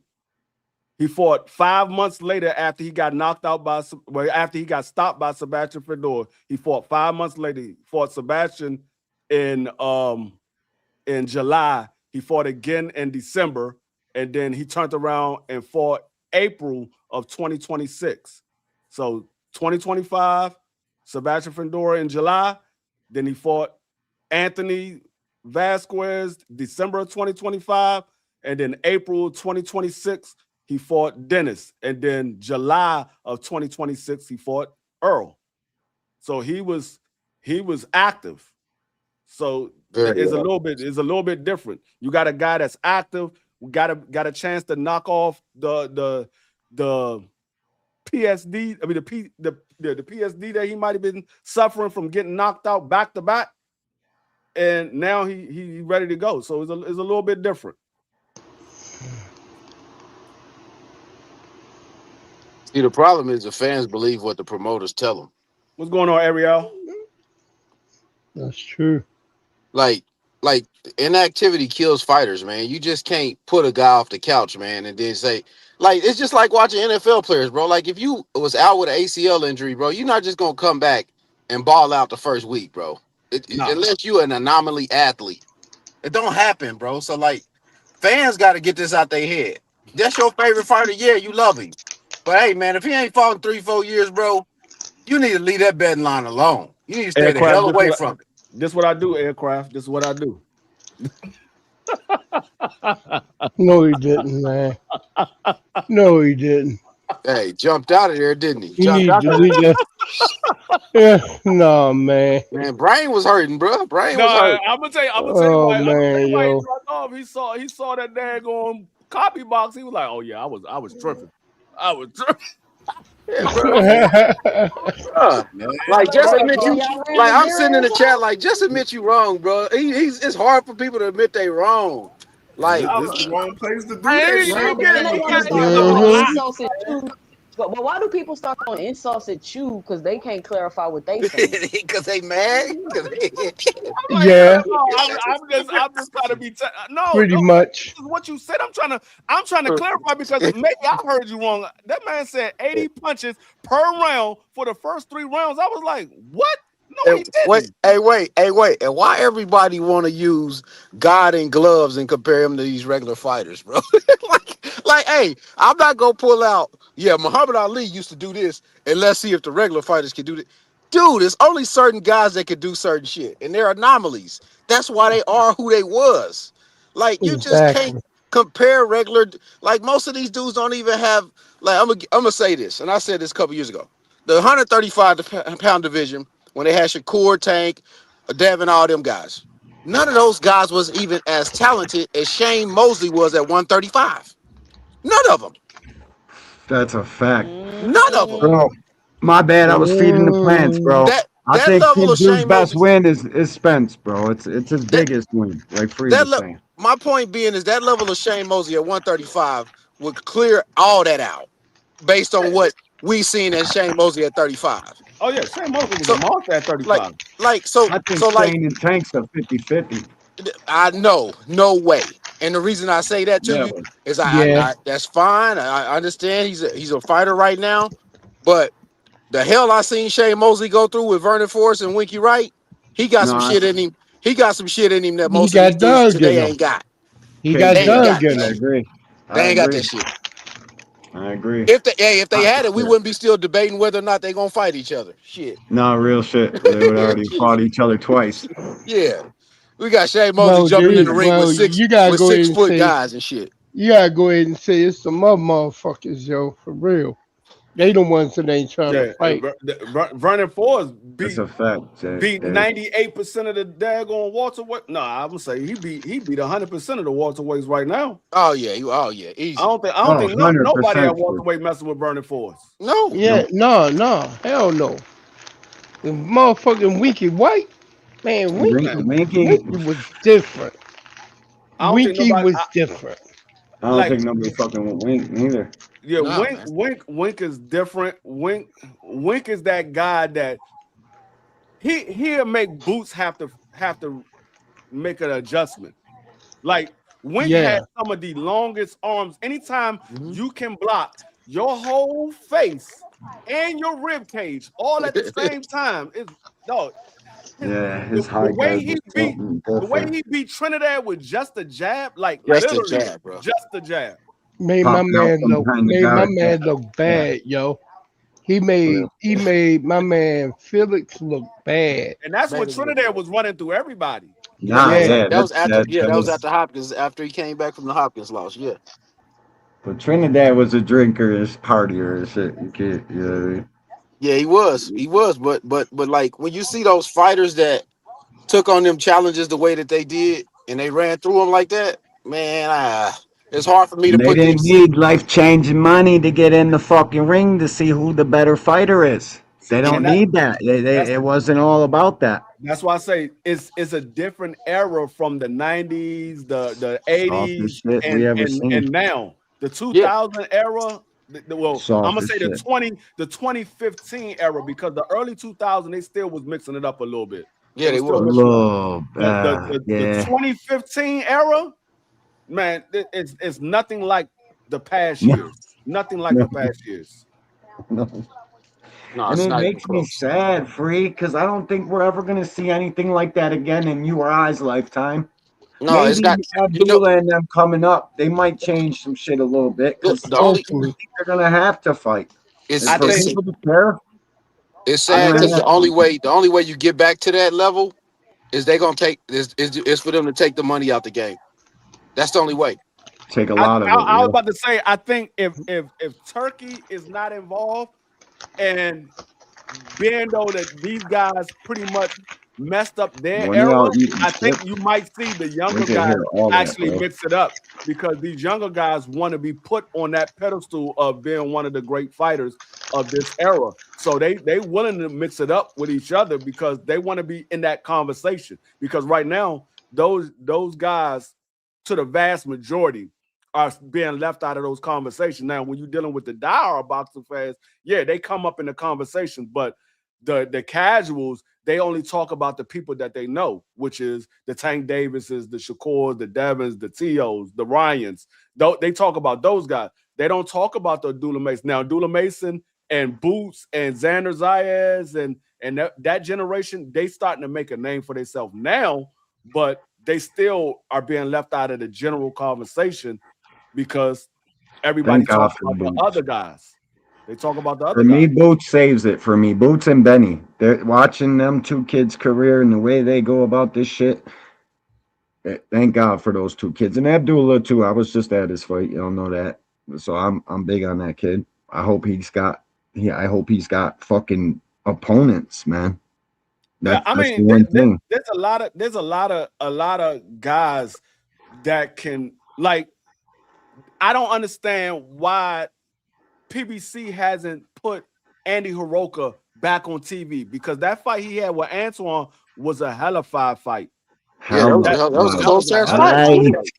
Even I though loved that. I was rooting for Antoine, there was moments where I was nervous. I was like, "Oh, he Yo, was getting that Antoine's body back. work, bro. Hiroka was reaching underneath, bro. Once Gary caught him with a body shot, and then it fucking And reminded him he's a body puncher. I'm gonna be 100% honest with you. If Andy Hiroka didn't come off that daggone plane the day before, that might have been a different fight. Yeah, it might have been. It might have been a different fight. He got a 13-hour time difference all the way from fucking Hiroshima, Japan, or wherever the fuck he's from, bro. Came here the same day, bro, and started trading shots with Gary. I didn't know Fucking Hiroka was what? top rank. I thought he was with PBC. He was If he was top rank, why they not pushing him? What the fuck? That kid would be at the top of my roster. They need to be pushing Hiroka. If he's with top rank, they definitely need to be pushing him. That's surprising to see him with You know why? a Honda fighter though. I thought he's probably Mr. Honda's fighter. You know why? Top Rank is one of those companies that get caught up in boxing up, man. They get caught up in people nationalities before they even think about looking at their boxing ability. That's a fact. But see, Hiroka is one of those type of fighters where he can become a star in the U.S. and in his own country because he's that good. Why they don't push him, bro? He's a bona fide fucking top guy. Yeah, I can see him fighting and giving any fucking body in this game their first L, or if not that. That's why I put him in my top 5 at 140. Me too. That's what I was trying to say. I'm like, I got him and I got Tito. I got both of them in my oh, top 5. I love Tito, bro. Because about Mercado? Yeah, Tito Hell Mercado. Yeah, Yeah, he got hammers, bro. You put somebody like Hiroka lost to Antoine, but that was a hell of a fight. And you got to look at the variables that surrounded that fight. The man came over from his country the day before, and he still gave Antoine a hell of a fight. Yeah, if he would have been over here 2 weeks prior, that fight might have been a different outcome. Yeah, it might have been a different outcome. But you look at Tito. Tito is not getting the opportunities with the big name guys, and Tito is out here knocking everybody out. Guys that went the distance with Keyshawn, guys that went the distance with all these guys. Devin Haney. Because they're investments, free. They can't have their fucking investment. People want to fight Hiroka. I mean, there's not nobody that want to fight him, but if he's with Top Rank got a bunch of people that they could put him in the ring with. What the fuck? But see, then you're gonna put your investment in the ring with a guy that's almost a guaranteed L. Yeah, because it's dangerous. On here talking about this shit, and just saying how it's Put hard to Hiroka get, in with you're a Frank good Martin. fighter and you don't have that backing. It's hard to get that push like that. Put him in there with Frank Martin. You just signed Frank Martin. Put him in there with Frank Oh Martin. man, he'll stop Frank. They not about to do that, bro. They just signed Frank. Then you want to see Frank on the ground. Why does everybody sleep on Frank? I'm not sleeping on Frank. I think he can fight, but I don't think he can beat Hiroka. I tell you that. That's a good fight, bro. That's a real good fight. I would probably lean Hiroka because the body shots. Do y'all think Top that's Rank a great fight, man. Got Frank to see if he could become a champion, or they just got him to feed to somebody? Who, Frank? He's fool. They probably bought him to feed him to somebody. No, I don't think Frank. I mean, unless he gets somebody like a Dalton Smith, I don't think Frank gonna get you a belt. Dalton ain't no joke. I mean, he might be able to outbox Dalton Smith, maybe, but I don't think he beat Antoine. I don't know if anybody can outfight Luke Skywalker, bro. I don't know if anybody can outfight that kid. I don't think he beat Shakur. I want Gary and Luke. That's the fight. Look, I see it like this. Frank better go over there and he better be on his P's and Q's if he ever want to get back up in the race. Seriously. Bro, I want Antoine He versus better. He gotta Luke. buckle That's what down I've been saying. because they want him to I've been be wanting to see food. Frank versus Emiliano Vargas. They brought Frank over there, put him in there with Emiliano That's Vargas. what I think it is He for. I better. think they're He gonna Let's try see better to. be what ready. Emiliano Vargas is made of, because Emiliano Vargas been getting a cakewalk. Let's see He what he's made better. of. Frank Frank better might be be ready. Emiliano's first main event. You know what I mean? They'll get Emiliano like 2 more fights, and then if he ready, they're gonna put him and Frank in the fucking joint and try to sell it as a main event. I think Frank that's. better I They think be got it's a the good ready, name fight. recognition. and he I think better make somebody. him look bad. I think somebody's going to get He ain't gonna stopped. be able to. I think somebody definitely is going to get stopped in that fight, and I think Me too, but it's a good fight for as long as it lasts, because Frank can yeah, box. man. He can definitely Frank, box. He he got got some of power. the best feet in boxing, man. He He got got power. some of the best The only fucking feet problem in with Frank boxing. is Frank have lapses in his defense. He Yeah. forgets to Well, keep his guard up. That's what got him caught against All right. Albright. Yeah, he got a Albright gas caught him. tank issue, bro. If you guys haven't noticed, he been trimming that muscle off him ever since he got with Buddy now. Because he's with one, to me, Buddy McGirt is one of the best trainers in boxing. The advice the guy gives from round to round, I made content on him, bro. Buddy tells you exactly what you need to do. X's and O's, real boxing shit in between those rounds. I think that's a good match for Frank. They just got together. I thought Frank beat Wu no problem. I thought I had it 7 rounds to 3. Just the last 3 are the wrong rounds to The lose, thing and is then it makes about the Buddy public McGirt, think you lost. and see, some Yeah, people he's with say Buddy. He with Buddy. I'm wrong about this, but I look at trainers being best fit for certain styles. Like Buddy McGirt is a hellified trainer for a boxer. A Yeah. guy like Derek James is more for a guy that likes to come forward, fight on the inside. He's not really a boxer type trainer. He can train boxers, but that's not really what he's specialized at. He's And I specialized think that's more what Frank coming is forward, trying to do. He's a working the boxer body. puncher, but I think he's trying to get more of the boxing. You know what I mean? Trying to get more fucking adept with the boxing. I mean, Because he's got some he good feet. maybe he can gain those type of accolades to be able to train boxers. But like remember with Jamel Charlo? Jamel Charlo, before he got with Dirk James, he was a boxer. Pure boxer. He got with Dirk James, he became more of an inside fighter. He I'm a used his knockout jab. puncher. I'm a knockout artist, baby. Sat down on his punches a lot more. That's why he started knocking people out, because Dirk James got him to set down on his punches a lot more. So that's why I said Dirk James is more of a come forward inside fighter type trainer. He's not really a boxer trainer. Buddy McGirt, he changes the style. If you go watch people that like, I think if I'm not mistaken, I believe Miguel Cotto trained with Buddy McGirt for a short period of time. Yeah, he Miguel did. Cotto, you started using head movement and he was boxing. I'm like, hold up, that's not what I'm used to seeing from Miguel. I think it was for the Margarito rematches when he got with Buddy. But I could be wrong. I could be remembering it wrong. But yeah, he's trying to box some more. So yeah, I mean, Buddy McGirt is more of a boxer type trainer. He's going to teach you to stay on your toes, use your footwork, use your head movement, pivot, give different angles. Dirk James, he's going to be like, work the body, stay behind the jab, and get on the inside. That's what Dirk James is going to teach you.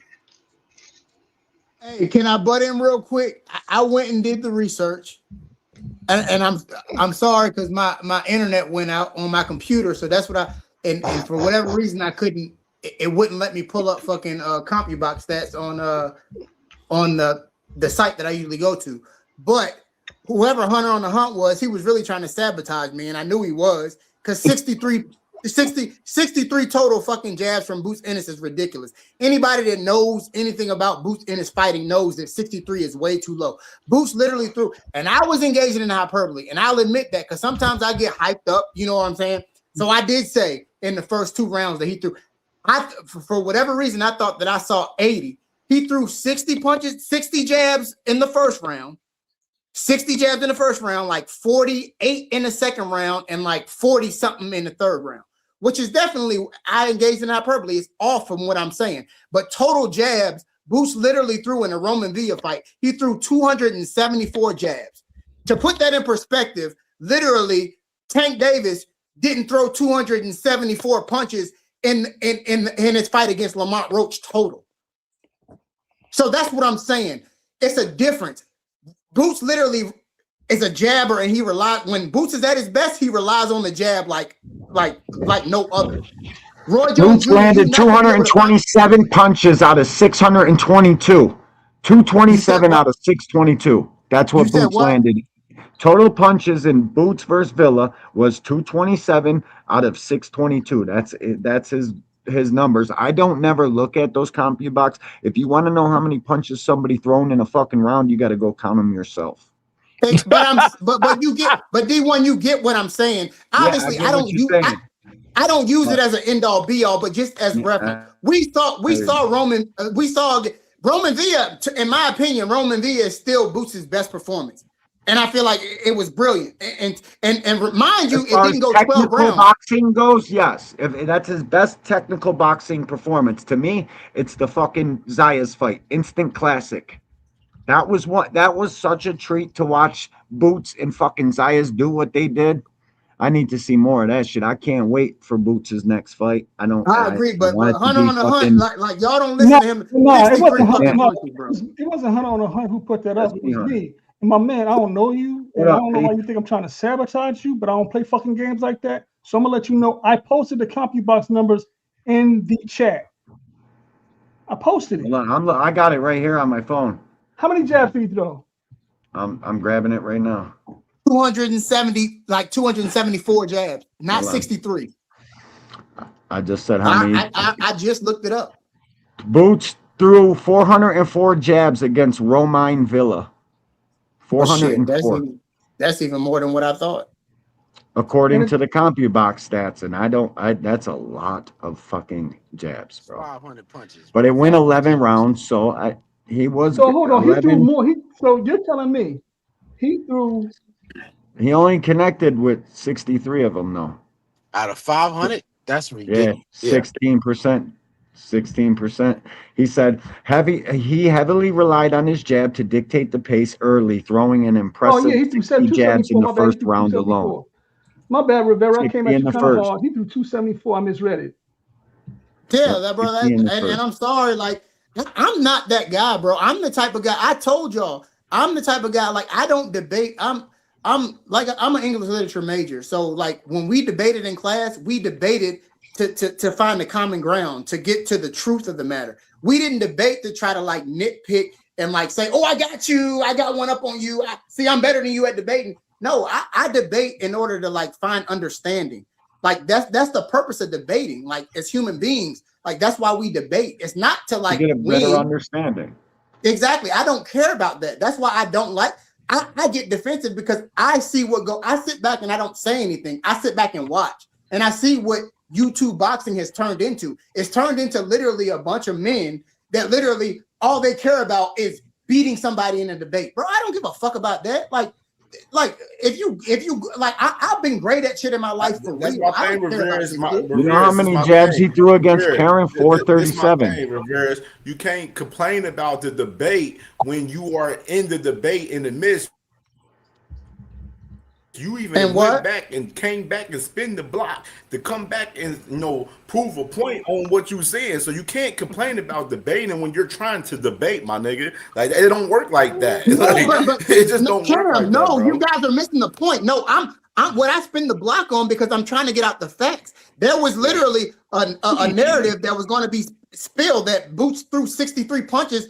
63 jabs in a 10-round fight, and I know that's bullshit because what he said. I know that, and then not only that, D Free said that he throws 40 punches around. Boots literally throws 60 punches around, bro. Boots is one of the most high volume punches that I've ever seen at 147 pounds. And obviously he's at 154 now, so we're gonna see how many punches he throws around now. But Boots, when I'm talking about how many punches he's throwing around, we were talking about jabs. Whatever, bro. Like I don't care about debating, bro. I just at the end of the day, like the difference between me and you is I'm technical. So when you say something, I only got to go by what you say. So that's why I asked you again. Did you say 80 jabs per round? because Yes, that's 240 jabs that you said he threw in the first 3 rounds. And then I went back. Yeah, and I went back and I said I misspoke. And I misspoke. I didn't mean that was the that. thing, Rivers. You over projected the jabs on in that fight, and you know what I'm I saying, and did. you were wrong I about it. did, And Cam. so you I was did. now you got to accept that. You know, so you got to accept that. You got to wear that. You was wrong. So you know what I'm saying. You was wrong. I overstated 80 jabs to 60 jabs. My bad. I didn't. I shouldn't have. I got hype. But like I said, at the end of the day, like my point was that Boots throws a crazy amount of jabs compared to everybody else. And even Boots being as athletic as he is, Boots still heavily relies on the jab. Boots at his best, 55 he's to setting everything up with the 65 jab. punches per round is his career average. 55 You said what? punches per round. 55 punches around per 60. round. Yeah, around 60. Yeah. 55 to 65 thrown per round is his average. Yeah. I don't know why the fucking gave you 10 leeway, because they know them numbers are so skewed by CompuBox that it's not even funny. You got the A side narrative. They're adding punches for that. They're taking away punches. Like, CompuBox is the most skewed, fucked up stat fucking website there is in existence. It's But not D1, even can a we reference agree? point. D1, can we agree that Boots throws is a very high volume 154 pound puncher, 147 pound. He's a high volume puncher, bro. Like, he really is. It's just his Especially style. Boots would throw that many no matter what fucking weight division he fights Yeah, in. but He's like trying to hurt people. look, it's trying to hurt but look, it's one thing to throw that many punches, and I'm gonna say this, and y'all gotta take it because it is what it is. It's one thing to throw that many punches when we ain't seen you against a guy that really threatens you. So guys' punch output usually drops when they fight better competition. We can all agree to that. Say that, dude. Don't nobody just I know Who do you what think it at is to get 154 could punched be in that the challenge? fucking face, bro. I can't say that. Boots has definitely fought somebody that brought some So fucking. did Zepeda's punch no, body No, drop bro, when he that's fought y'all know somebody what that I'm was saying, bro. What I'm saying is this. Okay, let me just say this. What I'm saying is this. What night have we watched him go in the ring? We said, "Damn, he probably could lose this one." We ain't seen them. We ain't seen no night like that. Many fighters, We're dude, never gonna ever. see that though. No. Probably never gonna see Okay. that. I don't know why y'all It's believe because that. he's talented, No, bro. It's because he no. suffers from the Okay, Roy so Jones curse. wait, hold He on. could Who do fight you think God, he and keep you going? guys Y'all would gotta say he's stop not that. going to lose. Hold on, D1. No, Who you do you got to think stop that. hold on, what opponent at 154 posed that challenge to him that you believe? Nobody. That's my exact point. My point is this, bro. Is like we have these hyperbolic views of these fighters today. No. Like, Wait. You skipping my question. You saying it's a hyperbolic view. I'm asking you though, which fighters at 154 posed that challenge for him? Let's talk boxing. Which fighters? he just told you the only person that probably give him a chance is probably Fundora. And just think about what we're talking about. Fundora is the only person that'll give him a chance. You name one person out of a whole division. Think about how talented that kid is, bro. For anybody, I'm not say saying that. he's not talented. I understand what you're Okay, saying. well, He's a you talented fighter. gotta- But what I'm saying, what he's saying is that the higher the talent is, the less likely you let your hands go because you don't want to get because caught something's with something. coming back. Like I don't know what we're missing I here, don't but take Boots as that. I understood I what you were felt saying, him but I when he don't said think that. I That's don't why I agree. asked him, did Cepeda throw less punches? Okay. He got in there with the greatest fighter, the Baby Goat. All time. Did he throw less punches? No. Who the fuck is the Baby Goat? Who's the Baby Goat? Zepeda did throw less punches. But the better question for old boy that's talking right now is who do you is the think Baby Goat? Pause that. Who's the Baby Goat? Bro, but no, who do you think is gonna make Boots throw less punches? That's the question. Nobody. At 154, who do you think is gonna make him throw less punches? There's not a man on this planet that came from his mother that'll make that killer from Philly throw less punches. Not a single man. Look.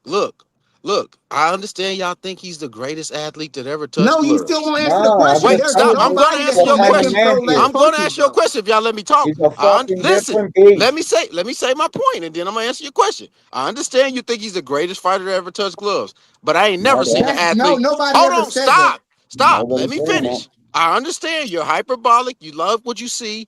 He may be the second coming of Roy Jones in your mind. He ain't no fucking Roy Jones, and that horse got rode. What I'm saying to you is this. He's a great talent, but there's somebody that's going to make him stop throwing 60 fucking punches around. Oh, I'm telling you that. And that's Name going to them. happen. Name them. Name them. That's I what don't we gotta asking. look. I don't gotta name him. We didn't know. Okay. Hey, hold on. I don't gotta name him. We didn't know Antonio Tarver was coming, did we? Until he came. And I Hold understand that, bro. But on. I just What the don't. I fuck? think you got the wrong You up idea of here who Boots is as a insulting fighter. people right now, yo. I'm not insulting nobody. Yo, I'm you making my insulting. point, and No, I I'm hear making my you. point. I hear Hold on. that point. By the time most of our favorite fighters was 30, we've already seen whether they can fight against somebody that can really fight by then, right? No, when I say you insulting us, I'm saying this. You can't tell us what we thinking. Just because you don't know somebody doesn't mean they cannot fight. But the thing is, what he's saying is absolutely true. Because he can't give you a name doesn't mean that it's not somebody out there, because he hasn't fought everybody at 54. No, we understand. don't. But the thing is, you don't know who is going to be that fighter that's going to give Boots the problem, because Boots right now, you're looking at guy and you say, oh, I don't think Boots give him a problem. I don't think that person give Boots a problem. So I think Kelly gives him more problem than anybody in the division running from him. Hold up. What I'm saying is, when you're looking at the matchup, you said, I don't think that this person can give him a problem. I don't think maybe this person might be able to give him a problem, but I don't know. I'm still leaning towards Boots. It's usually always the person that you don't think that end up giving them a problem. It's usually always the person that you don't think. But you can't. And I think it's going to be Josh Kelly. There's possibly somebody out for there that's that going to give reason him for a you. problem. That doesn't make No, any but sense. You what can't I'm saying is, hyperbolic. because you can't name a person, that doesn't mean that they is nobody out there. Because we're looking at the people that we're looking at that Boots possibly can fight.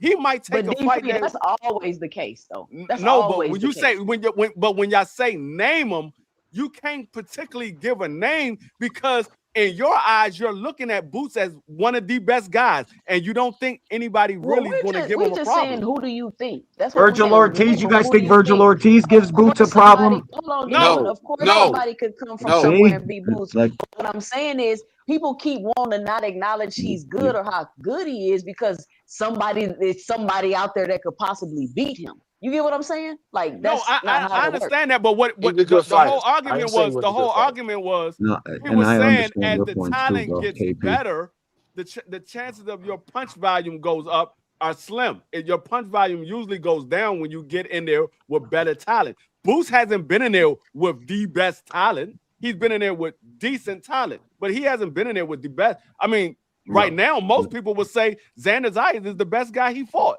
Most people would say that. But I think that's a good fight. This is what happens. This is what happens with logical fallacies, bro.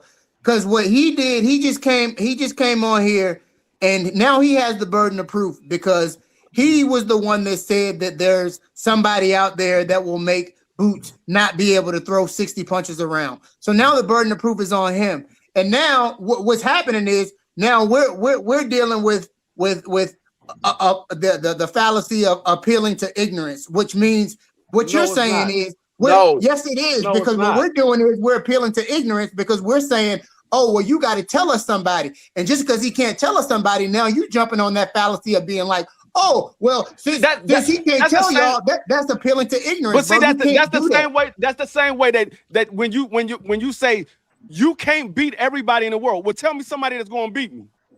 It's the same way of saying that. I can tell you the guys that I feel like will make Boots throw less than 60 punches around.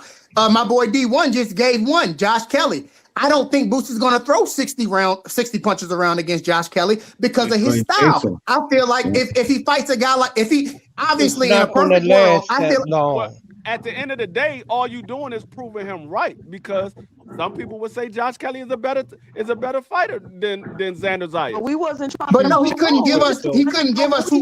Better mover. What he said was he couldn't give it to us. But I heard what he said. He said as your talent, as the level of opponents go up, the punch volume usually goes down. That's all I said. That's all I was really saying, man. This is not rocket the level of science, man. talent goes up, the punch volume usually go down. The same way guys getting knockouts early in their career, as the talent gets better, that knockout ratio usually goes down. Go down. So you think Josh Kelly? So you think Josh Kelly is the most talented guy in the division? No, I didn't say that. I said some people would say that. I said some people would say that Josh Kelly is a better talent than Xander Zayas. That's what he said. I didn't say he was the best talent at 60. I mean at 54. I'm just saying. But he couldn't tell me that. He couldn't tell me that though. That's all I was looking for. Because some people come on here and they say stuff. He didn't put it on a name. He said as the talent gets better, the punch volume goes down. But the burden of proof is on you when you say that. So then when somebody asks you, because I want to ask him a question when he said the punch volume goes down. You might need to go out and come back in. Yours is buffing bad. Yeah, you got like a Bluetooth dying or something. 2 cents. No, but that's what I heard him when he said it when he first came up. He said y'all might not like this, but as the talent gets better, the punch volume usually goes down. It does. It's no different than us watching. That's literally what he said when he first came up here. Bro, it's no different than us watching this phenomenon. Mike Tyson, right? When the talent got better, didn't the punches like it's like let's not look at boxing and say this one guy comes in and every fucking thing just changes. Like, come on, man. Let's just be realistic is all I'm saying, man.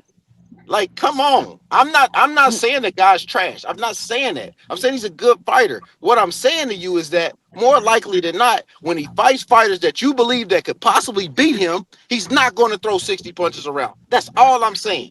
It don't get no. What if he doesn't throw 60? What if he doesn't throw 60 punches around because niggas end up going down in 40 or 30 punches? If they do, and guess what? He's gonna get credit for stopping their ass. What up, Sam? That's my thing. Is like y'all. I mean, because there's a thing. You know, what I'm saying, like with certain fighters where we I think that we kind of just calculate the punches and we don't factor in effective punching with active punching. And an effective puncher doesn't need as many punches to per round to do the damage that's necessary. No, if I'm disrupting your rhythm, every time you get ready to initiate an attack or anything, then my 10 or 20 punches per round is going to look like an earthquake, while somebody like a Zepeda has to throw 40, 50, 60 punches per round to really have that effect, because, you know, he don't have a lot of pop to his punches. So I think Zepeda got to throw 100 punches because he don't fight defensively. No, he don't have a lot of pop to his punches, just like Bivol. Bivol throws a lot of volume because he doesn't have a lot of emphasis or pop on his punches. So those fighters have to throw 30, 40 punches or you know, an excessive amount of punches in a round. And with Boots versus Xander, we're talking about Boots. So what's your point? We're talking about Boots. All right, so my point is that Boots is an effective puncher. My point is that Boots is an effective puncher. You gotta calm down, man. The nigga, my point. Hold up, man. Let me talk.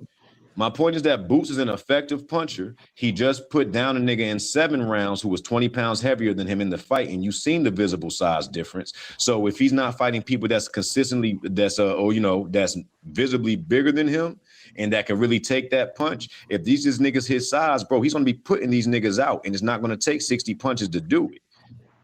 No, I agree. I agree with you 100%, because the more effective punches, you don't need as many. But we were just, I wasn't. KP was just saying, usually when your competition level gets better, the punch volume goes down. That's all he was saying. I mean, sometimes you don't need as many punches. Xander was his best fight. Did his punch volume go down? I don't know. I would have to look.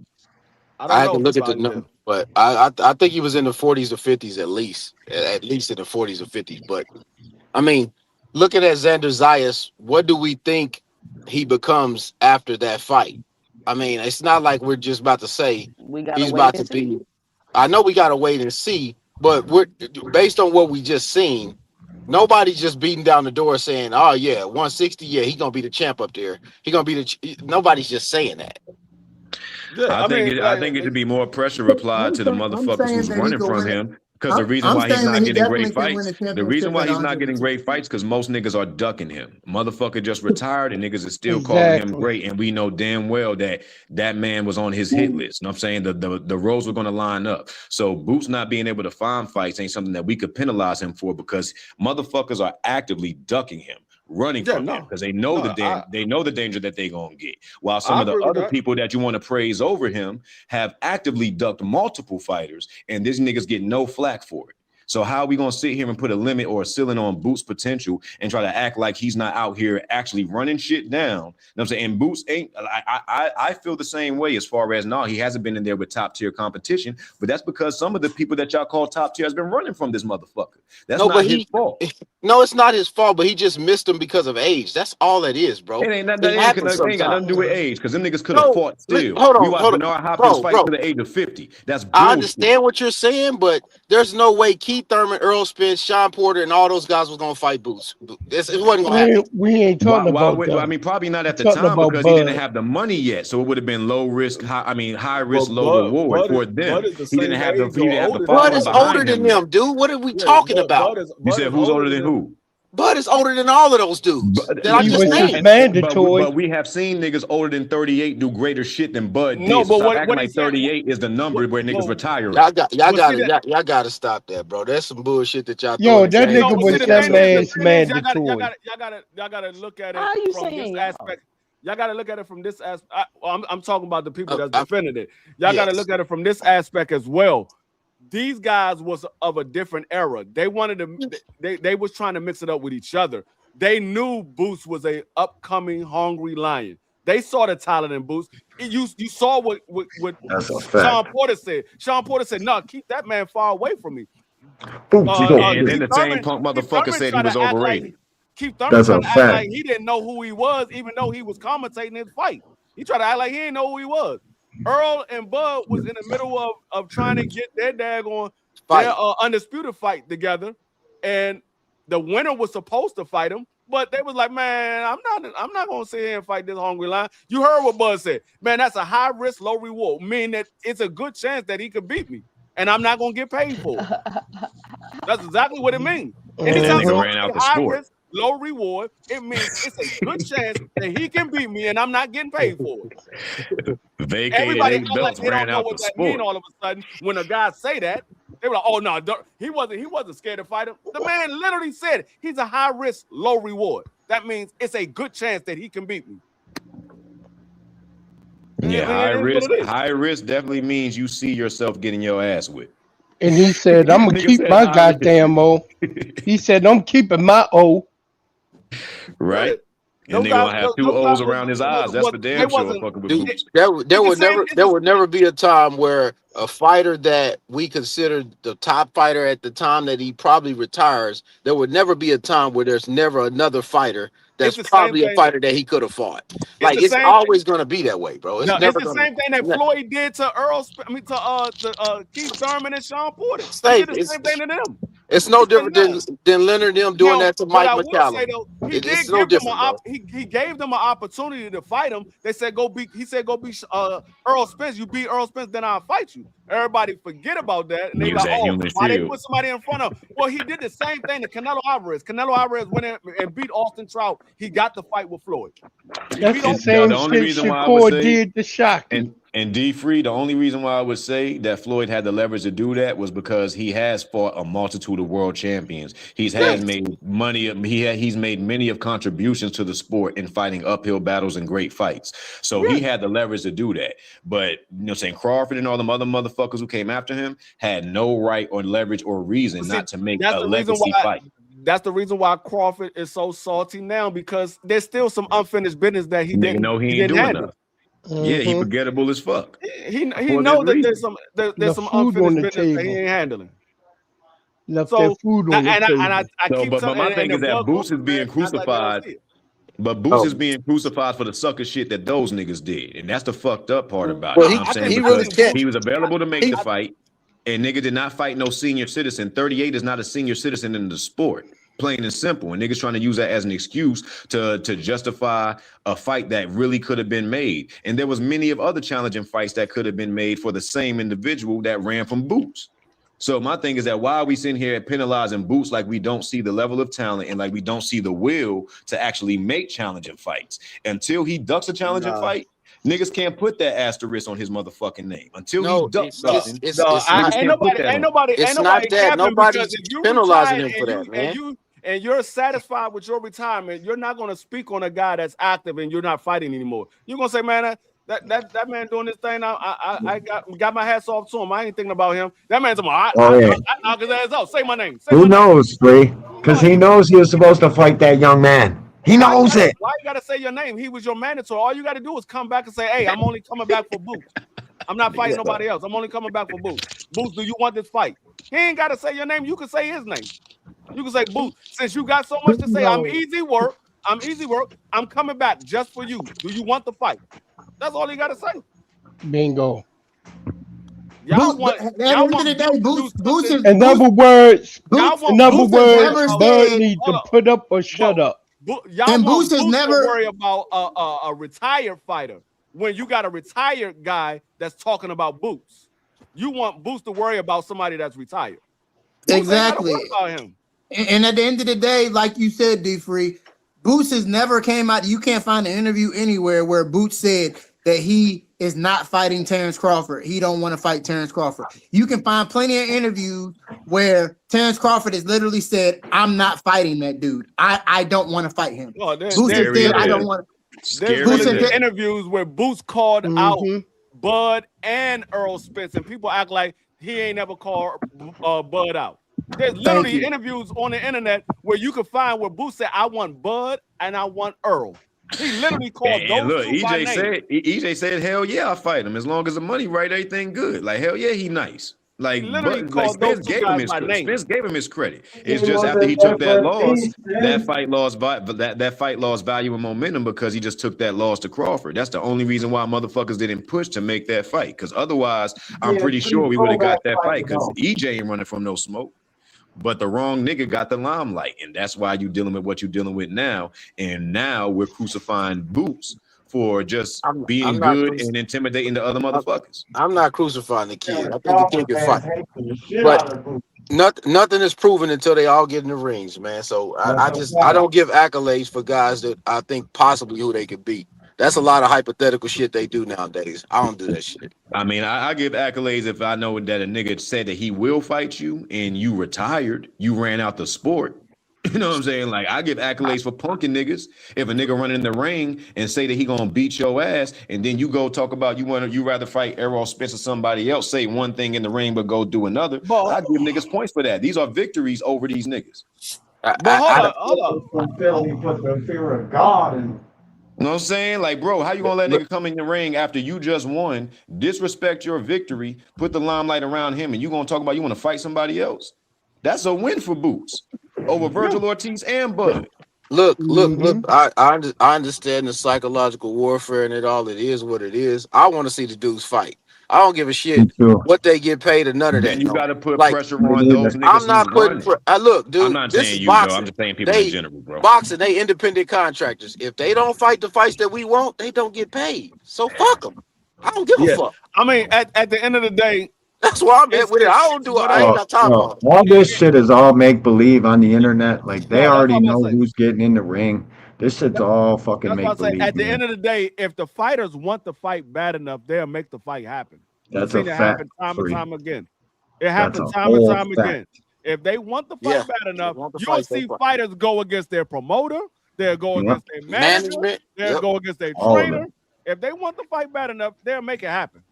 We saw Ryan. But what they do, where the money's at now in this game is making the fucking casual, fake hardcore boxing fans believe that they want to fight. Fucking.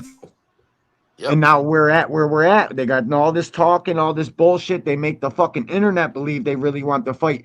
No. If you really wanted to fight, you'd fucking go to your promoter, put your foot down and say, that's the guy I'm fighting. Don't schedule anything else. And then you know what they have to do? They have to put you two in the ring.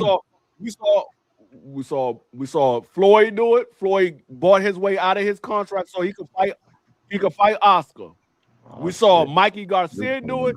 He literally sat on the show for 2 years because he wanted out of his contract because he wanted to take other fights. Yep. Juke So if the probably guys heard want to somebody fight, say something they'll make it crazy and happen. she come to cook, y'all. What up, Juke? Who Oh, said hey, something hey, crazy? not nobody said nothing crazy. I came in peace. I came in peace. Hey, I was the gonna army is say, together now. no, I come in peace. I didn't come on that type of time. I was just gonna say, well, I did hop up because like I already see them starting in the chat. Oh Lord, yeah. So I see both sides. Like I don't think anybody's like saying, oh, Bud ducked or nothing, right? I don't think Bud needs to, like, I don't have a problem with him. Like I don't think I'm Boots saying fight that, or but go ahead. okay, I'm definitely saying that.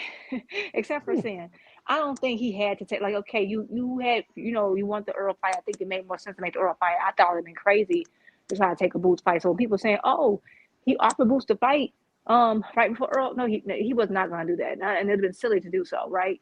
You were trying to get that Spence fight, and that's what it made sense. So I'm not saying he ducked. I don't think he necessarily had to fight him. But I think that, and it's okay to not fight him. My only issue is people acting as though, oh, Boots had this opportunity and blah, blah, blah, blah. My thing is just accept that that wasn't the type of time you were on. You wanted some bigger fights because you thought you were on your way out. And that's fine. Why can't we just accept that, right? And I think that would be fine. And I think that if Bud just handled it different now that he's retired and say, hey, he was on his way in, I was on my way out, which is two different generations, it's fine. It's not a big deal. I think it's the idea of like, oh, I would have did this to this person, I would have did that to the person, and trying to make it look like Boots is ducking is the problem. And so I think somebody's in the chat already saying, oh, they keep talking down on Bud and Boots gonna get Boots beat up. Who's talked down on Bud? He said he wanted to fight him. How are you talking down? Like, we don't have to make people victims. He didn't do anything to Bud. I haven't seen him disrespect Bud once. Him saying I think I would beat him or I knock everybody out. Him saying I might knock everybody out. Everybody is supposed to believe that. Everybody's supposed to believe that. He said what he's supposed to say. Yeah, and he didn't even make it specific to him. He said everybody. He's like you, your mommy, whoever the heck. He don't care. So I just think they're trying to make it personal. Like, oh, they disrespected Bud. He didn't. He didn't. And the thing about the coulda, shoulda, woulda is the hypothetical fights make sense when it's like you never cross paths. Like if we talk about with Ali. Ali could have, kept Tyson off, or Tyson could have knocked out Ali. That's fantasy a hypothetical because they never. That's a fancy fight. I don't want to hear that when it comes to Boots and Bud, because if Bud wanted to fight him, he could have fought him. He didn't. We didn't have to see that fight with Madrimov. No one asked for that fight. You could have after you got your bag with Spence, you could have fought. You could have. And that's what happens when you go doing shit nobody wants. You look like shit right. doing it, and it probably was the worst case he's ever put out there. So that's why you don't go taking But he them didn't fights. have to. Right. He didn't have to do it, but he did, and that's fine. I don't have a problem with that either, because that was at 154, what have you. I don't have a problem with it, but like, just let it go. Like this whole they talking down on Bud and Bud is an amazing fighter. I think if anyone has a little bit of regret, he must have it, because I've never seen a Best fighter of do a his press generation, conference. there's no doubt. Yeah, he clearly has an He's issue. the best of this generation. Yeah. I think pound number one, my guy, Bud's my guy. But like, we ain't gotta What generation? We just ain't gotta make him like we ain't gotta make Boots like a duck, y'all. We ain't gotta do all that. Like, Of what just let it generation? go. That's what I want to know. Well, it's like a half a generation, like an in between generation, I would say. Like I can't. Has he ever had 3 years? Like even 3 years where he was just putting in pain? Like we watched Floyd for years. We watched Floyd for years at the top of the sport, and we talking about a nigga that stayed for one summer and retired after Victor Conte went to hell. What generation? What generation did this nigga run? That was explosive. Bro, all that shit can get nullified. That shit you talking, nigga. You know what it is. Not And my that's to that man, Bud. Not my Bud. Shut the fuck up. I know you guys. I know the same people that ain't talking and sitting there was tripping about, everybody's gonna say T.O. this and that because it's Shakur just a couple days ago. I know you guys ain't talking. I know you ain't talking. Anyways. I got a documentary dropping at 7:47. Tune into it. First off, gang, hold up. Juke. He did say something directly. He said, easy work. And I got a question for y'all. If Bud was to sit here and say, Marvin Hagler, easy work, or Sugar Ray Leonard, easy work, what the fuck would y'all say? Just Bud answer ain't that. Just answer even that. already said that. He's I already don't. said I, I will he said say. he would beat all of them. He said he would Don't beat answer all at one Pacquiao. time. He said he I would just want beat to know if he Pacquiao. said He would that beat about them, what Floyd. would y'all say? What I would say was I But don't y'all let care. it since I he don't directed it believe towards him. me. But I would say I don't believe him. But that's his opinion. If he thinks it's easy work, it's easy work. Who am I to say that it's Okay, not? first of all, there's nothing too. There's nothing. Let me just, since he directed it towards me. He said easy work. First, but Bud said the same thing about him. So what are you talking about? So number one, I have a problem with that whole question for one. But if he, let's No, say he that's did say about no. You said because you then said he I never have a said nothing directly you to him. gonna You said say he said you gonna everything else. no, I said he never disrespected him. That's not what I said. You can listen clearly. I said he never I'm listening disrespected to him you. because I'm talking about tech. If you God dang, bro, relax, please.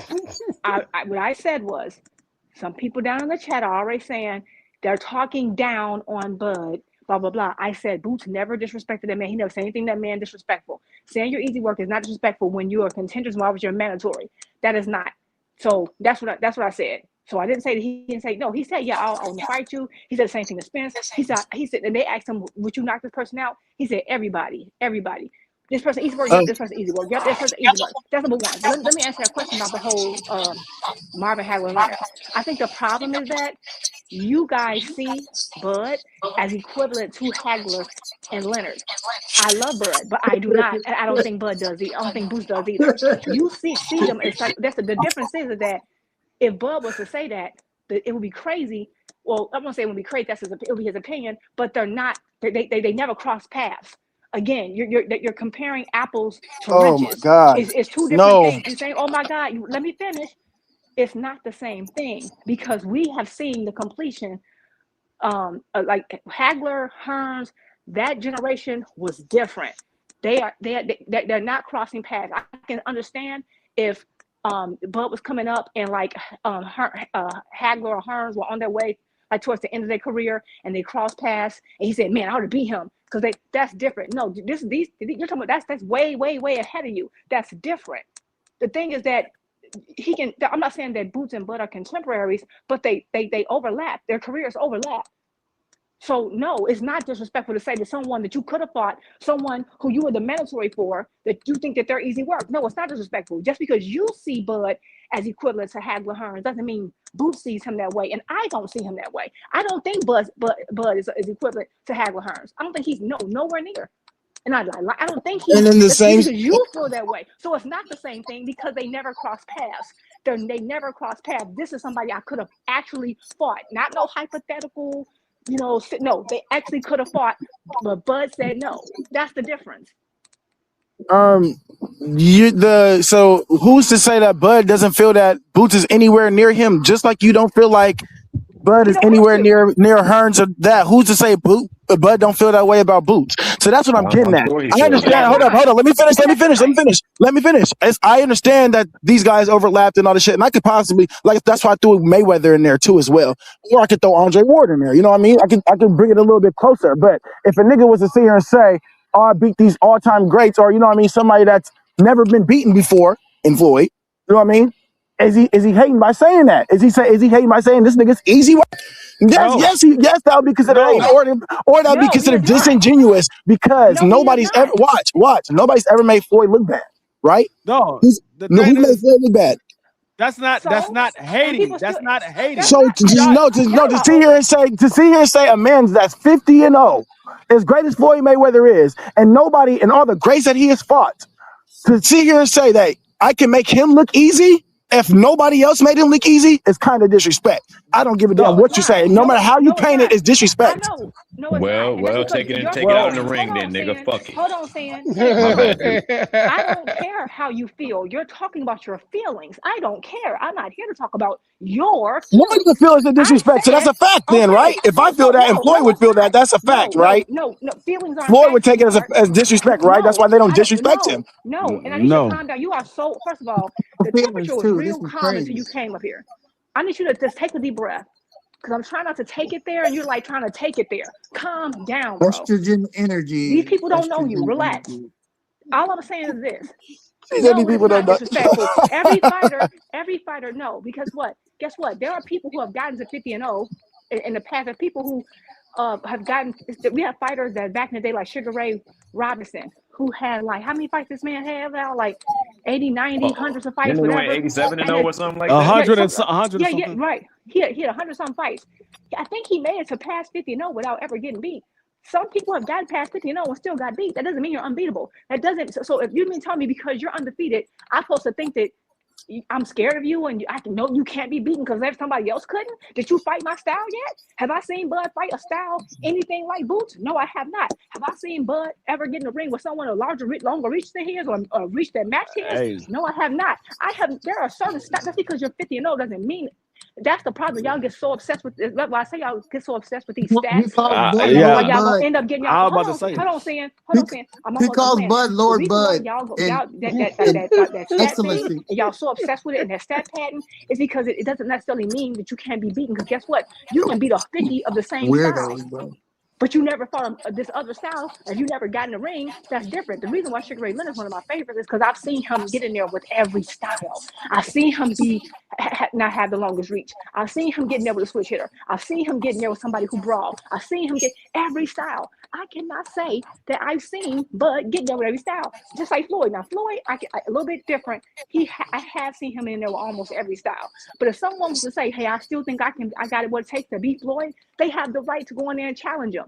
Anybody like that's because you see Bud as like this. That's what I'm getting at. So, but that's what I'm getting at. As a guy. You kind of making my point, Juke. No, I'm not making your point because you don't let me. Yes, you are. And I'm gonna show you how.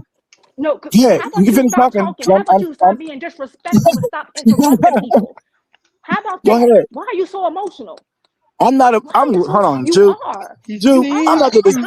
I'm chilling. I'm laughing at some more shit. I am not emotional with this shit. Do I got passion? Do I got passion and emotion behind my voice when I speak? Fuck yes. When I actually have an opinion, you're fucking right. But the thing about it is, Juke, the difference is, you see how when Boyd talks about Floyd, you see how when other fighters talk about Floyd, they say what? Oh, I think that would have been a great fight. Nobody out here today is sitting here saying, oh, I think I can make Floyd easy work. Boots wouldn't even say, I make Floyd look like easy work. Boots would say what? I give Floyd his respect. That would be a great fight.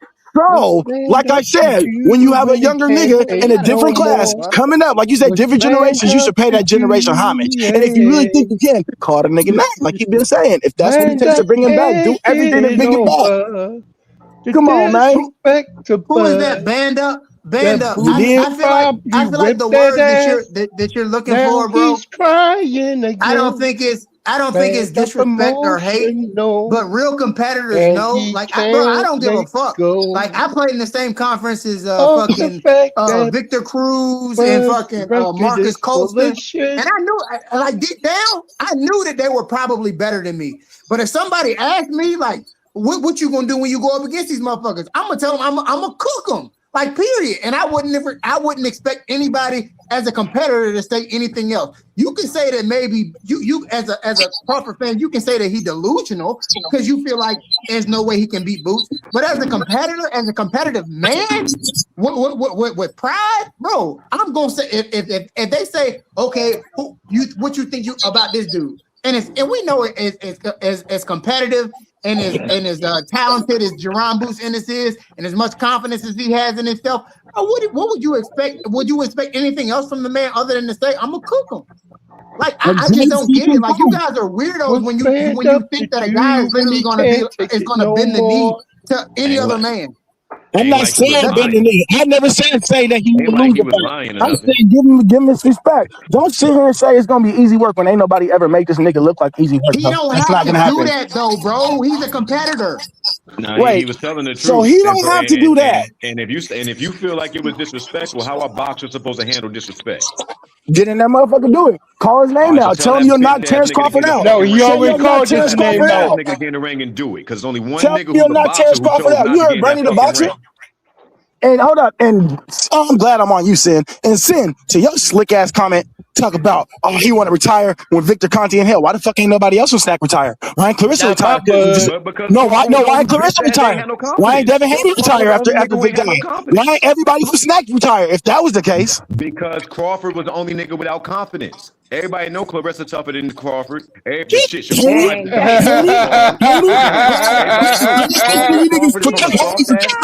So you saying Haney has more balls than Crawford? Crawford from a soft ass state. No, Sin. Haney has more. Hold on. Haney has more spots than Crawford. Let me finish. Band up. I let you cook. I let you burn the whole house down. But when Victor Conti went to that underworld barbecue and left that boy up here with no supplements in the fight for himself, the way that God made him, all of a sudden the nigga don't want to fight no more. You need to go get that hoe ass nigga because you in the state right next to him. You need to go over there and go put that heart in him, bro, because you believe in the nigga. He don't believe in himself. Washington, I am not in the state next to that nigga. You gotta look over Washington. Why you mad at us? You mad at No. Sin is Debbie Cakes harder than Bud. I just want to know. He got more heart than Bud. Debbie Cakes, the same thing we've been cooking for all of 2026. They on the same No, level, Sin. Nah, Debbie Cakes ain't going up no 2-weight class. No, I don't want to hear none of that. Debbie Cakes ain't getting in there with Earl. Debbie Cakes ain't doing none of that. Buttercup and Debbie Cake go in the same. They go hand in hand, brother. They the same type of hoe ass nigga. Okay, so y'all, I'm back. My bad. I couldn't hear. And Band Up is their best representative. You got more fight in you than they got in themselves, bro. I don't really support Haney. I kind of like it still, but I don't really. I couldn't hear y'all. For some reason, y'all was going in and out, and I could not hear Band Up anymore, so I had to drop off and come back in. But I would just say, like, again, I don't. This is just what I was saying. Like, I don't think it's disrespectful to if you are like we're competitors, right? Because again, we have overlapped, right? We've overlapped, so you're my competitor. It's not crazy for me to feel like I can beat you up, whatever I can, just because you haven't been defeated yet. If you fight, that doesn't mean you can never be defeated. Just because you retire undefeated doesn't mean that. So that's what's so crazy to me. Again, like you were saying, there's fighters who had hundreds of fights and they could have gotten to 50, 60, 70. I think somebody did get to 70 something and before and then end up losing. So it doesn't mean that. And it's about the styles you fight. I don't know if Bud if Boots can run through Bud. Some people didn't think that Bud would run through Earl, but he did. Like, you don't know. We don't know until you see it. And so we see these different styles again. And unless you're telling me that, like, I can see it's like Boots was like trash. If y'all feel like he was trash as a fighter, I haven't seen him fight anything close to Boots style.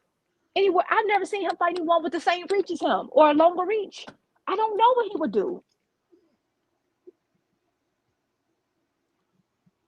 This volume is about to drive me crazy on this. I can't hear nothing. I'm with that. You know what I mean? Like I said, I'm not a person that's against the fight, but when it comes to Bud being delusional and all this, and all him ducking Boots and all this other shit, bro, we gotta stop putting that shit to bed, gang. We gotta put that shit to bed, bro. But no one said it. It's the opposite. Like, bro, we gotta. There's nothing to put to bed because no one said it. That's the thing. I think you came up here like Macho Man Randy Savage the minute you heard Bud's name. Like, like you busting here like the Kool-Aid Man went nuts on everybody because you heard Bud's name and no one. No! Don't try to take it there, Juicy. You're real crafty with your words, Juke. You're real crafty with your words. Hey, hold up, Juke. You're real crafty with your words, but I'm not radio hacker and I'm not my guy frequent flyer. You can't get me like that, Juke. No, Banda came in here and addressed exactly what was said. I didn't come up here with my shirt off and talk about some shit nobody was talking about. I addressed exactly what was said. I came and addressed exactly what was said. We can run the tape back. You know I'm part of Road to Tape Film Crew. You know I'm a part of Road to Tape Film Crew. We can run it back. All I did was ask questions about what you said. You came he busted in like Kool-Aid, man. And then I had to get on with Sin about that Victor Conti shit. Because Sin asked me hating. First of all, but we ain't talking about. But I wasn't talking about that. I'm talking about when you hold on, Sin. I'm talking about when you came in here busting down doors at the Kool-Aid Man. Your voice super high. You were there hyperventilating, going nuts. All because I said Boots did not disrespect Bud. He did not disrespect him. Just because he said I can knock you out alone, I think I can knock anybody out. That I fight, it's disrespectful because he King Bud. It's just like disrespecting Hagler. He's not Hagler. You out here kicking doors down, like what? It's like hollering at everybody like you the police. Calm down.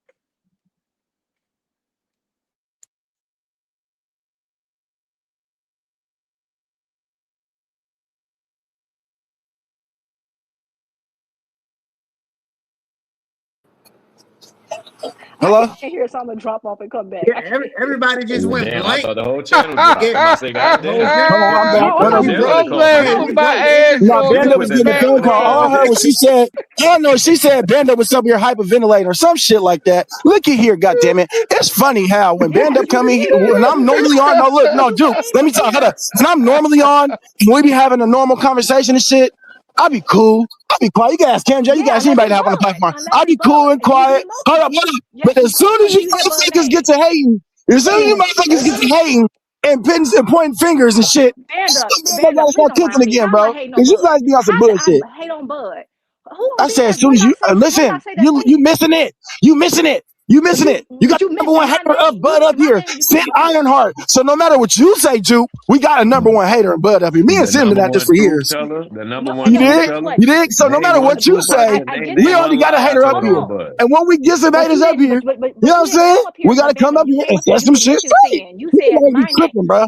You guys be Banda, you're tripping. not listening. You're not listening. Banda, when you came up here, you said you mentioned what I said. You mentioned my name. You came up here, And what Kool-Aid Sam said. Man. You came up here, no, but you initially addressed me and you said something. I said, oh, yes, he did say something to Bud. He said he can beat Bud. It's disrespectful to say he can beat Bud. So what? They're competitors. Yo, You came up you said hollering at me. You came up here hollering at me. All I said was saying the same thing disrespectful. Hey, that's just how it was too, Duke. That's just how it was. He said he could He beat be Bud. going nuts. That's Every what time struck he a been my nerve. friend, he be going nuts. That's just how it Man, you was. know what I'm this saying? dude You know what I'm crazy. saying? How Like Like, dare you that's yeah, say the he Juke. can beat man, The thing yo. about it is, like I said, That's fucked you up, can run yo. the You tape back. crazy like You that's the said, Juke, man. you said all that, but you continued. And then you said, he didn't even say his name directly. He said everybody and this, that, and everybody. No. Because when he was asked No. directly, what I'm did he talking say to about him no. I said, directly? hold on. When he said I could knock them out, I said specifically he wasn't talking about him directly. I was talking about the interview when they asked him, "Do you knock this person out?" And they started naming names. He said, "Yup, everybody. Yup, everybody." And they said, "Bud, yup, everybody." I'm talking about that particular Easy work. interview. I said I And said that's he why, wasn't making it and that's okay, specifically. Juke. Calm down. Let me finish. Oh my God, bro. You I'm know not what? You hyped. just I'm not you not hyped. you know because you. I know you're not hype. You don't listen either. You I'm either listening hype to or you're you. not listening. You either one. You either hype or you're not listening. You only like you find a way to like I don't know find a happy medium. Do something. Do I It's don't know. cool. Do you This have is is that band up. I Kool-Aid am somewhere? Take a cookies. sip. Relax. I am No, you cookies. cooking This is who? stand up. You I am cooking good. who? No, but you can allude to that interview, but I'm alluding to another one, and that's why I know, I but I was talking said about, but I'm not, easy work. okay, Easy you work. said, listen to me. I know, but you said I said something that I didn't say. I didn't say that he never ever mentioned Bud at all. I said when he said that particular thing, he wasn't talking about Bud specifically. If you run the tape back, you would hear that, but you didn't know because you couldn't hear from all the walls coming down because you bust through like the Kool-Aid man and wasn't listening.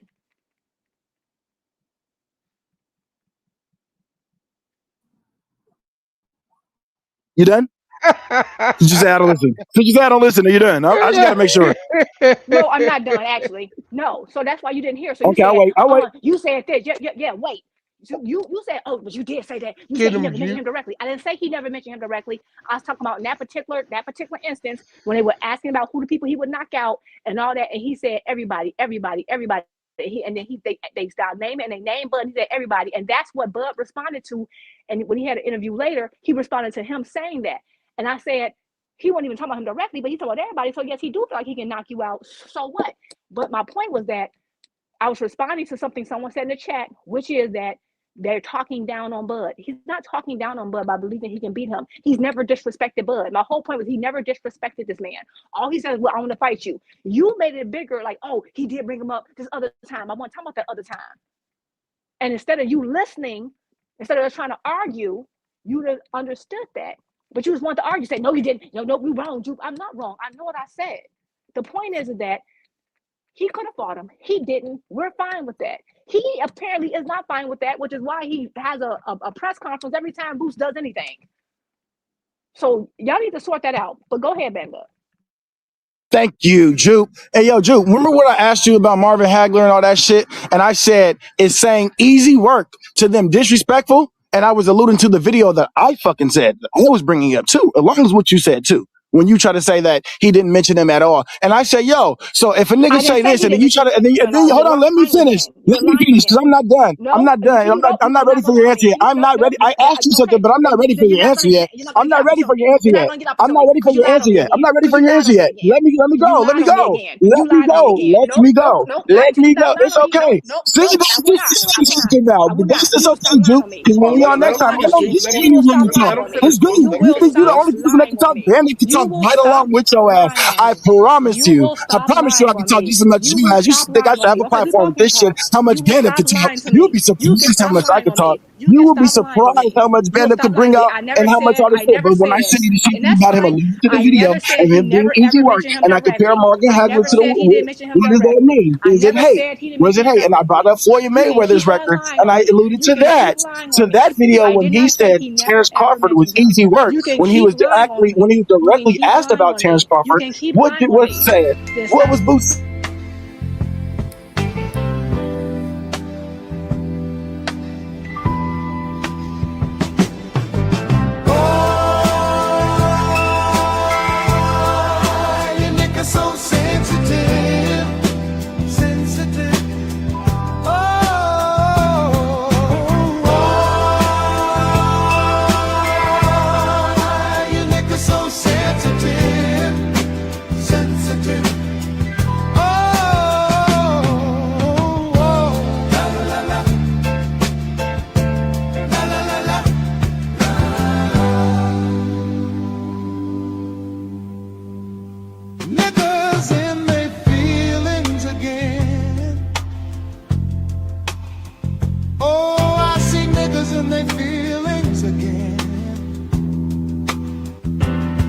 Should have raised you, bitch made suckers to have thicker skin.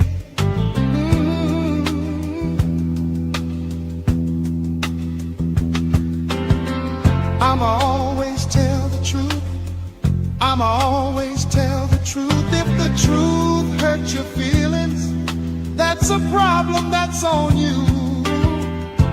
Brittle heart motherfuckers.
Little update right here. Look at the man Radio Shakur right here on the screen. Right here it says date on the way.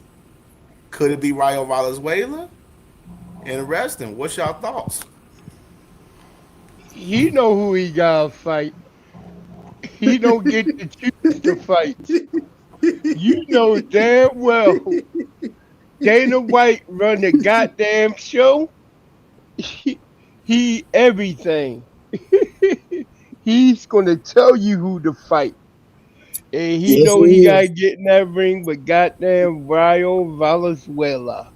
And have you guys ever seen like I don't know how if you guys are into who's into the MMA. Have you guys ever seen when Leon Edwards won his belt and he was like, "Oh, I'm not fighting." Oh boy, I forgot who he was trying to fight. I forgot his name, but he was like, "Oh, I'm not fighting him." He kept saying that shit for like 3-4 months. And sure enough, that nigga got in the ring with his ass. It was like, "Okay, I'll fight him." Yeah, because Dana White kept saying, "Oh, your ass is fighting him." Dana White made Tyron Woodley defend his belt 3 straight pay-per-views until he finally lost. Because he wanted to get that damn belt out of Tyron Woodley's hand. They was disrespecting the shit out of Tyron Woodley, boy, when he got that belt. Shit was foul. I remember when they played the highlight reel of him getting knocked out the night after he won the fight. That was crazy. For a champion, they played his knockout loss. Like, yo, come on. Like, yeah, Dana White is a piece of shit, bro. And you got to be a bitch-ass nigga to sign to him, plain and simple. You got to be something close to it. If And you there ain't he is, direct. right there. Yeah, that's the face of bitch-ass niggas right there. Captain Brittle I hope Hands. that's a retirement date on the I'm way. not And gonna I let y'all fight do that. Hey, I'm not Brittle gonna let y'all Hands. do that to Shakur, bro.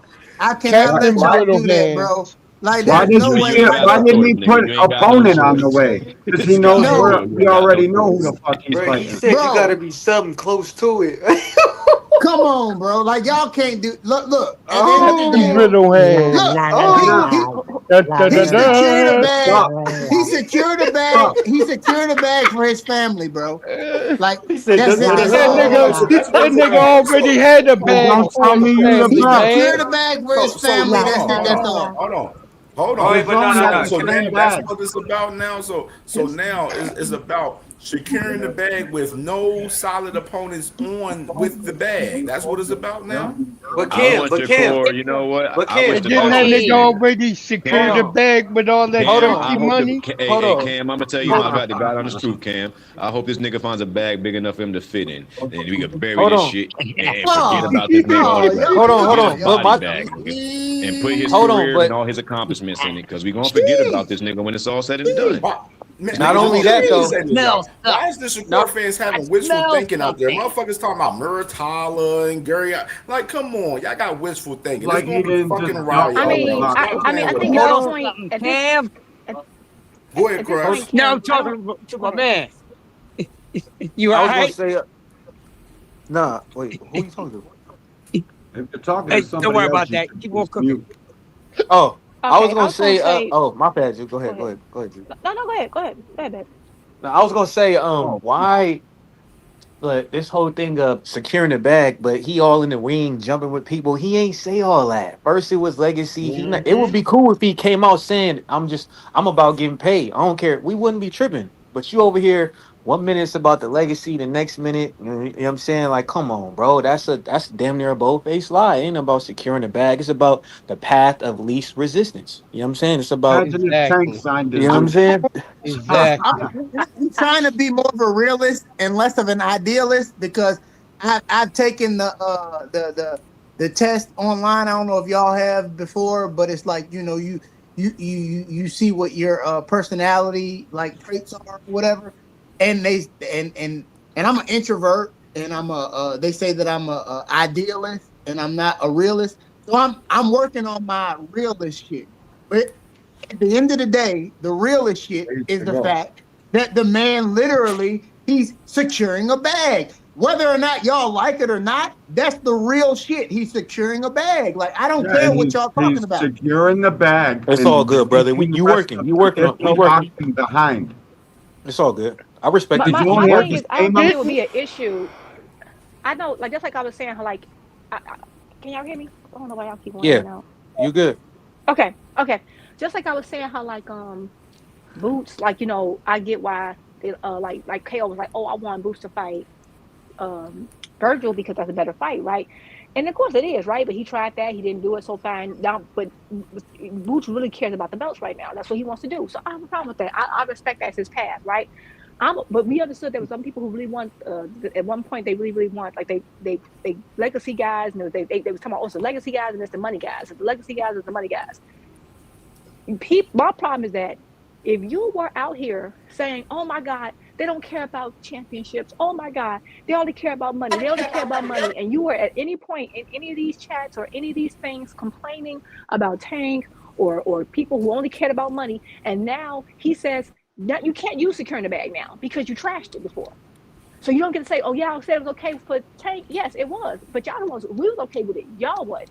So you don't get the jump ship now. You supposed just like y'all criticized. If we criticize one man for only caring about the money, then you have to do the same thing to him. Or and if you don't, you're the hypocrite. I won't be a hypocrite because I said I That's got it. different, If Jupe. you out, I have different fighters involved now. When It's I was different. Jupe, if you would have asked me my freshman year in college what I was about, I would have told you that I was about fuck bitches, get money, fuck bitch. But now that's not what I'm about. As a 40-year-old man, you grow older. You know what I'm saying, and you get more mature. So now he's about securing the bag for his family, and I'm not gonna shit on that young man for it. No, that's fine. I'm sorry, I'm This is not. my problem with this shit. I think Shakur's a real 4 division champion. It's fucking bizarre. Let me say this, y'all. Let me say this. This is my problem with this whole securing the bag shit right here. The whole securing the bag shit leads to him doing what he's been doing and fighting more easy fucking fights. He's not still testing himself in the process of him trying to secure the fucking bag. So all of this secure the bag shit, it sounds cool and all, but it ain't leading to nothing but him about to fucking fight Rayo, a guy that he told us that he wasn't going to fight,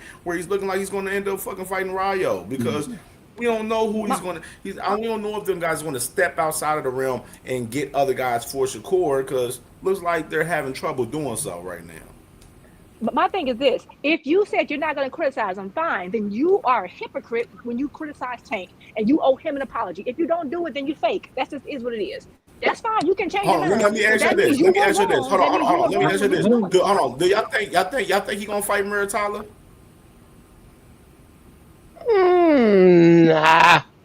Nah. I think he's fighting Rayo Valenzuela for 200, Cam. And he already getting paid. I'll select Rayo Valenzuela for 200. I don't know That's who he's it. gonna That's fight. who he's got. I'm Or okay. what did they give him? 750.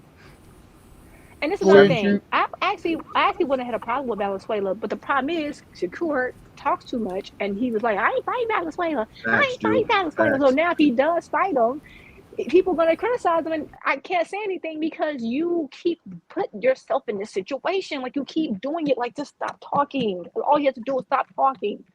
Like I'm trying to be as consistent as I can. I really, really do. But you can't go out there. I ain't doing this and I ain't doing that, and then do it. Same thing, which is why you're gonna get criticism. I'm talking about the bag now. No, like I just need folks to be consistent. You can't criticize one person for one thing and then say, "Oh, it's different now because it's him." Like I don't know. Maybe y'all want. I don't know if folks want raised a certain way, but they too inconsistent for me. Yeah, I can compartmentalize though. Like at the end of the day, if I'm not gonna argue with anybody that says that Shakur wasn't a duck for going over to Zuffa, because I really do feel like that that has some merit. That has merit, but I'm still not going to criticize him because I understand, bro. I'm a 40-year-old man. You put a bag in my face, and I got mouths to feed and stuff. But you know what? Okay, let me ask you this. Hold on. Let me go ahead and. Did you have an issue with it when it was? My thing again, I'm only saying it if you were out here. Oh, he care about the money. We care about legacy. Dudes out here talking about legacy. About a year ago, a couple months ago, crying about somebody getting the bag. Anybody else getting the bag? Then you say, "Well, I'm not gonna criticize it now because I can compartmentalize." You can be a compartmentalized. You can compartmentalize and still be two-faced. You can I can't get this word out today. Because I'm a Jew. Anybody that knows me, I'm gonna let the cat out of the bag. Somebody asked me like a few days ago when I was on CamJ. So, who are your favorite fighters? My favorite fighters are Errol Spence. Obviously, he's retired now, but of this generation, Errol Spence, Tank Davis, and Boots Ennis. Those are my three favorite fighters. I'm from Richmond, Virginia, so Tank Davis was literally the first pro fight that I ever went to. Like Tank is my guy. But at the end of the day, I can compartmentalize. I don't like what Tank does outside of the ring, but that's a fighting ass motherfucker at the end of the day. Point blank, period. Hey, yo, I'm going to go ahead and I'm going to say it like this, yo. That whole securing the bag thing is played the fuck out. That excuse is played the fuck out.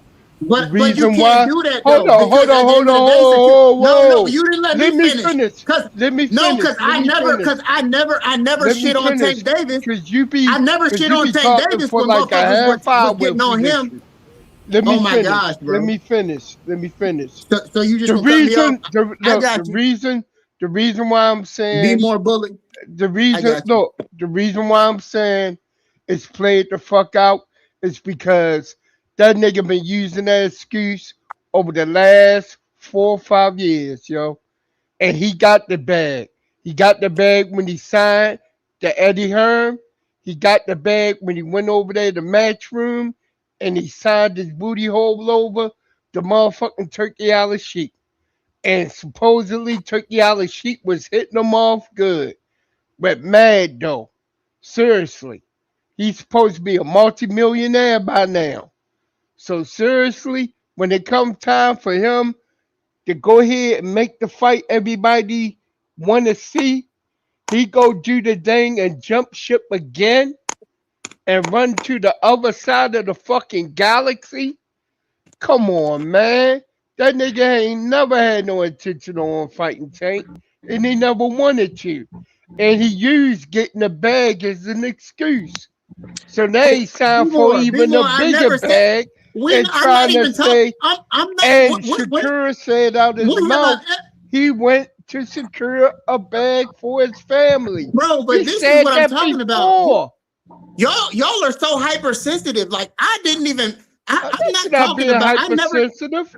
I never said anything about Tank and Shakur fighting. So I don't understand. No, like, bro, I was literally I was talking to Jupe about the whole situation while I was defending Shakur and the fact on the matters of getting a bag. But I'm not going to be a hypocrite because I couldn't stand guys that were going at Tank for the fact that Tank literally said, "I don't care about belts.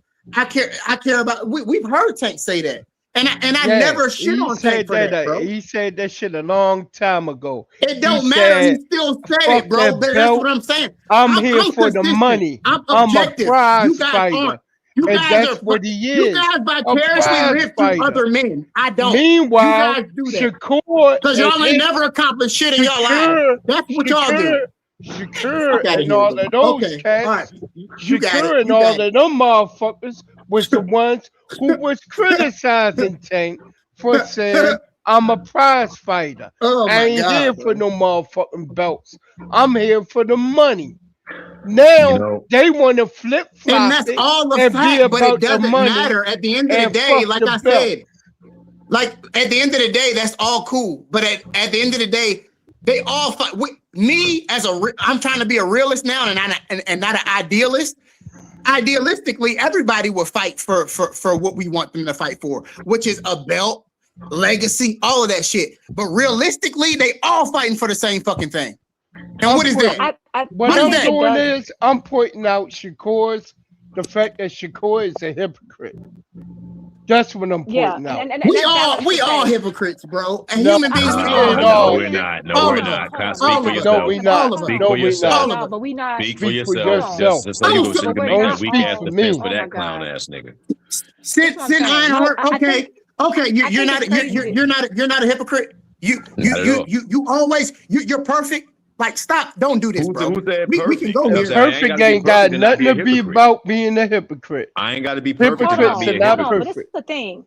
We're all walking contradictions. We're all walking contradictions as human beings. No. You maybe are.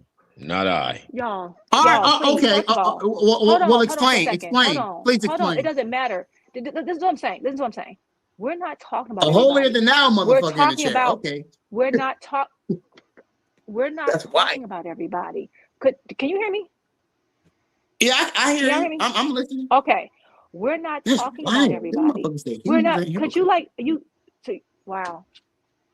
No, I'm listening, but that nigga crazy, bro. I've never heard that before. Hey, my nigga, I'm from Virginia too, but my nigga, don't make us look crazy out here. Why the men folks always like this when they get on these? Why is y'all like this? What do you mean? What am I being like, Jupe? What am I being like?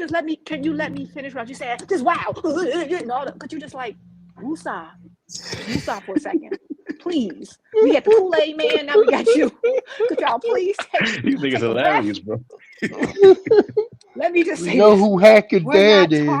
We're not talking about everybody and everybody being a hypocrite. It's because when we criticize Tank, we're criticizing Tank. When we criticize, Spence, we're criticizing it. We're talking about Shakur right now. It is valid for people to say he's a hypocrite because he was one of the main ones criticizing the very things that he's doing today. So it don't matter. Well, everybody. You can't use that. That's deflecting. That's deflecting. Like, oh, I don't want to criticize this one person. So let's just say, hey, everybody does this. We ain't talking about everybody. We're talking about Shakur Stevenson. And I think he's one of my favorite fighters. I've been telling folks for I don't know how long. I think him and Tank a 50-50 fight. I want that fight for I don't know how long. I've been following Shakur since the Olympics. That's my guy too.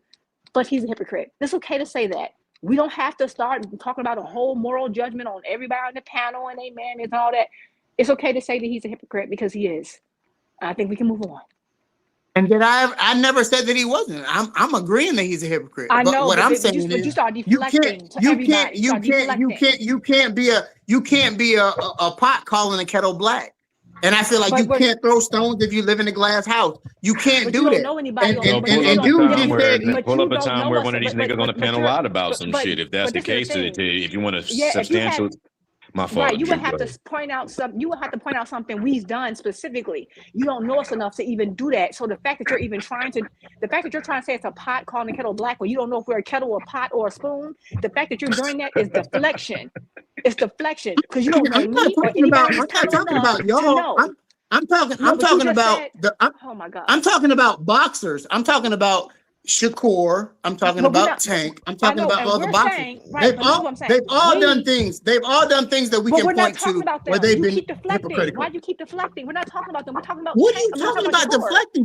We're talking about boxers. You are deflecting because right now the topic is Shakur, and you're saying, well, this other person did this. I don't care. We're talking about Shakur.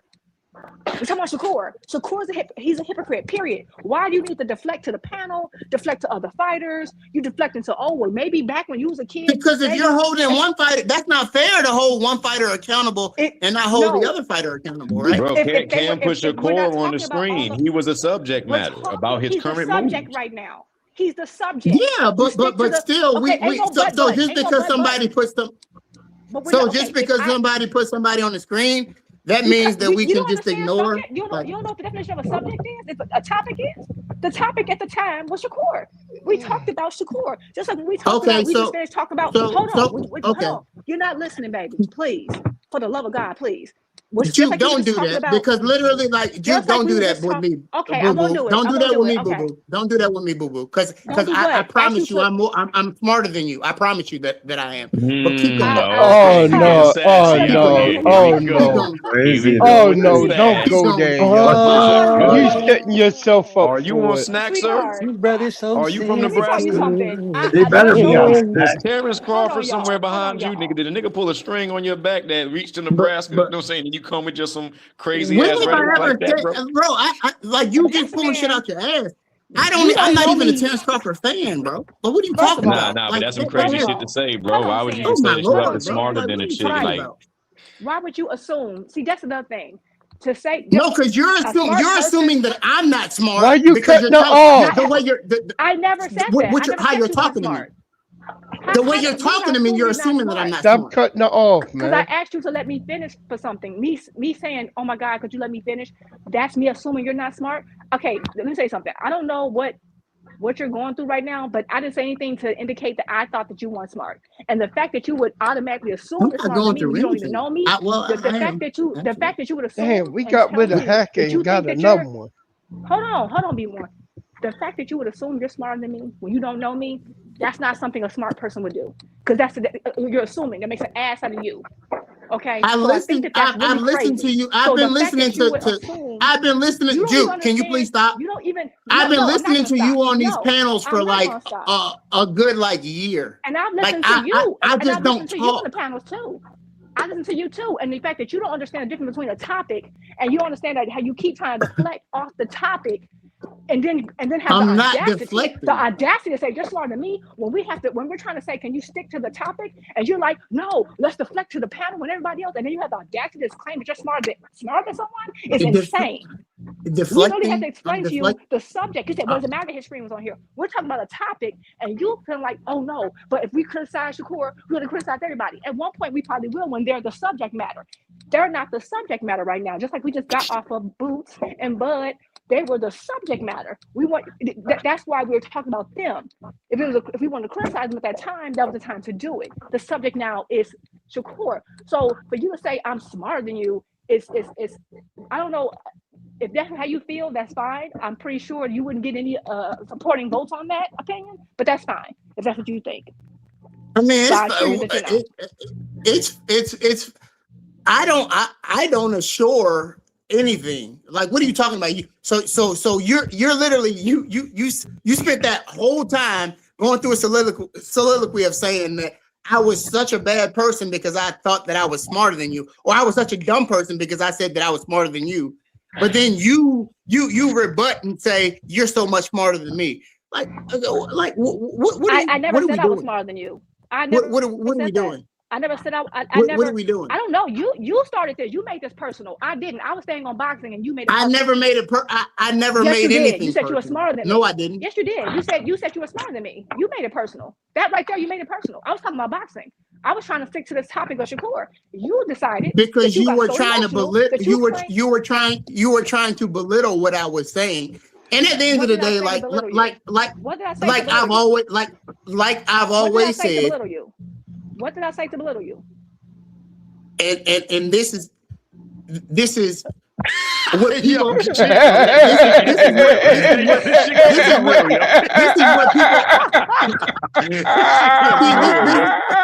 is what people always do. This is what people always do. What did I say to belittle you? You gotta sit in the corner or something, bro. You wildin', bro. You wildin', homie. Like honestly, fuck all that, yo. You can't for like a minute, please, because that was crazy, bro. You can't appeal to ignorance as a matter of ignorance, bro. You ought to be in the ignorant one. A smart person would bow out and be silent for a minute, bro. What did I say? And just be silent for a minute, like I'm. Bro, what did I say? On your behalf, because we got the same area code. I'm 7572. I'm gonna mute myself on your behalf, bro. We just took it. I'm not 757 at the end of the day. My bad. All right, well, I try to hold you down. All right, now you're on an island by yourself. No, I'm not 757, but it's hilarious though, because like I said, everybody on this panel knows exactly what I'm getting at and what I'm saying. Like you can't appeal to ignorance and just be like off the rip. But you have been trained very well. So it's like so when you're in a debate with me.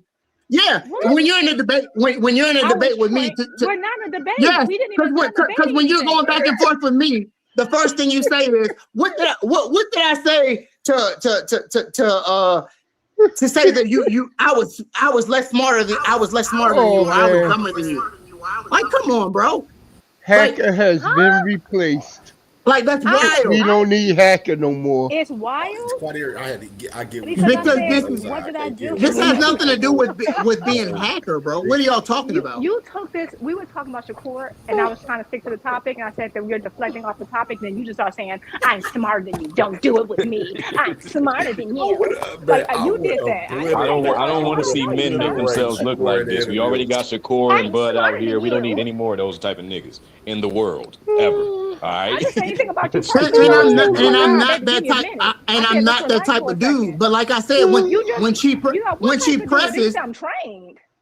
No, because when you press like that, and you've been nurtured. You've been nurtured to debate in a certain way. So it's like when you fight back, there's no debate. I'm not debating you. We are not debating anything. The only reason why you losing, bro. The only reason why you losing is because you're not just letting her get her shit off. Because, bro, like, I mean, for real, we got two ears. We got 2 ears and 1 mouth. You already know. Be twice as quick to listen than you are to speak. And all you have to do is let her. I'm saying, all you have to do is let her get her shit off. And I've been letting her get her shit off. But obviously every time I talk, Hold on real quick, y'all. Chain broker, I don't know who you are. You backstage, I don't know who you are, but you gotta show your face before I let you come up. I don't know who you are, but if you don't show your face, I ain't letting you come up. I ain't see it clearly. It's easy to do. But anybody that knows me and knows me from these anybody that knows me and knows me from these panels and chats knows that I'm a very objective, logical guy. Like I've always been, always have been. I might drink a little bit sometimes and might, get over exuberant and but at the end of the day, like when it comes to the Shakur thing, like I said, obviously Cam did show the picture of Shakur. But to say that you can't go outside of Shakur because I'm trying to defend Shakur. So the only thing that I can say is things relevant to Shakur, I can't use an example of how every boxer isn't a hypocrite because you guys are calling him a hypocrite. Like You said every how is that panelist even was a fair, bro? hypocrite to use as a defense for Shakur, and in reality, that's just a weak ass argument because you don't, bro. I ain't known you but for maybe an hour or so. You know what I'm saying? I don't know if I've been on the panel with you before, but you can't try to measure up my old sins where I may have beat up somebody or stole from somebody or whatever the case may be, and try to say you ain't met, so you ain't never did this before, just to defend Shakur and the bitch shit that he's doing right now as a championship level boxer. You have to defend his actions with his noble actions, if he has any. It just so happens that he don't have none, so you have to try to measure up our sins against his bitch ass shit to try to formulate a defense for this nigga. If his own actions aren't defensible, then why would you try to go to our character with a bunch of niggas that I'm sure you don't know anybody up here personally any more than we may know you. Know what I'm saying? So it's just an illogical point to go out of your way and try to defend a nigga who is kind of indefensible. And I don't even know why you would go this hard to make a defense. I totally disagree though, because how can if you guys are calling him cowardly and you guys are saying that the reason why he's a coward is because of the fact that he's ducking smoke, he don't fight the guys that we want to see him fight. No, it's basically no. Please let him finish. So we can just have this dialogue. I'm sorry for interrupting you, bro. Go ahead. But yeah, go ahead, Earl. Yeah, and he's a coward because he's not fighting the fights that we want him to see. He's ducked smoke. He signed over to Zuffa because of a bag. And like I said before, like reiterating what I'm saying, like at the end of the day, any man, like that's what we want to do. We want to support our families. If you have a family, like I said, if you would have asked me what my goals were my freshman year in college towards what and total opposite of what my goals are right now, you would see the difference, because obviously you see that you have a responsibility to your family to make money for them. And in my opinion, I just don't see how you can hold certain fighters' feet to the fire when it comes to that, and not hold other fighters' feet to the fire. That's all I'm saying. Well, all right, so what other fighter? Let me ask you, what other fighter did you see put a human shield in front of him, and then when his human shield broke the fuck down and thrown back in his front yard, a nigga signed to another organization when he promised to fight after that human shield was broken?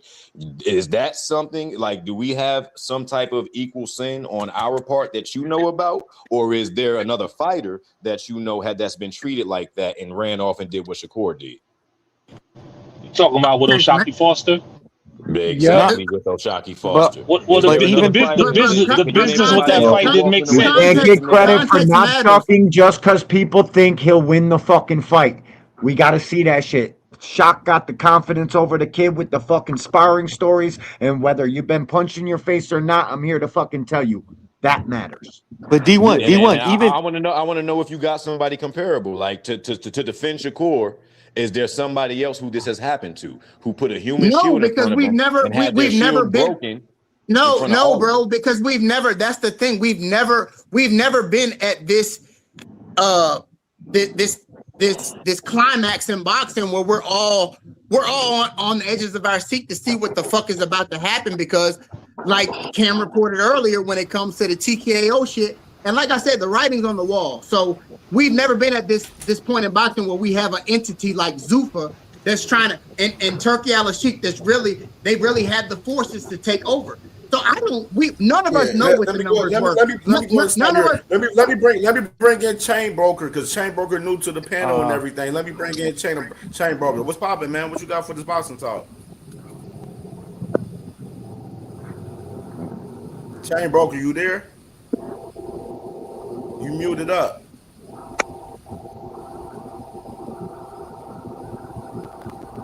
Chain Broker? Yeah, I said I'm in a bad area, but I said Tank was supposed to rematch Lamont, and he opted out of that. It was a contract, but he was going to fight Jake. Do you have this? Was not Tank supposed to rematch Lamont? Yeah, but then he got and what happened with the rematch? He said he wouldn't. I never seen where he said. But listen, bro. He got into some shit. got into some shit and chose a much fucking more lucrative fight. The rematch was supposed to happen August 16th or something like that. Tank got in trouble couple weeks before that or something with the parole officer in Baltimore, and then he got another fucking charge, and then he took the Jake Paul fight because it was $40 million on the table, bro. Hold on, D1, Exactly, but that's the hold on, point. D1. That's Wait. But D1, stay right there because the point, the conversation was Shakur trying to secure the bag, right? He's trying to secure the bag, and that's cool now because he wants to secure the bag. But when Tank was about to fight old boy Jake and get 90 million, it was a fucking problem. You know what I'm saying? They went to form their Avengers to go. They went to form their Avengers. They went to go to Avengers. They went to fight. They formed their little Avengers club and go. They was go work out with him, like him, all of them, because they didn't want. Hold on, they didn't want Tank to make that money. But apparently, it was a problem when Tank was doing it. So I'm just saying, why aren't we not keeping that same energy for Shakur though? You know what I'm saying? Because he's going back. Let me respond to you. Well, that's all I'm saying, bro. We getting off topic, bro. No. Shakur's had a verbal agreement. Tank had a contract. That's the difference. Tank had a contract signed for a rematch. Shakur just made a verbal agreement. You know, like, it's the difference. It's a difference. Nah, that's still not answering because Shakur said no. When traditional boxing has a fucking offer on the table for you, and you still take the Zuffa deal. There's a big difference in that. There's a problem. There's a big difference in that, bro. We about to dead. Hold on, y'all. Hold on. We about to dead this bullshit now, bro. Because I hear dumbass talking points coming up here. Chain bro, that's a dumbass talking point to come up here with talking about Tank with four. What happened when 2024 after Loma ducked the fight and retired when Tank reached out to Shakur about fighting? Then the man Shakur went on to sign on to fight fucking Joe Cordino on Matchroom. This is the shit I'm be talking about with the logic of you guys. And then Eddie Hearn said he had been advised not to make the Tank fight. Shit, remedial. You know what I'm saying? What are we talking about? So that's right. That's why when we have these conversations, bro, this shit be pointless because y'all talking and defending the guy in Shakur that's not fucking confident in his fucking self, bro. That's been having it easy his whole fucking career, bro. His whole fucking career. Literally fighting guys that he's formally sparred and all of that shit, knowing who these guys are and everything, bro. Miss me with the bullshit. Shakur, he's the only boxer that I know that's the friendliest niggas in boxing, forming a brotherhood within guys within his weight class, not to fucking fight these guys and matchmaking these guys in the same fucking process. This is the guy that y'all defending, a fucking fraud out here for real. Just saying. The nigga that won't fight his brothers or his enemies, CamJ. Neither guy. Let's put it in context. Yeah, and I think nigga won't fight his brothers or his ops. We that conversation after everything I just said, that everything that is dead after that for us, that conversation for Shakur right there after everything I just said. It's not dead though, Cam. Like it's not, bro. Like it because you guys are refusing to literally like what I was trying to go into, but you cut me off. Like you guys are refusing to. It's literally. I'm cutting you off because it's not my fault that y'all guys can't read the room. Y'all not reading the fucking room in Shakur. Yo, Shakur has openly lied. Hold up. Shakur has openly lied. I need everybody in here to listen to this. When a guy, when a promotional company, whatever you want to call Zuffer, they come to you, let's just say 60 million, like the internet says. I don't fucking believe that for a half a second. They got 60 million for you, and then stop, bro. Let me finish my. No, I'm asking you. You said 60 million for the Zuffa. For that's how much. Well, that's what they say. That's what they say. I don't believe it. I got a hard time believing they're giving him anything more than $4 or $5 million per fight. But that's just me. So he's got that deal on the table. Knowing how boxing operates, it's hard to get cross-promotional fights. It's hard to do business with other promoters. Everybody knows that about boxing if you're paying attention. So he's got the deal from these guys, 60 million. And then DAZN comes, who actually has all the fucking fighters that you could possibly want to fight with something like 58 million. And you still choose the fucking 60 million and duck out on the competition, You, my friend, don't want to see if you're the best. You want to get the bag because you don't think boxing fans are shit, just like your big bro Terrence Crawford been telling y'all. You got to feed your kids. These fans ain't going to be there for you. And most likely they're not going to be. But don't fucking run around the internet telling me you're the best and you think you're the fucking best when you clearly just turned your back on everything that could prove you to be the best and took the fucking bag for a couple more dollars. Literally. D1 is deep. Securing the bag is literally an admission that they're not going to give the fans the fight that they supposed to fucking get. But it's literally the excuse. When every time they say that, you can guarantee they're not going to fight the fight that they're supposed to fight next. Yeah, but D1 is saying it's deeper than that. It's not even about securing the bag. It's about taking the path of least resistance and keeping an O while getting paid at the same time. They don't give up. Like that's what they trying. Bro, that's what they trying to do. I don't know if I can refer to you as a casual anymore, young man. You got this shit. You know exactly. That's what they try. That's what it is, bro. And if you a fan of them, you're gonna boldface ignore it. If you like who you like. I'm okay with that. I understand that. Me too. I'm okay with it too. Come here and tell me that you're the best. You want to be the best. Yeah, because look. I'm all for these fighters getting to their bag however they want to get it. But I'm not for these fighters sitting there going to a place and then calling out all of these fights that you know that it's hard to get, and then saying that they can get these fights to end up fighting the guy that you said you're not going to fucking fight in Rayo Valenzuela. I'm not for that, bro. I read the room well. Like I'm way smarter than a lot of motherfuckers, bro. I'm not stupid, bro. Like, Cam, let me say one more thing. Hold on. Let me say one more thing. Hold on, Cam. Hold on, let me say one more thing. Can I please say something? Some dude just said something about the path of least resistance.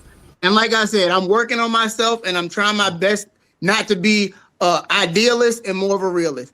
But the realness of the situation, even if you got a lion in the fucking Serengeti, if a lion in the Serengeti has a chance to fucking scavenge over a fucking zebra that's laying right in front of him, or if he got to go chase a gazelle, what the fuck you think he gonna do? No, you can't use that. No, stop it, bro. You can't use that. Look.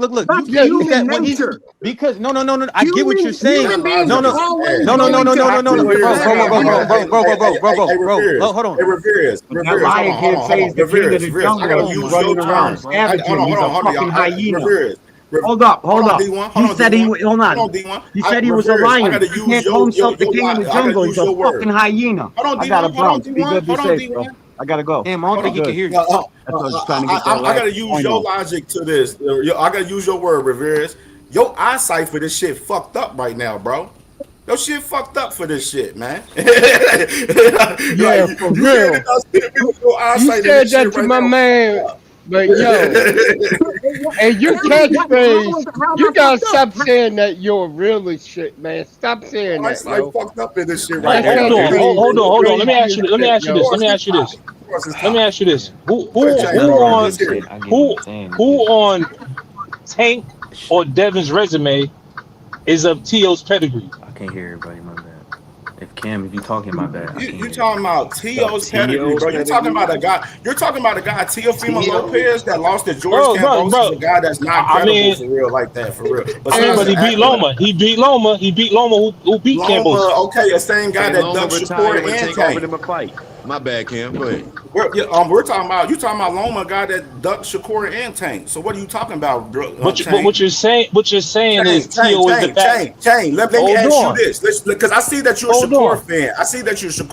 No, I'm a boxing fan. No. I'm a boxing fan. What was your Shakur fan? Let me answer my question, Chain Broker. What was Shakur's toughest scrap?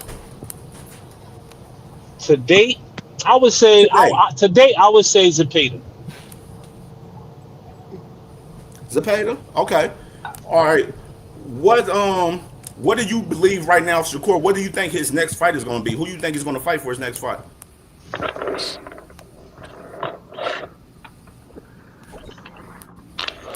But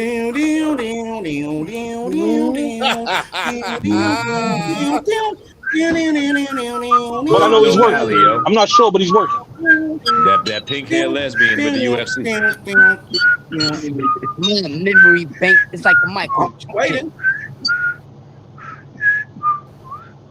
Hey, what's up? I ain't I'm heard nothing waiting. from the OG. I know OG. You don't even have an answer for it. You're talking to finish your core with your heart out here. Niggas don't even have an answer for the I'm in a question. bad area. I'm And going niggas in and defending their out. heart out for But I would say, Shakur. I would say, Shakur, he'll get a fight before Devin and Tank. I can tell you that. But it's not going to be nowhere near the magnitude of anything Tank does. We can cancel that. Now He's the not thing, gonna fight. will it be Bro, comparable to Devin? I'm not defending Shakur being a duck, bro, because I feel like he is. The move he made to Zuffa, he's a duck. But I'm not gonna fucking throw salt on my boy because of the fact that I get it. I understand it. I want to do this. That's I want all to do I'm this. saying. Let's do this. I want to do this. I gotta do this for all you Shakur guys right here. This is what your guy said. He could have been a part of the fun over there at the zone, but this is what he wanted to do. When did this start? The talks with Zuffa. When did they first reach out to you about potentially joining the team? I mean, it's been that way. It's been this way for a minute. I've been new for a minute, and it truly, I want to say, honestly, started probably like after my last fight, but it's a long timeline. But like I said, I'm glad that these guys believe in me and they invested their money in the right person. Okay. And did you talk to other people? Because it seemed like for a moment, post Top Rank, you were kind of enjoying doing your own thing. To now sign with them, did you talk to other promoters about exclusive deals, or was it only just them?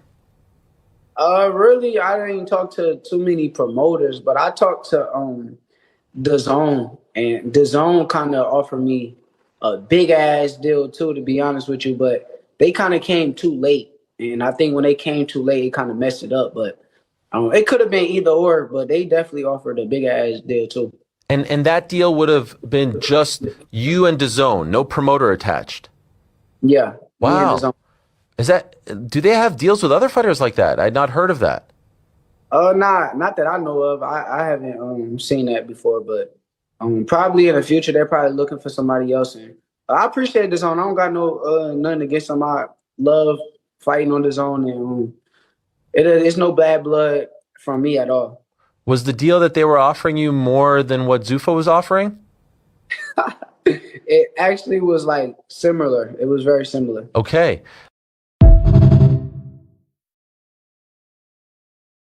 When did they first reach out to you about potentially joining the team? I mean, it's been that way. It's been this way for a minute. Hey, yo. I feel, man. I feel like a clown listening to that bullshit. Can I give my 2 cents about Africa? Go, Meal, go ahead, my brother, man. Go ahead, bro. All right, I want, because I know a lot of times when we're fans, we jump. Like when we hear dudes going on social media and they talking about, fighting, we be like, okay, we'll fight then. You know what I'm saying? I can, like, now knowing the boxing business, I can read between the lines. Africa clearly has a fight. Facts. I know Brian has a fight coming up. And Africa clearly has a fight coming up that he won't talk about. Like, he didn't want to say he has a fight, but I can tell he has a fight coming up. So I feel like people get mad at them too for not fighting or not saying, oh, run it now, and then it being made. They already have shit lined up. When he comes out and he says, the higher ups, they already made a decision about who he's going to fight. Remember, he's over there at Zuffa, okay? This ain't Matchroom, this ain't Top Rank, this ain't PBC. He's over there on Zuffa. You already know how Dana and them play. Who we say, when we say, how we say. And some dudes take the bag and they lose some of their control. It is what it is, right? Mm-hmm. So I felt like both of them going back and forth with each other kind of was like tongue in cheek because y'all got shit lined up. We be getting the fans riled up for no reason. A lot of times dudes be having, like, when they go to sign their deals, they already know who they're going to fight. They give you an outline. Okay, yeah, you got to tune up here and you'll probably fight this guy. And then your second fight is going to be this guy. And then your third fight is going to be between the winner of this and that guy. But as fans, we see the dudes go back and forth on social media and we're like, yeah, run it next. The dudes that already cutting the check, they already told you who you fighting. But for all that, just stop talking. Like I fuck with Brian, I fuck with Africa. Just stop talking. There's no reason to go back and forth on social media. Now, if y'all want to run it after y'all next fights, then shit, run it. That's a great fight. I don't know who will win that fight. That's a great fight. But I feel like they got the fans riled up for no reason. As far as the core stuff, hearing that, I never heard that interview. Hearing that interview, like, you're going to lose a lot of fans with that one, especially if all the smoke now is on one side on DAZN, except for Tank. Tank is like the only person that people want to see core fight that's not on DAZN. Tank has his own network deal with Amazon. But Amazon and DAZN is clearly doing business with each other. But hearing that and the deal is comparable and all the fights are over there with everybody else, I don't know who he's going to fight. And that's not going to make fans happy. Like, you looking over there, is there anybody currently that's outside of the bubble that is DAZN that you want to see Shakur fight? I'm asking you. That's for the panel. Yeah, that's a great question. I mean, Chain Broker, Revere, anybody right there? Because I mean, and I like core. I'm not a core detractor. But it's a legit question. Mill is objective as fuck, so we know that. Mill, you totally right, but I got a rebuttal for that question. Do you feel like when it comes to these boxers, they might not be the best with their lingo? So when he says, it's a very comparable deal to the dad, because I listen to everything. I listen to what he said, but do you think he really understands? You know what I'm saying when he says it's comparable? Because obviously I know about fucking NFL deals. Like I got hella homeboys, cousins and stuff that have played in the NFL. So guaranteed money is different than money that you might be able to make if you do this. You get what I'm saying? So maybe that's what Shakur was saying, but he didn't articulate himself, because I really do think that it was all about money. I don't think that Shakur signed with DAZN because he was trying to duck rec over signing with Zuffa over signing with DAZN because he was trying to duck rec. I don't believe that. I think it was all but remember, about money. I didn't say that. Who does things for money? I didn't say. Wait, real fast. Who does things all for money? Hold on. Real fast. I didn't say he signed over there to duck rec. What I said is, hearing him say that, fans are not going to be happy, because everybody the fans assumed that they were giving you an exorbitant amount of money over all the other offers. And when you say it's comparable, when you say the deal is comparable, now you're going to you giving your detractors ammunition. I don't think Shakur is afraid of anybody. He'd been elite on every level of boxing. Those guys aren't afraid. There's nobody that's going to put fear in him that he wouldn't get in the ring. But hilarious. You give your detractors leeway when they look over there and they don't see the elite names that people want to pay to see you in the ring. So I ask you again, is there anybody that's outside of his own bubble that you want to see Shakur fight? No. Not at all. It's crazy to think Shakur don't know. It's crazy to think Shakur don't know what similar means. I mean, niggas gonna make him out to be a victim any way that they could. Look, I'm about to say, Mill.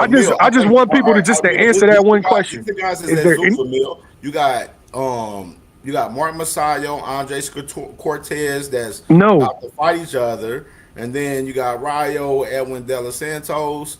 Those are the only guys they got over there is Ufa form. Literally, now the best fight that I think that can be made for Shakur that's realistic, we don't know when we're going to see Dev again. Anybody that's bringing up when's Dev's next fight or criticizing him when his next fight, you're insensitive. We don't know when we're going to see him again. That's a fact. Let him deal with his family shit. I think the best fight is Gary Antoine.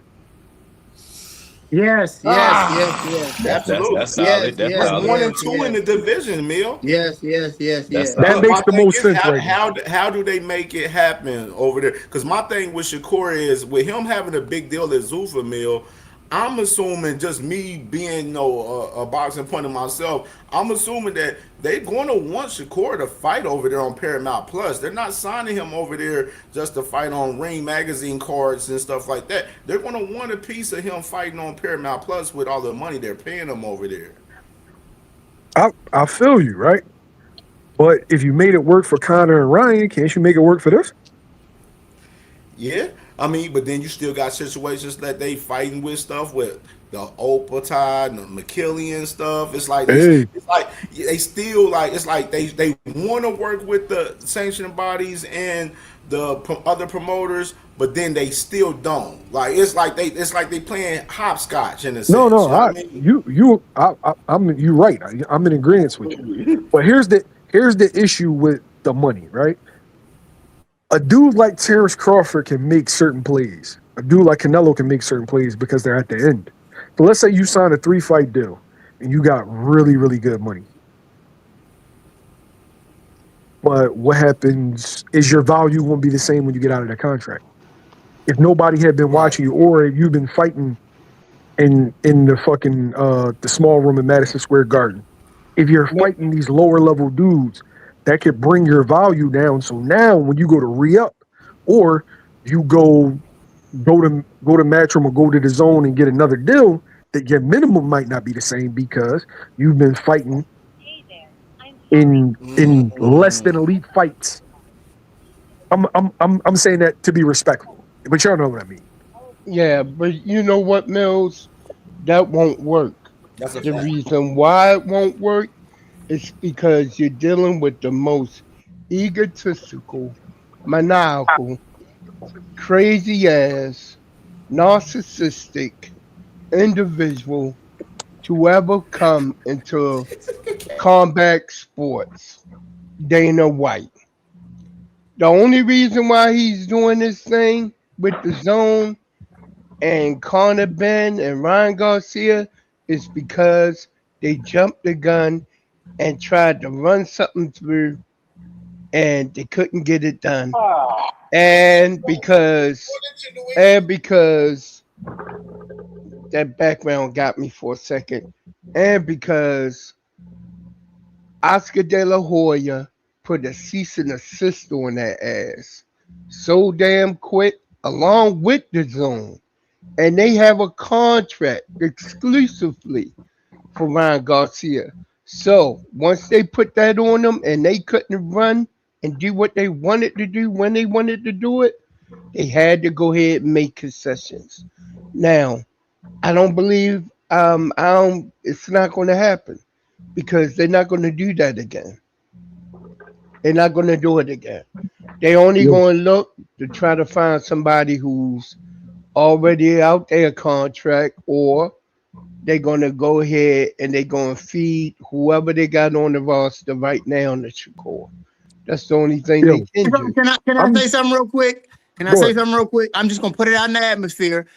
Here we go again. Be more bully, MOB. Bro, I like you. You my guy. But he just said cease and assist. Like, are we going to hold him accountable for saying cease and assist because he don't understand the terms? Bro, these boxers are not articulate individuals. So literally when you hear them say something, when you hear them say things, can I please ask Mill this question? Can I ask Mill this question? Can I ask Mill this question? I'm trying to ask Mill a question. Hold on. I'm trying to ask Mill a question. Y'all not allowing me to ask Mill a question. Let me say something because it's my platform. This nigga fucking up my high. My thing about the whole articulate shit for Shakur and the guys at Zuffa, my thing is, bro, y'all know the process of what's going on in Zuffa. Ja Opatai was the first test dummy for Zuffa. We seen what happened to Ja Opatai. So we I can't don't sit have there and favorites, act bro. like I we really don't don't. know what the fuck is going on I and don't have motherfuckers favorites. not I reading don't the care. room. Like bro, he got Jay Prince behind him. They know the fine line of print behind business, bro. We not about to act naive. It's like Revere's. It's like you wanting us to be naive with you, and I'm not willing to be naive bro, with you. like, don't be disrespectful, bro. I'm not I'm naive. not being disrespectful. You I'm just calling saying me what you're naive saying. because I'm literally saying something that's true. Shakur not understanding his deal with Zuffa, that's being naive, bro. I gotta We tell seen this you. nigga in I'm talking 100 about lives, bro. We seen this nigga lie I'm saying 100 times. when he comes out and he talks and tries to be articulate and talks about his deal, he That's might his not problem. use the right But words. Revere's, Bro, my but that's what problem I'm is saying. Revere's. So, We tell Revere's, let Jay oh Prince my talk God, for bro. you. Let somebody else talk for you. This man Shakur, we counted since the TO fight, he's done dinner up to 50 interviews, bro. Think With no about fights 50 lined up. interviews of myself With on no fight lined up. CamJNetwork. Dinner up to 40, 50 interviews throughout some January 31st, me covering Shakur, where I have to hear him have lies and contradictions between these interviews. and Cam J, I feel you, bro, but I was just at Mill from the boxers that you in the field. So you interview so many boxers, bro. Is it a possibility that when a boxer is asked about a contract, he might misspeak and say a word that people are gonna run with and hold him accountable and be like, oh my God, he said that it's what's the word that come with content in general, though, Revere's. I see that but shit I'm every just day. saying, bro, we can't do this with these boxers. But that's not the case with Shakur, though. now You're all trying the to boxers defend are dumb Shakur in and the the smart case. niggas. This is my problem. You're trying to defend him in the case where I'm telling you, Shakur is smarter than what the fuck you portray that he is, bro. Let me answer that question. Go ahead, man. Go ahead. Is it possible? Yeah. A lot of fighters don't know the intricacies of the business of boxing. A lot of fighters can't articulate. A lot of fighters don't even know their business. I'm not going to assume that when it comes to Shakur because he's not a baby anymore. Facts. Right? Shakur is 28 years old. And he's been boxing professionally for about 8 years. So I think he has a gauge. I just think the situation came down that he got that deal first, and he told them that, he was coming on board. I don't think it has anything to do with fear. I don't even think, if I'm having a guess, I don't think his contract is that long. But I don't think it has anything to do with fear. I got it. How candid can I be? I mean, for a nigga to duck multiple fights, like for you to see, I'm asking you how. Let's say you don't know every other word on the contract, but you know for a fact going one direction leads to a multitude of fights where you can potentially get some respect and some money, and then another route leads to no fighters and just money. Those niggas know what the fuck they're doing. I think he secured that deal before the zone came. Like, look at it this way. Now, this is some inside shit, right? When dudes are signed to Jay Prince, they are not signed to Top Rank. Okay? They are signed to Antonio Leonard Promotions, and then they're signed to Top Rank. So Top Rank is their co-promoter. It's not their promoter. So that's another person that's taking the cut. And so if you can imagine you paying Jay Prince coming out and you coming out on Olympics, and Jay Prince is, okay, I want a stipend. The stipend could be $2,000 a month, $3,000, $4,000, whatever, right? And then I want a signing bonus. Generally, when you get a stipend and a signing bonus, those fighters are paying 25 to 30 to 33% to their manager. That's how their manager recoups back the money that they spent. And so when you see these guys that signed to a Jay Prince or something like that, best believe Jay Prince kicked out some bread for him, and best believe he's taking a healthy percentage along with Antonio Leonard taking his percentage. If you remember, that was the issue with Andre Ward and Goosen. That's how they had their split, Antonio Leonard. So I think it was a situation of dudes like Tank, dudes like Devin. Tank currently he has no promoter. And Al Heyman takes a percentage sometimes, and sometimes he doesn't. And so the only person Tank is paying a percentage is Al. And Devin has a co-promotional deal in previously, but now he doesn't have a promoter. And so those guys they made more money and they got to keep more money. So I agree when I think that this was strictly financial. They came first with a deal that he felt like he couldn't refuse. So you think he just looked at the money and didn't observe the landscape at all, see the competition pool that was available to him, and also factor that into his decision making? I think that he went with the first secure thing, and then the zone came in the 11th hour, and he just chose to rock out with Zuffa. I'm just going by what he said. So he didn't. So once again, you're saying that he didn't observe the landscape. Would you look at the competition pool if somebody? What do you do, Ironheart? Like what's your profession? At 28, if I'm already 3 divisions, bro, I'm looking at the chip. But it's crazy though, because we hold these boxes at such higher standards. I'm looking at the money in the terms, bro. I'm glad you asked that. We're not holding these I'm glad boxes you asked at that, my man. Because look, I do contract work as well, and I look at the scope of work that I am to perform to the contract. I don't never just sign because they said 40 an hour and $160 a day, $160 a day per diem or some shit like that. I look at the scope of the work and make sure it lines up with my mastery and my craft. Plain and simple. So for a boxer, he's never going to just get it's not just a bag that's attached to it. There's obligations that's attached to the motherfucking bag. And those obligations for boxers come with last names. So you can't tell me that he signed a $60 million deal or even a $5 million deal and he didn't observe the landscape and factor that into his decision making, because niggas are not freestyling just for the bag. Prostitutes move just for money, not men. Prostitutes move just for the fucking money. So either he did one thing or he did the other. And y'all not going to convince me that he was oblivious to not know what direction that he was going and the type of criticism that he would get for the decision that he motherfucking made. And you niggas could come up here and sit here and say, oh, he was going for the bag. He's going for the bag. But where's the legacy behind the bag? Where's a respectable last name that he's going to get a belt from to immortalize himself? Or is this nigga not going to be forgotten behind this motherfucking deal? Wait. Now I got to push back on you, right? Mm-hmm. Legacy. Come on with it. Legacy. No, you really can't run somebody over with legacy is in the eye of the beholder. Right.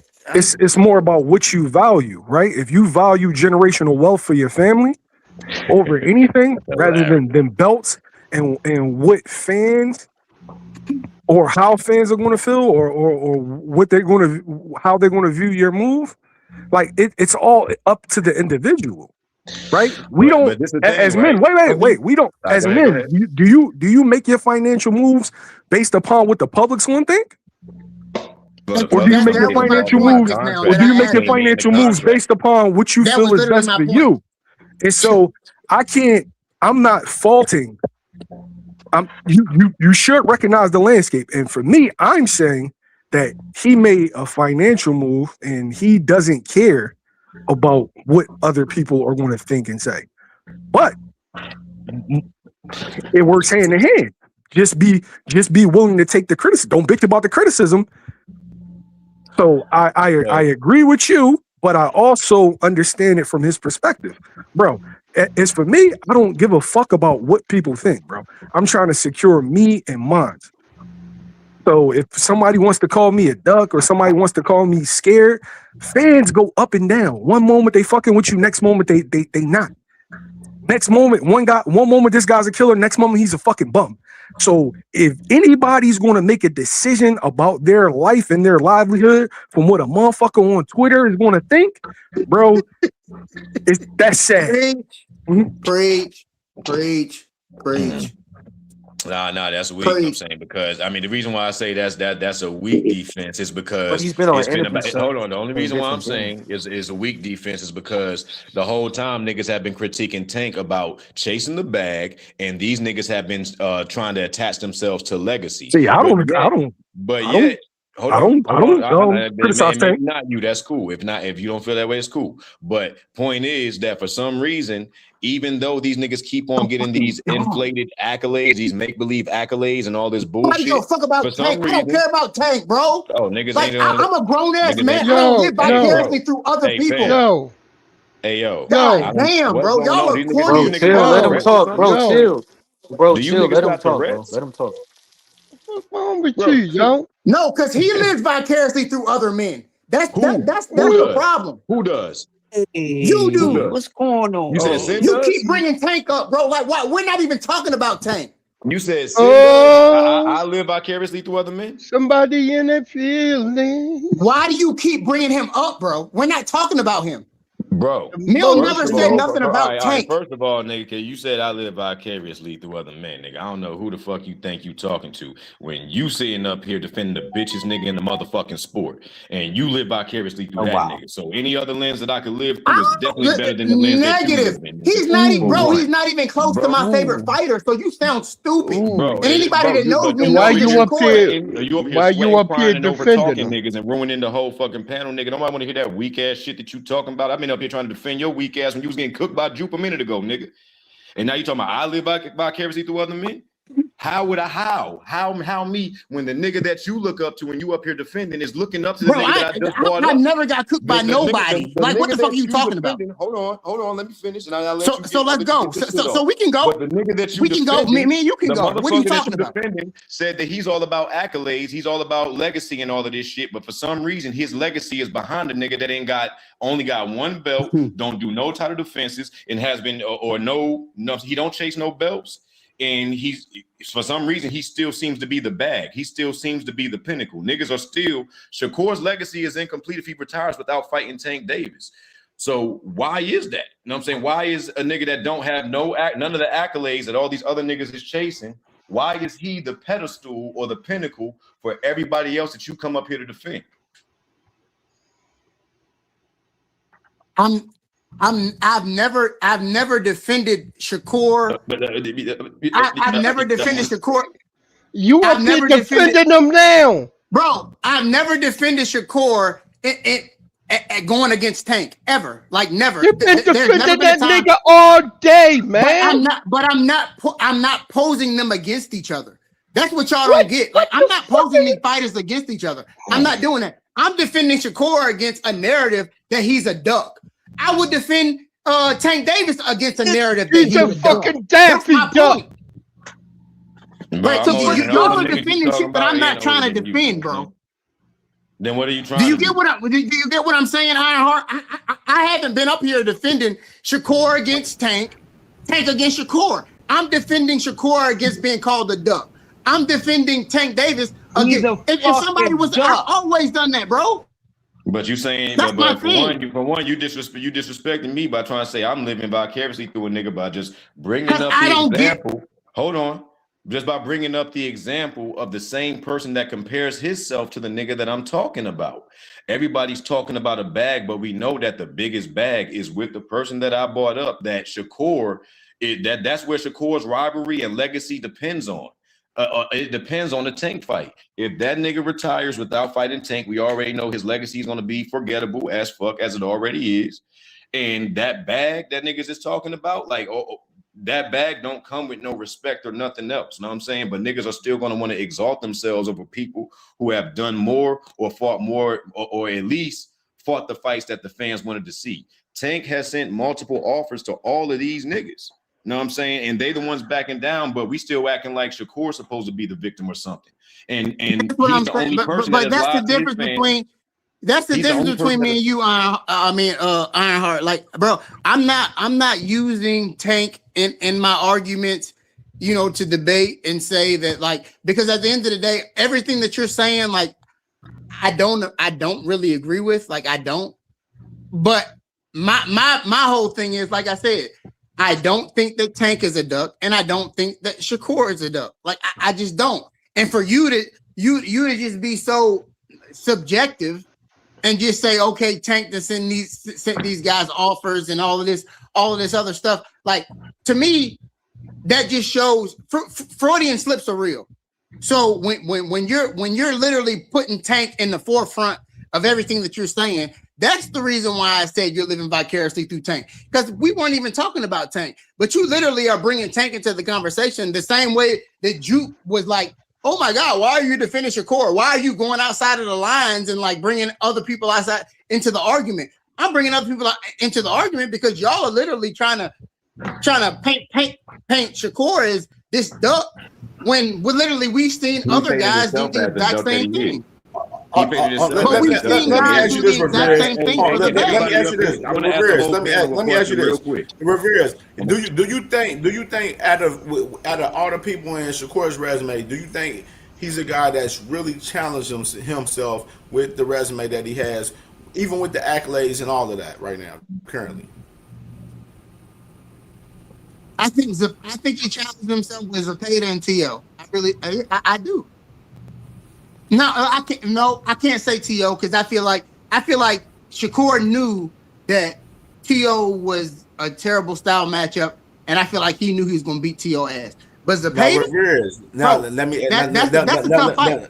Now, if you seen how Shakur moved with the Zepeda fight, he was literally chasing Zepeda, a guy that was his mandatory for 2 years. I've never seen a guy chase a mandatory for fucking 2 years, bro, and didn't even fight him within that 2 years. I know Zepeda and them was playing games and stuff, leading up, you know what I'm saying? And of course, taking other fights in between then, I understand that. But he was chasing Zepeda more than some of the fights that he was actually calling out. That's my problem with Shakur.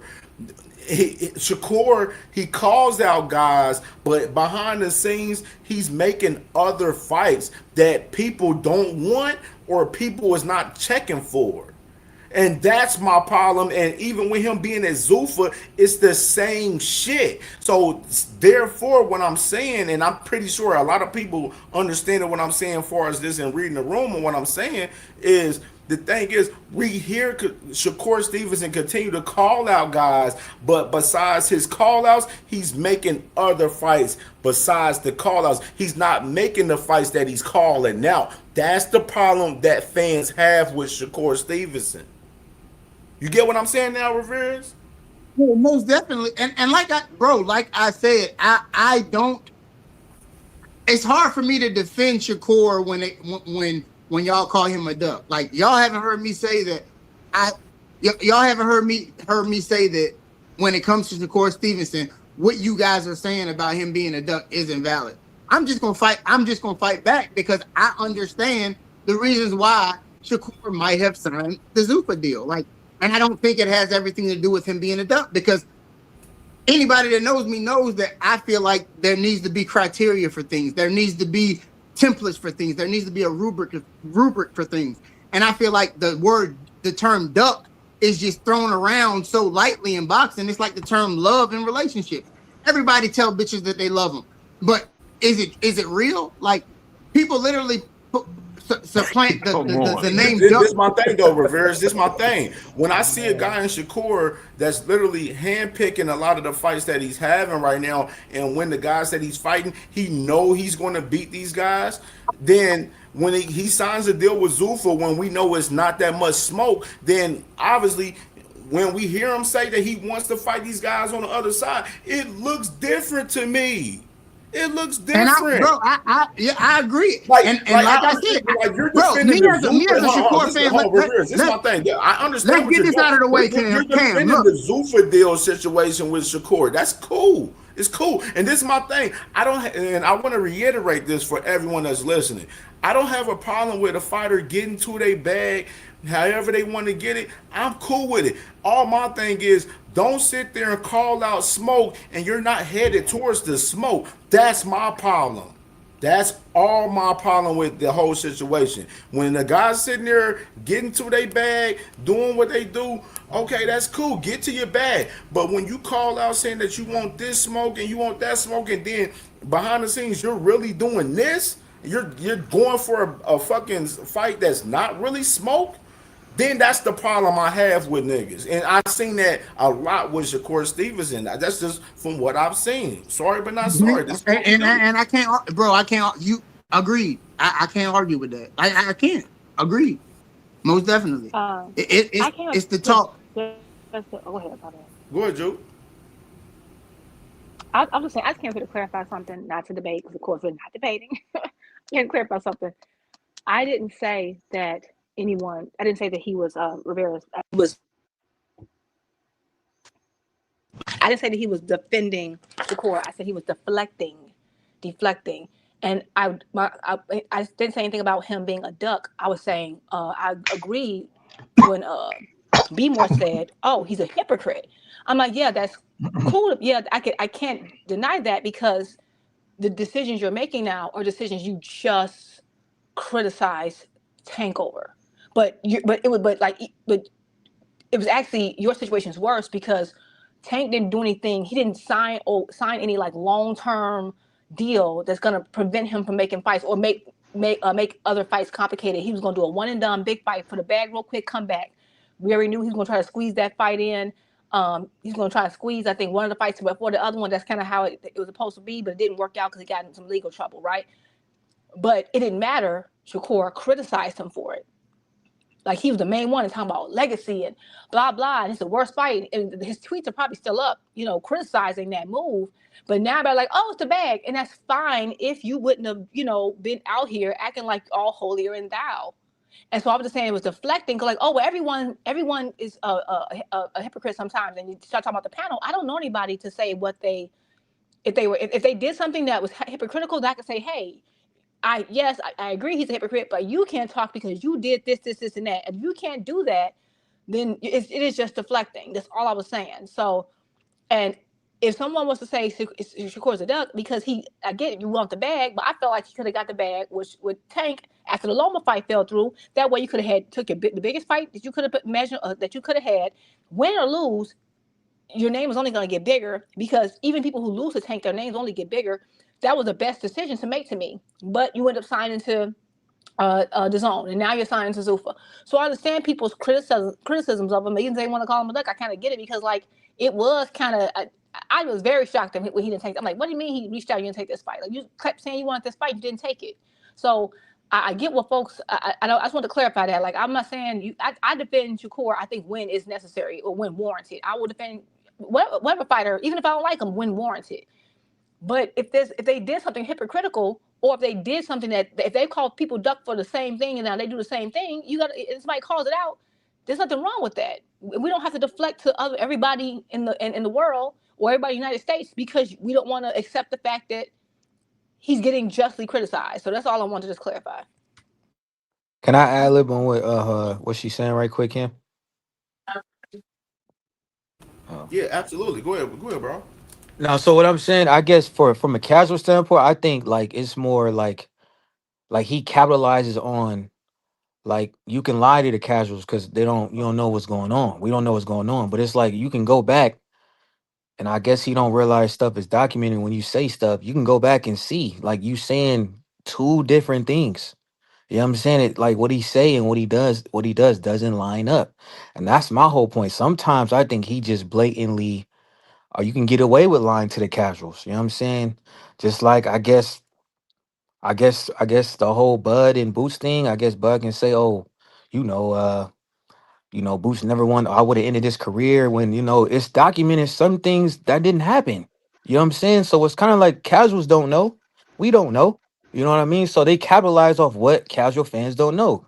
More casual fans followed in the hardcore people that know the sport or know the history of it. So sometimes it's like, all right, are you being hypocritical, or are you blatantly capitalizing on what casuals don't know to try to control a narrative or make it seem like you doing something that you're not? You pump faking. That's what that was my point. Yeah, I want to actually piggyback. Real shit, bro. Real shit. One thing that you said right there is something that's big, because I even give you an example of that. Shakur in the interviews. Where does he does interviews? He does interviews a lot where it's safe as fuck. Like Shakur, and Tate was like, man, we need Shakur to come on CamJNetwork. Like, Shakur would never come on CamJNetwork. You know why? Because it's receipts, It's a whole lot of shit. I'm gonna be asking him all the tough questions and everything. He would never come over here on CamJNetwork. I promise you. Come over here in Because he funeral knows clothes. this interview Come is over not here in gonna be no funeral clothes, easy nigga, with interview. a He's not gonna pallbearer. get asked no safe ass questions over here. So that's why I'm saying, like, you can manipulate a lot of shit when you go to an interview with Fred VanVleet. You can manipulate shit when you go do an interview with Juvenile and Manny Fresh. And You Shannon can Sharp, because they don't manipulate know shit nothing. when you go do an interview with motherfucking Daily Mail boxing out there in the UK. It's a lot of things you can manipulate when you go into fucking platforms where it's safe, and a lot of these guys are casuals and don't know the sport for real, you feel me? So like, you know what I'm saying? That's when it sums up to, you know what I mean? And I know Crush, man, I gotta get Crush. Hey, I know you was gonna talk. Yeah, Crush, where the Crush. OG at, man? Man, please, Set Crush. some fire to these niggas. What up? I've been hearing a lot of shit popping off here and there. You know, I ain't got nothing personal with this shit that's been popping off, but a lot of this shit been goofy ass shit. The same saga continues. Fucking meat glazing. I'm cutting you motherfuckers' arms off from your fucking roller cups so you can stop the pickle pulling. Stop trying to do stuff for these damn fighters. Let these motherfuckers do it for themselves. Where I come from, you get it from the mud. That's because your uncle is a gangster, nigga. You don't get no gangster pads. Can you put that gangster work in like your uncle, nigga? Can you put that? I'm little so-and-so, nigga. Getting this mud water, nigga. Like your big uncle. Or get knocked out like your pops used to. That's a lot of y'all favorite fighters. Poke ass, energy ass dudes. I'm from where men are all men. Now keep on decorating shit. Come on, man. I'm tired of the nonsense. I'm going to start charging y'all. At the end of the year, my tax refund should be on some motherfucking Bill Gates shit for all the pickle pulling, pump faking, and all this fraudulent advertisement y'all keep doing. Well, you know, yesterday I put on my white jacket and I just listened to you motherfuckers. And I came out with a diagnosis. You motherfuckers suffer from this delusional syndrome disorder. Y'all delusional as fuck. These dudes ain't worth the money that they say that they're worth. You know why? Because the action shows. Y'all keep trying to deflect action. So just like the man was talking about love don't mean shit. Love is in actions, not in words or even in feelings, motherfuckers. You know, fuck my feelings, fuck your feelings. It's reality over every motherfucking thing. Because none of this shit exists without reality. Like the fact that a lot of these dudes is, but Dussy, that's the reality of it. Look at them. They ain't fought each other yet. I'm still waiting. Where's the killer at? Where's connecting the bodies and the bones? And I'm BTA Express all the way to the core of the apple. Where's that shit at? Because all this shit ain't been happening. Wake me up when it's time to go. All right? Because you can't keep fucking around with boxing like a yo-yo, you dildo brains. These dudes got to get out here and fight. Shut the fuck up if they ain't fighting nobody. That's just it. I'm tired of hearing that. I can't even, I'm not speaking up for nobody where what the fuck I'm saying about them ain't motherfucking matching what they doing. That's why my kids better do what the fuck they say they're going to do. Because if what they say going to do ain't matching, guess what? Oh yeah, Yoda don't play with his own motherfucking children. What? And this is where we at in the softest place on earth. Y'all favorite fighters. Escape 2.0. The softest era of boxing. And y'all know what that song means, the softest place on earth. But they'll see. That's all they want to do, be bosom buddies. They want to get in nut entanglements and hug each other and don't want to fight and, you know, do all this.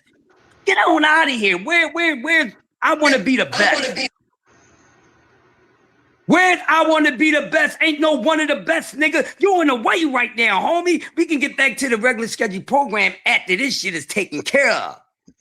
But right now, ain't no smiling, ain't none of that. We cool until we ain't cool.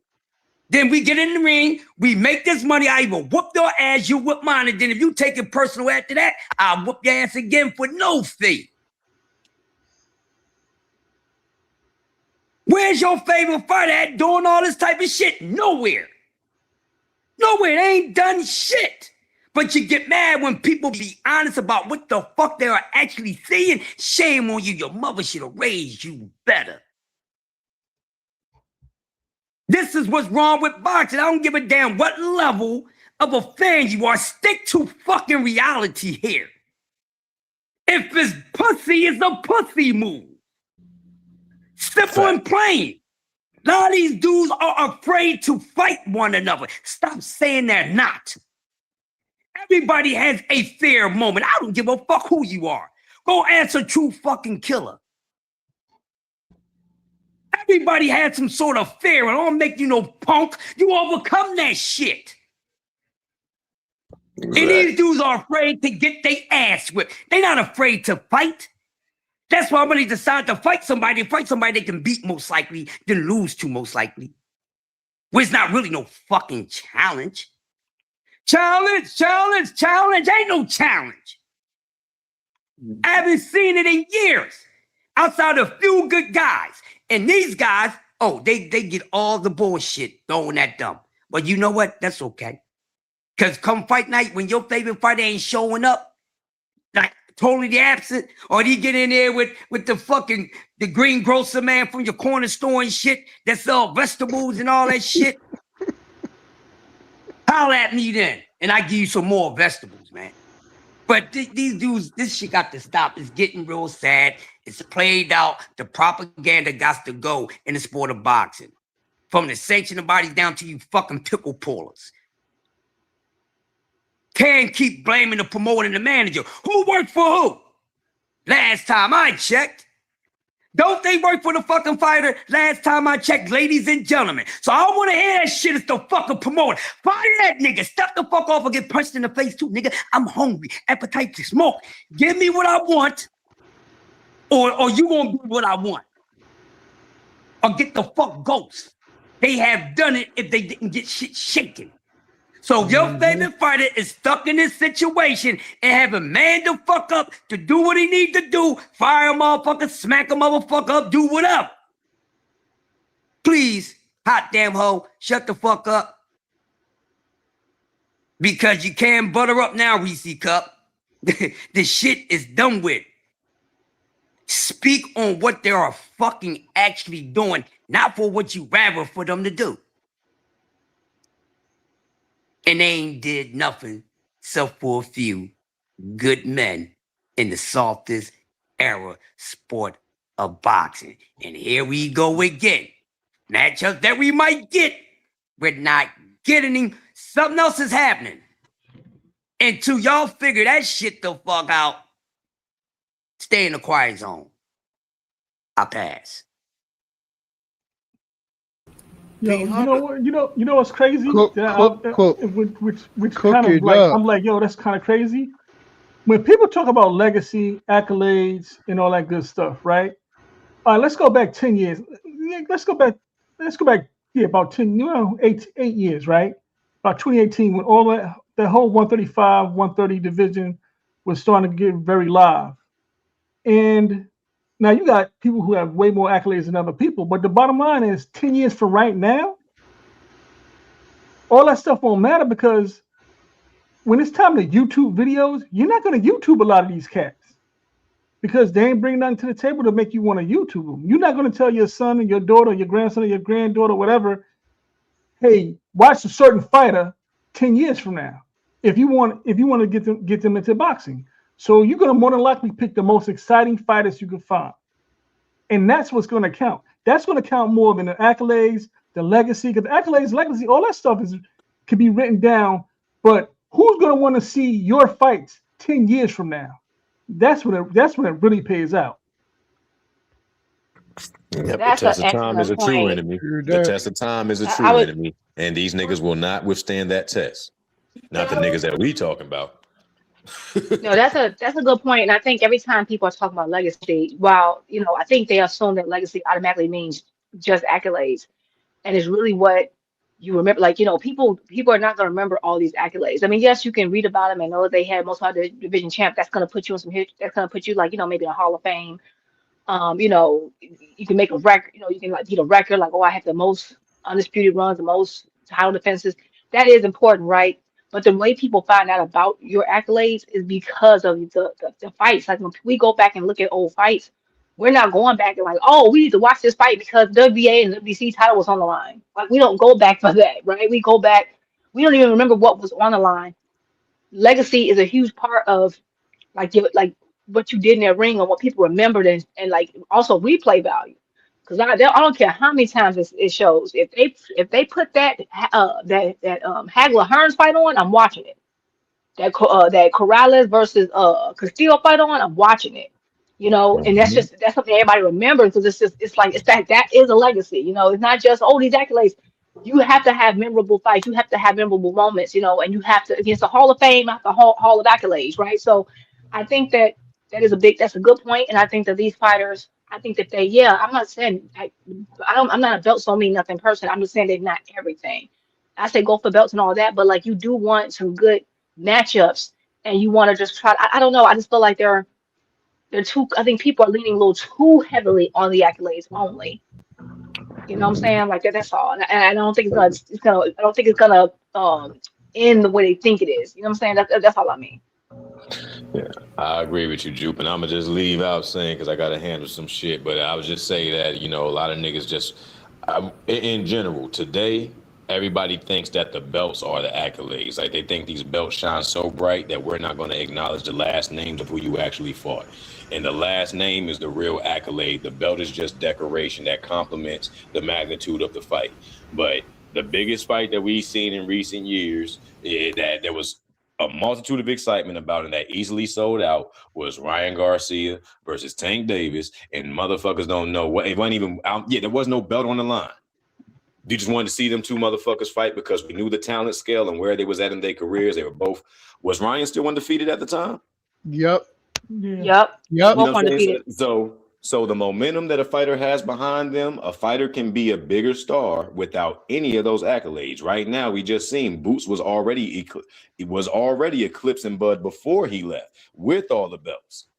People were already clamoring behind Jerron Boots in it. So the people act like, oh, he didn't have nothing on the table, or he didn't deserve the fight, or didn't bring nothing, or whatever the case may be. For Crawford to have, let's hypothetically, if Crawford would have lost to Boots before instead of fighting Avanesian or even a Madrimov, he would have got more respect in that loss than he got in his current retirement right now. At the end of the day, the real fans, we remember who the fuck you fought, not just what you fought for. And I'm gonna leave on that, man. I'm out, bro. Hey, Cam, I appreciate you having me, my nigga. Exactly. That's why you left, because I was about to cook the shit out of your ass. No, you wasn't. No, you wasn't. No, you need to go. You need to stop drinking. You need to call the fire department right now. Your smoke detector's been going off since 5 o'clock, nigga. You ain't did shit about it yet. We've been cooking your ass for 2 hours straight. But like I said, that's why you running off. That's why you're running off, because that's terrible, bro. Like, literally, you talking about, oh, that's what we remember. No, bro. Johnson. Unless you were in the era, you're not gonna remember those fights. Johnson, look, Johnson. I'm gonna tell you right now, we're probably gonna remember Tank Davis versus Ryan Garcia over Shakur versus Zepeda. Why? Because the magnitude, because we live in the era. No, that's what I'm saying. So legacy. Can I please? Can I get this off? Legacy has nothing to do with that. Like, obviously, we live in a popcorn generation. So right now, yes, that's what we remember. But 10 years from now, if it's not in the history book, no. 10 years from now, that's not what we're gonna remember. We're gonna remember why? Because it's just like it was one of the biggest fights. Can I please talk? It's just like, for instance, when it comes to Boots and his accomplishments. When it comes to Boots, and we have Stanionis. Nobody likes to give Boots credit for fighting Stanionis. Nobody likes to give Boots credit for fighting Stanionis. But at the end of the day, they gonna have to, because in the history books, he fought the second best guy at 147, according to Ring Magazine, and he fought for a lineal belt. You but up here mentioning Ring Magazine. In this generation, they're not giving him props for that shit. That's what Ring I'm saying. Magazine. It don't matter, but who you gonna bro, who you I'm a gonna history YouTube? buff. I understand what history means. All this don't matter. 10 years from now, if your son, your daughter, grandkids tell you, I want to see an exciting fight from your era, who you gonna YouTube? Because that's what it's gonna come down to. Boots. Right. But that's what I'm saying. But at the end of the day, I'm talking about historians. He made the claim that, Tank Davis, this is what's going to be remembered. No, Yeah, you no, it is going to be remembered because Tank's no, probably you going to go remember the down in the fighters Hall of of your Fame era. for How you knocking going to people out. yo? Bro, it's just like I got hold on, reverse. Listen to me. I was on a hip hop page today. Can I please get this off? Can I get this off? Can I get this off? Can I get this off? Can I get this off? You better talk. I was on a hip hop page today. I was on a hip hop page today, and literally, I had a dude arguing with me, telling me. Listen to me. He was telling me that literally. Listen to me, Rivera. Oh my God, bro. Listen to me, Rivera. Bro, you need to put the bottle down, bro. You're going crazy. Did you love Hagler and Leonard? I love Hagler and Leonard. But did you love the fight? I'm talking about the actual fight. Did you love Hagler and Leonard and like Hagler versus Hearns?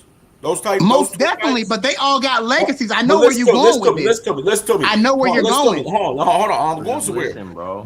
Hold on. Did you remember the titles that was on the line with those fights? Do you remember the titles that was on the line for those fights? I don't remember the titles that won the line. But you remember the actual fight, though, right? But when we have debates, what do people go to? Answer what I'm saying. Answer what I'm asking you. Do you remember the fights, though, right? From Hagler versus Leonard. I know where you're going. I know where you're going. But what I'm saying is legacy is legacy. With that being said, you don't remember the title fights far as those guys that the titles is on the line with those fights, but you remember the fights. That's what Juke was saying. That's what other people were saying on the panel right now. People remember the fights. A lot of people don't remember those titles that was on the line for those fights. And the thing is, people's not going to remember Shakur for fighting fucking Williams Zepeda, honestly. They're not. Bro, guys don't even remember. I'm from Virginia. Guys don't even. Guys, they're not going to remember him for fighting. Yo, stop trying to talk all the damn time. Damn, Joe. I'm from Virginia. God, relax, Rivera. You got to understand, bro. People want the fights, bro. Yes, it's cool for guys to have the titles in play. I'm always about the titles being in play for fights and stuff. It's cool, but the thing is, we don't remember the titles on the line for some of these historic fights. People remember the matchups. They remember the actual fights with the names and stuff, bro. So that's the whole point. That what a lot of people were speaking upon that. And Shakur, he's looking like we don't know if he's willing to give us those type of fights. That's the problem. Yo, Cam. Yo, Cam, was that fight you mentioned? Was that for a belt? For who? You talking about Hagler Hearns? Yeah, for Hagler Hearns. Oh yeah. Hold up. It was? Yeah. I don't think so. Yeah, I think it was. Yeah, he tried to run the line for that belt. But and that's how I was saying. Like, okay, I think people, if you look at the definition of legacy is either something that you leave behind, like an inheritance, like, my legacy is that I left behind this, or I left behind like something memorable, or historical impact. Like if you have a huge impact on the sport, like for example, we all know Mike Tyson. Like, of course, he's a champion, whatever. He lost a lot of big fights, right? But he hit the action, the talent that we saw in that ring. He's so revered and loved for that to this day. So why he can still use his name, the legacy of what he did in that ring, and the fear he put into folk. Even though he doesn't have as many accolades as, let's say, Lennox Lewis, his legacy is larger than Lennox Lewis. It is. So the accolades are a part of it, right? But it's just wow. Like he's must see TV. And people who wasn't in that era know who Mike Tyson is. That's why when he bought on Netflix, they broke records because it wasn't just people who remembered him. It was the younger folks too. My nephew watched it. He wasn't even born at that time, right? The time he was born, like Mike Tyson was already a senior citizen. So it's just it's about what you do and the work you put in, right? In that ring and the fights. Because my father always taught me about, oh my God, this fight is so good. If you should go watch this, go watch that. I'll go watch those fights like, oh my God. And do I remember this? Does he tell me about the belts on the line? No. I just know the action. I'm not saying the belts don't can't make it better, but that is people don't tell people to go watch things. People don't pass on those fights to their families because of a belt. They just don't. You know what? I just feel like right now, boxing is in a place where we don't even know what these guys are doing because they're doing more talking and we're doing more talking about them on the things they said instead of them being in the ring. So it's kind of like when you got somebody like Shakur who's been contradicting himself throughout 50 interviews, you got people that will sit here and really defend him and say that he's dumb and that he might not know what's going on. But it's kind of like how like you got to have some sort of common sense. I know everybody up here got some sort of common sense. So it's kind of like, how are you going to sit back and say that one dude is not ducking somebody when we're not getting the fights that we want to see? I could understand if Shakur popped off and went to like probably not Matchroom. Maybe he went back to like Queens, Top Rank or Queensberry. It'd be a different story. But where is he right now? He's at Zuffa, and the facts are, he's not gonna give us these entertaining fights. So now we got to sit back and just wait until we get some interesting fights. And it sucks that we got to sit here and talk about fights that should be happening, but they're not happening. Yeah, and that's what's fucked up. You know what I mean? And not only that, what's disturbing is the fact that these sanctioning bodies haven't changed their rules on newly formed champions defending their belts against their mandatories. Because it's getting epidemic now. Yeah. It's No, yo, epidemic. D-Boy, you right. You Because I win the think Brian belt, Norman, motherfucking next thing he want to jump to the next weight class. yeah, they don't even want to run a weight Yeah, class. They just want to get a belt, move up, act like they did something, and yeah, and and and force accolades down our throats. exactly. I won the belt. I've been a four-time champion in four different weight classes. Not looking at the fact that you had like two or three layups. You know what I mean? You got the belt and you move to the next division, to the next, and just moving up. Nobody's defending. The whole top 10, they might as well get rid of the top 10 then. Yeah, Of each because weight nobody's class. defending. Yep. Exactly.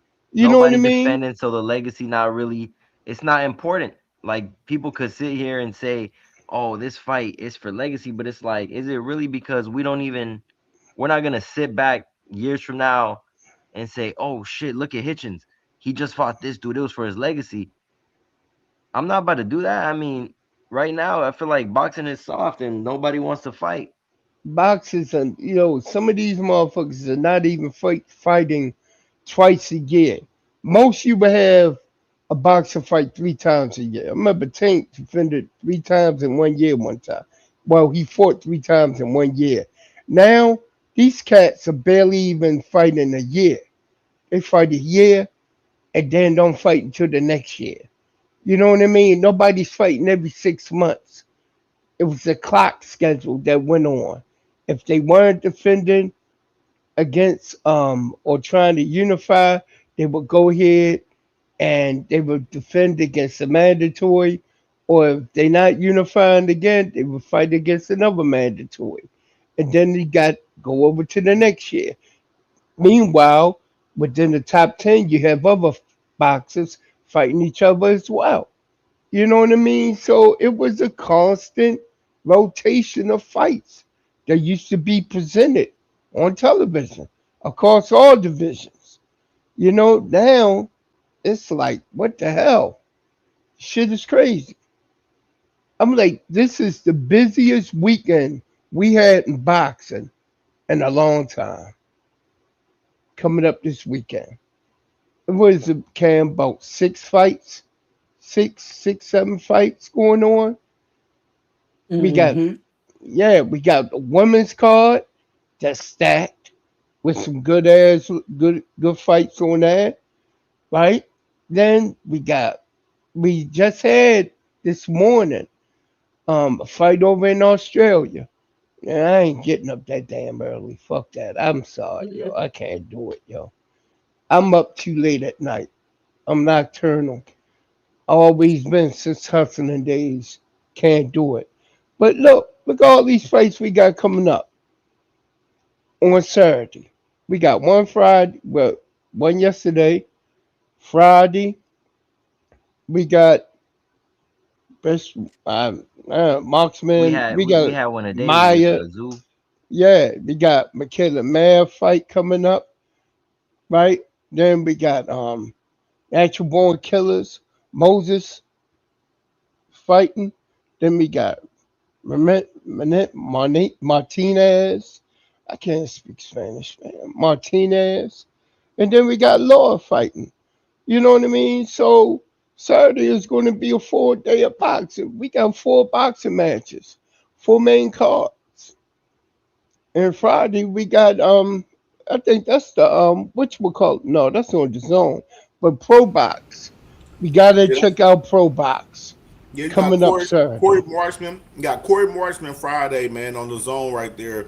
Which Corey Marshman, top prospect at 135. Michaela Mayer, Chantel Cameron Saturday on Sky Sports, which it is available on ESPN Plus as well for us this fight with the ladies for us MVP with Michaela Mayer and Chantel Cameron.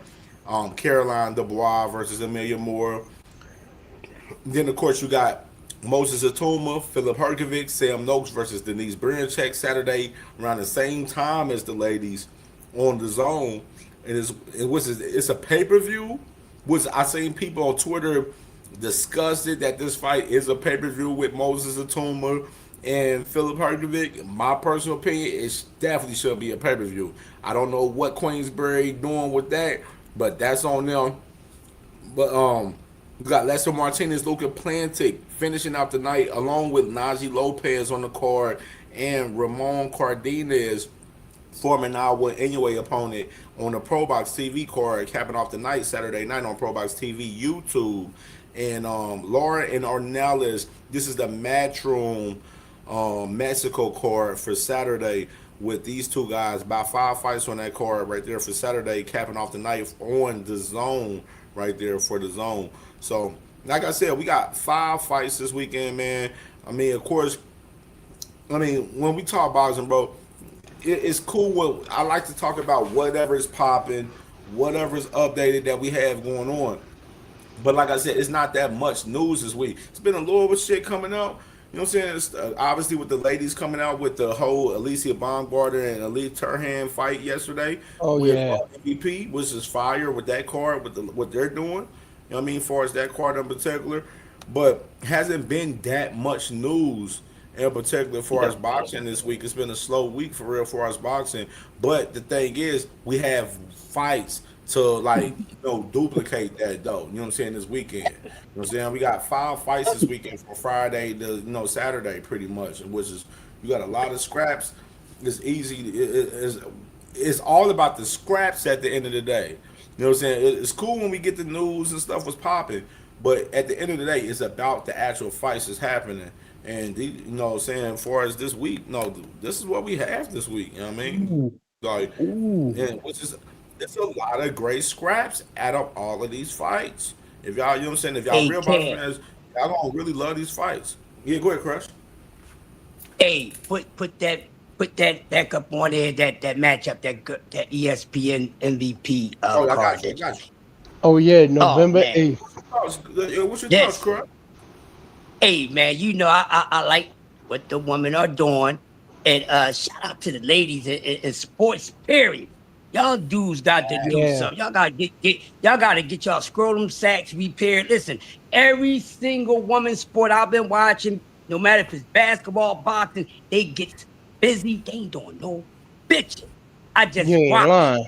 some females go at it for champion. Yeah, man, I just watched females go at it for the trophy in the summer league. And when I mean they was balling hard, no whining.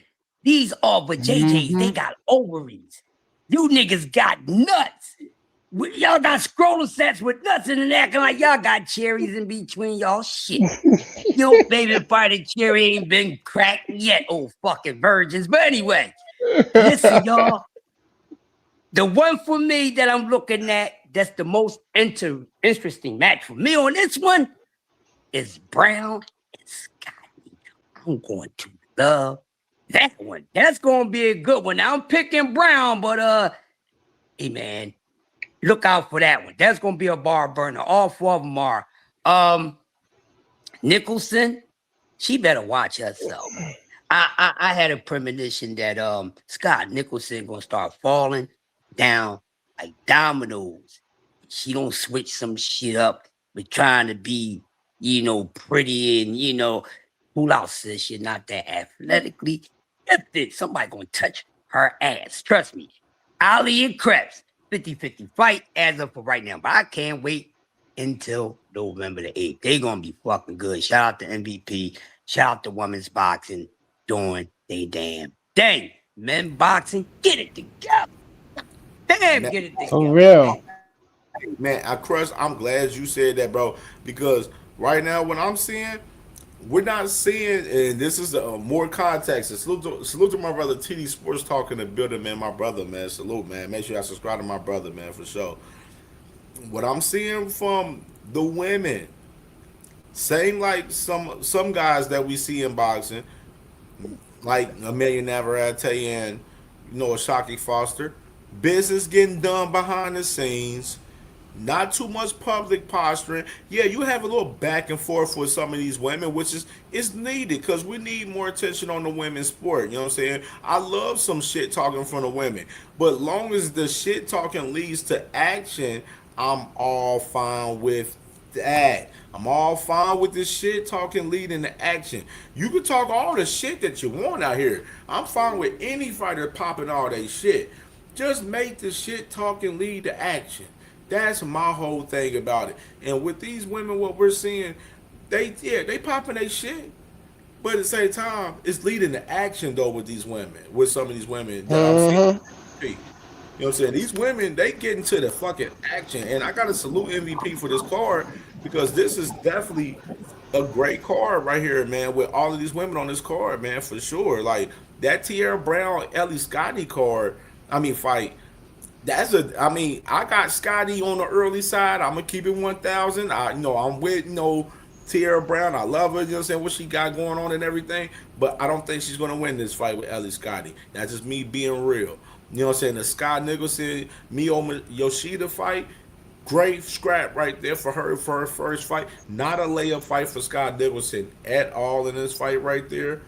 But it's going to be a good-ass fight right there with those women. And you got a unification fight at 122 with Ramla Ali and Micaiah Krebs, which is going to be a great fight as well with those ladies, man. Which is, I like this card, November 8th, I'm all for it, man. This is going to be a banger. Elise Turhan versus Alicia Baumgardner. You know what I'm saying? Like, Alicia, she was popping her shit, talking about, yeah, motherfuckers ain't try to fight Turhan, which is, I keep 1,000. I ain't saying Caroline per se, but some other women wasn't trying to fight Turhan. You know what I mean? And I'm not saying Caroline particular, but Alicia coming here right out the gate fighting Elite Turhan, one of the biggest punchers for women's boxing. It's gonna be a great fucking scrap, man. For real shit. That's right. I see this with Baumgardner moving up and taking on Turhan at 135, boy. That shot's fired. Head shots fired. Not just shots fired, ladies and gentlemen. This is head shot sniper style. She's firing at some cats like y'all boys shitting around. Y'all scared of this girl. All of y'all that don't want to fight her. That means every last one of y'all. And one of you hoes, I'm really talking about you, ho. But We know that's how the bomb is thinking, man. Come on, we know that's how she's thinking. I'm just playing ventriloquist right now, ladies and gentlemen. Y'all all know just as well as I do. Fuck the bullshit. We don't bullshit over here, man. I know what you're thinking. I know what you did last summer, god damn it. Somebody was in here last night putting up a fight. Man, listen, if she go up there, man, and right now, you see, I didn't give a prediction on that one. I didn't. I'm gonna leave that alone until we get closer to the fight. We start doing some breakdowns, but let's see what the bomb is going to do. She gonna go up there and set off a firecracker, or she going up there to napalm her introduction into 135. And everybody, we know the fight that we want right after that. Fuck it. Get right down to it. I know everybody's going to talk about it. So let's be the first to talk about that shit. Handle that business with Turhan and get right to Caroline, sweet Caroline. Caroline got to get her fight this weekend, Crush. She got to fight this Saturday. Oh, yeah. Yep. Hey, fuck on all the that. on the mayor card. Yeah. Listen, fuck all that. I don't give a fuck. She get her ass beat. You shouldn't have been talking that shit. She up there. Now, if you get your ass beat real bad, then yeah, you just keep it on motherfucking trucking. Keep on trucking. Like, damn it. But shit, she do. I don't know, man. She might, ladies and gentlemen, might have some problems. This may be her most difficult fight to date. It's not a layup. You know what I mean? If it ain't a layup, you damn sure know it ain't no goddamn slam dunk. So she better take care of business and take care of it carefully, and get that shit popped like over Red and Baca, because I want that smoke. Since she going up there, handle your business, bomb, handle your business. It'd be fucked up if both of them will lose to their opponents. That'd be jacked up, but we don't want that. Yeah, let's get it, because like Cam said, like more light and attention needs to be on women boxing. They keeping it boxing, they getting their deals done the way it's supposed to be. You just come out, give a little whisper, hey, y'all. Give you a little, this is what's going on. We'll get back to you at a later date. When they come back, boom, sign still, and that shit gonna be delivered. So yeah, man, the men that to get busy. But speaking of this weekend, hey, one my thing man about Moses the Tumor. Crush. Hey, you know who Caroline Dubois' trainer, her new trainer is Manny Robles. So Manny Robles I heard. is a new trainer now, man. And one thing about this fight that she has with Amelia Moore that I noticed, I mean, obviously, she's a younger, more experienced, high-level fighter, and with better amateur pedigree with than Amelia Moore in particular. But Amelia Moore is the taller fighter, you know what I'm saying, per se, which is, a lot of people predicting her to win by unanimous decision right now. Some people predicting if Caroline Dubois step on the gas and pressure Amelia Moore, she can get the stoppage. You know what I mean? Now, my thing in the fights that I've seen from Caroline Dubois, she picks her poison on her shots and stuff. You know what I'm saying? She pressures when she feels like it, but I don't see her go for the kill when she does have some of them kill shots at times. You know what I'm saying? I'm not saying that Caroline Dubois is not a killer per se, as far as the women's pertaining, but with this fight that she has with Amelia Moore, if she has that that time in where she can stop Shorty, I hope she goes for the kill. You know what I'm saying, under Manny Robles. You know what I mean? I think you can follow up after that, bro. That's a good thing that you pointed out. She does that in times when she can get her opponent out there.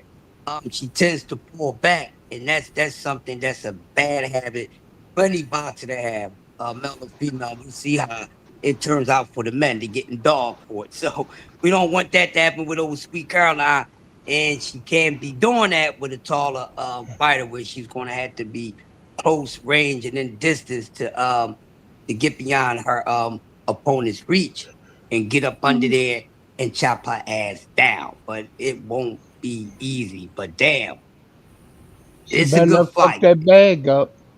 She better not fuck that bag up. Hey, listen, I'm gonna tell you something about the bag. The bag been having a Joker face on it lately, y'all. The bag been having a Joker face on it. For everybody that been, all the betting people out there, that shit been having a Joker bag on it. You know, so this bag may have the Joker bag on both sides. It's strange out here.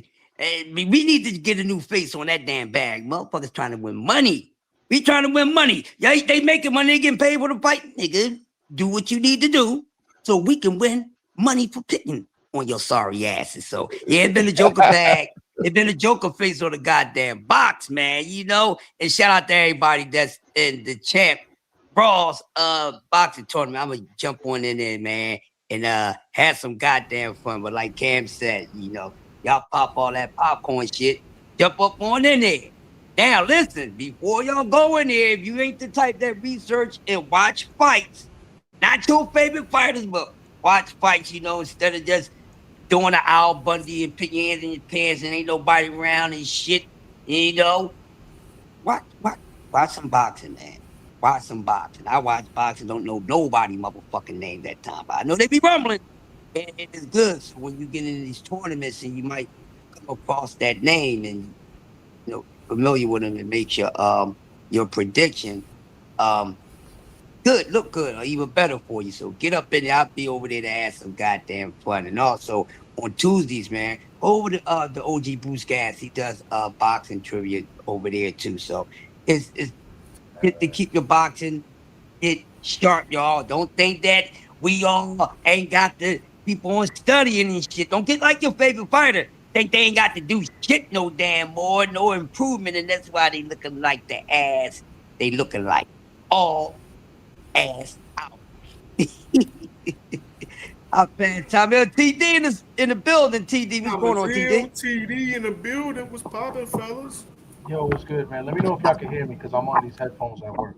Yeah, you good, bro. We can hear you even on them headphones at work, baby boy. All right, good. So let them headphones work. Go on and let them headphones work. In the office here, but yeah, man. I was just because I've been listening for a minute, man. Salute to everybody. I just want to talk about this female card that they just announced, man. And we want you to talk about that. Crazy good card, but the funny thing about it is that, believe it or not, in my opinion, I think Alicia has the easiest fight of everyone. Like, and I really like her, but Mio is no pushover. Mio is gonna push her and test her in this fight. Yoshida, she's from out here in New York. She, I got to see her a couple times because she fought Alicia, and I've seen her fight in Jersey. She looked bad in the fight in Jersey after the Sharetta Metcalf fight. You know what I'm saying? So, but that's a tough fight. Ramla Ali, she's good, but she's a little inconsistent. She's fighting this undefeated girl from upstate New York. I met her last year in the MVP card. I thought she was a UFC fighter. I thought she was an MMA fighter because she looked like MMA. She was Diesel. She's a little girl, Micaiah Krebs, but she's pretty good too. And this is a good opportunity for her right now. I think she's from Buffalo, New York, if I'm not mistaken, but she's somewhere upstate New York. You know what I'm saying? And then Tiara Brown, I think she's a monster, but this is going to be a tough fight with Ellie Scottney. Ellie Scottney, she can box, man. She's very, very technical. She can move. Even in her last fight, she looked a little bit awkward because she fought that Mexican girl, and that Mexican girl gave her problems. The scoring was a little bit harsh. I thought the fight was much closer than what it was. I don't know if Tiara Brown can present that to her. I think Ellie's gonna outbox her. That's a really tough fight. That might be the toughest fight to pick. And then Alicia, I think Alicia is gonna stop this girl. I think she's a big puncher, Turan.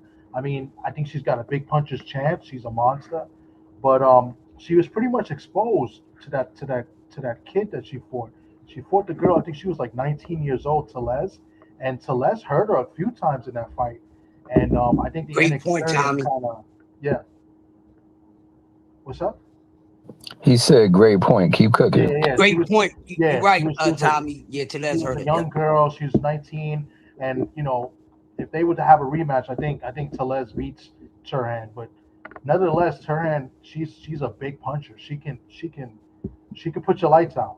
but I don't think Alicia is gonna be put in that situation, um, and and try to trade with her like that. She's gonna outbox her, and I think eventually she stops it because Turan was hurt bad. I think it was early in the fight too, if I'm not mistaken.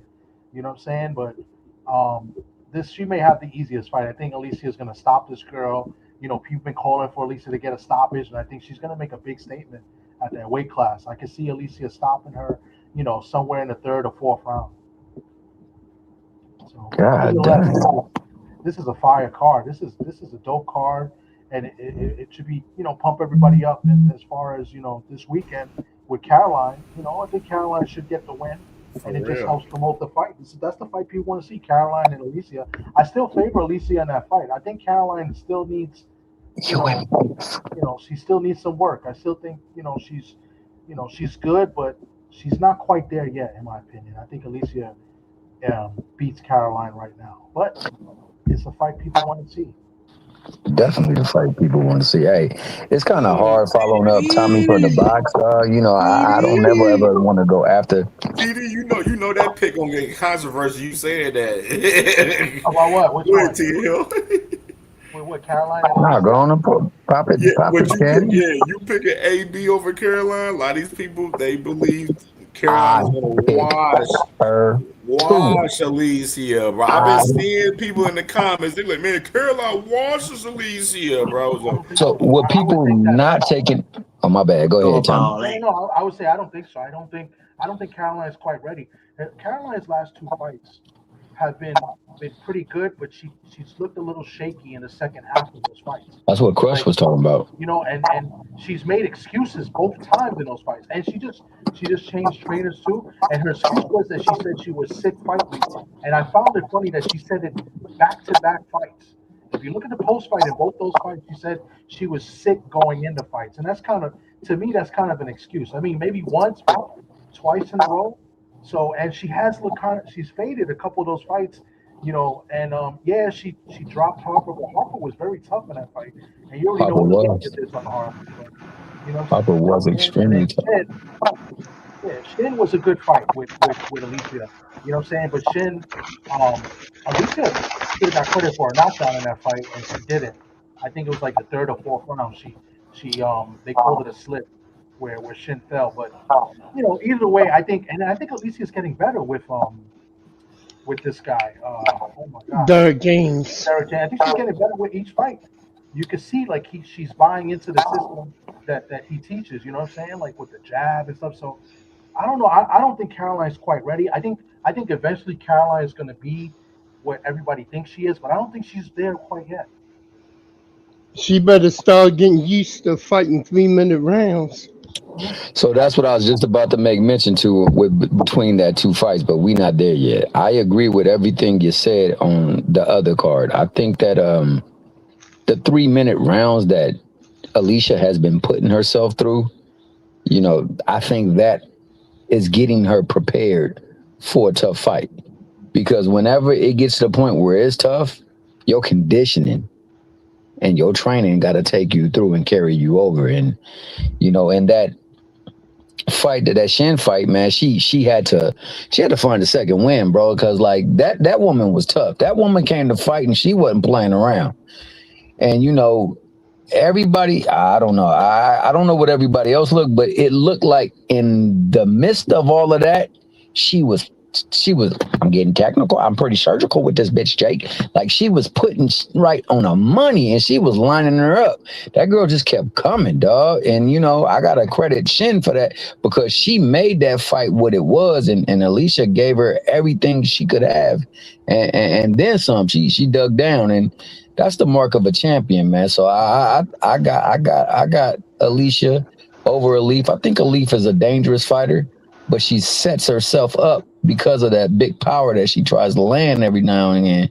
And with the fact that, she had to go through that Shin fight and find a way amidst all that pressure, she done seen some openings. I'm pretty sure with those openings that Alif give her, she'll take advantage of it. I agree with you with the Tierra Brown, Ellie Scotney. Ellie Scotney is what a boxer should be. You know what I'm saying? She go in there and she's technical and she's tough and she ain't giving you no breath.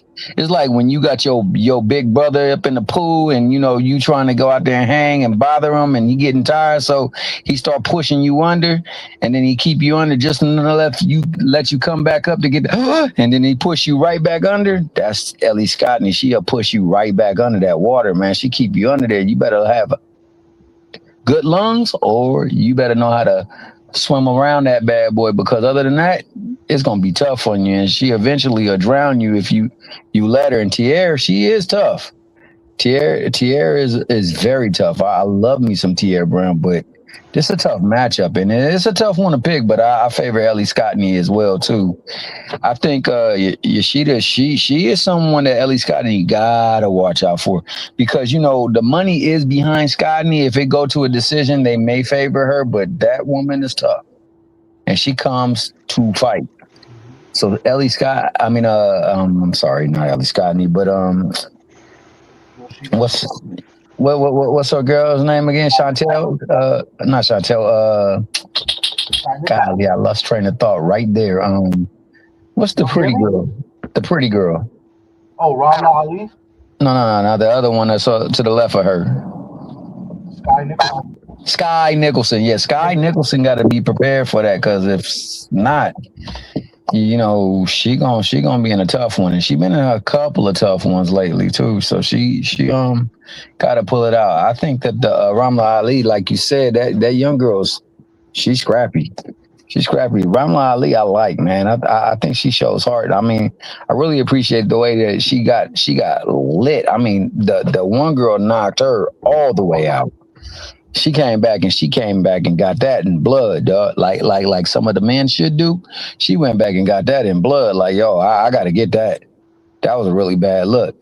And I like that. I like that scrap in her, but that's a tough fight. So it's a really good card, man. I also believe that Caroline, she should go and should she handle her business, and should Alicia handle her business, that sets that matchup nicely, especially with the way that they've been talking about one another. So it's a good move, her going up to that division. It's a good move, they're being right there. It's a good move that they go up there and handle their business so that they can get to that fight. I like the fact that this card sets this tone for the way that cards should be. These are how cards should be, and it should be with things on the line. So we need the men to follow suit, because right now the women are showing it how to be done over there, at least on the MVP side. So shout out to MVP for this card. Shout out for the women for making the fight. Shout out for CamJ for talking it. Shout out for Crush the Legend for going over there and doing what he do. And Tommy from the Brizonx, dog, giving us that validation, dog. He put a stamp on it. He official. He out there. Shout out to my man, Be More Bully, and shout out to my man, Steel Matic. Gianda. Shout out to the chat. I'm gonna add one more thing. So, like, to Tiara Brown and Scotty, there's a big, huge. Just because you said about overwhelming Brown and the way she puts pressure and the way she moves and puts combinations together, she is 28 years old and Tiara Brown is 38. There's a 10-year difference. Now, the only thing with Scotty is she is pillow fisted. She's got no knockouts, and I don't know if she's actually dropped anyone, right? Now, last year when she fought Mercado's pretty tough. Mercado's no slouch. She put hands and feet on Mercado, and she couldn't drop her or stop her. She bruised up her face a little bit, marked her up. Scotty is tough, man. I like Scotty. She's in my top 5 pound for pound girls. To me, she's that good, that technical. She just can't punch. So, and that age difference is going to be a big factor, I think, especially in the second half of that fight. Talk about it, Tom. You know what I'm saying? So 28 and 38, that's huge, bro. That's very huge. And I love Tiara Brown. I think she's great. She's a sweetheart in person. You know what I'm saying? And, she's a tough fighter. You know what I'm saying? And I love that she finally got her respect and her due. She's got with MVP. I believe she was a former police officer out there in Florida. You know what I'm saying? And so credit to her. But I wouldn't sleep on Tiara Brown, but this is going to be a tough task for her, at least Scotty. Yeah, that's gonna be a hell of. Like I said, Tommy, man, like you ever been in the pool with one of your elder siblings or some of your family member? They don't want you around, but you want to be around, and you swimming around them. They push you under, and they hold you for a little bit. They let you come back up so you can get that quick, and then you go right back under. That's her style. Her style is so much like that. That pressure she put on you, it's hard to breathe that time. You wish she did have a little bit more thunder behind them punches, because she put them bad boys together. Yeah. And she put it on you. Yeah, man, I can't. This weekend's gonna be pretty good. I've been so busy. I'm supposed to do an interview today. I gotta hit up my guy Ricardo. He manages Christian Barreto. He's gonna be fighting Corey Marksman. That's gonna be a great fight too. On the Zone Friday, Corey Marksman against Christian Barreto. So I'm supposed to interview Barreto this Friday. Corey is the freaking Puerto Rican killer, this chick. But he's been beating up Puerto Ricans right and left. Like I think his last 4 fights, he's beat Puerto Rican up. Corey Marksman. So I was supposed to interview Barreto this weekend. You know, I'm picking Barreto to win, but it's mostly because of my Puerto Rican bias, right? But Corey's really good. You know what I'm saying? Corey's a really good fighter, really good prospect, technical. You know, so that's a really big fight that nobody's really talking about. I know Cam mentioned it; he's talking about it, but you know, as far as other content creators, nobody's really speaking about that fight.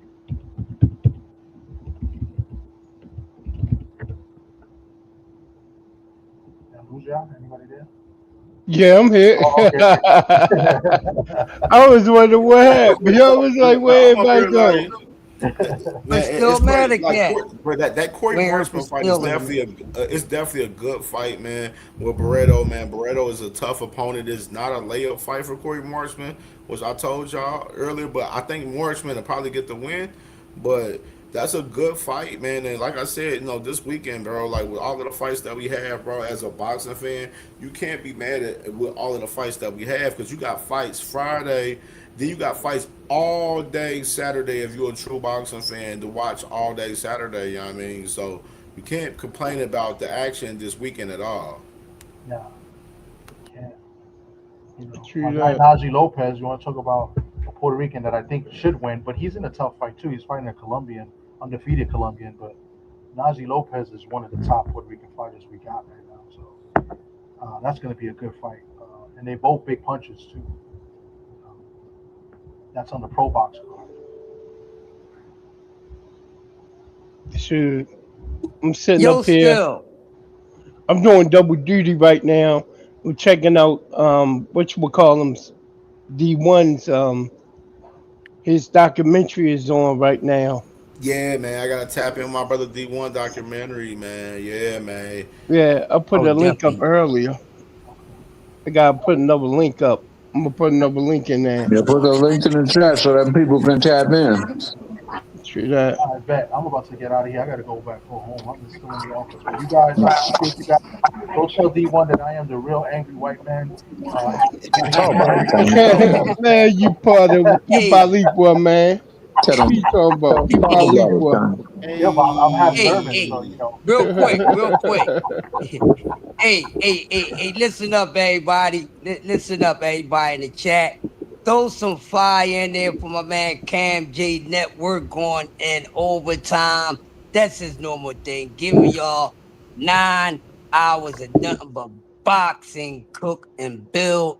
You know it's always the same day over here at the Sorry But Not Sorry podcast with CamJNetwork. Look, Cam got to get up out of here. Salute to the chat. Salute to the panel, everybody that came up. We appreciate it. Hey, I just put the link in. Today. Hey, And put Tommy. make sure y'all drop your link. Put Tommy link up in there too, because y'all need to sub up to my main man Tommy from the Brizons. He out there. He official. Yeah. Make sure y'all subscribe to Tommy D. Make sure y'all subscribe to true that. True that. Make sure if you haven't Tommy yet, from the Bronx. Bronx. Some of y'all still lunching. Some of y'all still lunching. You can subscribe AKA to my Billy channel. Bronco from the Bronx. Billy Bronco from the Bronx. My man, be more Billy in the building. But look, y'all, we really appreciate y'all coming through here and showing my brother CamJNetwork some love. This man is putting in the work. Shout out to the whole team. We got to let Cam go do what he got to do. Everybody go over to my man D1 for the documentary over there at the Angry White Man podcast. Remember to leave in peace, prosperity, and integrity. No more shout outs, baby. We out of here. The cook has been served. What you got, Cam, before we go? Man, shit, man. Salute to my brother TD, man. Show him big love in the Cash App, man. Before we get out of here, man. My brother, man. Love you, brother, man. Big time, man, for sure. And yo, we'll be back at it tomorrow, man. Crush. I think tomorrow I'll be back at it tomorrow about I say 11. I'll push for 11. All right, cool. So I'm coming on tomorrow. Yeah, so the show that me and you and Tommy talked about last night, I'm doing that tomorrow. Throwback Thursday, so get ready, because this thing is about to be epic. The Badussi Fears, Coffee and Donuts for Grown-Ups on Thunder Thursday. We out of here, man. All right, man. Peace. Hear me. One love, y'all. One love, y'all. You already know, man. Much love to y'all, bro. Much love to the family, man. If y'all watch this on the playback, man, make sure y'all definitely subscribe to the channel, man. Hit the like button on the way out. All of that good stuff, man. I love y'all, man. Crazy show today, man. Once again, man, we gonna be back at it tomorrow, man. Most definitely. By 11 o'clock tomorrow. Make sure y'all tap into my brother, Crush the Legend. Crush the Legend said, 8:30, 9 o'clock a.m. in the morning, man. So, you know what I'm saying? Tap in with Coffee and Donuts for Grown-Ups tomorrow with my brother, Crush the Legend, man. It's going to be lit. And make sure y'all definitely tap in with my brother, D1 documentary, boxing, turn it into WWE. Right now, man, most definitely, man. Tap into D1 Angry White Man Boxing Podcast. Most definitely, man. I love y'all, man. Appreciate all the love. I want to definitely salute to everyone showing love in the cash for today real quick before I get out of here real quick. I definitely got to do that, I feel. Because there's a lot of love today. Salute to my brother D1, man, showing love in the Cash App twice today, man. My brother, man. Love you, brother. Make sure y'all tap into the documentary. Most definitely, like I said, definitely salute to my brother SBG Mello. Salute to my brother EB Music TV, man. Salute to my brother Swoosh Life, man, showing love. Salute to my brother KP, showing love in the Cash App today, man. Salute to my brothers No More Sleepwalking, showing love in the Cash App. My brother Kurt Hurd as well, showing love in the Cash App. And my brother TD ending the show off, showing love in the Cash App, man. Most definitely, man. All the love today, man. I really appreciate it. Truly do. We back at it tomorrow about 11 a.m., man. Most definitely, man. Love y'all. Enjoy y'all Wednesday night. We'll see y'all tomorrow, man. It's lit. Y'all know the fucking vibes, man. Hey, leave your emotions at the door when you come over here, man. You know shit get real over here, man. You gotta have your receipts and your facts when you come over here. Shit be different, man. Get different over here when motherfuckers saying shit, whatever they feel they can say. And when shit get upon with the facts, shit end up being different and get spooky for niggas, man. You feel me? So, shit be different, man. But love y'all. We out of here. Peace.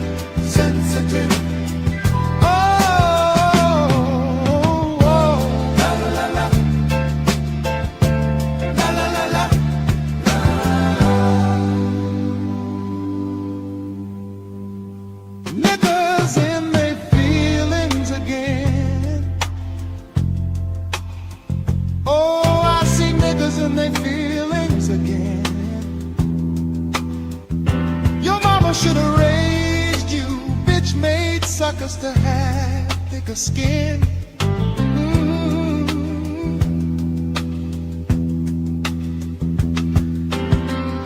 I'ma always tell the truth. I'ma always tell the truth. If the truth hurts your feelings, that's a problem that's on you.